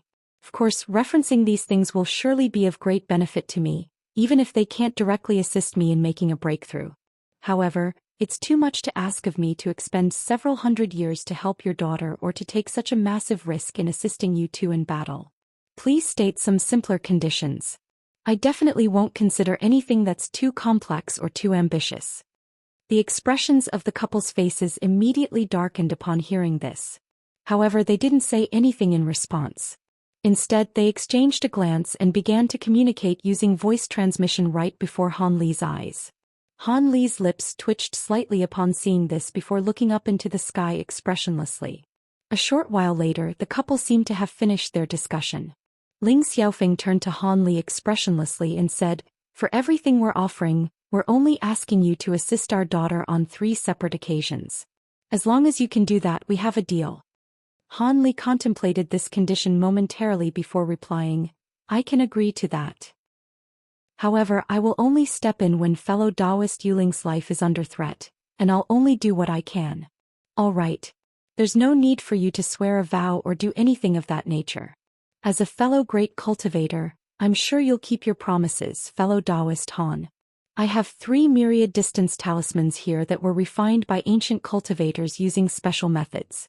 Even if you're millions of kilometers away from our daughter, you'll be able to see anything that she writes on her talismans replicated on your talismans.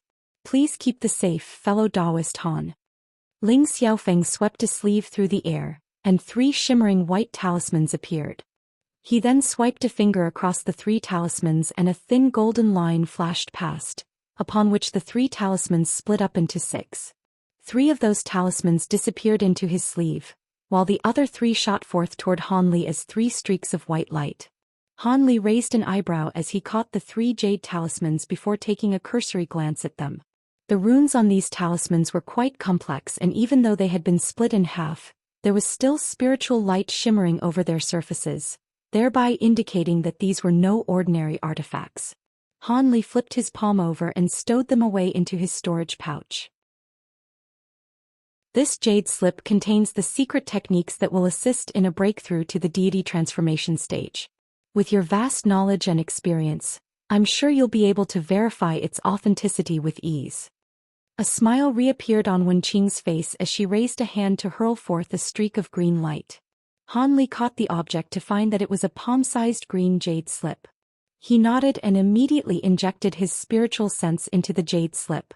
Sure enough, there appeared to be around 7 or 8 secret techniques and methods in there. Han Li picked one at random and began to carefully scan through it. Unbeknownst to Han Li, just as he was verifying the authenticity of the contents in the jade slip, Wenqing took a glance at Ling Xiaofeng and a hint of smug look appeared on her eyes. 10 minutes later, Han Li withdrew his spiritual sense from within the jade slip and said, "Indeed, the content authentic and will be very useful to me. Alright, if that's the case, then we have a deal. The two of us still have important matters to attend to, so we won't stay here any longer," Ling Xiaofeng said with an indifferent expression. "Haha, this place is still part of the Star Palace's territory, so I should be the one bidding farewell to the two of you." Han Li chuckled as he cupped his fist in a salute. He then transformed into a streak of azure light and covered a distance of over 200 feet in a flash. The speed of his movement evoked a hint of surprise even in the hearts of the heavenly star sages. As the azure streak of light disappeared into the distance, Wenqing turned to her Dao companion and asked, "No wonder he's so arrogant. He does indeed appear to have the skills to back himself up. What do you think? Will he fall for our trap?" As long as he still wants to progress to the deity transformation stage, there's no way he won't fall for the trap. Even though all of the secret techniques we provided to him are genuine, he'll know when he puts them into practice that they'll either provide only an infinitesimal effect, or be impossible to achieve at all. Only the method we provided to use the power of the 5 elements to break through the bottleneck is plausible. And at his age, if he were to begin cultivating the divine essence-fused light now, he should be able to completely master it within his lifetime. Do you think he'll be willing to pass up this shortcut? A cold smile appeared on Ling Xiaofeng's face. That's true. In that secret technique, we briefly mentioned some of the divine essence-fused light's special attributes and powers. Even if he isn't interested in progressing to the deity transformation stage, there's still a good chance that he'll be tempted into using this cultivation art. If he plans to cultivate the divine essence-fused light, then he must draw upon the power of the divine essence-fused mountain and go through the same process we went through. In that case, he'll be forced to stay in Heavenly Star City. He'll probably only realize how difficult it is to completely master the divine essence-fused light close to the end of his lifespan, and that'll be countless years into the future. After such a long time, as long as Yuling can progress to the late nascent So stage, she won't have to worry about him exacting revenge on the Star Palace, Wenqing mused with a smile. Ling Xiaofeng was silent for a moment before he suddenly said, "What if Yuling can't progress to the late nascent soul stage? She'll be in massive trouble then." Wenqing faltered slightly upon hearing this before heaving a forlorn sigh. "We've already bought so much time for her. If she still can't progress to the late nascent soul stage, then there's nothing more we can do for her. In that case, she should give up on the Star Palace and leave Heavenly Star City to become an itinerant cultivator. Without a late nascent soul stage cultivation base, it'll be very difficult for her to establish dominance over the elders of the Star Palace.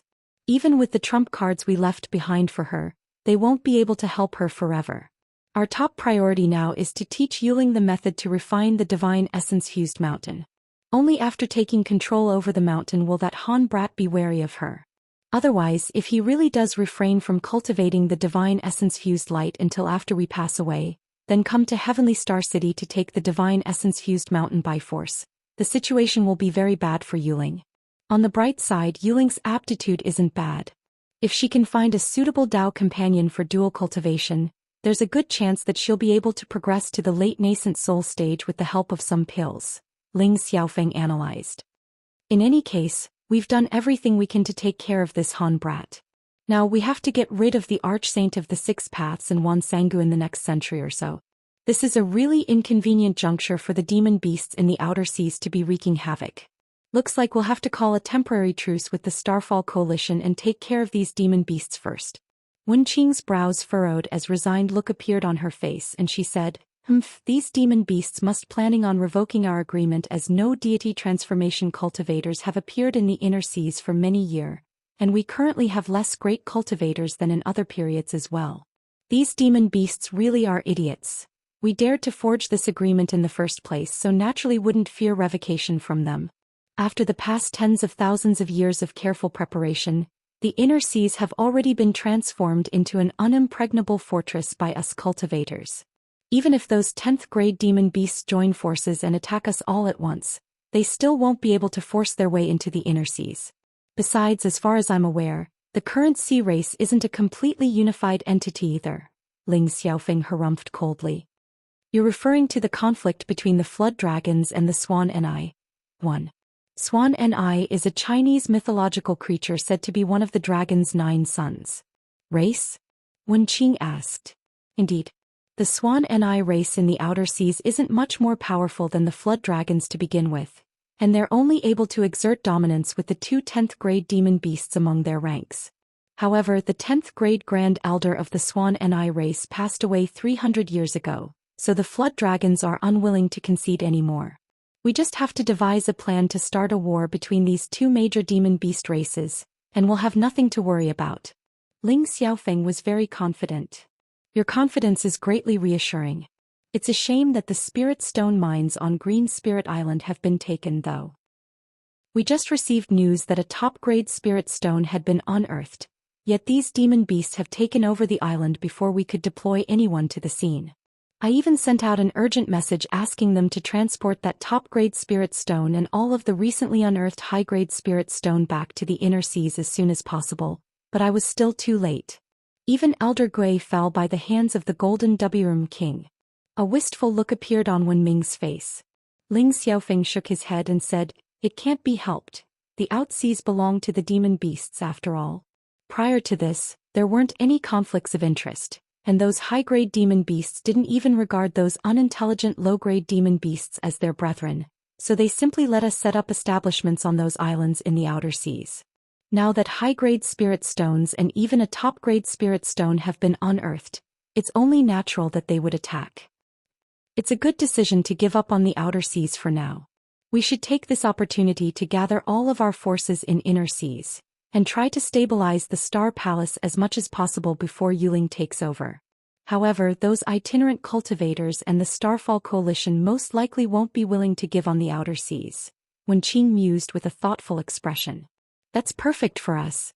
We'll open up all of the teleportation formations in the city, and as long as they're willing to pay spirit stones, we'll let them go to the outer seas as they please." Ever since the rise of the Starfall Coalition, these itinerant cultivators have been less reverent and respectful toward our Star Palace. This will be an ideal opportunity to teach them a good lesson. Once the matters surrounding the demon beasts in the outer seas are settled, we'll completely uproot the Starfall Coalition. It appears that the Arch-Saint of the Six Paths and Wan Sangu are really under the impression that we can't stray far away from Heavenly Star City. They'll realize just how absurd their preconceived notions have been on the day that they die. Every once in 100 years, there will be an entire month where the power of the divine essence-fused mountain would completely disappear. We won't be restricted by the mountain at all during that month, and when that time comes... A vicious look appeared in Ling Xiaofeng's eye as he harumphed coldly. "Indeed, it's time for me to settle my differences with the Arch-Saint of the Six Paths once and for all." Wen Qing's voice had also cooled significantly. Ling Xiaofeng faltered upon hearing this before his brows furrowed as he asked, "Are you still hung up on what happened all those years ago?" "How could I not be? If it weren't for the fact that I met you, I would most likely have died long ago. If it weren't for the restriction of the divine essence-fused light, I definitely wouldn't have let him get away from me during our last battle." Wen Qing's expression cooled even further as she spoke. Ling Xiaofeng was silent for a moment upon seeing this, and in the end, he could only heave a faint sigh. "All right, seeing as that's the case, I'll let you put an end to the Arch-Saint of the Six Paths." At the conclusion of that sentence, Ling Xiaofeng transformed into a streak of white light again and flew away in the direction they had come from. Wen Qing remained on the spot for a while longer with a furious look on her face before also following suit. At this point, Han Li was already far away. He was naturally unaware of the fact that on just the second day after his return to the inner seas, the entire Silver Shark Island had already heard about the slaughter that had taken place on Green Spirit Island. At the same time, news of a top-grade spirit stone being unearthed from a mine on the island created a massive stir throughout the entire Scatter Star Seas. Just 2 days following Han Li's meeting with the Heavenly Star Sages, the high-grade demon beasts in the outer seas delivered an ultimatum to all of the islands on which human cultivators were residing. All humans were to leave the outer seas within 3 months, and anyone found after that would be killed on the spot. As a result, all of the itinerant cultivators and powers within the inner seas were in a state of uproar. To the cultivators in the scattered star seas, the demon cores of the demon beasts in the outer seas had become as indispensable and irreplaceable as spirit stones, and almost every power within the scattered star seas was dependent on them. There were massive profits to be gained for all of them in the outer seas, so how could they be willing to retreat so easily? Thus, countless itinerant cultivators as well as cultivators from the major powers flocked to the Star Palace and Starfall Coalition, accessing their teleportation formations to travel to the outer seas. Due to the fact that high-grade spirit stone mines and a top-grade spirit stone had been discovered on Green Spirit Island, a large proportion of cultivators chose to teleport to the region near this island. At the same time, countless demon beasts of all different grades had also gathered on Green Spirit Island. It appeared that the battle between the human cultivators and the demon beasts was imminent. Amid the chaos and turmoil, a rumor began to spread throughout the entire scattered star seas. It was said that the Heaven Void Cauldron had reappeared and that there were mysterious pills within Cauldron that could allow a core formation cultivator to progress to the late nascent soul stage in less than 200 years. No one knew where this rumor had originated from, but it was quickly gaining traction among all of the human cultivators. Devil Lake Island was a nondescript island situated on the outskirts of the inner seas. The only ones who were aware of its location were the itinerant cultivators who resided on the other nearby islands. The reason why this island remained in the memories of these cultivators and was given such a peculiar name was because there was a material that could be found on the island, a material known as green copper that was produced in several lakes on the island. The material wasn't very rare nor valuable, but it was essential for refining several types of unique treasures. As such, some low-grade cultivators would occasionally travel to this island to secure this material. Perhaps it was due to the fact that these lakes contained large quantities of green copper, but in any case, all of the lakes were as green as jade, far greener than the water in a normal lake. Furthermore, if a mortal were to fall into the river, they would be able to float without doing anything. As such, the coined term of Devil Lake gradually became popular in the region around the island. However, this island only had scarce forestry and no spirit veins, so it received very few visitors. However, on this day, there were around 50 to 60 low-grade cultivators gathered beside one of the lakes. All of the cultivators were busy setting up several complex makeshift formation spells. Most of these cultivators were at the chi condensation stage, and there were only around 6 or 7 foundation establishment cultivators among them. In the air above the center of the lake, there were 3 core formation cultivators gathered, and they were discussing something quietly among themselves. A wrinkly gray-robed elderly man turned to the other 2 with a dejected frown, and said, "Junior Marshal Brother Lei, we're not going to fail again this time, are we? For the sake of breaking this restriction, I've almost had to expend all of my savings. Throughout this process I've spent over 200,000 spirit stones. If we fail again I won't have any more spirit stones to offer." A handsome blue-robed man harumphed in reply, "Humph, you're exaggerating things far too much, Senior Marshal Brother Wu. You're the wealthiest among all 3 of us.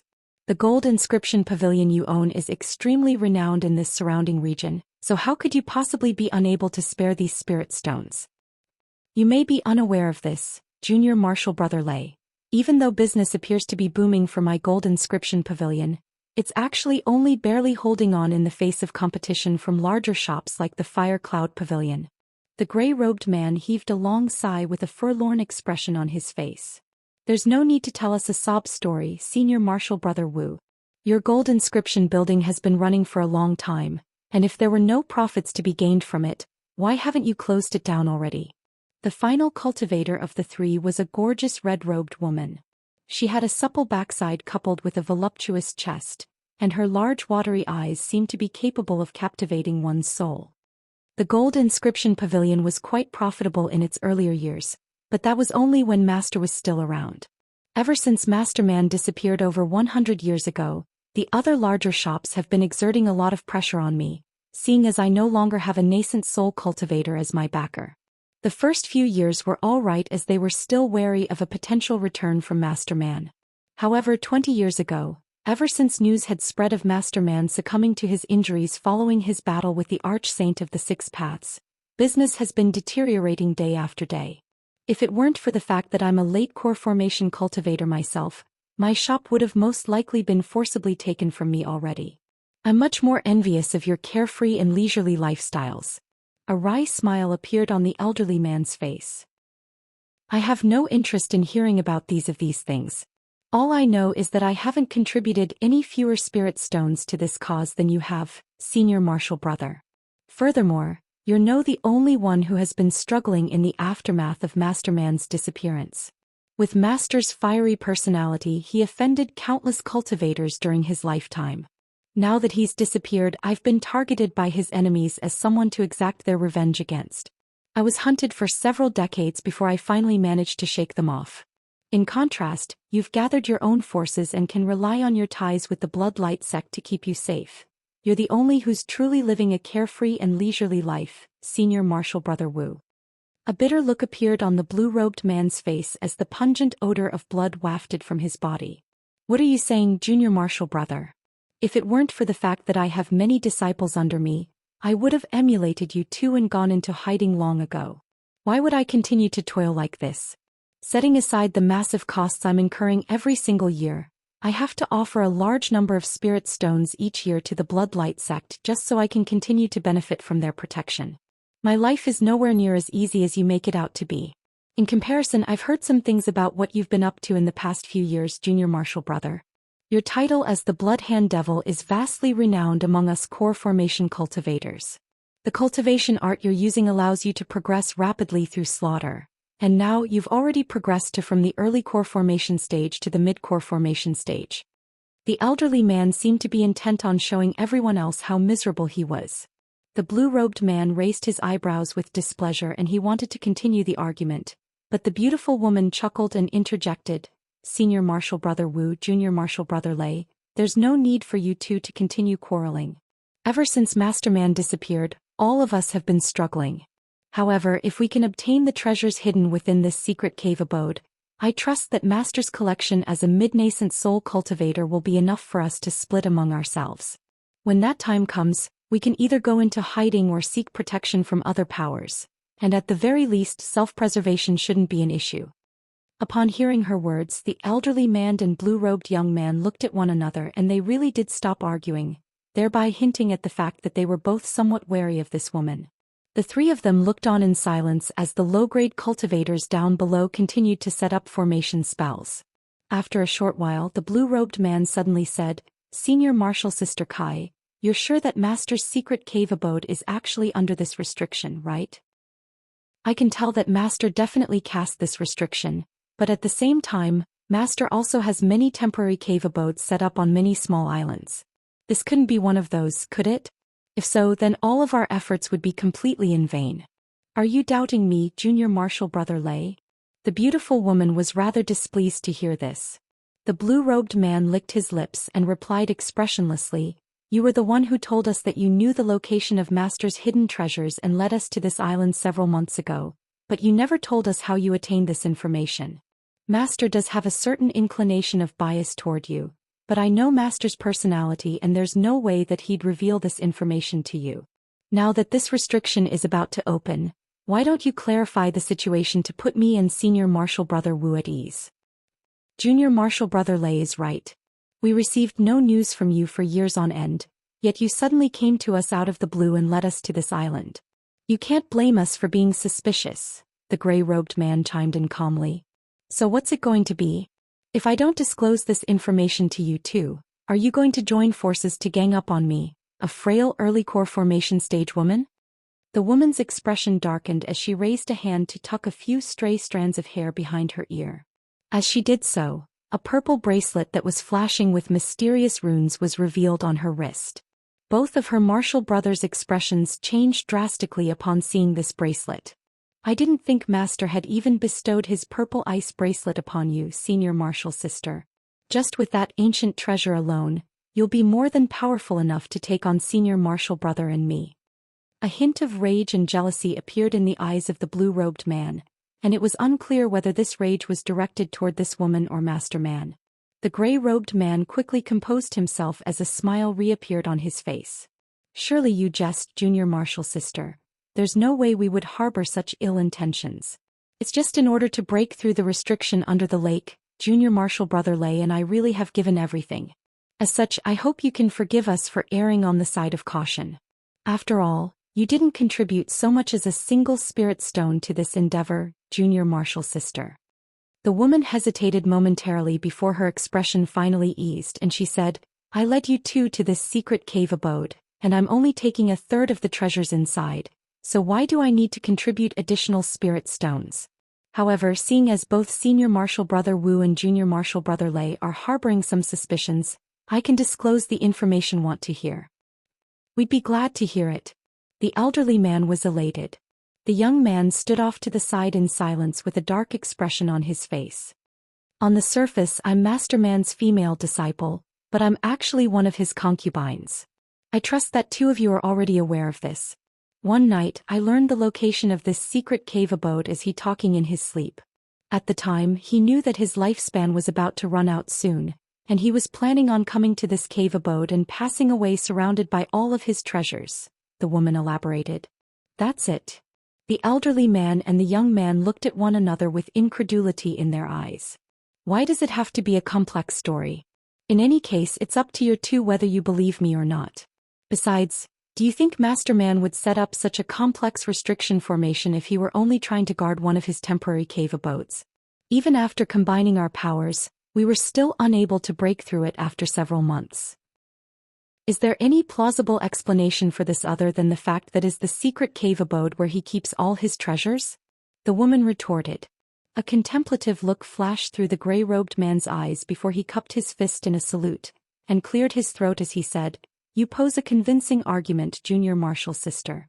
It appears that Junior Marshal Brother Lei and I were overly paranoid. Thankfully, there's only one final layer of restriction left. After we break through this one, our efforts during the past few months will come into fruition.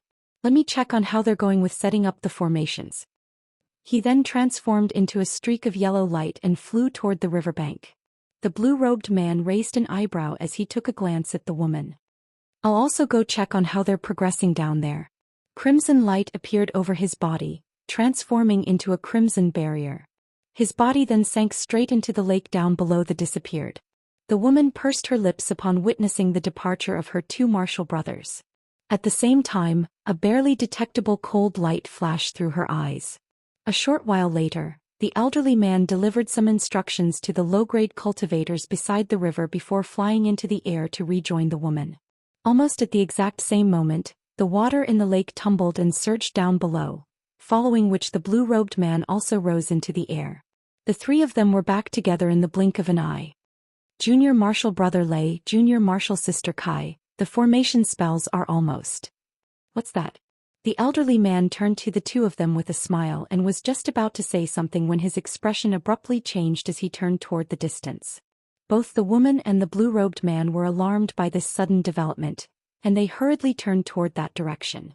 There in the distance, an azure streak of light was hurtling toward them, seemingly heading directly for this lake.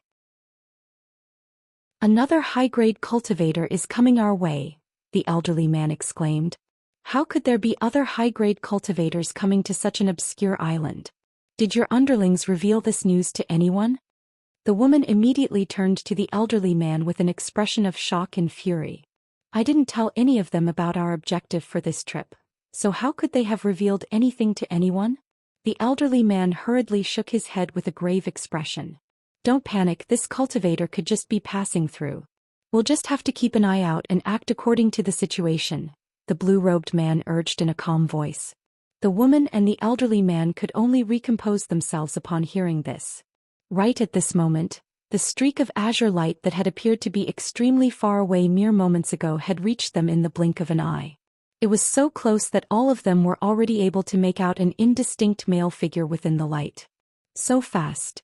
All three of them were stunned to see this as a hint of foreboding welled up in their hearts. After a few more flashes, the azure light appeared directly above their heads. The light receded to reveal an azure-robed cultivator who only appeared to be only in his 20s, an observation that was quite startling to the three cultivators down below. The young man looked down expressionlessly and asked in an implacable voice, "Is this Devil Lake Island?" The three cultivators' hearts sank in unison. They scanned their spiritual senses toward Han Li, and were even more astonished by what they discovered. The spiritual power emanating from this young man's body was clearly far more powerful than theirs, so he was most definitely a nascent soul cultivator. This was almost the worst thing that could happen. This is indeed Devil Lake Island. Do you require any assistance, Senior? We would more than willing to lend you a hand. The elderly man hurriedly put on a smile and bowed respectfully. That's all I need to hear. Why are all of you here? Han Li faltered slightly at the sight of the low-grade cultivators down below before a hint of a smile appeared on his face. A stir ran through the elderly man's heart, yet he could only pull out the excuse that he had prepared in advance. I require a large quantity of green copper to refine a few special treasures, so I brought along some disciples with me to assist me in the excavation process. This young man clearly wasn't an ordinary nascent soul, as evidenced by the fact that his spiritual sense was completely unable to ascertain his cultivation base. Something like this had never happened before. Theoretically speaking, as a late core formation cultivator, even a mid-nascent soul cultivator shouldn't have been able to hide their cultivation base from his spiritual sense. Green copper? So you're setting up those restriction-breaking formations just to excavate some green copper? The young man chuckled as he crossed his arms and glanced at the formation spells that the low-grade cultivators were setting up, then at the green surface of the lake below him. The skepticism in his chuckle was very apparent. Cold sweat was beginning to pour down the elderly man's face upon hearing this. Never would he have thought that this young man would be proficient in the art of formation spells as well. One had to realize that most formation spell masters didn't have high cultivation bases, and those with advanced cultivation bases normally wouldn't waste their time researching formation spells. Furthermore, the formation spells being set up were rather rare and obscure ones, so for this young man to be able to immediately identify them clearly indicated a high level of knowledge in this field. The woman and the blue-robed man immediately became extremely docile, lowering their heads and casting their eyes downward, making it appear as if the elderly man were the leader of their group. As such, the elderly man had no choice but to deal with this young man on his own, and he was fuming internally by this betrayal. After all, there were very few nascent soul cultivators with amicable personalities, so his situation was an extremely perilous one. Please don't misunderstand, Senior. I'm quite interested in formation spells as well, and I wanted to set these up to test their effects. The elderly man floundered for a split second before inventing a rather plausible excuse. The young man's expression remained unchanged upon hearing this. He looked down at the three of them and suddenly said something that gave them a massive fright. In what way are the three of you related to Manhuzi? I don't know what you mean, Senior. The woman raised her head in response. The cultivation arts you're using are different, but all of them clearly contain traces of Manhuzi's heaven-bearing devil arts. Other people may not be able to discover this, but if you're trying to fool me, hee. The young man chuckled. Seeing as they were unable to lie their way out of this, the blue-robed man took a deep breath and finally admitted, "Do you recognize our master, Senior?" Expressions of unease appeared on the faces of the elderly man and the woman upon hearing this. "I've only met him on a few occasions. You three are trying to obtain the treasures under this lake, right?" Manhuzi proclaimed that he was the only one who knew the location of his treasure cave, but the three of you have suddenly popped up here.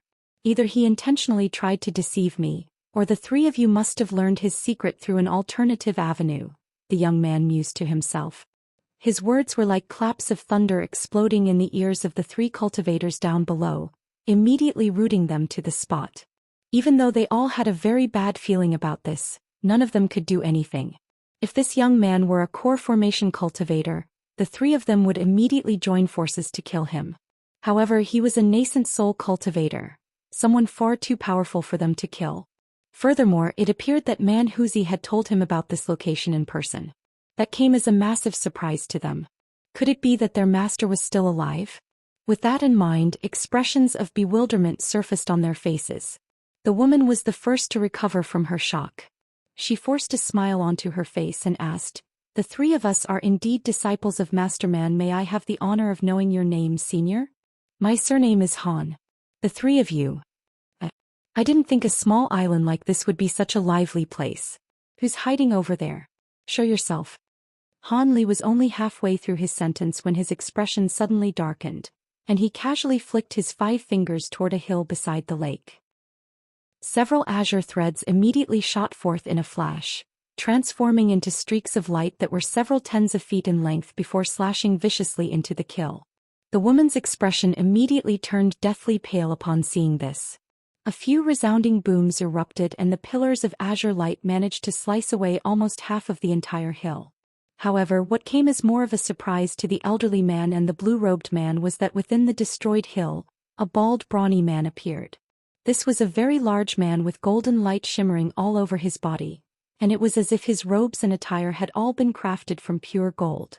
At this moment, the man wore a shocked expression on his face and was holding a golden shield in one hand, which was releasing a semicircular barrier of light that kept the streaks of azure light at bay.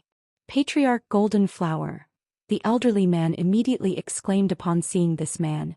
All of a sudden, a streak of red light suddenly flashed toward the man, upon which a lithe and graceful figure quickly appeared beside him. It was none other than Man Huzi's female disciple. Junior Martial Sister Kai, how could you ally yourself with Patriarch Golden Flower? The elderly man immediately figured out what was going on, and an expression of shock and fury appeared on his face. The blue-robed man's expression also darkened upon hearing this. It was quite clear that the woman had planned to use them to gain access to the cave abode, then join forces with this Patriarch Golden Flower to kill them and split the treasures between themselves. You're sure one to talk. Senior Martial Brother Wu, did you not notify the people from the Bloodlight sect to intercept and kill me after we left this island? And Junior Martial Brother Lei, you joined the Wood Sword Pavilion of Grass Haven Island, and are preparing to marry the Pavilion Lord's daughter, yet you promised them all of the treasures in this cave as your dowry. If I didn't find allies of my own, today would be the day I die. However, don't pin your hopes on receiving any reinforcements. Patriarch Golden Flower's underlings have already cut them off. I was with Man Huzi and satisfied his desires for so many years. Everything that he left behind should be left to me. Patriarch Golden Flower has also agreed to officially make me his Dao companion after this. A smug smile appeared on her face as she stood beside Patriarch Golden Flower in an extremely intimate manner. If that's the case, then why did you come to Senior Martial Brother Wu and me? You could have just obtained the treasures on your own. A panicked expression appeared on the blue-robed man's face, but she quickly recomposed himself. If it weren't for the fact that the restrictions under the lake are extremely troublesome to deal with, and you two were the only ones who were instructed by Man Huzi in the way of formation spells, why would I inform you two of this? The woman casting aside all pretenses and laying the cards directly onto the table. The elderly man and the blue-robed man's expressions became extremely dark upon hearing this. That's enough, you can settle your differences with those two another time. I want to speak with this fellow Daoist. Patriarch Golden Flower's brows furrowed as he cut off what the woman was about to say next. The woman fell silent obediently upon hearing this. Fellow Daoist, are you also here for the Man Huzi's secret cave abode? Patriarch Golden Flower asked. As an early nascent soul cultivator, he was also unable to ascertain Han Li's cultivation base, and that made him extremely wary. Indeed. I'm taking everything under this lake. If you don't have anything else you want to say, you can go now. Han Li hovered in the air and replied coldly. Patriarch Golden Flower was instantly enraged upon hearing this. At the same time, his heart jolted with a hint of shock.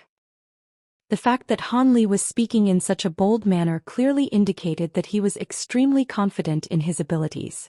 With that in mind, he suppressed the rage that had ignited in his heart and adopted a stern expression as he said, "You sure can talk big, fellow Daoist.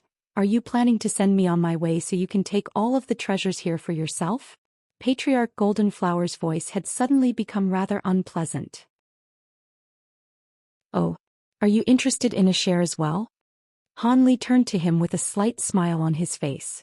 "I can't say I personally know all of the renowned cultivators in the scattered star seas, but I certainly know all of their voices or appearances off by heart, yet I've never heard of anyone like you. Wait, you seem to be a little familiar." Patriarch Goldenflower responded coldly at first before carefully surveying Han Li again, upon which his brows furrowed and a hint of bewilderment appeared in his eyes. Han Li's pupils contracted abruptly upon hearing this, and a cold light as sharp as daggers appeared in his eyes. Seeing as you've claimed the treasures here, I'll leave Manhuzi's cave abode to you. Let's go. After a moment of contemplation, a thought suddenly occurred to Patriarch Goldenflower, upon which his expression changed minutely and he suddenly decided to back down. The three core formation cultivators present were all slightly flabbergasted by this turn of events. Golden light shimmered from around his body, sweeping up the woman beside him without any explanation, as he prepared to fly into the distance. However, right at this moment, Han Li suddenly raised his hand without any premonition. A burst of azure light shot forth from his hand, crashing violently toward Patriarch Goldenflower's head in a flash. As such, this Patriarch Goldenflower's attempt to escape was naturally thwarted. In his shock and fury, he let loose a loud roar as he summoned his golden shield again, which transformed into a barrier of golden light before him. Following a resounding boom, a ball of golden light exploded in the air, emitting such piercing light that everyone was forced to reflexively close their eyes and hurtle back in retreat, not daring to stare directly into the light in fear of being blinded. However, after the light receded, Patriarch Goldenflower's stumbling figure was revealed. The golden shield before him had been damaged, yet the woman behind him was completely unscathed. He had managed to block Han Li's attack. "What are you doing, fellow Daoist? I've already left all of the treasures here to you, so why are you still attacking me?" Patriarch Goldenflower roared with an enraged expression. "Why? You think I'll let you go after you've identified me?" Han Li chuckled coldly. Killing intent welled up in his heart and he didn't waste any more time with words as he slapped the storage pouch hanging from his waist. A monk's staff shot forth, disappearing in a flash before instantly reappearing above Patriarch Goldenflower's head. Han Li made a hand seal and began to chant something. Brilliant yellow light erupted from the monk's staff as it swelled to over 100 feet in length before crashing down with devastating might. It was like a small mountain falling from above. Even prior to its initial descent, the surrounding space had begun to twist and warp, and there was even a sharp ringing sound being emitted. Following the major advancement in his cultivation base, Han Li was able to unleash far greater power when using the treasures of the three masters of Kunwu now than compared to before. Below the monk's staff, Patriarch Goldenflower's face was twisted with shock and fury. Only then did he realize that Han Li was an extremely vicious and decisive person. He was intent on killing Patriarch Goldenflower based on some assumptions alone, and he didn't allow Patriarch Goldenflower any chance to explain himself. Furthermore, the treasures that he had summoned was far more powerful than what Patriarch Goldenflower had imagined, and there was no way that the damaged golden shield overhead would be able to keep such a fearsome attack at bay. In this dire situation, Patriarch Goldenflower didn't summon any more treasures. Instead, he flipped his hand over and a golden talisman appeared between his fingers. He waved a hand through the air and uttered a peculiar chant before spinning on the spot, upon which large swathes of dazzling golden light immediately erupted from his body. The monk's staff came crashing down and the golden light transformed into countless fist-sized flowers, creating a dense canopy that completely submerged Patriarch Goldenflower and the woman. Yellow and golden light clashed, resulting in an earth-shattering boom. Immediately thereafter, all of the light faded, leaving only a massive crater in the ground. Patriarch Goldenflower and the woman were nowhere to be seen. Han Li faltered slightly upon seeing this before giving a cold harumph as he released his spiritual sense in all directions around him.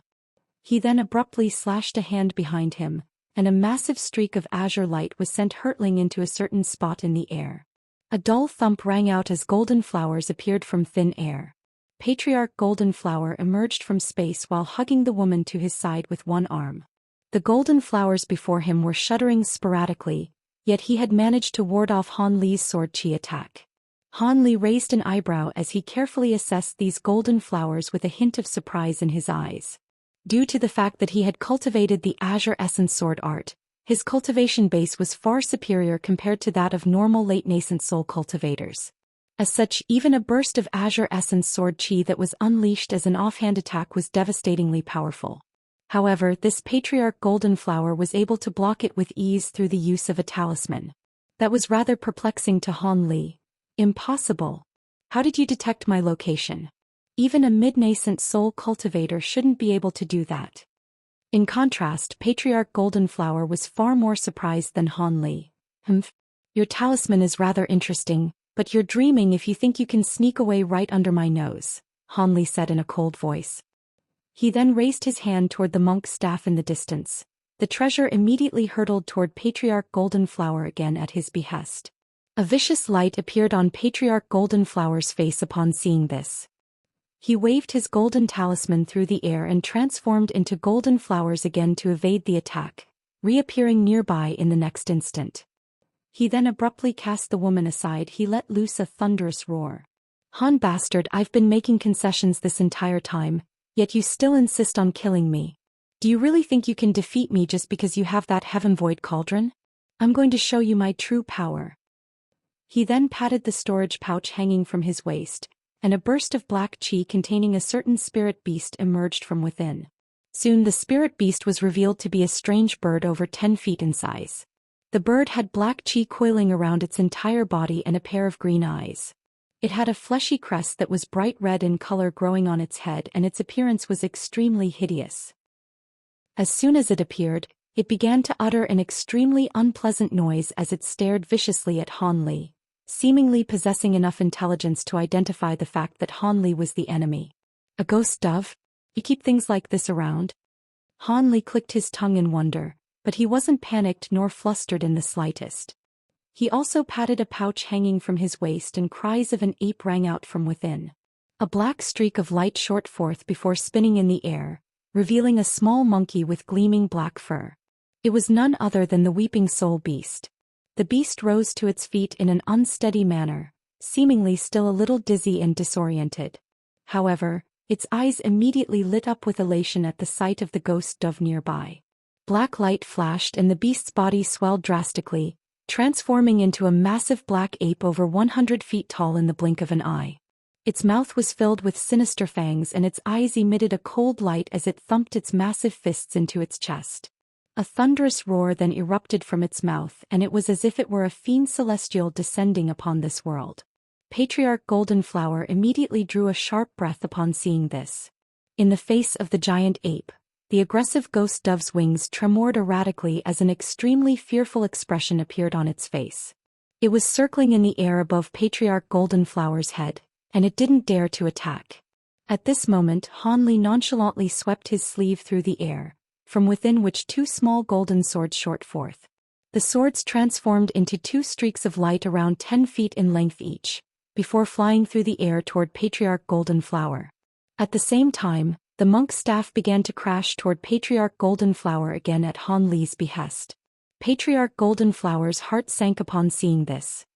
He gritted his teeth and blasted a small golden clock out from his mouth. He then patted his storage pouch again and 2 bursts of green light emerged, transforming into a pair of green jade hooks after revolving in the air. Green light flashed and one of the jade hooks flashed past Patriarch Golden's hand, soundlessly slicing off 2 fingers, yet no blood was drawn. Patriarch Goldenflower cast an incantation seal in his heart, and the 2 fingers flew toward the ghost dove as 2 bursts of crimson light. The ghost dove let loose a ghastly cry before accepting the crimson light into its mouth. Upon doing so, the black chi all over its body surged and its body swelled to twice its original size, taking it to 20 feet. At the same time, its green eyes lost their former clarity and instantly turned into a crimson color. Following its transformation, the bird no longer feared the Weeping Soul Beast, and it spread its wings as black chi poured forth from its mouth, taking the initiative to instigate a battle with the giant ape. As for those 2 green jade hooks, they had transformed into 2 streaks of green light that were keeping the 2 golden flying swords at bay. At the same time, the small golden clock told to send a golden sound wave surging through the air, thereby warding off the massive monk's staff as well. Patriarch Goldenflower heaved an internal sigh of relief upon seeing this. However, right at this moment, a hint of a deriding sneer appeared on Han Li's face. As the ghost dove reached the air above the massive ape, it blasted forth 2 bursts of black chi from above. The massive ape harumphed and a burst of yellow light suddenly swept through the air from its nostrils. The light flashed once before wrapping the ghost dove within it. The light then tumbled violently and the ghost dove was only able to utter a howl of anguish before it was reduced to a ball of black chi, which the massive ape gladly swallowed. Patriarch Golden Flower was petrified upon seeing this. He had anticipated that the ghost dove wouldn't be able to match the giant ape in battle, but never would he have thought that it would be eaten after just a single exchange. He had bred the ghost dove according to a ghostly cultivation secret technique that he had obtained by chance, and only managed to refine it after expending a vast amount of time and effort. It was said that this bird was born with a pair of ghostly eyes that could repel spirits and evil ghosts, and that it was proficient in a captivation secret technique that could launch invisible attacks against the enemy. In the case of normal cultivators, as long as the ghost dove was able to fly above their heads and blast out a burst of chi, the victim's soul would suffer severe backlash. The loss of the ghost dove dealt Patriarch Golden Flower an extremely heavy blow. Before he had even managed to recover from his astonishment, bursts of brilliant golden lights suddenly erupted from the two golden flying sword, following which the two jade hooks were shattered and reduced to nothingness in an instant. Without any obstacles standing in their way, the two streaks of golden light immediately came hurtling toward Patriarch Golden Flower. Patriarch Golden Flower's heart jolted with shock and he was just about to summon another treasure to defend himself, when he suddenly heard Buddhist chants ring out from above. A chill ran down his spine as he hurriedly looked upward. Immediately thereafter all of the color was drained from his face. Buddhist chants had suddenly erupted from the monk's staff and at the same time, 7-colored Buddhist light was released, making the monk's staff impossibly heavy. The golden sound waves that were initially able to keep the monk's staff at bay were immediately vanquished, thus allowing the staff to descend, and at this point, it was only around 30 to 40 feet away from Patriarch Golden Flower. No! Patriarch Golden Flower let loose a cry of shock and horror as he waved high golden talisman again. He immediately transformed into a vast expanse of golden flowers and disappeared on the spot. However, on this occasion Hanli had summoned his thunderstorm wings in advance. A loud thunderclap erupted and he disappeared almost at the exact same moment as Patriarch Golden Flower did. Patriarch Golden Flower had only just disappeared into space using the power of his talisman, when he felt a burst of devastating force approaching him soundlessly from behind. He desperately attempted to gather the golden flowers behind him as a makeshift barrier, but he was still struck by this immense force. Right at this moment, a rumbling thunderclap erupted from behind him. Patriarch Golden Flower turned around with an expression of shock and horror on his face. Over 100 feet away, Hanli emerged from a flash of golden light while slowly withdrawing his fist with a cold smile on his face. Patriarch Golden Flower felt as if his heart had been plunged into a glacial pit. This man was definitely not an early nascent soul cultivator. At the very least he was a mid-nascent soul cultivator, and all of his treasures and abilities were all far superior to his own. With that in mind, Patriarch Golden Flower naturally didn't dare to engage in battle with Hanli any longer. All of his battle intent was instantly snuffed out as he violently hurled his golden talisman into the air. At the same time, golden light erupted from his body and he fled into the distance, and in his panic, he was even leaving the woman behind.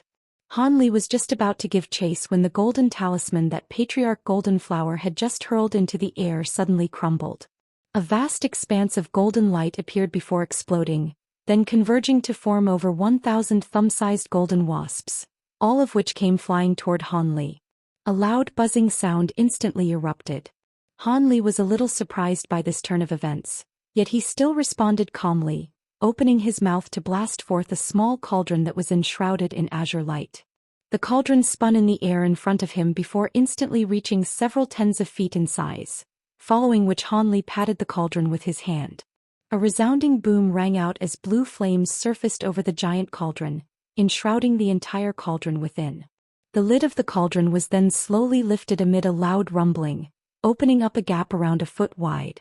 A burst of azure light shot forth from the gap, swelling drastically in size to form an azure net over 100 feet in length. Brilliant azure light flashed and the net swept through the air, sweeping up all of the golden wasps within in the blink of an eye. It then circled through the air before returning to the cauldron like lightning. The Heaven Void Cauldron had only been summoned for a fleeting moment, yet all of the countless golden wasps in the air had already been captured. Despite that, Patriarch Goldenflower had already fled to a distance of around 600 feet away during this brief delay. The speed at which he was traveling was quite astonishing for an early nascent soul cultivator. However, a deriding sneer appeared on Han Li's face upon seeing this. He didn't immediately set off in pursuit of Patriarch Goldenflower. Instead, he cast his gaze around him first, upon which his brows furrowed as he harumphed coldly. During his clash with Patriarch Goldenflower, the gray-robed elderly man and the blue-robed young man had retreated to a distance of over 1,000 feet away, preparing themselves to flee the scene at a moment's notice. Ever since Han Li and Patriarch Goldenflower had appeared in quick succession, they had relinquished all ambitions of securing the treasures beneath the lake. All they were thinking about was how to escape alive from this perilous place. Patriarch Goldenflower had clearly been drawn here by the woman to kill everyone else and take the treasures for themselves. However, this man dared to attack Patriarch Goldenflower, a nascent soul cultivator, after just a brief conversation, and the two of them immediately realized that something was very much amiss. When Patriarch Goldenflower mentioned the Heaven Void Cauldron, the two of them finally realized who this man was. Even though they were only core formation cultivators, they were disciples of Manhuzi, so there was no way that they wouldn't have heard about the Heaven Void Cauldron. Even to this very day, the Starfall Coalition's orders to hunt down the owner of this cauldron was still in effect. They knew that staying here would most likely result in their deaths, so they had already begun to sneak away as soon as the battle between Han Li and Patriarch Goldenflower had commenced. At the sight of Han Li turning toward them with a cold gaze, their heart rates accelerated through the roof as they fled in different directions as quickly as they could. As for that woman, she had realized the danger that she was in after Patriarch Goldenflower left her behind, and she also fled as a streak of red light with panic surging through her heart. Meanwhile, the Foundation establishment and Qi condensation cultivators by the lake were too far away to see what was going on at the center of the lake. However, even from afar they could see their masters fleeing into the distance. All of them looked at one another before naturally also dispersing in sheer horror. Upon seeing this, a dark expression appeared on Han Li's face. He abruptly grabbed a spirit beast pouch hanging from his waist before raising it up into the sky. A screeching sound rang out from within the pouch, following which a burst of white glacial mist appeared, within which was contained a dozen or so snowy white centipedes. Each and every one of the centipedes was around half a foot long with pairs of transparent wings on their backs. Their appearance was very sinister and they began to fly in the air above Han Li's head. Han Li didn't say anything. All he did was point toward the three core formation cultivators in the distance. The 18 six-winged frost centipedes split up into three groups, transforming into three gusts of white glacial wind as they rushed toward the three core formation cultivators with glacial qi emanating from their mouths. They were clearly traveling faster than the prey they were pursuing. The three core formation cultivators hurriedly unleashed their full speed upon seeing this, causing them to accelerate even further. Thus, the three cultivators and 18 centipedes flew into the distance. As for the low-grade cultivators down below, Han Li couldn't be bothered to take care of them. With their absurdly slow speed, even if they wanted to report this matter to someone, it would take them at least several days, by which time Han Li would be far away from this island. However, a hint of killing intent flashed through his eyes as he turned his gaze toward Patriarch Goldenflower. The thunderstorm wings on his back flapped gently and his entire body disappeared as an arc of silver lightning. Even though Patriarch Goldenflower was already more than 1,000 feet away at this point, Han Li was able to cover a distance of over 200 feet with each and every flash. After around only 6 or 7 flashes, he had already appeared in the air above Patriarch Goldenflower. He immediately raised a hand and a vast expanse of purple flames shot forth, transforming into a massive hand that came crashing down from above. Arg! Never would Patriarch Goldenflower have thought that Han Li would be able to catch up to him so easily. A cry of shock escaped his mouth and a horrified expression resurfaced on his face at the sight of the massive purple hand. In his desperation he could only open his mouth and blast forth a golden flying saber that swept toward the huge hand, while hurriedly making a series of hand seals in an attempt to evade this attack. However, a massive hand manifested by purple apex flames was not something that an early nascent soul cultivator could deal with. Ever since Han Li had attained these glacial flames, all he had to be wary of were late nascent soul cultivators and 10th grade demon beasts. The golden flying saber struck the massive hand, but the former was immediately coated in a thick layer of purple glacial ice following a flash of purple light, upon which it plummeted straight down from above. The massive purple hand spread open right before Patriarch Goldenflower's petrified eyes, before ensnaring his body within its palm. A howl of anguish erupted as the purple flames on the hand rose up a further several feet. Patriarch Goldenflower was transformed into a purple ice sculpture in the blink of an eye. Upon seeing this, Hanli immediately cast an incantation seal and the massive purple hand brought its 5 fingers together in a violent manner. Following a crisp cracking sound, the entire ice sculpture was shattered. A flash of golden light emerged from the shards of ice as Patriarch Goldenflower's nascent soul attempted to escape. However, Hanli was already prepared for this. The huge hand disintegrated into raging purple flames at his behest, immediately trapping the nascent soul within. The nascent soul was only able to last a few seconds within the flames before it was reduced to nothingness. Hanli swept a sleeve through the air and the purple flames transforming into a fiery python, disappearing into his sleeve in a flash. Only then did a faint smile appear on his face. He scanned his gaze downward before feigning a grabbing motion with his hand, following which Patriarch Goldenflower's storage pouch was obtained. He stuffed the storage pouch up his sleeve before turning his attention to other directions. The 3 core formation cultivators and the 18 snowy white centipedes were already nowhere to be seen. However, Hanli wasn't overly concerned about that. He stowed away the weeping soul beast, which had already reverted back to its miniature form, and closed his eyes as he sat down with his legs crossed. His spiritual sense slowly fanned out around him as he sat in mid-air, completely stationary. Everything around him became very peaceful and there was no other sound to be heard aside from the rustling sea breeze. After about 10 minutes, a faint smile appeared on Hanli's face as he reopened his eyes. Almost at the exact same moment, spiritual light flashed from afar in a certain direction as a cloud of white glacial winds flew toward him. A few moments later, it had reached the air above Hanli's head, upon which the glacial winds dissipated to reveal 6 sinister-looking snowy white centipedes. Each and every one of the centipedes had swelled to over 10 feet in size, and there were a few faint sword incisions on the snowy white exoskeletons of 2 of the centipedes, indicating that they had just endured an intense battle. Hanli let loose a low cry before casting a few incantation seals into the air. White light flashed from the bodies of the 6 centipedes, and they quickly shrank to their original size. Hanli then brought out his spirit beast pouch and the 6 centipedes flew into the pouch as streaks of white light. A short while later, the other 2 groups of centipedes already returned. One of the groups was completely unscathed, but there was one centipede in the other group that had had a few of its legs severed, seemingly having sustained some wounds. However, all of these spirit insects naturally had extremely powerful life forces and possessed the inherent ability to regrow severed limbs. As such, it wouldn't take long before such a minor injury was completely healed. After stowing away these centipedes as well, Hanli turned toward the center of the lake on Devil Lake Island before he flew toward the island as a streak of azure light. The streak of azure light soon disappeared into the lake. This so-called Devil Lake wasn't actually very deep.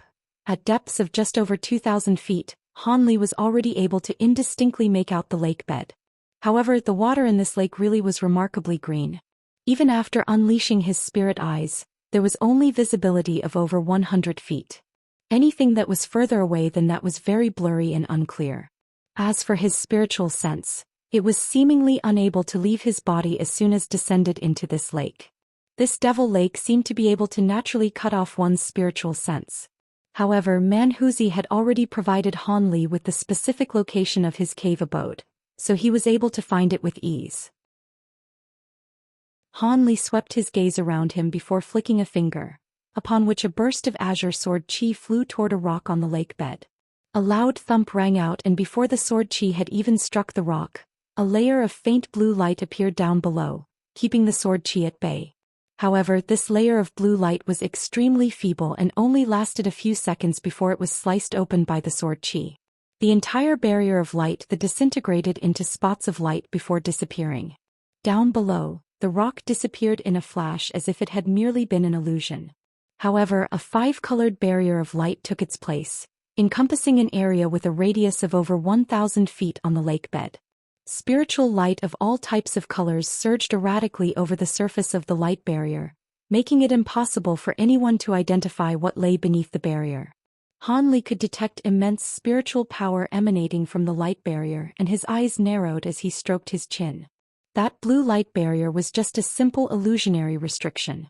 That one had most likely been set up by the 3 core formation cultivators recently, while this 5-colored light barrier down below was a restriction that had actually been put in place by Manhuzi himself. At the time, Manhuzi only had a nascent soul left and was rushing to pass on to the afterlife, so he naturally didn't have time to tell Han Li the method to get past this restriction. It appeared that he would just have to break through it with brute force. However, it was quite apparent that this restriction had been materialized using the power of the 5 elements, so even with his powers, it would still be a slightly troublesome prospect. With that in mind, Han Li didn't hesitate any longer. He made a hand seal and the silver light flashed within the storage pouch hanging from his waist, following which a humanoid figure emerged behind him. It was none other than that humanoid puppet.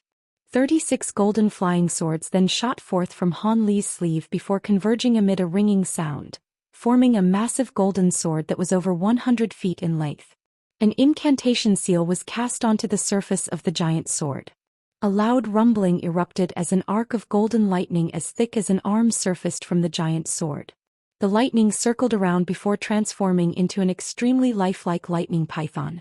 The python revolved around the giant sword several times before raising its neck and emitting a hissing sound, creating quite a formidable sight to behold.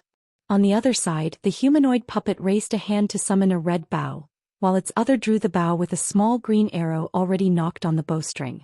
A loud thunderclap erupted as a golden arc of lightning also surfaced over the small arrow, flashing and writhing in an erratic manner. A serious look appeared on Han Li's face as he pointed his finger toward a certain direction. The giant sword then began its descent at his behest, crashing straight downward amid a burst of thunderous rumbling, as if it were a mountain-splitting divine weapon. Almost at the exact same moment, the humanoid puppet released the bowstring and a green arrow intermingled with wisps of golden light shot forth. An earth-shattering boom rang out as the surface of the light barrier tremored violently. It was then engulfed by countless arcs of lightning, and the nearby water in the lake tumbled and surged violently, creating a vortex that rose straight to its surface. Han Li stood at the center of the vortex in a completely stationary state, appearing as if he were an immovable structure amid the chaos. The light finally began to recede as the golden arcs of lightning disappeared. Han Li looked down below him and a smile appeared on his face. The 5-colored light barrier down below had already vanished, revealing a small and faintly shimmering formation spell that was over 100 feet in diameter. The green water in the lake surged toward it in a frenzy, only to be kept at bay by the white light emanating from the formation. This formation had been refined using some kind of special material, thereby making it waterproof. A hint of surprise flashed through Han Li's eyes as he raised a hand to stow his puppet away. His body then swayed as he appeared directly above the formation. He wasn't in a hurry to descend and approach the teleportation formation. Instead, he decided to carefully inspect it from up above. A short while later, he nodded as he patted the spirit beast pouch hanging from his waist. Most of the 6-winged frost centipedes that he had just stowed away were released once again, and he delivered instruction to them through the use of his spiritual sense. The snowy white centipedes immediately burrowed into the lake bed surrounding the formation at his behest. Only then did Han Li decide that it was appropriate to cast an incantation seal toward the border of the formation, which immediately activated the formation. White light abruptly began to flash and Han Li disappeared into the formation. In the next instant, when he recovered from the discomfort of teleportation, he looked around to find himself situated within a stone chamber. The stone chamber wasn't very large and it was completely empty. However, there was a blue stone door up ahead and it was slightly ajar. After a brief moment of contemplation, Han Li sat down with his legs crossed and released his spiritual sense. His spiritual sense slowly crept beyond the stone door before fanning outward to assess the room on the other side. After a short while, Han Li's expression eased upon verifying that he was the only cultivator in the cave abode and that there weren't any other cultivators lurking in the shadows. Having been reassured by this discovery, Han Li rose to his feet and made his way over to the stone door. His body swayed and he disappeared into the passageway on the other side. Half a day later, a burst of piercing azure light erupted from the lake bed. Following a few flashes, the azure light disappeared into the distance. Han Li was situated within the azure light with a smile on his face, fiddling absent-mindedly with a faint golden ore fragment in his hands. His trip to Manhuzi's secret cave abode had proven to be quite a fruitful one. Manhuzi's collection was far more plentiful than he had anticipated. Regardless of whether it was those materials and treasures that were worth several million spirit stones each, or those priceless tomes and secret techniques, many of them were prized treasures that Han Li had only ever heard, yet never had the chance to witness in person. As such, he was overjoyed by his bountiful trip. However, the treasure that excited him the most among Manhuzi's collection was a fist-sized fragment of auric essence. In the Great Gene, Han Li had already collected most of the auric essence required to refine the remaining half of his flying swords. With the addition of this fragment of auric essence from Manhuzi's collection, he had gathered all of the materials he required and could add auric essence into all of his flying swords. As such, he would finally be able to set up the complete aurite sword formation with all 72 flying swords. In the past, Han Li had set up half of the sword formation with 36 flying swords, and that had already been powerful enough to pose a serious threat to a late nascent soul cultivator. If he were to complete the entire sword formation, it would definitely be unimaginably powerful.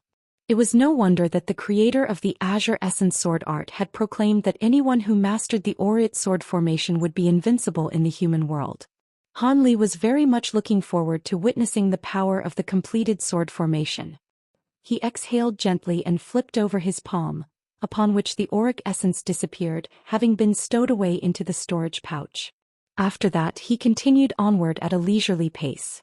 Han Li wore a contemplative look for a while before suddenly opening his mouth to produce a small cauldron that was roughly an inch in size. It was none other than the Heaven Void Cauldron. Han Li raised a hand and the cauldron hovered over the center of his palm. He made a hand seal with his other hand and cast an incantation seal onto the cauldron's lid. All of a sudden, azure light began to shimmer over the surface of the cauldron as the lid was slowly lifted, opening up a small sliver of space. Golden light flashed and a talisman shot forth from within. Han Li was already prepared for it in advance and a burst of azure light was blasted out of his mouth, striking the talisman with unerring accuracy. The golden talisman immediately shuddered before its light dimmed. It was then immobilized by the azure light, having been forced to a standstill by Han Li's immense spiritual power. Han Li quickly reached out and grabbed the talisman before carefully inspecting it. This was none other than the strange talisman that Patriarch Goldenflower had used on multiple occasions during their battle earlier. Not only could it grant one instantaneous teleportation abilities, it could also transform into golden flowers and wasps, thereby proving itself to be a very powerful and versatile artifact. It appeared that this was a unique talisman crafted by Patriarch Goldenflower. Han Li found it to be very intriguing and he couldn't help but summon it for inspection and research. At first glance, the talisman appeared to be very ordinary and mundane. Han Li recognized most of the runes on the talisman and all of them were very common runes. The only things that set it apart were those silver ancient runes inscribed on the four corners and at the center of the talisman. This type of ancient text was very mysterious, and Han Li could sense a strong primordial aura just by looking at it. Han Li inspected the text several times before finally determining that they were definitely different from any of the ancient texts he had witnessed in the past. Furthermore, they seemed to be completely independent with zero ties to other ancient texts. On top of that, there were many tiny spots of golden light shimmering over the surface of the runes, and they all appeared to be living creatures, whizzing around sporadically over the runes, giving off an air of mystery and intrigue. Han Li stared intently at the golden talisman as his brows furrowed unconsciously. You think cultivators like you from the human world can decipher this type of beveled silver text? You should just conserve your energy and give up now. All of a sudden, the tender voice of a child rang out from within the Heaven Void Cauldron, and the owner of the voice seemed to be very disdainful toward Han Li. As opposed to flaring up with rage from hearing this belittling voice, Han Li smiled and said, "Oh? Sounds like you recognize this type of text." Even in the higher realm, there won't be many people capable of comprehending this text. If it weren't for the fact that I once engulfed the soul of a human cultivator who just so happened to understand this text, I wouldn't be able to identify it either, the tender voice replied. A slightly grave look appeared on Han Li's face as he looked at the heaven void cauldron, and said in a cold voice, "Why are you suddenly talking to me today? I thought you were just going to stay in the heaven void cauldron forever and never come out. In the past, you were just a measly cultivator from the human world who hadn't even reached the deity transformation stage. Why would I possibly want to talk to you? But it's different now. You've obtained the feather of a heaven-roaming kunpeng. A kunpeng is a legendary bird of Chinese mythology that is said to have a bird form as well as a fish form. Now, so of course there's a reason for me to talk to you now. I can also offer you a deal," the small child in the cauldron replied. "Heaven-roaming kunpeng? You mean that massive demon bird that attacked from another world?" Han Li's expression immediately changed as he recalled back to the incredible battle he had witnessed in the outer star seas. Hee. Demon bird? That's something that you can only say in the human world. If you were in the spirit realm and the worshippers of the Kunping, the Tianping race, were to overhear you, you'd be in a lot of trouble, the small child chuckled. Tianping race? Han Li's heart stirred upon hearing that. There's no point in telling you about things in the spirit realm now. If you can ascend to that realm, then you'll naturally figure out all of these things for yourself. If you fail to do so, then providing an introduction would just be a waste of my energy, the small child said in a disdainful manner. You sure can talk big. Even if you were once an exceptional demon cultivator in the spirit realm here in the human world, your power level is only comparable to that of an 8th grade demon beast. Who knows how long it'll take before you recover to the deity transformation stage again. Han Li jeered. The voice of the small child within the cauldron was coming from none other than that avatar of the endless sky beast, which Han Li had drawn into his cauldron during his battle with Saintess Tianlon. This beast was once just a primitive demon beast with only basic survival instincts, yet after spending over a century in the Heaven Void Cauldron, it had developed intelligence and even recovered most of its memories from its time in the spirit realm. However, it was trapped in the Heaven Void Cauldron, so it naturally couldn't escape. As such, it had no choice but to reside there. After Han Li reached the late nascent soul stage in the Heaven Void Hall, he immediately refined his 2 divine spirit treasures again. After mastering the second layer of the artifact imprint technique, he was finally able to open the Heaven Void Cauldron.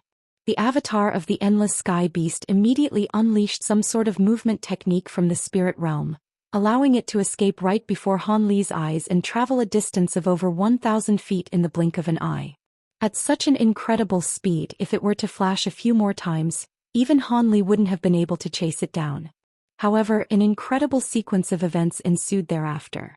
For some reason, after the beast had traveled about 2,000 to 3,000 feet away from the Heaven Void Cauldron, azure light suddenly erupted from its body and the cauldron in unison, upon which the endless sky beast abruptly disappeared, only to reappear back inside the Heaven Void Cauldron in the next instant. It appeared that it was unable to leave the cauldron. Han Li was naturally ecstatic upon seeing this. Only then did he discover that due to the fact that the beast had resided in the Heaven Void Cauldron for too long, its aura had already been assimilated by the cauldron, thereby placing it in a situation akin to the one that Silvermoon was in.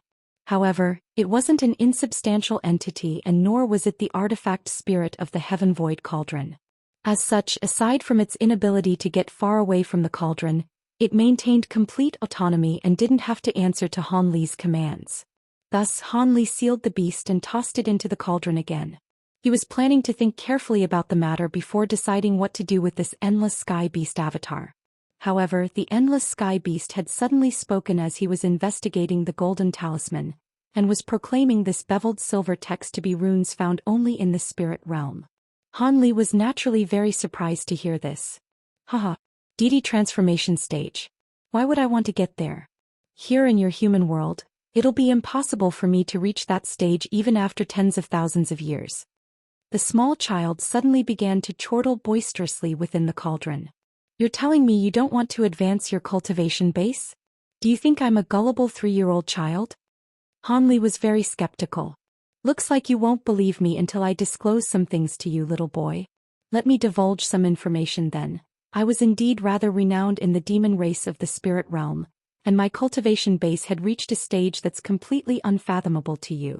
However, I went through extensive effort to send my avatar to the human world. Do you think I did all this just so I can become the pitiful guardian beast of the human race? Back in the spirit realm, I have tens of thousands of demon underlings, and the spell warriors are nothing to me. The endless sky beast made no effort to hide his disdain toward the spell warriors. Han Li's brows furrowed, but he didn't say anything. The small child continued, I sent an avatar to this world in order to prepare for a tribulation that I'll face in 10,000 years. If my true body is unable to transcend this tribulation and my soul is destroyed, I'll at least be able to live on through my avatar in this world, so I won't completely cease to exist. Prior to that, there's no need for me to cultivate too quickly. Otherwise, if I reach the deity transformation stage in this world as well, the tribulation will also impact this avatar of mine.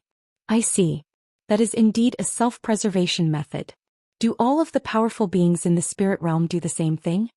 Han Li asked in a slightly skeptical voice. Do you think sending an avatar down into this world is an easy task? Not only is there a cultivation-based prerequisite that must be satisfied, you also have to be proficient in techniques that will allow your avatar to leave the realm you're situated in without being harmed, and there are very few of those techniques. On top of that, the expenditure of a realm-transcending stone is required to defy the boundary between realms in order to transport your avatar to this world. And that's a treasure that's extremely rare even in the spirit realm. Furthermore, this process is an extremely perilous one, and I don't even know if the success rate is as high as 1 in 10. With each and every failure, the avatar will disappear in the chaos between realms, thereby expending a portion of your soul. Each time I've failed, I've had to go into seclusion for over 1,000 years at a time to recover the soul fragment that I lost. Prior to this, I'd already made 7 or 8 attempts over the span of 10,000 years, and luckily, I was able to succeed with this attempt. In comparison, it's easier to directly teleport magic powers and attacks to this world through the barrier between realms. The endless sky beast harumphed coldly. Why are you telling me all this? Han Li asked. The answer to that is very simple. I'm just trying to tell you that we have no conflict of interests whatsoever. Back when I was drawn into this spirit treasure of yours, I hadn't developed any intelligence yet, and had been temporarily used by those spell warriors.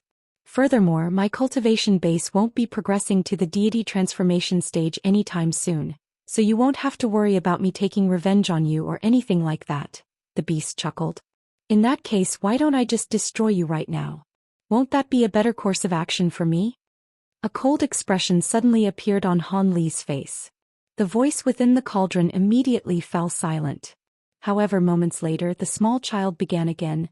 My cultivation base is far inferior to yours at this point, so that's certainly a plausible course of action for you. However, don't forget that I'm the avatar of a powerful demon from the spirit realm. I've mastered some secret techniques that are far beyond the realm of your imagination. If you try to kill me, I'll be sure to leave you with some severe wounds to remember me by. Even if you don't die, I have many ways to imprint a mark onto your soul. If you don't plan on ever ascending to the spirit realm and decide to pass away in the human world, then you'll be fine, but if you ever go to the spirit realm, even if you resurrect yourself through possession, my true body will still be able to find you. When that time comes. The endless sky beast didn't complete its sentence, but the threat it was delivering was already very apparent. Han Li was at a loss for words. With his current cultivation base and foundation of knowledge, he naturally knew that some of the beast's words were deceitful, yet most of them rang true. As such, it really was rather difficult to deal with. He didn't want to make such a powerful enemy in the spirit realm prior to his ascension. Furthermore, judging from what this beast was saying, its true body would most likely be able to destroy him about as easily as it could crush an ant. As for the threat that the beast had delivered about leaving him with severe wounds, that was something that he didn't pay much heed to.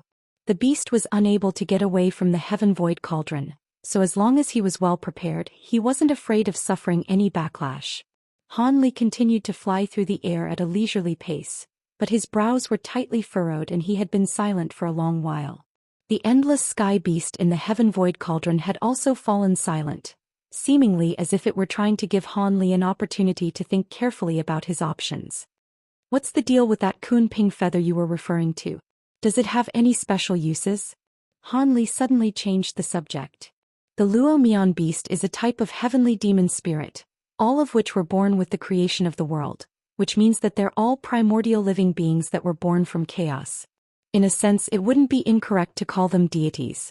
I'm sure you can imagine how valuable something from its body is. Even my true body in the spirit realm wouldn't dare to go near such a powerful demon spirit. However, these Luomian beasts are all sworn enemies of one another. On this occasion, it must have discovered the Luomian in your human world, which prompted it to attack through the barrier between realms to destroy this beast. Theoretically, the two demon spirits should be comparable in power, but the Luomian beast of this world isn't handicapped by the barrier between realms, which led to the Kuan Ping falling to a disadvantage. You're extremely fortunate to have stumbled upon their battlefield. The heaven-roaming Kuan Ping is a wind attribute demon spirit, and it can master all of the wind-related heavenly laws of this world from birth. The feather it shed is a little damaged, but it's perfect for refining a wind attribute spirit treasure. If you can successfully refine it, the treasure will definitely be far superior to a normal spirit treasure. I recall that someone in the spirit realm once refined a fire dragon cover spirit treasure using a fire Kirin scale, and its power ranked among the top 100 of all spirit treasures. Top 100. Han Li was rather taken aback upon hearing this. Don't underestimate what it means to make it into the top 100. I know that you have another spirit treasure known as the 8 Spirit Ruler as well as several other spirit treasure replicas. What I have to tell you is that even though both your 8 Spirit Ruler and that 7 Flame Fan are considered to be rare treasures, they're very much of a low-grade tier in the context of spirit treasures. Only the spirit treasures that can rank on the chaotic myriad spirit roll can be truly counted as a divine spirit treasures. All others can only be referred to as spirit treasures, yet those that can make it onto the chaotic myriad spirit roll have to at least rank among the top 100 spirit treasures, the Endless Sky Beast explained. The chaotic myriad spirit roll? Forget it, I have no interest in learning about such things at this point. From what you're saying, it sounds like the divine spirit treasures that are considered to be very rare in the human world are available in abundance in the spirit realm. I don't recall the ancient cultivators of the past crafting all that many divine spirit treasures. Does the deal you're about to propose have something to do with this Kuan Ping feather? Han Li stroked his chin as a serious look appeared on his face. You can unleash a lightning movement technique with your thunderstorm wings, but they don't appear to have been completely refined, right? And there seems to be a hint of wind attribute spiritual power contained within them, am I right? The Endless Sky Beast suddenly changed the subject to Han Li's thunderstorm wings. Han Li was naturally slightly taken aback by the abrupt turn that this conversation had taken. What do you mean by that? It is indeed true that when the thunderstorm wings were first refined, the intention was for them to be able to use both the powers of wind and lightning. However, only my divine Devilbane lightning can be used, so I can only unleash a lightning movement technique. As for whether it's been completely refined or not, I'm not particularly sure, Han Li replied truthfully. I can tell you a way to use the Kuan Ping feather to refine your thunderstorm wings into a spirit treasure. The feather itself contains wind-related heavenly laws of the world, so you'll be able to use the power of wind even without any wind attribute spiritual power. Due to the limitations on your cultivation base and available materials, you won't be able to refine a divine spirit treasure straight away, but it should be easy to refine a normal low-grade spirit treasure with the use of this spirit feather, the Endless Sky Beast announced in a haughty manner. In the face of the tempting proposition, Han Li didn't appear overly ecstatic. Instead, he asked in a cold voice, "What do you want in exchange? You're not just going to teach me the refinement method free of charge, are you? I want you to try and remove the assimilation effect the Heaven Void Cauldron has had on me, and I also want you to protect me for a while before you pass away or ascend to a higher realm. I already have an 8th grade cultivation base, but I've been in the Heaven Void Cauldron this entire time, so I haven't been able to experience my metamorphosis lightning tribulation. It's going to be a little dangerous to face the tribulation on my own, so I'm most likely going to need your help to transcend it." The Endless Sky Beast rattled off a string of conditions at once. "That's all?" Han Li's expression remained unchanged. "If I ask for more than that, you're most likely going to consider killing me, right?" The Endless Sky Beast chuckled. "Alright, if those are all of the conditions that you have, then I can certainly agree to them. However, with regard to helping you escape the Heaven Void Cauldron, that has to wait until right before I pass away or prepare to ascend. You have no problems with that, do you?" Han Li considered the pros and cons for a short while before deciding to agree. None whatsoever. You've made a very wise decision, fellow Daoist. There's no need for us to turn on each other, so it's much better for us to be mutually beneficial to one another. As a gesture of my sincerity, I can bestow upon you this beveled silver text first. The endless sky beast was clearly greatly relieved and it began to laugh heartily. That would be good. Han Li turned to the golden talisman in his hand and gladly accepted the endless sky beast's offer. However, he suddenly patted his waist following a brief moment of contemplation, and an azure bag appeared in his hand. It was none other than Patriarch Goldenflower's storage pouch. Han Li swept this spiritual sense through the pouch and all of its contents were revealed to him. Moments later, he rustled the bag and a burst of azure light erupted from within as several jade slips shot forth, all of which were of different colors. Han Li immediately checked carefully through the cultivation arts and secret techniques recorded within the jade slips, appearing as if he had completely forgotten about the endless sky beast in the heaven void cauldron. The beast was very considerate and didn't say anything to disrupt Han Li during this time. A short while later, Han Li raised his eyebrows and withdrew his spiritual sense from the final jade slip, upon which a puzzled look appeared on his face. He hadn't found anything related to this golden talisman from within these jade slips. Could it be that Patriarch Goldenflower hadn't refined this talisman, and had instead obtained it elsewhere? With that notion in mind, Han Li fell into deep thought. All of a sudden, his expression stirred and a thought seemed to have occurred to him. He abruptly lowered his head and his spiritual sense sank into his storage pouch again before quickly locking onto an item. Azure light flashed once again from the storage pouch as another item emerged. This was a yellow wooden box around half a foot in size with a restriction talisman plastered over its surface. Han Li raised a hand and immediately tore off the talisman before patting the lid of the box. The wooden box slowly opened itself to reveal an item. This was a fist-sized white jade badge upon which silver runes were flashing indistinctly. All of those silver runes were beveled silver text. These runes were extremely minuscule, yet they were presented to him in an extremely clear manner after he scanned over them with his spiritual sense. However, it was quite apparent that this was only half a badge and was clearly an incomplete item. Han Li faltered slightly upon seeing this, yet before he had a chance to inspect the badge more carefully, the silver runes on the badge suddenly flashed wildly before the badge itself flew into the distance as a streak of silver light. Han Li's heart jolted with surprise, but he had been somewhat prepared after seeing the restriction talisman plastered over the wooden box. As such, the silver light had only traveled around 10 feet before his hand shot forth like lightning. Azure light erupted from his 5 fingers in unison. The space around him began to emit a buzzing sound, following which the silver light began to shudder unsteadily. The light faltered as a result and the jade badge was revealed again. Han Li wore a dark expression as he brought his 5 fingers together. An immense suction force immediately acted upon the jade badge, causing it to shoot back into Han Li's hand where it lay, completely immobilized. The endless sky beast within the heaven void cauldron detected what had just taken place, and it suddenly exclaimed in a slightly trembling voice, "The golden jade tome. Impossible. How could something like this have been left behind in the human world? Do you recognize this item?" Han Li's heart stirred upon hearing this. This jade badge clearly had to be an extraordinary item to draw such a vehement response from this powerful spirit realm demon cultivator.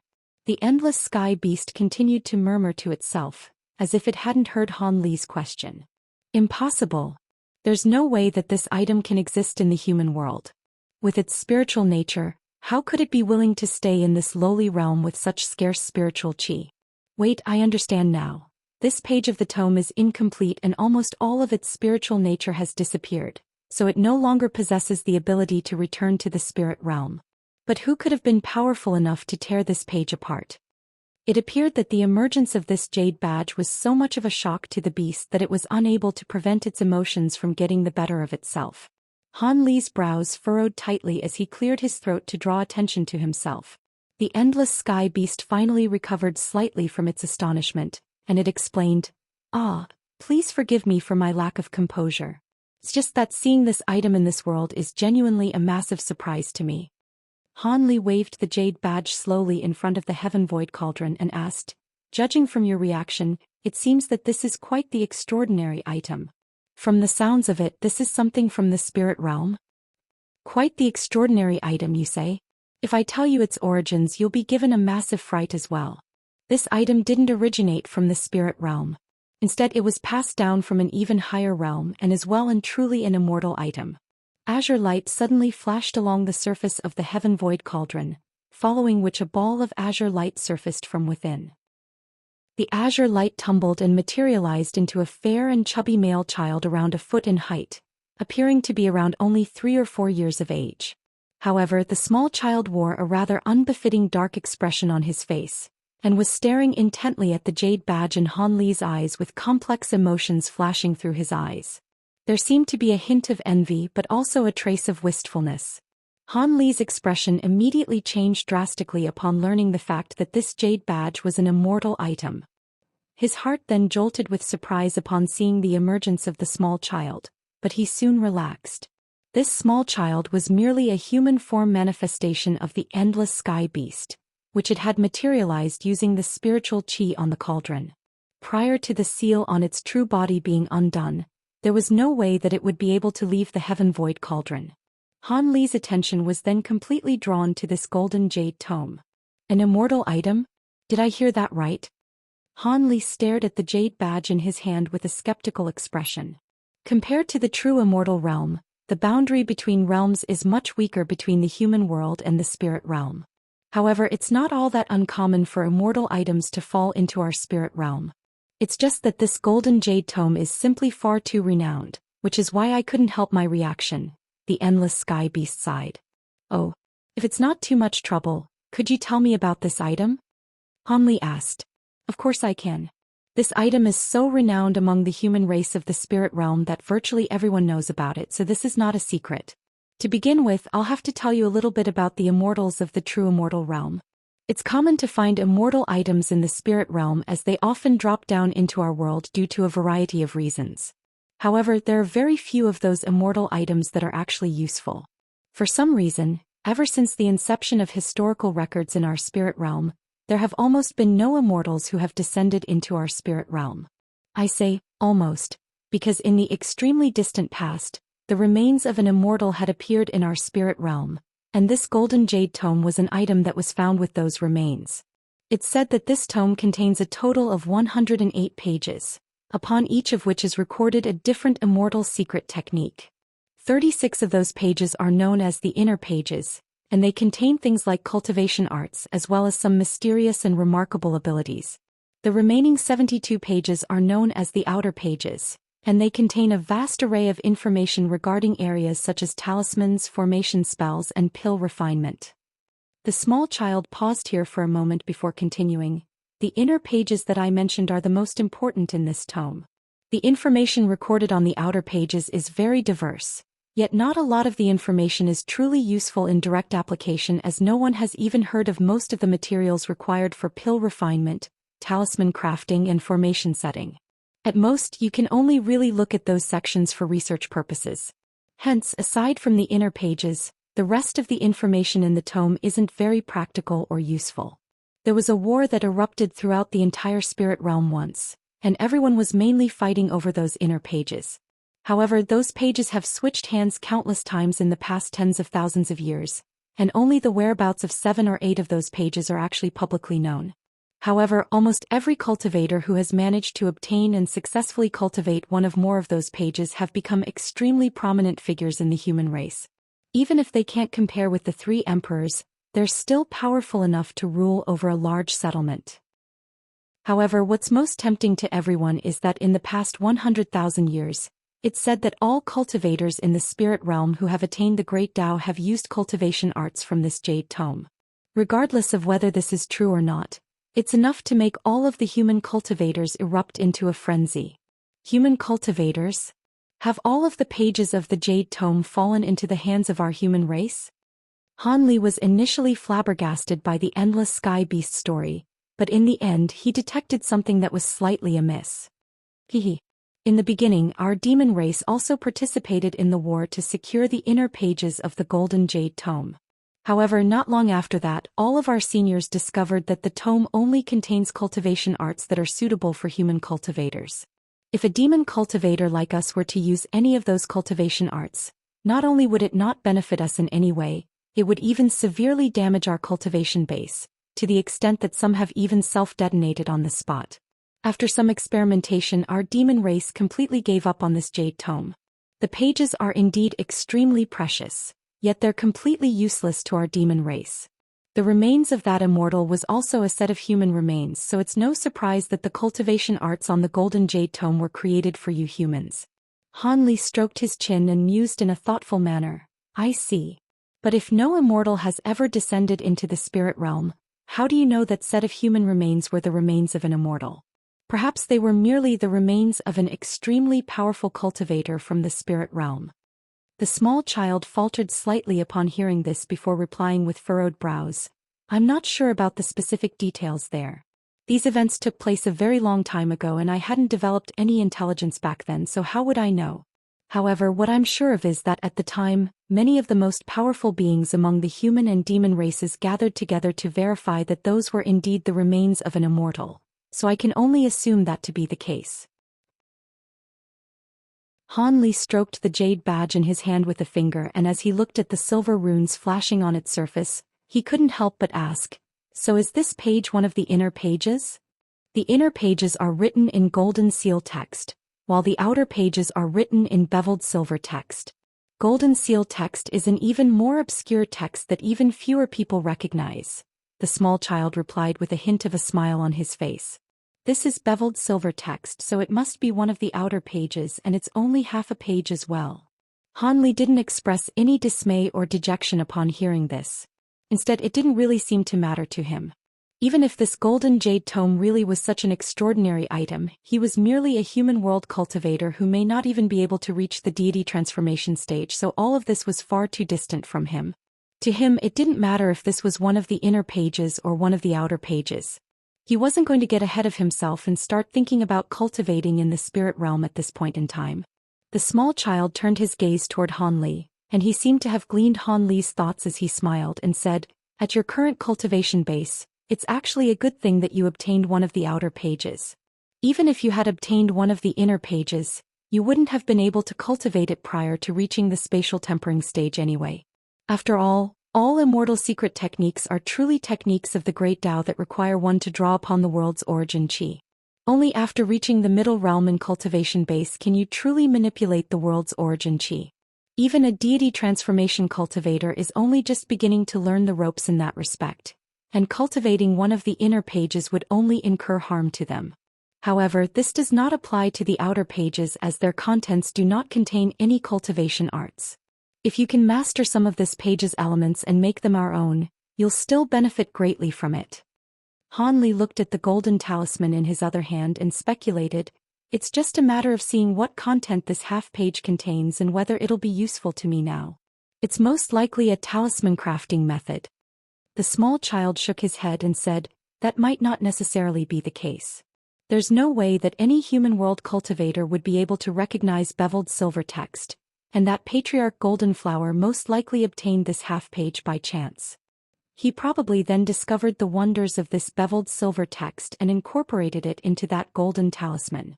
This is an immortal item after all, so even if merely imitated the text, it could still result in extraordinary effect. If that's the case, then I really do have to carefully read through this half-page when I get the time. How about you bestow upon me the beveled silver text right now? Han Li blinked and suddenly asked. I can do that, but I have a condition. After you glean the contents of the half-page, you have to lend it to me as well. After all, this is one of the outer pages, so even demon cultivators like me can benefit from it, the small child countered. No problem. However, you're a spirit realm cultivator with vastly superior knowledge and experience to mine, so you have to give me a copy or your observations in case I miss something from this half-page, Han Li replied. That's not an issue. However, the beveled silver text and golden seal text are both known as true spirit texts, and it's said that they're immortal texts passed down from the true immortal realm. Each and every character contains extraordinary power, and if they were to be carved onto normal jade slips, those slips would immediately explode. There's no way for me to bestow them upon you through spiritual communication either, so I can only use the most basic and crude method, and teach you character by character. That's going to be a very time-consuming task, the small child explained. We have plenty of time on our hands. It'll take me at least 2 months to get to the next island, so you can take your time and teach me during our trip there. Han Li flipped his hand over and placed the jade badge back into the wooden box. He then reapplied the talisman onto the box before stowing it away into his storage pouch. After doing all that, he turned to the small child in front of the cauldron with a smile, yet didn't say anything. A wry smile appeared on the small child's face upon seeing this. Alright, then let's begin now. The beveled silver text first appeared when they were discovered to have been inscribed on some immortal items that fell from the true immortal realm into our spirit realm. The mighty figures of our spirit realm then expended countless time and efforts to slowly compile and decipher this text. The definitions derived may be slightly different from what they were originally intended to be, but they definitely won't be very far off. I'll start off with the 100 or so most commonly used runes for talisman crafting. The small child began to teach Han Li about the beveled silver text as they flew through the air.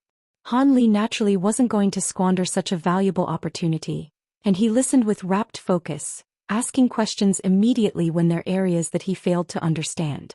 The small child was also a very patient teacher, answering his inquiries one by one. Thus 2 months passed by in a flash. When the two of them were finally close to the next island on their journey, Han Li had almost mastered the basics of the beveled silver text. On this day, Han Li had just finished listening to the small child's lesson and was slowly digesting the information as he flew through the air, when a tiny black spot suddenly appeared on the surface of the ocean up ahead. Han Li's heart stirred upon seeing this, and he immediately accelerated, reaching that black spot in the blink of an eye. After drawing closer, Han Li discovered that this was a small island with an area of only around 30 to 35 square kilometers. It was downright tiny compared to the islands that Han Li had seen earlier on his journey. However, this tiny little island was emanating faint spiritual qi, indicating that there was a small spiritual qi on the island. Of course, this quality of this spirit vein was naturally of an extremely low caliber.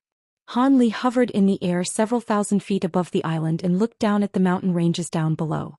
His face remained completely expressionless, yet there was an undisguisable trace of nostalgia in his eyes. This small island was none other than the Minor Expanse Island. The Minor Expanse Island is first mentioned in Chapter 372, that he had once lived on. Back when he had left the island, he hadn't even reached the core formation stage yet. However, passing by the island now, he was already a late nascent soul great cultivator. Thinking back, this was quite a staggering transformation. Even though his heart had been very firm in his pursuit of the Geet Dao when he had left the island, never could he have imagined that he would really become a nascent soul cultivator someday. Han Li hovered above the island in silence for a long while before the nostalgic look gradually disappeared from his eyes, upon which he shot forth into the distance again as a streak of azure light. Seeing as he had already reached the Minor Expanse Island, he had to be quite close to his destination. Sure enough, less than half a day later, Han Li caught sight of the massive island he was traveling toward far in the distance. However, on this occasion Han Li didn't enter through the dock. Instead, he found a completely secluded place, and a layer of spiritual light appeared over his body as he shot directly toward the white restriction enshrouding the island. A loud boom erupted as a result, and the surrounding light barrier tremored violently. Han Li was able to force his way through the light barrier through brute force, then fly away from the scene at a leisurely pace. A short while after Han Li had left, streaks of light began to converge toward the spot where Han Li had broken into the light barrier. Those streaks of light quickly revealed themselves to be several Foundation establishment cultivators, and all of them wore panicked and urgent expressions on their faces. However, the light barrier had already completely sealed over again, and they were unable to discover anything even after splitting up and searching through the surrounding area. In the end, they could only engage in a bewildered discussion before flying away again. At this point, Han Li had already descended upon a mountain several hundreds of kilometers away. All of a sudden, a formation plate that was emanating faint white light appeared in his hand. Han Li opened his mouth and a ball of azure spiritual qi was blasted onto the formation plate as he began to chant something. White and azure light immediately began to intermingle with one another along the formation plate, and the plate itself became extremely bright and dazzling. Han Li tapped a finger gently on the formation plate and the light immediately receded, revealing the formation plate again, which had become a mirror-like surface that was as clear as water. On the surface of the mirror, there were a series of red lights that were flashing rhythmically. Han Li gave a content nod upon seeing this, and he carried the formation plate in one hand as he rose into the air. After ascertaining a certain direction in the air, he began to fly into the distance again. A short while later, Han Li appeared in the air above a certain spot on the island. He looked down at the farmstead down below and an incredulous look appeared in his eyes. Isn't this where the Gu clan manor was once situated? Why are Wen Xiue and the others staying here? Han Li murmured to himself with a surprised and perplexed look on his face. Han Li was hovering in the air above the manor without making any attempt to conceal himself, so his actions naturally created a stir among the mortals in the manor. Moments later, two streaks of light suddenly flew out from one of the rooms down below before reaching Han Li in the blink of an eye. The lights then receded to reveal an elderly man and a middle-aged man, both of which were at the foundation establishment stage. You are. Han Li looked at the two of them with slightly furrowed brows. Upon catching sight of Han Li's facial features, the two of them immediately delivered respectful salutes with stunned expressions on their faces. We pay our respects to Senior. We didn't know that you would be visiting this place, so please forgive us for not preparing a more thorough welcome. These two were both Wen Xiue and her Dao Companions Foundation establishment disciples. They were aware of the fact that Han Li was a great cultivator, so they were naturally filled with awe and veneration. Why are you living here? Where are you masters? Han Li asked expressionlessly. This is the residence of one of my in-name disciples, so I decided to bring everyone here. Master and his Dao companion find this place too rowdy for their liking, so they're living in a makeshift cave abode nearby with their daughter, the elderly man replied in a respectful manner. An in-name disciple of yours? Is he a member of the Gu clan? A peculiar look appeared on Han Li's face. That's right. You know of the Gu clan as well, Senior? The elderly man was suddenly struck by a sense of unease. The master of the Gu clan had some ties with me in the past, but that was over 200 years ago, Han Li replied. What? Is that so? The elderly man was stunned to hear this. And now I'm back at this place. Looks like I really do have some sort of affinity with the Gu clan. I'm going to meet your masters first. Get you in-name disciple from the Gu clan to see me later, Han Li instructed in an implacable tone. Yes, I'll be sure to do so.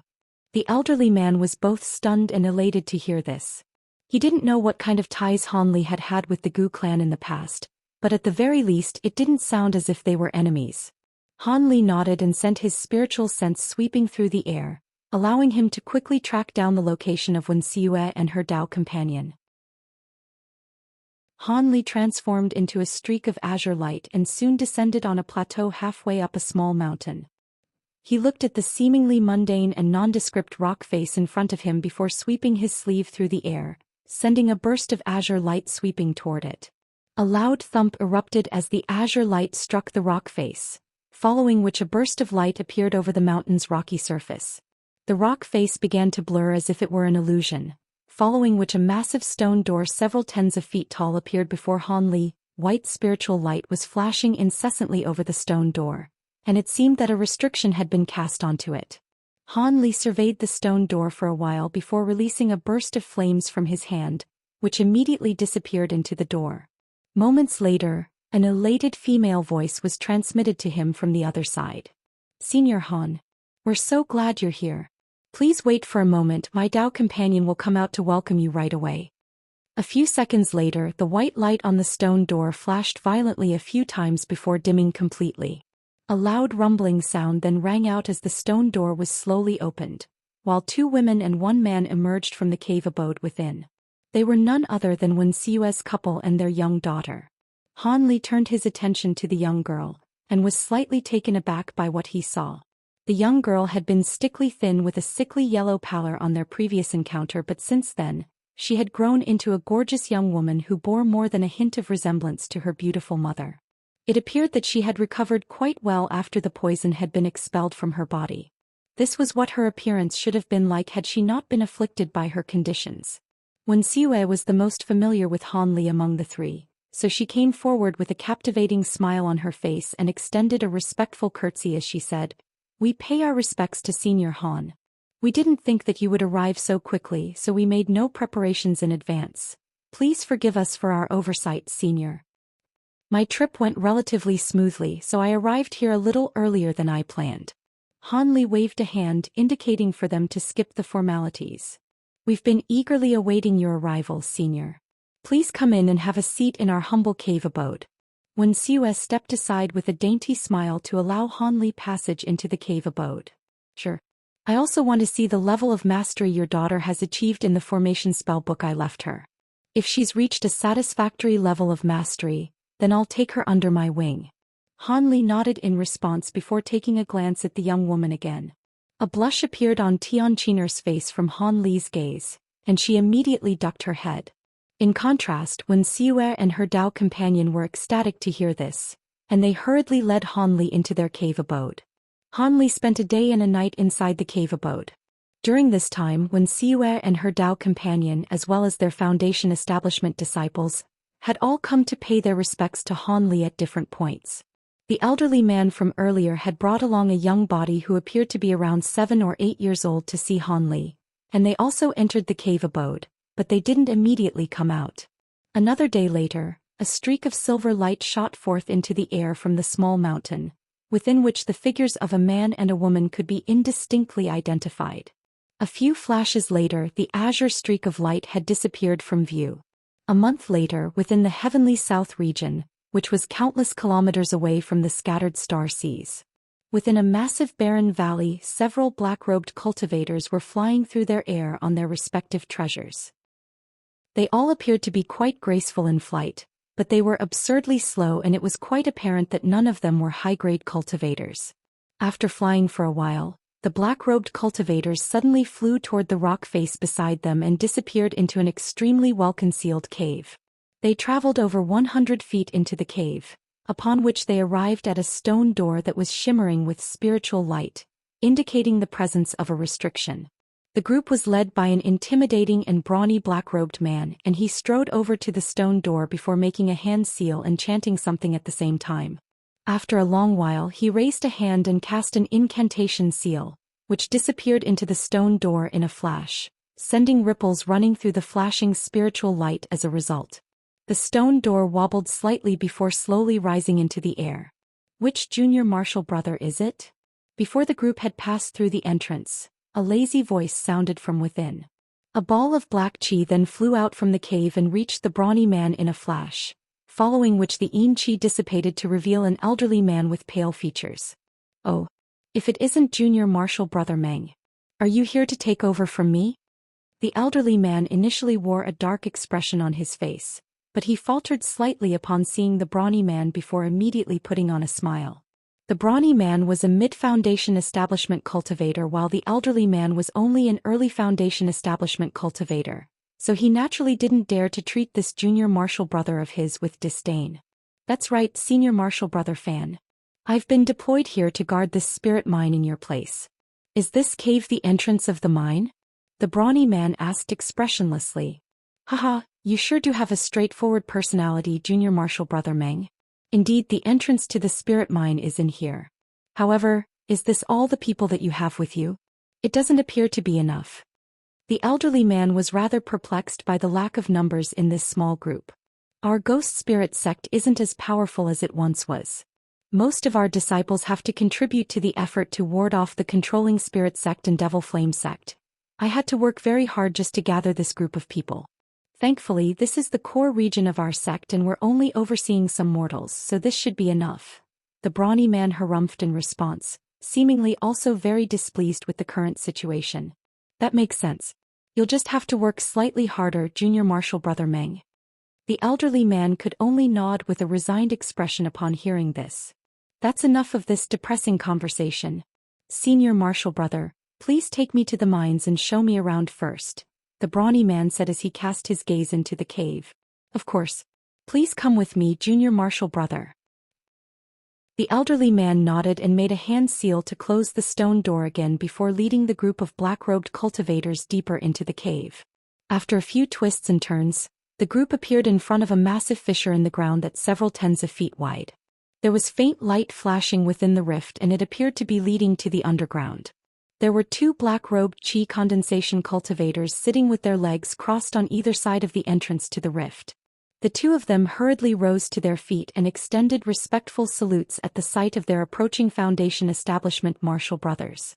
The elderly man waved a hand in a calm manner before leading the brawny man and his group directly into the rift.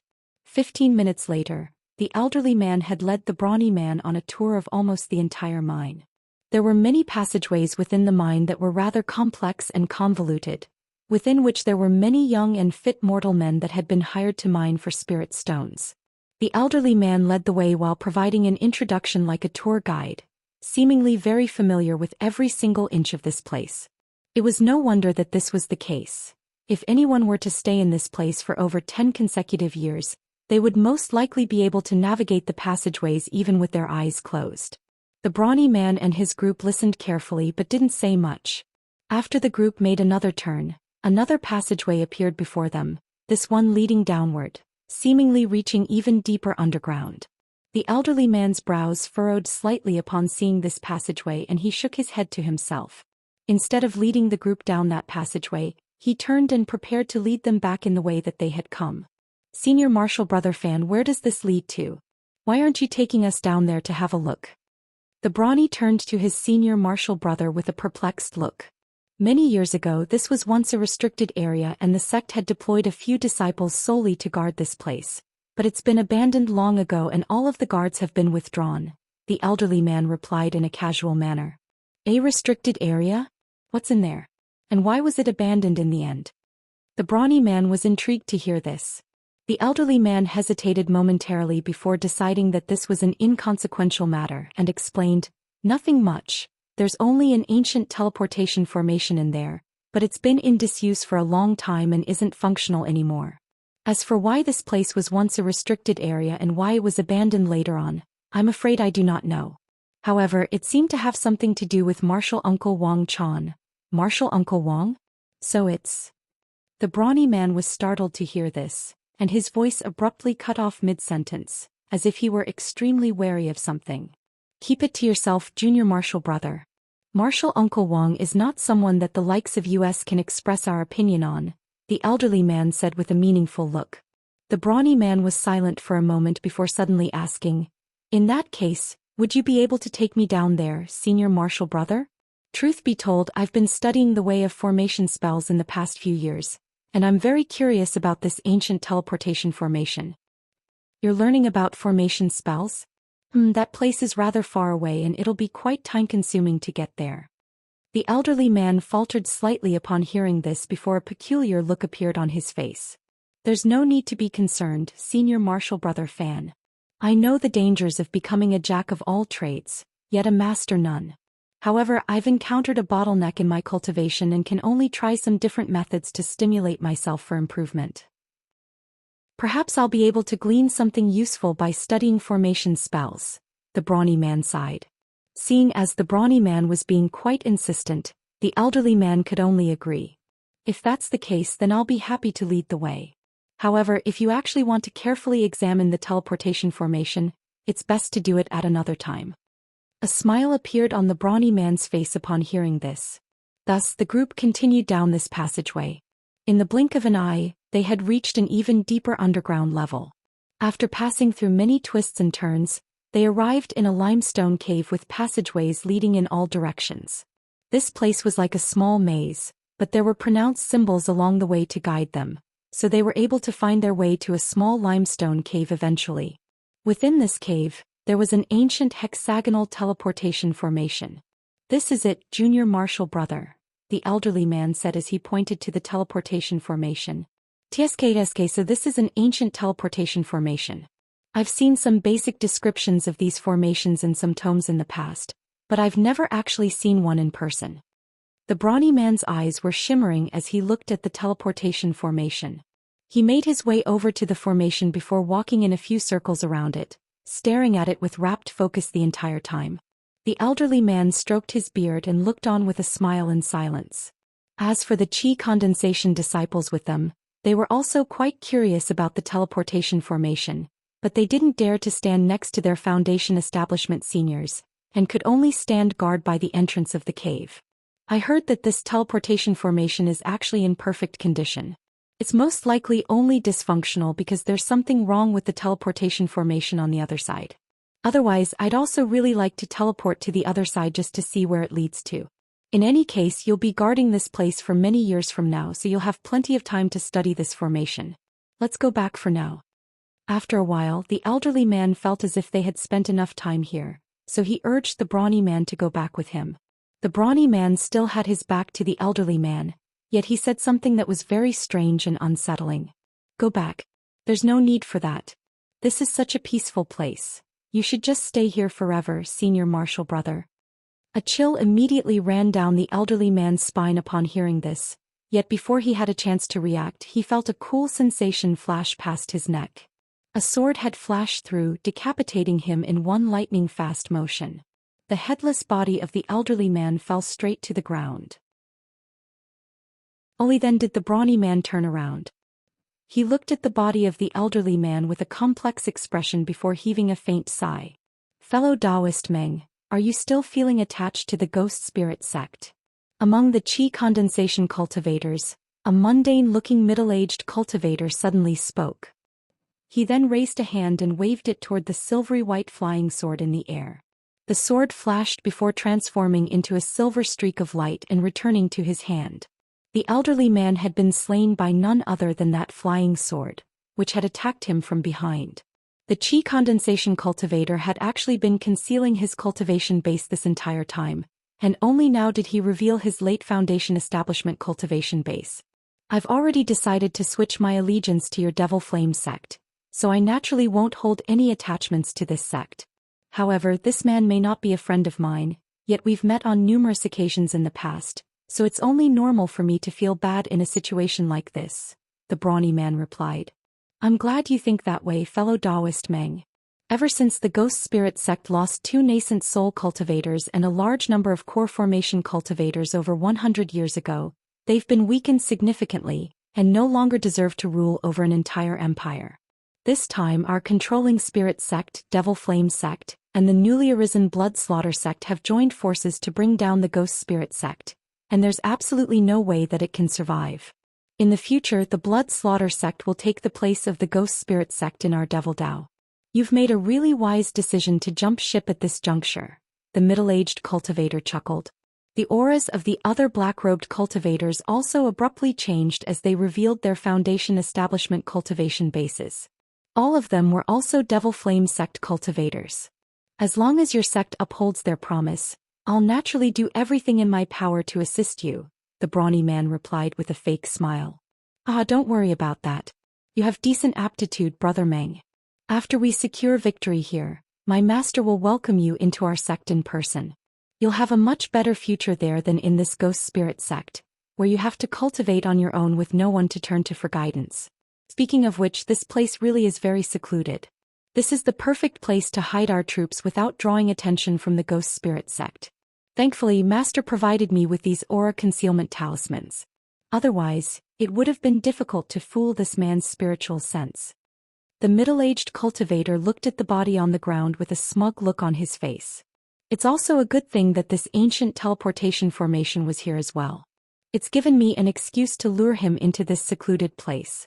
Otherwise, even if we succeed in killing him, there are over 100,000 chi condensation disciples here, and if any one of them were to raise the alarm, we'd be in a lot of trouble.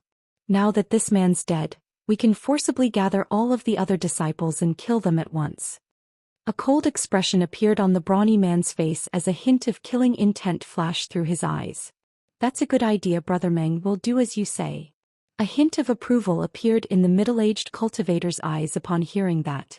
At this moment, one of the other cultivators had already taken the elderly man's storage pouch before blasting forth a fireball to incinerate his body in the blink of an eye. Everyone then prepared to leave this limestone cave. However, right at this moment, a buzzing sound suddenly rang out from the ancient teleportation formation that no one was paying any attention to. It had somehow been activated, and it appeared as if someone were teleporting over from the other side. This sudden turn of events had everyone completely dumbstruck. Hadn't the elderly man just told them that the formation was dysfunctional? Why had it suddenly resumed function? And why now of all times? The middle-aged cultivator reacted very quickly as he yelled, "Destroy the formation. No matter who's teleporting over from the other side, we can't allow them to foil our plans."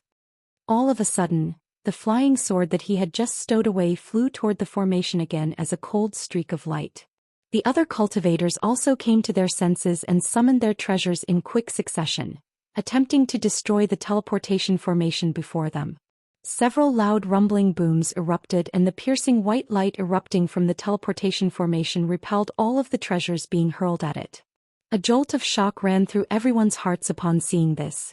Unbeknownst to them, an ancient teleportation formation could be easily destroyed by any low-grade cultivator as long as it hadn't been activated.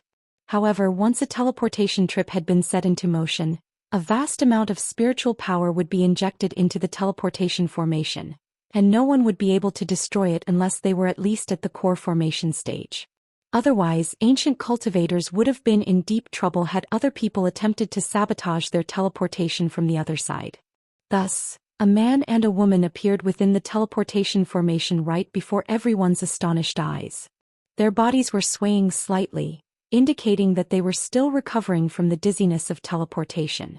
The middle-aged man could see that the man appeared to be over 20 years of age, while the woman seemed to be only in her teens. He swept his spiritual sense toward the woman first and was immediately greatly relieved to find that she was only at the qi condensation stage. In the cultivation world, the life lesson of not judging a book by its cover was particularly important. It was not uncommon for a young girl who appeared to be in her teens to be a high-grade cultivator who had lived for centuries. As for the man, he only appeared to be in his 20s, so his cultivation base most likely wasn't very advanced. After all, very few male cultivators would go to the trouble of altering their appearance to make themselves seem younger. He was just about to sweep his spiritual sense toward the young man, but he suddenly shook his head from side to side and appeared to be close to recovering from his bout of dizziness. In his urgency, he could only relinquish his attempt to ascertain the man's cultivation base as he yelled, "Kill them!" In his mind, this woman's cultivation base was very pitiful and this man seemed to be very young, so he was a foundation establishment cultivator at most. As such, the best course of action was to take them by surprise and kill them during their bouts of dizziness. However, an expression of horror suddenly appeared on the brawny man's face at the sight of the young man, and he hurriedly urged, "Wait. Don't do it." However, the other Devil Flame sect cultivators answered only to the middle-aged cultivator. Even though they could hear the abnormally high level of fear and panic in the brawny man's voice, they still attacked the duo in the teleportation formation without any hesitation. As for the middle-aged cultivator, he was simply under the impression that this duo may have been the brawny man's acquaintances, so he intentionally ignored him. Just as their treasures were about to strike the duo within the teleportation formation, a frosty voice suddenly sounded, "Looks like all of you want to die." Right as his voice fell, an earth-shattering boom erupted as a ball of piercing azure light exploded within the teleportation formation. It was so bright that it appeared as if an azure sun had emerged in the cave. All of the treasures were immediately shattered as soon as they came into contact with this azure light. Several streaks of golden sword chi then shot forth from within the azure light, and all of the Devil Flame sect cultivators, including the middle-aged cultivator, were instantly killed before they could even utter a single sound. The brawny man with the Meng surname remained completely unscathed, but he was too petrified to even move, and his face was deathly pale with horror. "You recognize me?" The young man slowly walked out of the formation and turned to the brawny man with a frosty expression. The young girl who was in her teens followed behind him respectfully, putting on a very obedient display. It was quite clear that she was this man's junior. The young man was naturally none other than Han Li, who had repaired the teleportation formation on the other side in the scattered star seas, and finally returned to the heavenly south region after over a month. As for the young girl behind him, she was naturally Tian Qiner, whose formation spell aptitude was very much satisfactory to him. The brawny man immediately fell to his knees in front of Han Li and hurriedly replied, "When I was younger, I was with a senior from my family and witnessed you in action during the invasion of the Mulan people. I've committed your appearance to memory ever since then, senior." "The Mulan invasion? Hee, that was an event of the distant past. I'm surprised you still remember what I look like. You're a ghost spirit sect disciple, right? Were these people fellow martial brothers of yours?" Han Li asked nonchalantly. The brawny man hesitated momentarily, but the cold look in Han Li's eyes sent a shiver running down his spine, and he was intimidated into telling the truth. I am indeed a disciple of the Ghost Spirit sect, yet these cultivators were from the Devil Flame sect. The Devil Flame sect? It's a good thing that you're honest. If you'd told me that they were your fellow martial brothers, I would have killed you on the spot. The cultivation art fluctuations from their bodies clearly indicate that they're not from the Ghost Spirit sect. Han Li's cold words made the brawny man feel as if he had been plunged into a glacial pit, and any inclination he had of lying his way out of this situation immediately disappeared. Tianqiner stood behind Han Li and surveyed her surroundings with a curious light in her eyes. I have no interest in knowing why a Ghost Spirit sect disciple like you would appear here with cultivators from the Devil Flame sect, but I do have some questions for you and you'd better answer them truthfully, Han Li continued. I'll be sure to tell you everything I know, senior, the brawny man hurriedly replied. It's been some years since I was last in the Heavenly South region. Give me a recount of what happened in the cultivation world of the Heavenly South region in the past century, Han Li commanded. Yes. In terms of significant events, there's none more significant than an incident from 80 years ago, where the mystical sect of the Tianlu nation destroyed the entire fire spirit sect in one night. What happened there was... The brawny man immediately launched into a tale at Han Li's behest. The vast disparity in their cultivation bases had the brawny man in constant horror, and he didn't dare to fabricate any false tales. Han Li's expression remained completely unchanged as he listened to the brawny man's story, and he would only interject with a question from time to time when something caught his interest. The brawny man naturally provided the best answers he could, trying his best to satisfy Han Li. After around 2 hours, the brawny man had delivered a recount of all of the significant events that had taken place in the Heavenly South region for the past century, and his mouth fell closed as he wore a nervous look on his face. How's Drifting Cloud sect going at the moment? Has anything significant happened to it? Is Elder Qing still the one in charge at the moment? Han Li suddenly asked after a brief silence. The brawny man hesitated momentarily before giving a shaky response. The Drifting Cloud sect? That sect is quite far away, so I don't know much about it. However, I do recall that the one in charge of the sect is now a senior with the Lu surname. So Elder Qing must have passed away already, Han Li murmured to himself. He stared up at the roof of the cave and seemed to have fallen into the deep thought. The roof of the cave up above seemed to have been punctured by Ghost Spirit sect cultivators in the past, but after 100 years, there were no noticeable signs at all indicating it had been repaired. The brawny man could see that Han Li was rather absent-minded, but he still didn't dare to do anything and maintained a respectful expression on his face. All of a sudden, Han Li raised his sleeve without any premonition and burst of azure light swept toward the brawny man's head. The latter's heart jolted with shock upon seeing this, but before he could do anything he had already fallen onto the ground, having been completely knocked out. Han Li took a glance at the unconscious man on the ground before suddenly flicking his fingers in quick succession, sending several streaks of golden sword chi flying into the formation behind them. A loud boom erupted and the formation was completely destroyed. Aside from the large crater that had been left in the ground, nothing remained to suggest that the teleportation formation had ever existed.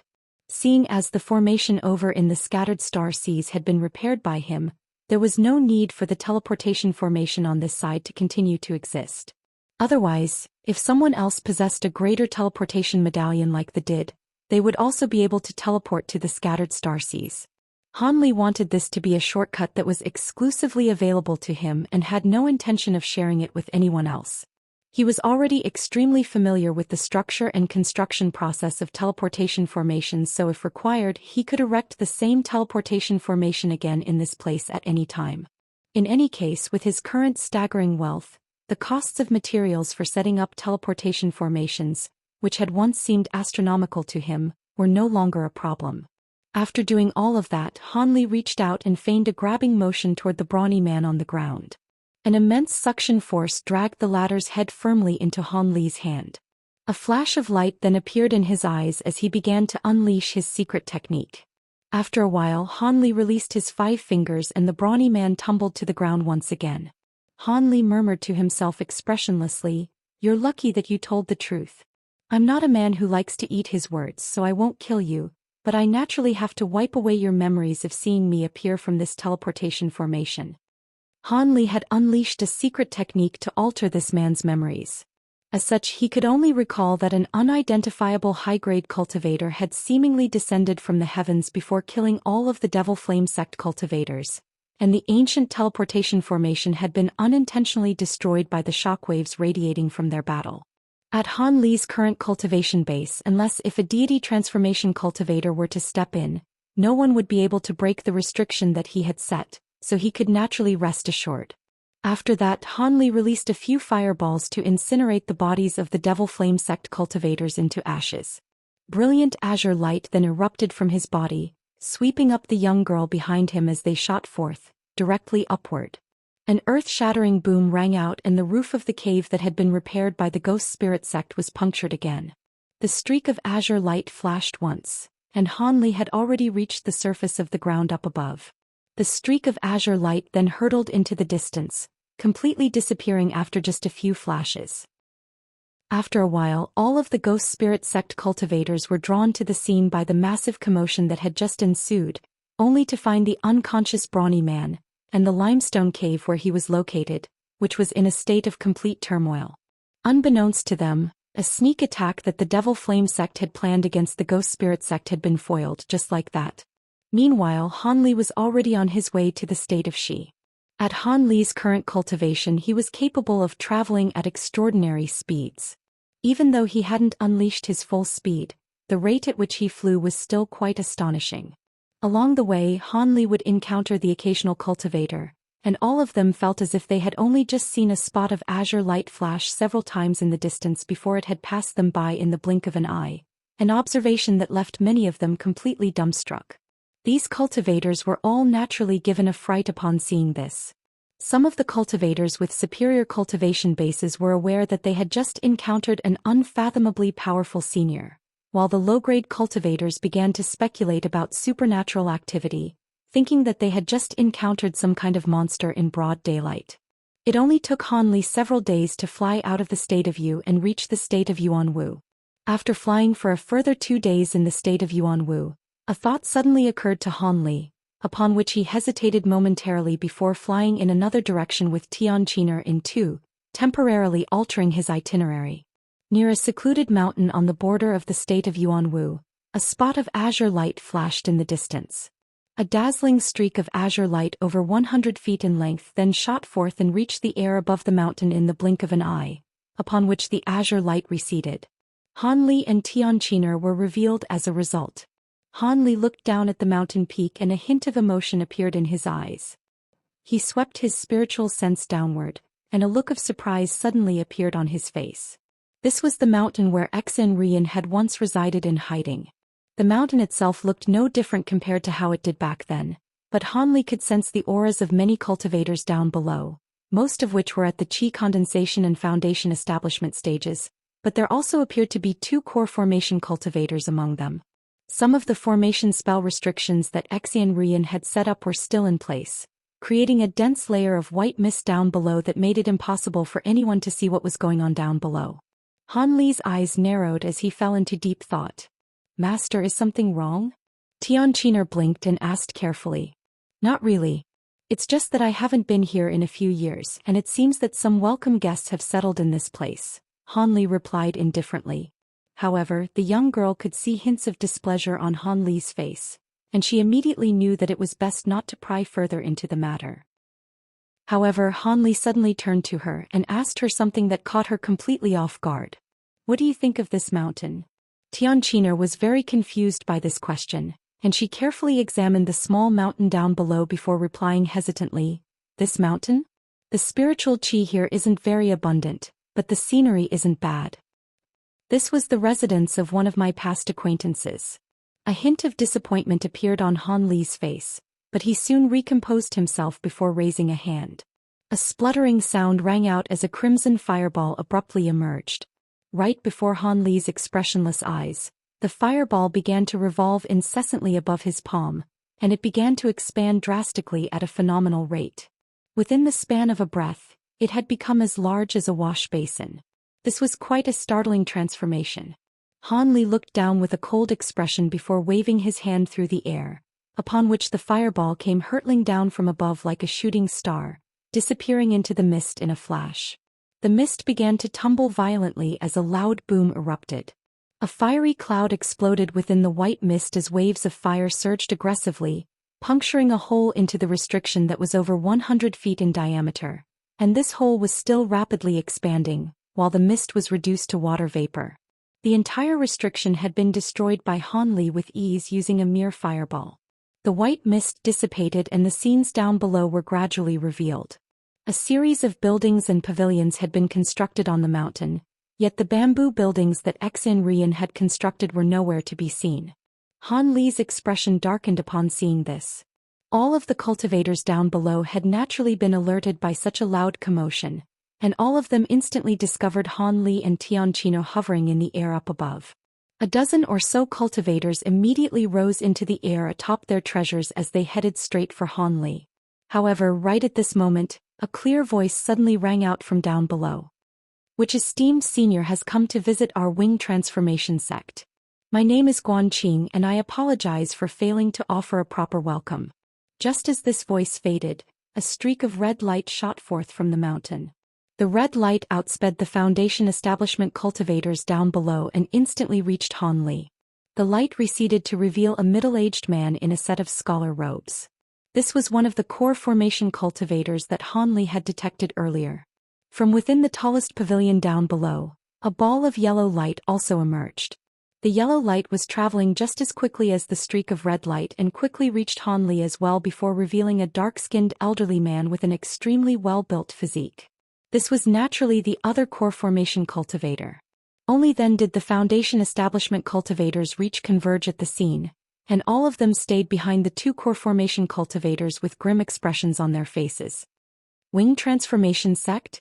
I've never heard of it. Is this a newly founded sect?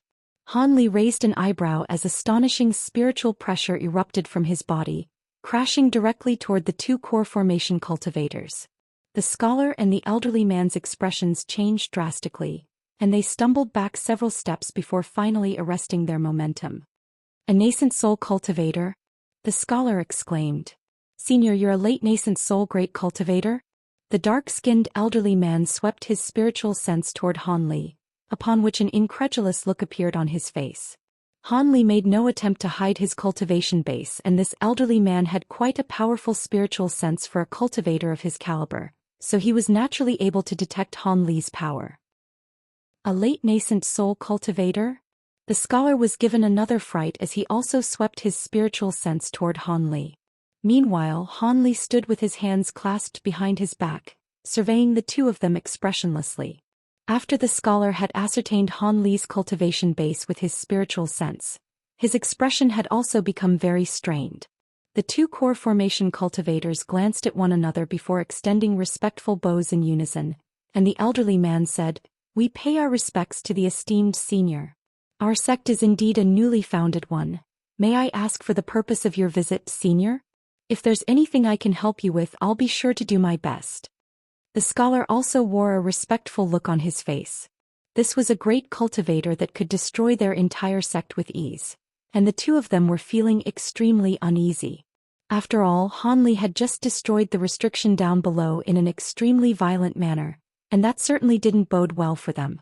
Upon seeing their masters concede in such a tame manner and hearing the words late nascent soul cultivator, the Foundation establishment cultivators behind them were also completely petrified.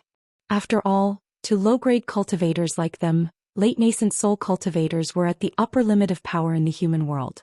It was everyone's dream to be able to reach such a lofty cultivation base. Seeing as this is a newly founded sect, then you should have a nascent soul cultivator among your ranks. Where is your master? Han Li asked coldly. The elderly man mustered up his courage and replied, "Our master is Huang Yao the Enlightened, and he left to visit a friend a month ago. The two of us are currently looking after the sect in his stead." "He's not here? So be it, it doesn't matter anyway. When did all of you move into this place and where's the person that used to live here?" Han Li asked. The elderly man was slightly taken aback by this question, and he turned to the scholar beside him as he replied, "Our sect moved here 70 years ago.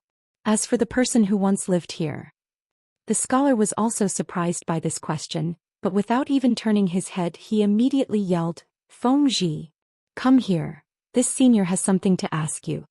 Right as his voice fell, all of the Foundation establishment cultivators turned to one of their members in unison. This was an elderly man with refined features who appeared to be over 60 years of age. This cultivator by the name of Fengji also wore a stunned look on his face. You're calling for me, master? The elderly man by the name of Fengji hesitated before confirming the situation, in fear that he had misheard. Yes, I'm calling for you. Hurry up and get over here. This senior has some things to ask you. Didn't you live in this place before we came here? The scholar urged in a stern voice, in fear that Han Li would be irked by this slow disciple. Yes, I'm coming right away. After confirming that he hadn't misheard, the Foundation establishment stage elderly man could only muster up his courage and fly over to the scholar's side. Han Li turned his attention to Fengji and asked, You lived in this place before? Yes, senior. Prior to joining this sect, I did indeed live in this place as had many generations of my forefathers, Fengji replied in an uneasy manner. Han Li nodded before raising a question that came as quite a surprise to everyone. I see. How did you reach the Foundation establishment stage?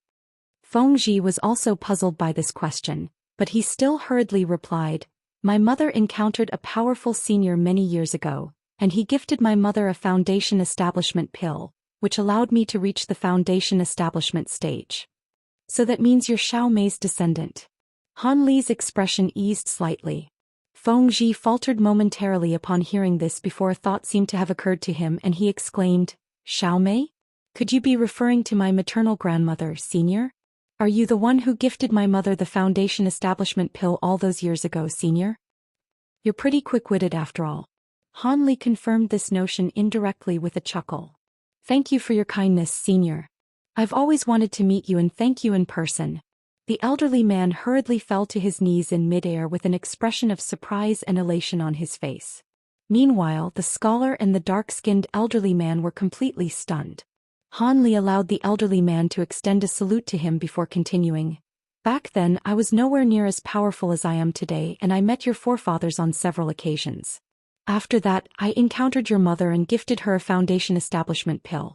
However, your cultivation base seems to have stalled at the mid-Foundation establishment stage, so it appears your aptitude isn't all that great.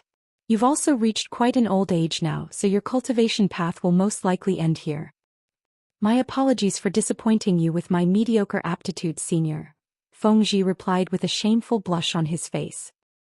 I have nothing to be disappointed about. By the way, how did this wing transformation sect move into this place?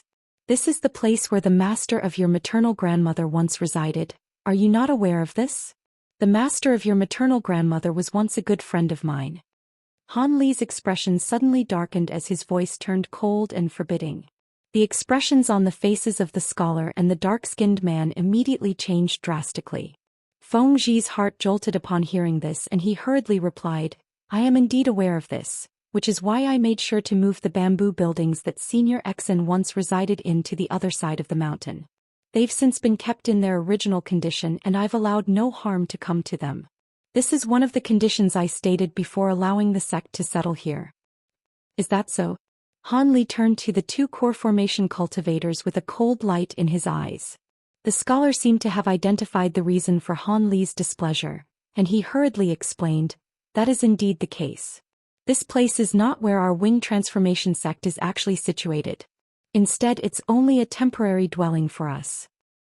The reason why so many of our disciples are here is because we have to take care of a few matters in the state of Yuanwu, so we had no choice but to stay here for the time being. After transferring fellow Daoist Xian's bamboo buildings to the other side of the mountain, we haven't touched them at all. I see. Regardless of all that, this is the past residence for an old friend of mine, and I don't want to see any other cultivators here. I trust the two of you are aware of what you should do next, Han Li said in a cold voice. The dark-skinned man shuddered and immediately said, Of course. We'll move out of this place with our disciples right away. The scholar nodded eagerly in agreement. That would be great. I'll leave you to it then. Take me to fellow Daoist Xian's bamboo buildings. Han Li turned his attention to Feng Zhi and asked him to lead the way. Right away, senior. Feng Zhi naturally didn't dare to delay as he gave a respectful reply. He bowed toward the scholar before activating his treasure and flying toward the other side of the mountain. Azure light erupted from Han Li's body, sweeping up Xianxia within as he flew along behind Feng Zhi. The scholar heaved a sigh of relief before transmitting his voice to the dark-skinned man as he asked, "Is that man really a late nascent soul cultivator? We haven't made a mistake here, have we? Why is it that he doesn't look like any of the 3 legendary great cultivators?" Even from so far away, he still didn't dare to communicate directly with words. That should be the case.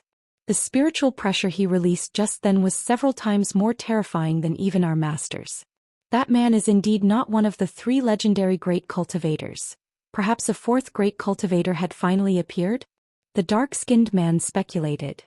If that's really the case, then news of this man should have spread through the entire Heavenly South region already, the scholar murmured. Forget about it. No matter who he is, he's definitely someone whom our master wouldn't even dare to mess with. Let's hurry up and evacuate this place. If we're too slow in moving out and he decides to change his mind, we'll be in big trouble, the dark-skinned man said with a grave expression. You're right, senior martial brother. I'll start the evacuation process right away. What a pity that we have to give up such a fantastic dwelling though, the scholar sighed reluctantly. We're already extremely fortunate. Thank heavens you recruited Feng Zhi into our sect. Without him here, I feel like that man would have destroyed our sect in a fit of rage. How come I didn't know that this disciple of yours has ties with such a powerful senior? Were you aware of this, junior martial brother? And who was the person that lived here in the past? To think that they were once the acquaintance of a late nascent soul cultivator, the dark-skinned man sighed.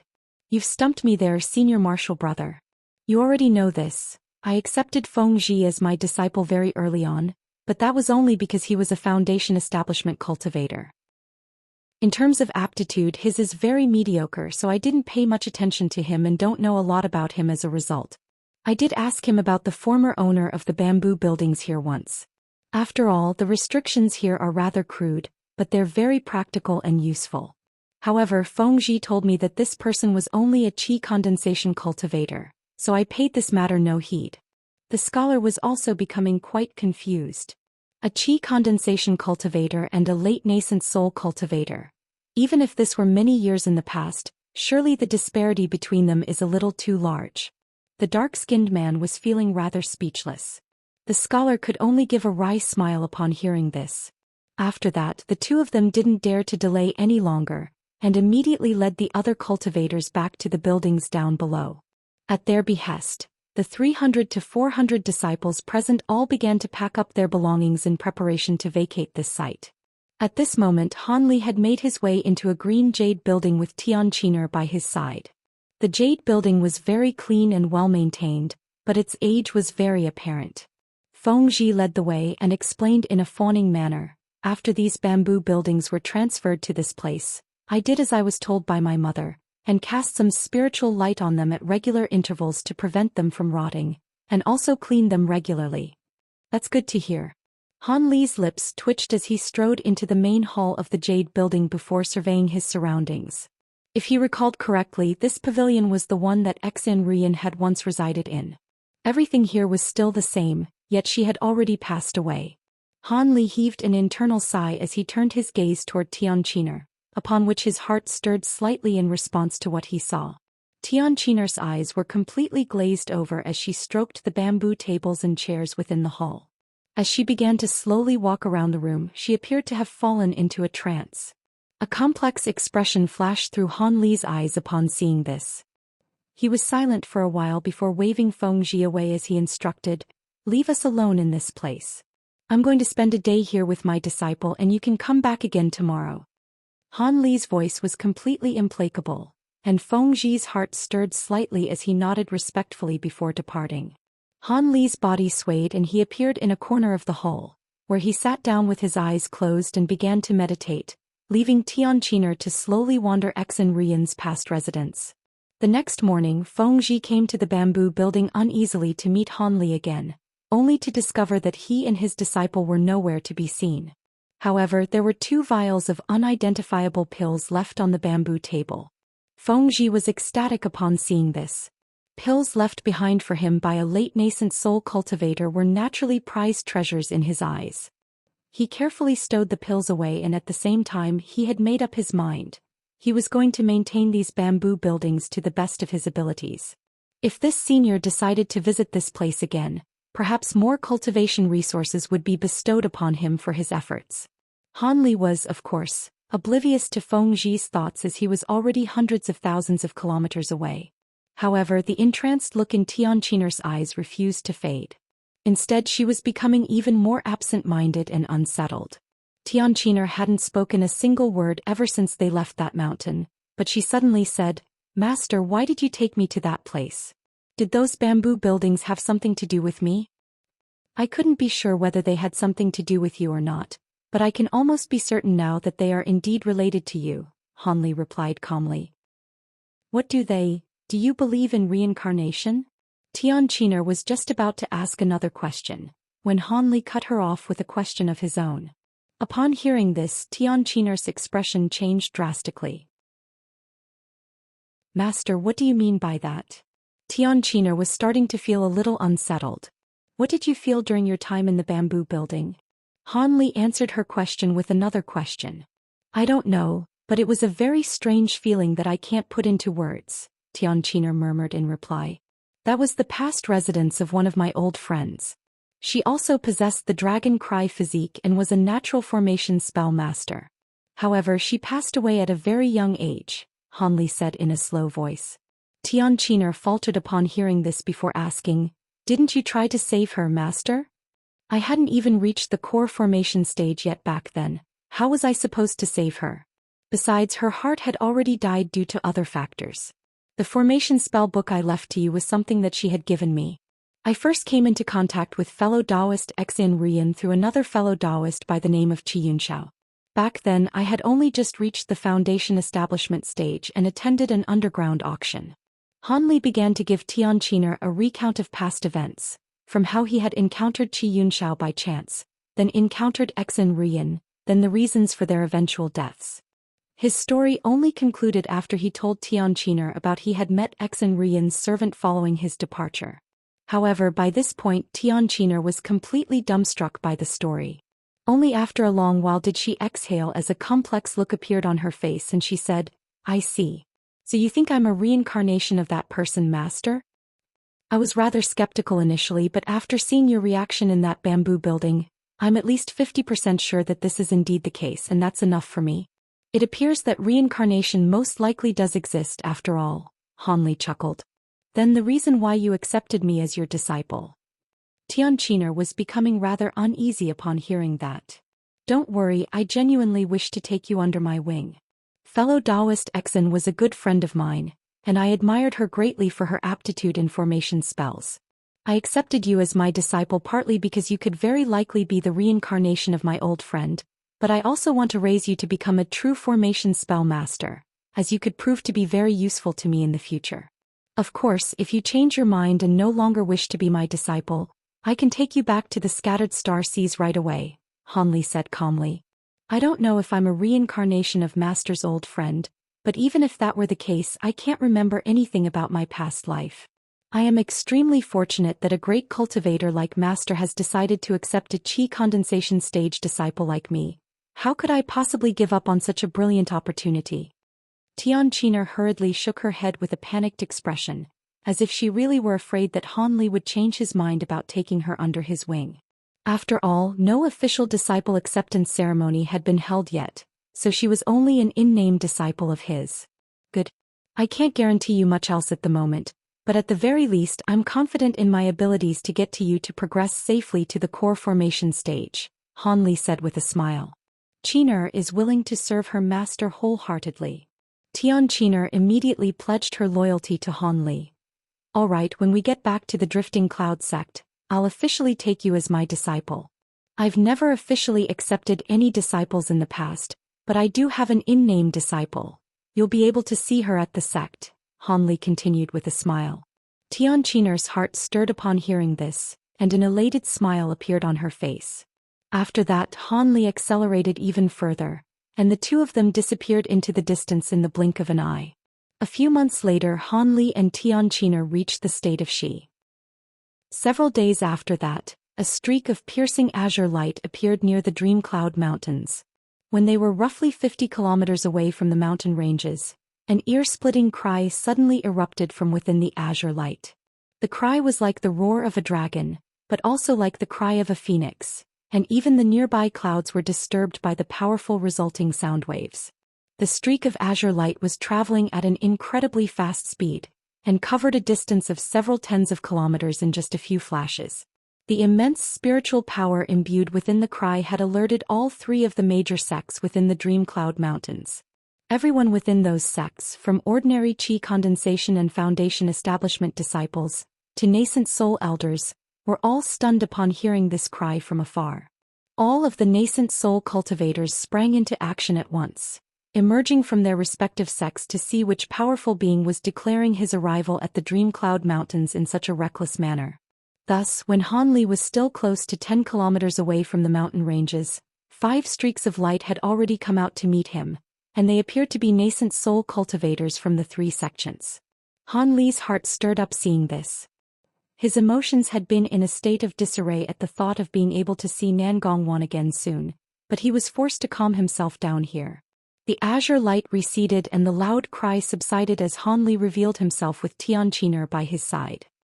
He then turned his attention to the 5 streaks of light hurtling toward him. Moments later, a rare joyful smile appeared on his face. When the 5 streaks of light were around 300 to 400 feet away from him, the lights receded to reveal 5 cultivators, most of whom Han Li recognized. A blue-robed middle-aged man identified Han Li from afar, and following a split second of stunned inactivity, he yelled with surprise and elation, "Junior Martial Brother Han." He was none other than Lu of the Drifting Cloud sect, the very same elder Lu who had invited Han Li to join the sect many years ago. "You look well, Senior Martial Brother Lu." Han Li's smile widened as he cupped his fist in a salute. "So it's fellow Daoist Han Li. I was wondering who would be capable of putting on such a mighty display of power. Brother Han, have you already reached the late nascent soul stage?" The next person to speak was a cultivator in a set of red robes. He was none other than Child Fire Dragon of the Ancient Sword Sect. At this moment he wore an expression on his face that suggested that he had just seen a ghost.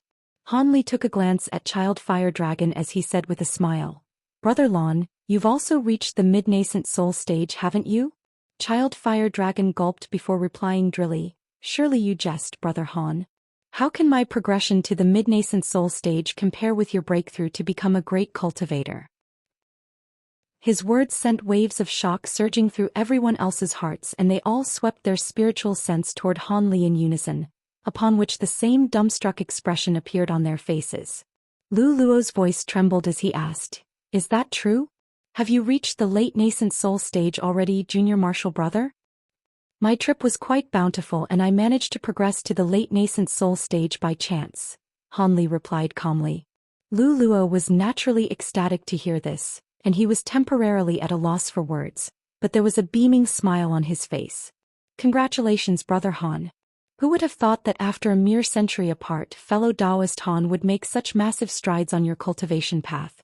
Looks like our Dream Cloud Mountains will also be a force to be reckoned with in the Heavenly South region from now on." The man who had just spoken was none other than Elder Feng, the man whom Han Li had once encountered in the 100 Possibilities Pavilion. Following a brief stunned stupor, the man immediately put on a warm and enthusiastic expression. Han Li nodded with a smile but didn't say anything in response. Even though early nascent soul cultivators and late nascent soul cultivators were both nascent souls, and referred to one another as equals, both of them were well aware of the massive disparity between the two. As such, everyone else was naturally struck by a sense of inferiority when standing before Han Li. As for the other 2 unfamiliar men present, they were new elders of the Ancient Sword Sect in the 100 Possibilities Pavilion. In the presence of Han Li, these 2 were feeling even more uneasy, and after extending a greeting toward Han Li, both of them refrained from saying anything else. "Brother Lon, fellow Daoist Feng, you 2 can go back for now. I've been away from the sect for a long time, so I plan to stay there for a few days before visiting the Ancient Sword Sect, the 100 Possibilities Pavilion. How does that sound?" Han Li proposed. Child Fire Dragon and Elder Feng immediately replied by expressing that there was no need for Han Li to visit their sections. Instead, they were going to gather their fellow elders to visit the Drifting Cloud sect instead. They secured Han Li's agreement to pay the Drifting Cloud sect a visit in 3 days before taking their leave. Thus, the only one that remained from the initial 5 was Lu Luo. After the other 4 cultivators disappeared into the distance, Han Li turned to Lu Luo with furrowed brows and asked, "Senior Martial Brother Lu, the other 2 sects have all recruited new nascent soul cultivators. Does our sect still not have a new nascent soul elder? Why do you have to go to the trouble to come here and welcome me in person? I'm quite ashamed to admit this, but with your resounding reputation, we were able to recruit many disciples with good aptitudes. However, their cultivation bases are all rather lacking, and there aren't that many who are even close to reaching the nascent soul stage. However, I'm sure they'll all develop into pillars of our sect in the future. By the way, who's this?" An awkward expression appeared on Lu Luo's face at first, but that soon gave way to befuddlement as he turned his attention to Xianxia. "This is a disciple that I accepted during my travels. I haven't held an official disciple acceptance ceremony yet," Han Li replied with a smile. Xianxia was very clever and she immediately stepped forward before extending a respectful curtsy. Xianxia pays her respects to Martial Uncle Lu. She was only a qi condensation cultivator, but after being accepted by Han Li as his disciple, she was naturally different from all of the other sect disciples, whose position in the sect hierarchy was determined by their cultivation base. "Haha, I didn't think that junior martial brother Han would be accepting disciples so quickly. As your martial uncle, I don't really have anything good to give you. Here's a protective treasure that I've used in the past." Lu Luo laughed heartily as he patted the storage pouch hanging from his waist, upon which a shimmering red crystal ball appeared in his hand, which he offered to Xianxia. Xianxia faltered upon seeing this before extending another delighted curtsy, then accepted the treasure with a joyful expression. Han Li smiled upon seeing this exchange before the 2 of them flew toward the Drifting Cloud sect with Xianxia in tow. On the way there, Lu Luo gave Han Li a rough recount of what had happened in the Drifting Cloud sect during the past century. However, the most important events were naturally the death of senior martial brother Qing, and Nangong Wan's perilous situation. Han Li had anticipated that senior martial brother Qing was close to the end of his lifespan, but he was still struck by a hint of grief upon hearing about his demise. After all, Han Li was once very close with this senior martial brother Qing. Upon learning the fact that Nangong Wan was still afflicted by her seal, Han Li's heart sank as a tense look appeared on his face. However, Lu Luo smiled and explained, "Not to worry, junior martial brother. Even though Sister Nangong's seal still hasn't been lifted, she's already woken up and she'll be fine. It's just that she's practicing a cultivation art in the ice wall, and if she were to break out from it now, her prior efforts would be wasted." You're tuning in to the Zhou Xian's Legacy YouTube channel. Don't forget to subscribe and join us on this journey to catch the most captivating stories.